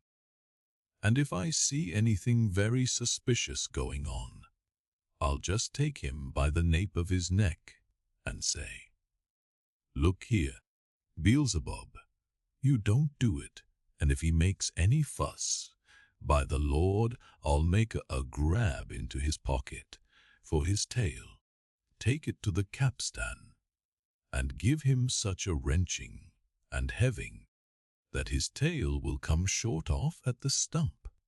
Do you see? And then, I rather guess, when he finds himself docked in that queer fashion, he'll sneak off without the poor satisfaction of feeling his tail between his legs. And what will you do with the tail, Stub? Do with it? Sell it for an ox whip when we get home. What else? Now, do you mean what you say, and have been saying all along, Stub? Mean or not mean? Here we are at the ship. The boats were here hailed to tow the whale on the larboard side, where fluke chains and other necessaries were already prepared for securing him. Didn't I tell you so? Said Flask. You'll soon see this right whale's head hoisted opposite that Parmacetes. In good time, Flask's saying proved true. As before, the Pequod steeply leaned over towards the sperm whale's head. Now, by the counterpoise of both heads, she regained her even keel, though sorely strained, you may well believe. So, when on one side you hoist in Loki's head, you go over that way. But now, on the other side, hoist in Cants and you come back again, but in very poor plight. Thus, some minds forever keep trimming boat.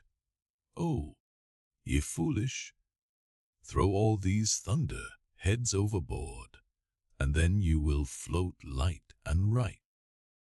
In disposing of the body of a right whale, when brought alongside the ship, the same preliminary proceedings commonly take place as in the case of a sperm whale, only in the latter instance the head is cut off whole, but in the former the lips and tongue are separately removed and hoisted on deck, with all the well-known black bone attached to what is called the crown piece. But nothing like this, in the present case, had been done. The carcasses of both whales had dropped astern, and the head-laden ship not a little resembled a mule carrying a pair of overburdening panniers. Meantime, Fedallah was calmly eyeing the right whale's head, and ever and anon glancing from the deep wrinkles there to the lines in his own hand. And Ahab chanced so to stand, that the Parsee occupied his shadow, while if the Parsee's shadow was there at all, it seemed only to blend with and lengthen Ahab's. As the crew toiled on, Laplandish speculations were band-aid among them concerning all these passing things. Chapter 74. The Sperm Whale's Head. Contrasted view. Here now are two great whales laying their heads together. Let us join them and lay together our own, of the grand order of folio leviathans. The sperm whale and the rail are by far the most noteworthy. They are the only whales regularly hunted by man. To the Nantucketer, they present the two extremes of all the known varieties of the whale, as the external difference between them is mainly observable in their heads. And as a head of each is this moment hanging from the Pequod's side, and as we may freely go from one to the other by merely stepping across the deck. Where, I should like to know, will you obtain a better chance to study practical cetology than here? In the first place, you are struck by the general contrast between these heads. Both are massive enough in all conscience, but there is a certain mathematical symmetry in the sperm whales which the right sadly lacks. There is more character in the sperm whale's head. As you behold it, you involuntarily yield the immense superiority to him in point of pervading dignity. In the present instance, too, this dignity is heightened by the pepper and salt color of his head at the summit, giving token of advanced age and large experience. In short, he is what the fishermen technically call a gray-headed whale. Let us now note what is least dissimilar in these heads, namely, the two most important organs, the eye and the ear. Far back on the side of the head, and low down, near the angle of either whale's jaw, if you narrowly search, you will at last see a lashless eye, which you would fancy to be a young colt's eye, so out of all proportion is it to the magnitude of the head. Now, from this peculiar sideway position of the whale's eyes, it is plain that he can never see an object which is exactly ahead, no more than he can one exactly astern. In a word, the position of the whale's eyes corresponds to that of a man's ears, and you may fancy for yourself how it would fare with you did you sideways survey objects through your ears. You would find that you could only command some 30 degrees of vision in advance of the straight side line of sight, and about 30 more behind it. If your bitterest foe were walking straight towards you, with dagger uplifted in broad day, you would not be able to see him, any more than if he were stealing upon you from behind. In a word, you would have two backs, so to speak, but at the same time also two fronts, side fronts, for what is it that makes the front of a man? What, indeed, but his eyes? Moreover, while in most other animals that I can now think of, the eyes are so planted as imperceptibly to blend their visual power, so as to produce one picture, and not two to the brain. The peculiar position of the whale's eyes, effectually divided as they are by many cubic feet of solid head, which towers between them like a great mountain separating two lakes in valleys. This, of course, must wholly separate the impressions which each independent organ imparts. The whale, therefore, must see one distinct picture on this side, and another distinct picture on that side, while all between must be profound darkness and nothingness to him. Man may, in effect, be said to look out on the world from a sentry box with two joined sashes for his window. But with the whale, these two sashes are separately inserted, making two distinct windows, but sadly impairing the view. This peculiarity of the whale's eyes is a thing always to be borne in mind in the fishery, and to be remembered by the reader in some subsequent scenes. A curious and most puzzling question might be started concerning this visual matter as touching the Leviathan, but I must be content with a hint. So long as a man's eyes are open in the light, the act of seeing is involuntary. That is, he cannot then help mechanically seeing whatever objects are before him. Nevertheless, anyone's experience will teach him that though he can take in an undiscriminating sweep of things at one glance, it is quite impossible for him, attentively and completely, to examine any two things, however large or however small, at one and the same instant of time. Never mind if they lie by side and touch each other. But if you now come to separate these two objects and surround each by a circle of profound darkness, then, in order to see one of them in such a manner as to bring your mind to bear on it, the other will be utterly excluded from your contemporary consciousness. How is it, then, with the whale?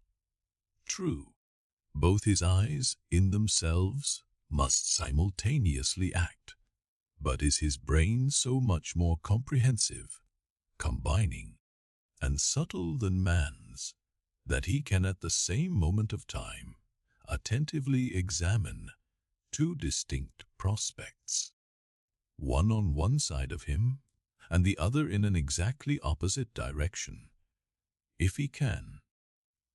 Then is it as marvelous a thing in him as if a man were able simultaneously to go through the demonstrations of two distinct problems in Euclid. Nor, strictly investigated, is there any incongruity in this comparison. It may be but an idle whim, but it has always seemed to me that the extraordinary vacillations of movement displayed by some whales when beset by 3 or 4 boats, the timidity and liability to queer frights, so common to such whales, I think that all this indirectly proceeds from the helpless perplexity of volition, in which their divided and diametrically opposite powers of vision must involve them. But the ear of the whale is full as curious as the eye. If you are an entire stranger to their race, you might hunt over these two heads for hours and never discover that organ. The ear has no external leaf whatever, and into the hole itself you can hardly insert a quill. So wondrously minute is it. It is lodged a little behind the eye. With respect to their ears, this important difference is to be observed between the sperm whale and the right. While the ear of the former has an external opening, that of the latter is entirely and evenly covered over with a membrane, so as to be quite imperceptible from without. Is it not curious that so vast a being as the whale should see the world through so small an eye, and hear the thunder through an ear, which is smaller than a hare's. But if his eyes were broad as the lens of Herschel's great telescope, and his ears capacious as the porches of cathedrals, would that make him any longer of sight, or sharper of hearing? Not at all. Why then do you try to enlarge your mind, subtilize it? Let us now, with whatever levers and steam engines we have at hand, cant over the sperm whale's head, that it may lie bottom up, then, ascending by a ladder to the summit, have a peep down the mouth, and were it not that the body is now completely separated from it, with a lantern we might descend into the great Kentucky mammoth cave of his stomach. But let us hold on here by this tooth, and look about us where we are. What a really beautiful and chaste looking mouth, from floor to ceiling, lined, or rather papered with a glistening white membrane, glossy as bridal satins. But come out now, and look at this portentous lower jaw, which seems like the long narrow lid of an immense snuff box, with the hinge at one end instead of one side. If you pry it up so as to get it overhead and expose its rows of teeth, it seems a terrific portcullis, and such, alas, it proves to many a poor wight in the fishery, upon whom these spikes fall with impelling force. But far more terrible is it to behold, when fathoms down in the sea you see some sulky whale, floating there suspended, with his prodigious jaw, some 15 feet long, hanging straight down at right angles with his body, for all the world like a ship's jib boom. This whale is not dead, he is only dispirited, out of sorts, perhaps hypochondriac, and so supine that the hinges of his jaw have relaxed, leaving him there in that ungainly sort of plight, a reproach to all his tribe, who must no doubt imprecate lock jaws upon him. In most cases this lower jaw, being easily unhinged by a practiced artist, is disengaged and hoisted on deck for the purpose of extracting the ivory teeth and furnishing a supply of that hard white whalebone with which the fishermen fashion all sorts of curious articles, including canes, umbrella stocks, and handles to riding whips.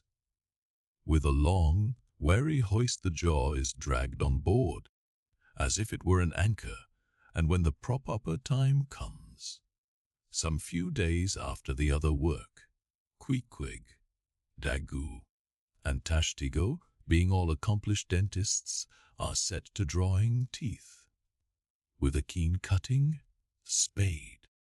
Queequeg lances the gums, then the jaw is lashed down to ring bolts, and a tackle being rigged from aloft, they drag out these teeth, as Michigan oxen drag stumps of old oaks out of wild woodlands. There are generally 42 teeth in all, in old whales, much worn down, but undecayed, nor filled after our artificial fashion. The jaw is afterwards sawn into slabs, and piled away like joists for building houses. Chapter 75. The Right Whale's Head. Contrasted View. Crossing the deck, let us now have a good long look at the right whale's head, as in general shape the noble sperm. Whale's head may be compared to a Roman war chariot, especially in front, where it is so broadly rounded. So, at a broad view, the right whale's head bears a rather inelegant resemblance to a gigantic galliot toad shoe. 200 years ago, An old Dutch voyager likened its shape to that of a shoemaker's last. And in this same last or shoe, that old woman of the nursery tale, with the swarming brood, might very comfortably be lodged, she and all her progeny. But as you come nearer to this great head, it begins to assume different aspects, according to your point of view.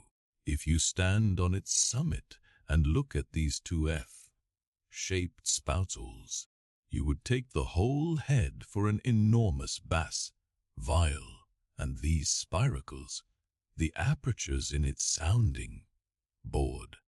Then, again, if you fix your eye upon this strange, crested, comb-like incrustation on the top of the mass, this green, barnacled thing, which the Greenlanders call the crown, and the southern fishers the bonnet of the right whale.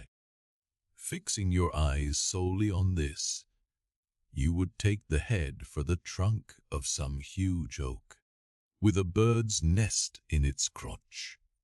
At any rate, when you watch those live crabs that nestle here on this bonnet, such an idea will be almost sure to occur to you, unless, indeed, your fancy has been fixed by the technical term crown, also bestowed upon it, in which case you will take great interest in thinking how this mighty monster is actually a diademed king of the sea, whose green crown has been put together for him in that marvelous manner. But if this whale be a king, he is a very sulky-looking fellow to grace a diadem.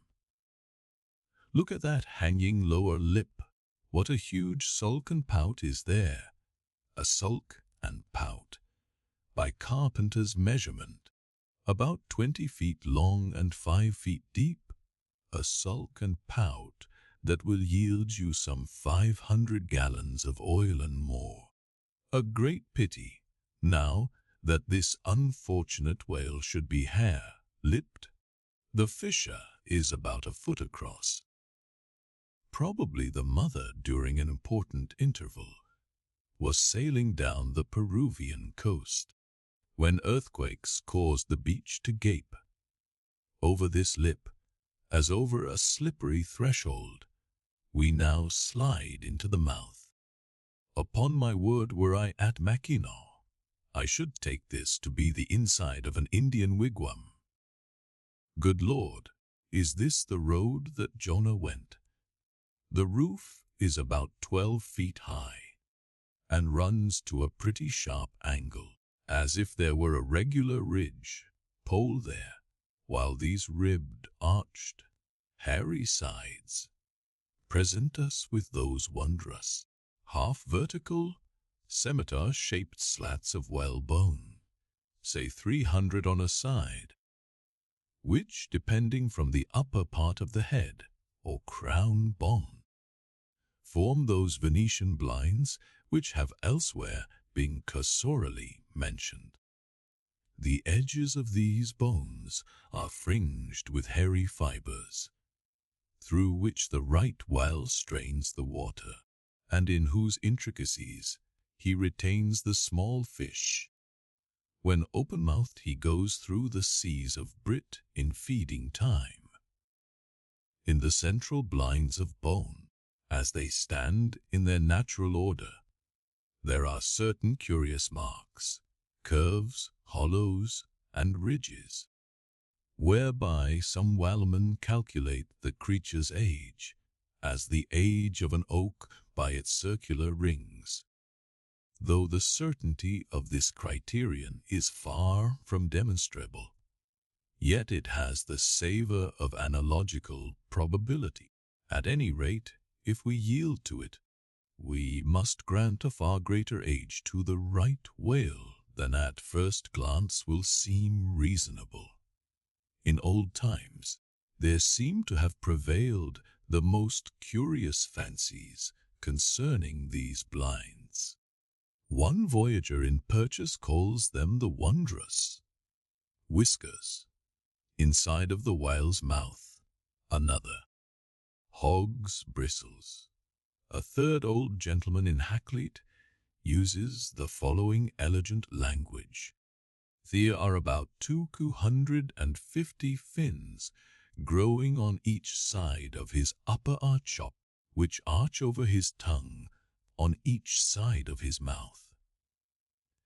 This reminds us that the right whale really has a sort of whisker, or rather a moustache, consisting of a few scattered white eye hairs on the upper part of the outer end of the lower jaw.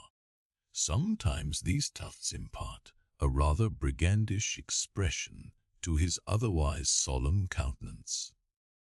As everyone knows, these same hog's bristles, fins, whiskers, blinds, or whatever you please, furnish to the ladies their busks and other stiffening contrivances.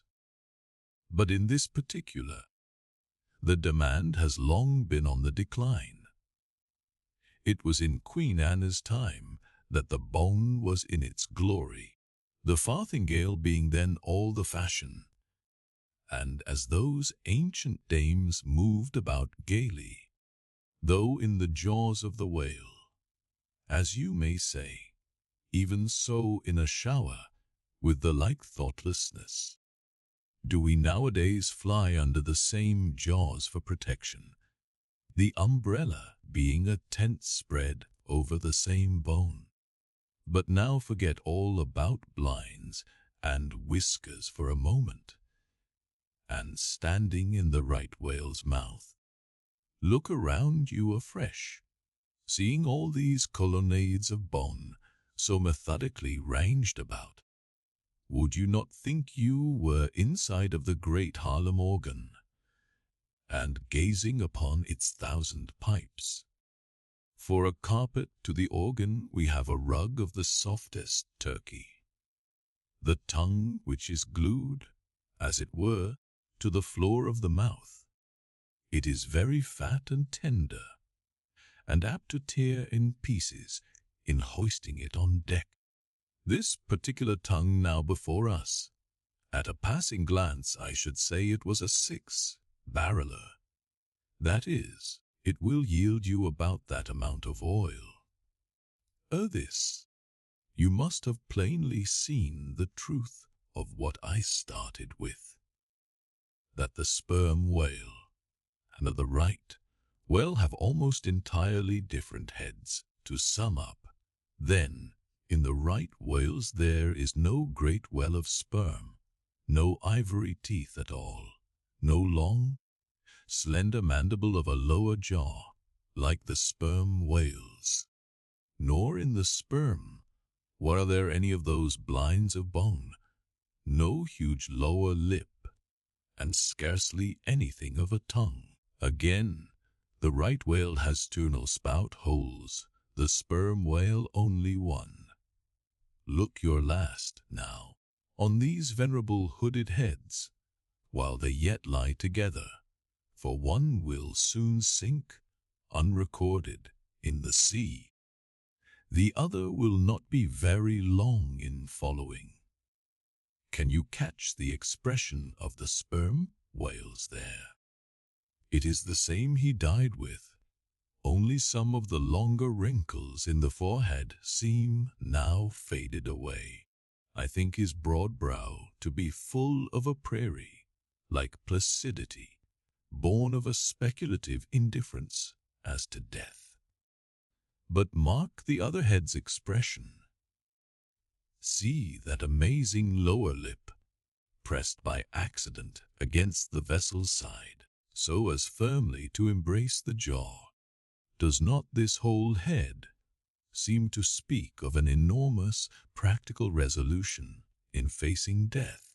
This right whale I take to have been a Stoic, the sperm whale a Platonian, who might have taken up Spinoza in his latter years. Chapter 76.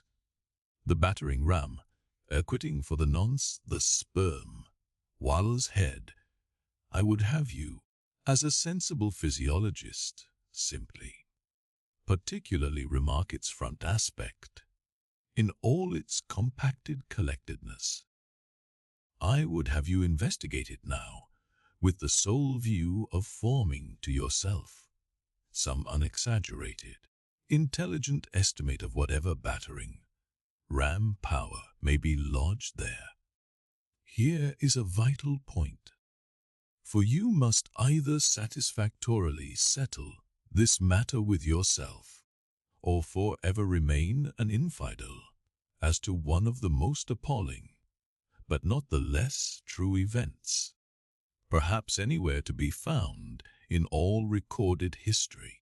You observe that in the ordinary swimming position of the sperm, while the front of his head presents an almost wholly vertical plane to the water, you observe that the lower part of that front slopes considerably backwards, so as to furnish more of a retreat for the long socket, which receives the boom.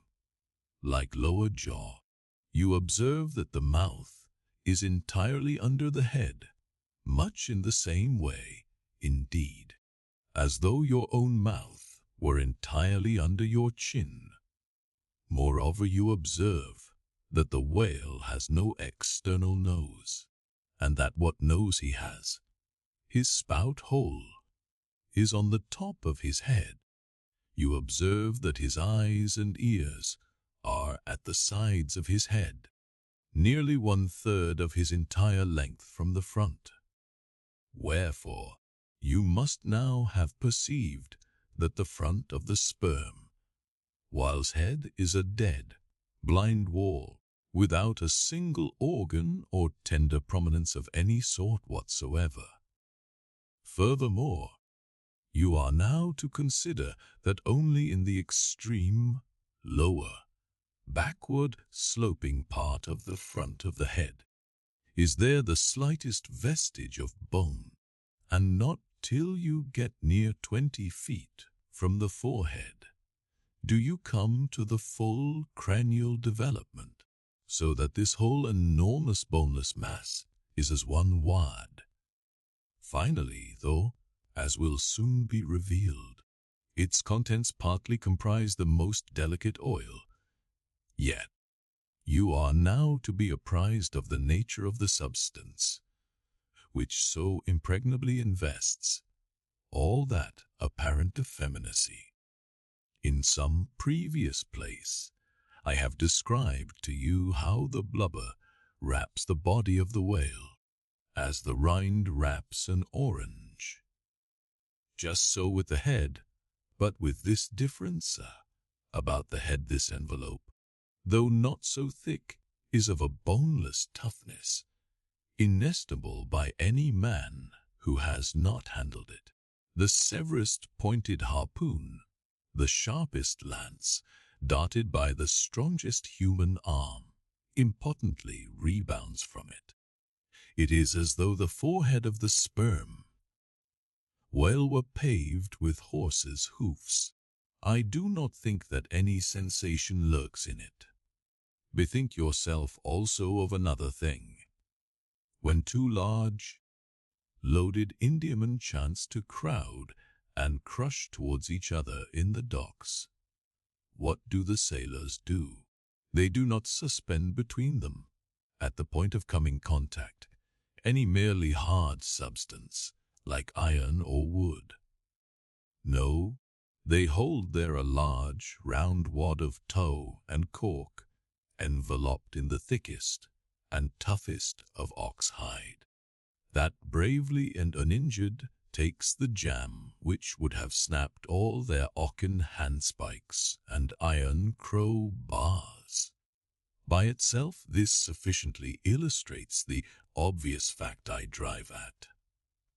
But supplementary to this, it has hypothetically occurred to me that as ordinary fish possess what is called a swimming bladder in them, capable, at will of distension or contraction, and as the sperm whale, as far as I know, has no such provision in him, considering, too, the otherwise inexplicable manner in which he now depresses his head altogether beneath the surface, and anon swims with it high elevated out of the water, considering the unobstructed elasticity of its envelope, considering the unique interior of his head, it has hypothetically occurred to me, I say, that those mystical lung-celled honeycombs there may possibly have some hitherto unknown and unsuspected connection with the outer air, so as to be susceptible to atmospheric distension and contraction.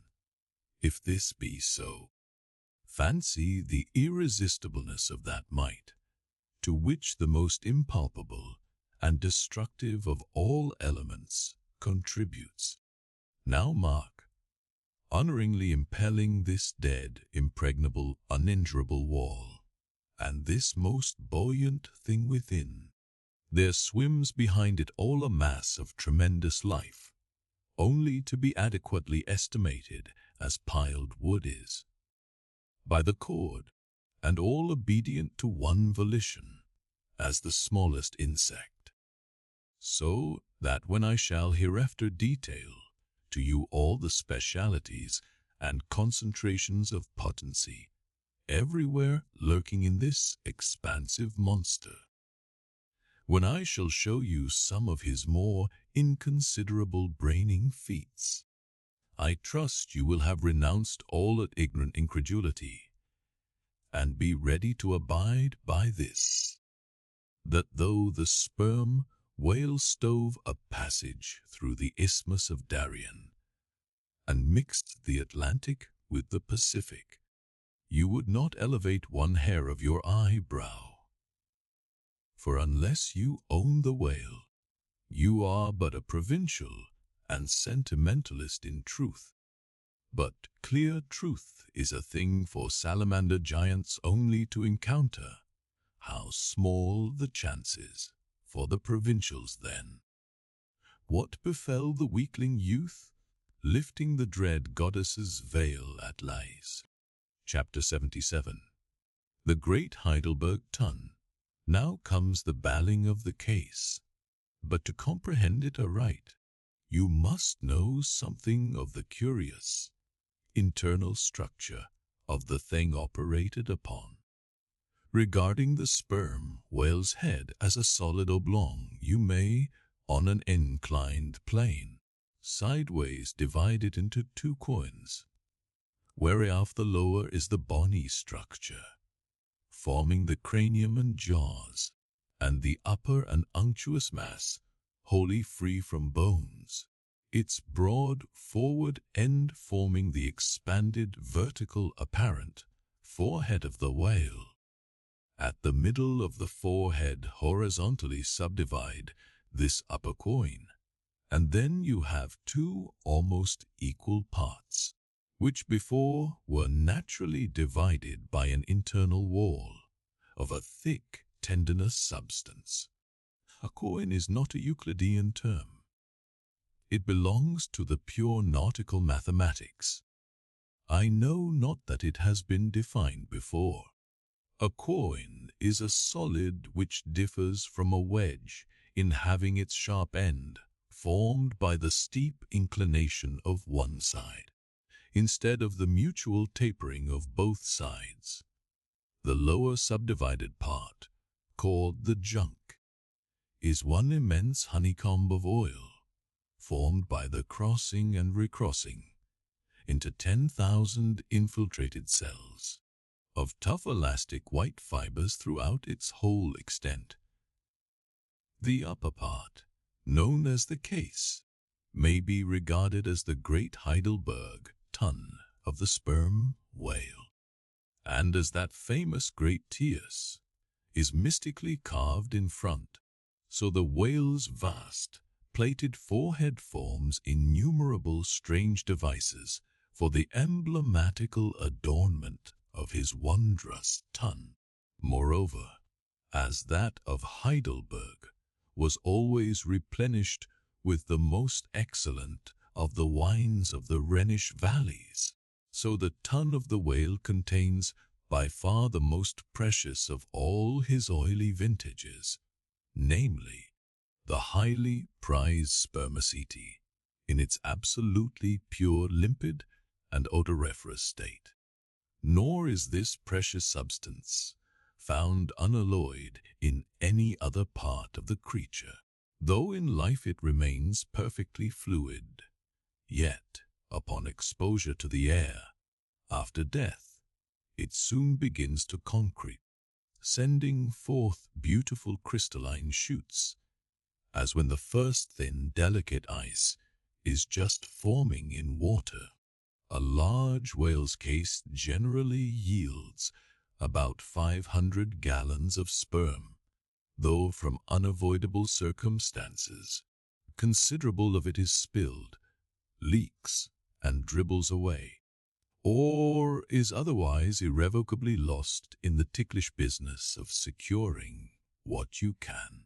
I know not with what fine and costly material the Heidelberg tun was coated within, but in superlative richness that coating could not possibly have paired with the silken pearl-colored membrane, like the lining of a fine pilis, forming the inner surface of the sperm whale's case.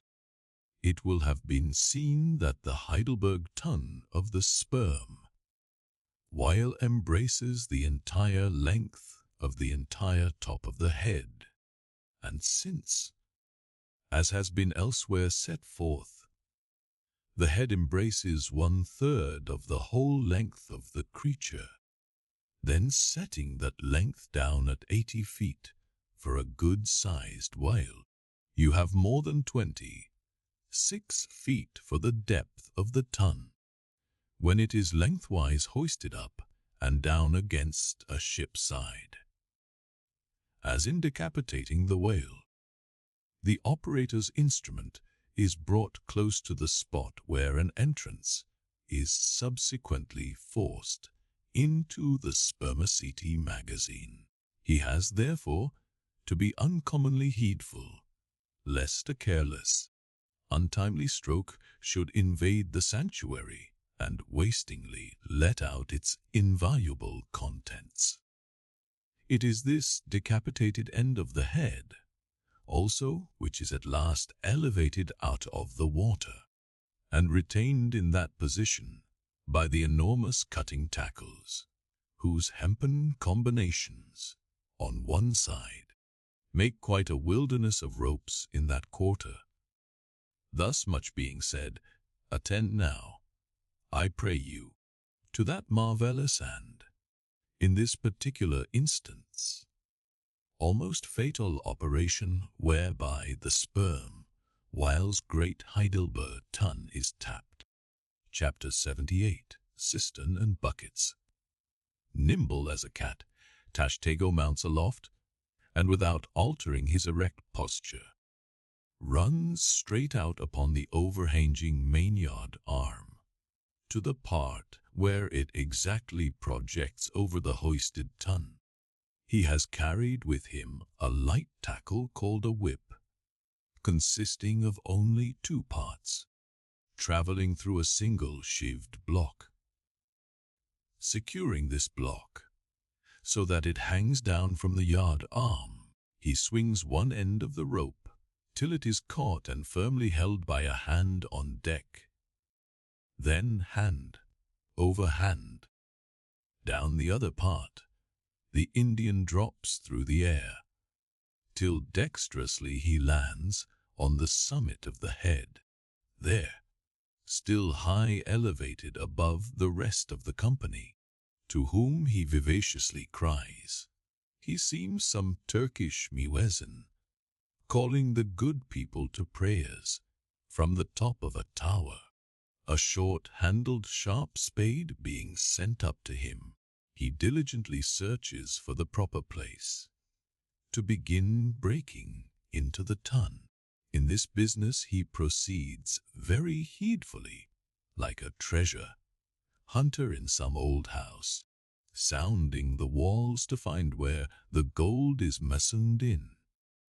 By the time this cautious search is over, a stout iron-bound bucket, precisely like a well bucket, has been attached to one end of the whip, while the other end, being stretched across the deck, is there held by 2 or 3 alert hands. These last now hoist the bucket within grasp of the Indian, to whom another person has reached up a very long pole. Inserting this pole into the bucket, Tashtego downward guides the bucket into the tun, till it entirely disappears. Then giving the word to the seaman at the whip, up comes the bucket again, all bubbling like a dairy maid's pail of new milk. Carefully lowered from its height, the full freighted vessel is caught by an appointed hand, and quickly emptied into a large tub. Then remounting aloft, it again goes through the same round until the deep cistern will yield no more. Towards the end, Tashtego has to ram his long pole harder and harder, and deeper into the tun, until some 20 feet of the pole have gone down. Now, the people of the Pequod had been belling some time in this way. Several tubs had been filled with the fragrant sperm, when all at once a queer accident happened. Whether it was that Tashtego, that wild Indian, was so heedless and reckless as to let go for a moment his one-handed hold on the great cabled tackles, suspending the head, or whether the place where he stood was so treacherous and oozy, or whether the evil one himself would have it to fall out so, without stating his particular reasons. How it was exactly, there is no telling now, but on a sudden, as the 80th or 90th bucket came suckingly up, my God, poor Tashtego, like the twin reciprocating bucket in a veritable well, dropped head foremost down into this great tun of Heidelberg, and with a horrible, oily gurgling, went clean out of sight. "Man overboard," cried Daggoo, who amid the general consternation first came to his senses. "Swing the bucket this way," and putting one foot into it, so as the better to secure his slippery hand, hold on the whip itself. The hoisters ran him high up to the top of the head, almost before Tashtego could have reached its interior bottom.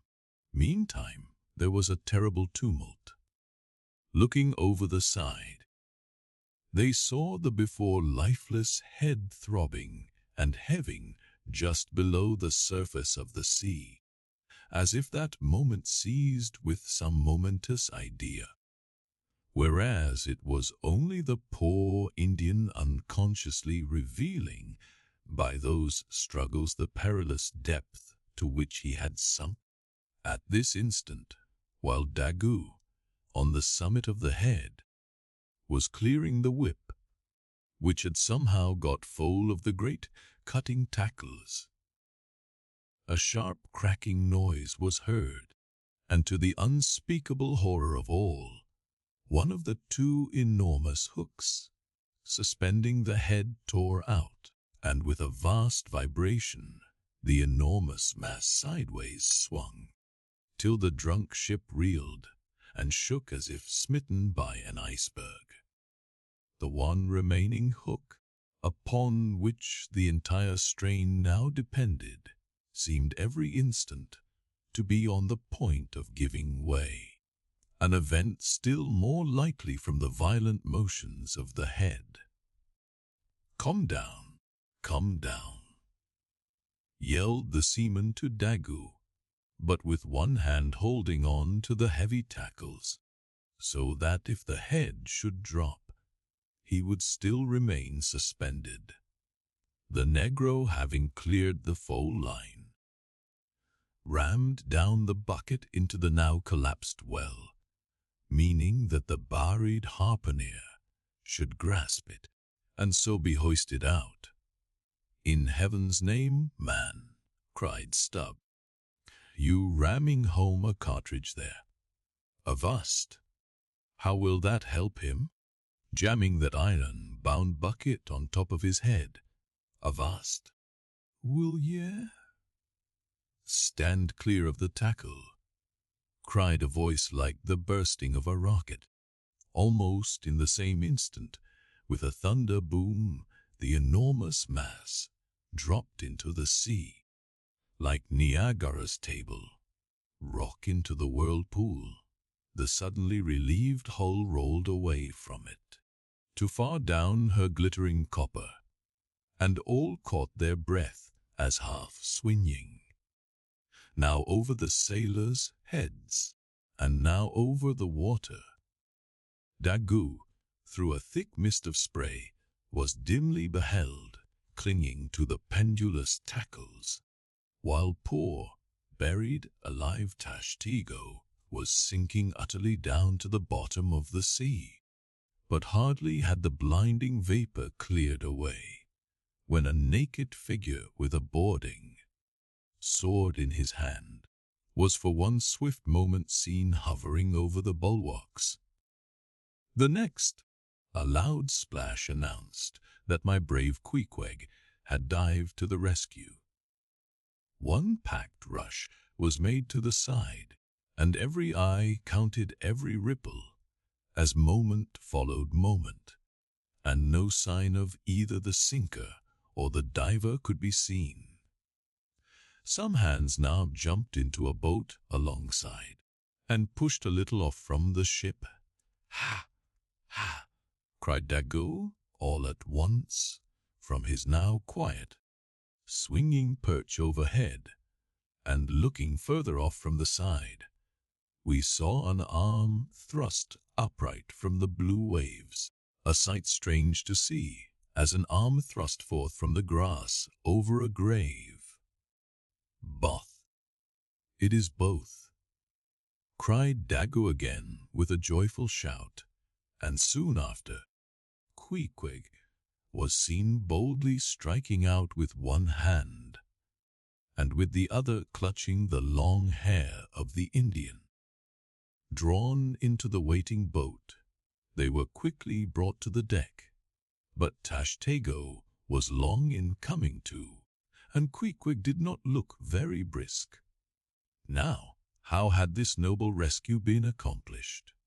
Why, diving after the slowly descending head, Queequeg with his keen sword had made side lunges near its bottom, so as to scuttle a large hole there, then dropping his sword, had thrust his long arm far inwards and upwards, and so hauled out poor Tash by the head. He averred that upon first thrusting in for him, a leg was presented, but well knowing that that was not as it ought to be, and might occasion great trouble, he had thrust back the leg, and by a dexterous heave and toss, had wrought a somerset upon the Indian, so that, with the next trial, he came forth in the good old way, head foremost. As for the great head itself, that was doing as well as could be expected, and thus, through the courage and great skill in obstetrics of Queequeg, the deliverance, or rather, delivery of Tashtego was successfully accomplished in the teeth, too, of the most untoward and apparently hopeless impediments, which is a lesson by no means to be forgotten. Midwifery should be taught in the same course, with fencing and boxing, riding and rowing. I know that this queer adventure of the gay hitters will be sure to seem incredible to some landsmen, though they themselves may have either seen or heard of someone's falling into a cistern ashore, an accident which not seldom happens, and with much less reason too, than the Indians, considering the exceeding slipperiness of the curb of the sperm whiles well. But, peradventure, it may be sagaciously urged, how is this? We thought the tissued, infiltrated head of the sperm whale was the lightest and most corky part about him, and yet thou makest it sink in an element of a far greater specific gravity than itself. We have thee there, not at all, but I have ye, for at the time poor Tash fell in, the case had been nearly emptied of its lighter contents, leaving little but the dense tendinous wall of the well, a double-welded, hammered substance, as I have before said, much heavier than the sea water, and a lump of which sinks in it like lead, almost. But the tendency to rapid sinking in this substance was in the present instance materially counteracted by the other parts of the head remaining undetached from it, so that it sank very slowly and deliberately indeed, affording Queequeg a fair chance for performing his agile obstetrics on the run, as you may say. Yes, it was a running delivery, so it was. Now, had Tashtego perished in that head, it had been a very precious perishing, smothered in the very whitest and daintiest of fragrant sparmaceti, coffined, hairsed, and tombed in the secret inner chamber and sanctum sanctorum of the whale. Only one sweeter end can readily be recalled. The delicious death of an Ohio honey hunter, who seeking honey in the crotch of a hollow tree, found such exceeding store of it, that leaning too far over, it sucked him in, so that he died embalmed. How many, think ye, have likewise fallen into Plato's honey head, and sweetly perished there? Chapter 79. The prairie, to scan the lines of his face, or feel the bumps on the head of this Leviathan.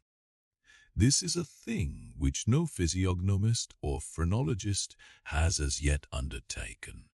Such an enterprise would seem almost as hopeful as for Lavater to have scrutinized the wrinkles on the rock of Gibraltar, or for Gaul to have mounted a ladder and manipulated the dome of the Pantheon. Still, in that famous work of his, Lavater not only treats of the various faces of men, but also attentively studies the faces of horses, birds, serpents, and fish, and dwells in detail upon the modifications of expression discernible therein.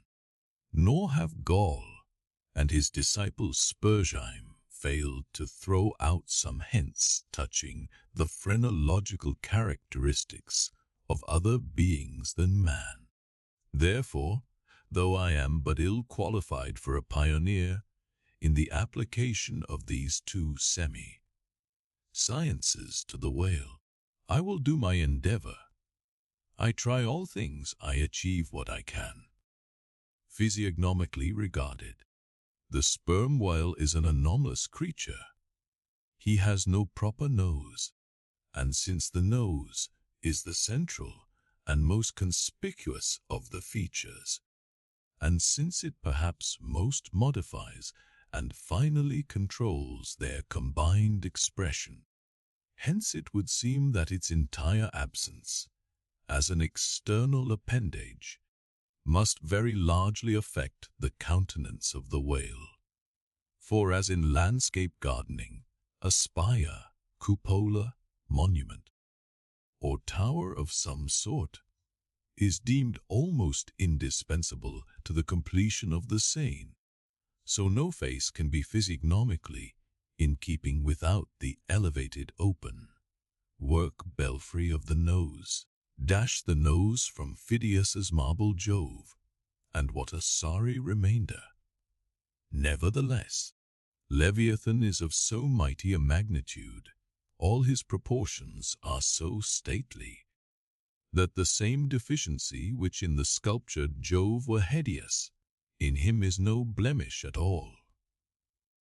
Nay, it is an added grandeur. A nose to the whale would have been impertinent, as on your physiognomical voyage you sail round his vast head in your jolly boat. Your noble conceptions of him are never insulted by the reflection that he has a nose to be pulled, a pestilent conceit which so often will insist upon obtruding even when beholding the mightiest royal beadle on his throne. In some particulars, perhaps the most imposing physiognomical view to be had of the sperm whale is that of the full front of his head. This aspect is sublime. In thought, a fine human brow is like the east when troubled with the morning. In the repose of the pasture, the curled brow of the bull has a touch of the grand in it. Pushing heavy cannon up mountain defiles, the elephant's brow is majestic, human or animal. The mystical brow is as that great golden seal affixed by the German emperors to their decrees. It signifies, God done this day by my hand. But in most creatures, nay in man himself, very often the brow is but a mere strip of alpine land lying along the snow line. Few are the foreheads which, like Shakespeare's or Melanchthon's, rise so high and descend so low that the eyes themselves seem clear, eternal, tideless mountain lakes, and all above them in the forehead's wrinkles you seem to track the antlered thoughts, descending there to drink, as the highland hunters track the snow prints of the deer. But in the great sperm whale, this high and mighty god, like dignity inherent in the brow, is so immensely amplified, that gazing on it, in that full front view, you feel the deity and the dread powers more forcibly than in beholding any other object in living nature. For you see no one point precisely, not one distinct feature is revealed, no nose, eyes, ears, or mouth, no face. He has none proper, nothing but that one broad firmament of a forehead, pleated with riddles, dumbly lowering with the doom of boats and ships and men. Nor, in profile, does this wondrous brow diminish, though that way viewed its grandeur does not domineer upon you so. In profile, you plainly perceive that horizontal, semi-crescentic depression in the forehead's middle, which, in man, is Lavater's mark of genius. But how? Genius in the sperm whale. Has the sperm whale ever written a book, spoken a speech? No. His great genius is declared in his doing nothing particular to prove it. It is moreover declared in his pyramidical silence. And this reminds me that had the great sperm whale been known to the young Orient world, he would have been deified by their child, Magian thoughts. They deified the crocodile of the Nile, because the crocodile is tongueless, and the sperm whale has no tongue, or at least it is so exceedingly small as to be incapable of protrusion. If hereafter any highly cultured, poetical nation shall lure back to their birth, right, the merry May-day gods of old, and livingly enthrone them again in the now egotistical sky, in the now unhaunted hill, then be sure, exalted to Jove's high seat, the great sperm whale shall lord it. Champollion deciphered the wrinkled granite hieroglyphics, but there is no Champollion to decipher the Egypt of every man's and every being's face. Physiognomy, like every other human science, is but a passing fable. If then Sir William Jones, who read in 30 languages, could not rid the simplest peasant's face in its profounder and more subtle meanings, how may unlettered Ishmael hope to read the awful Chaldee of the sperm whale's brow? I but put that brow before you. Read it if you can.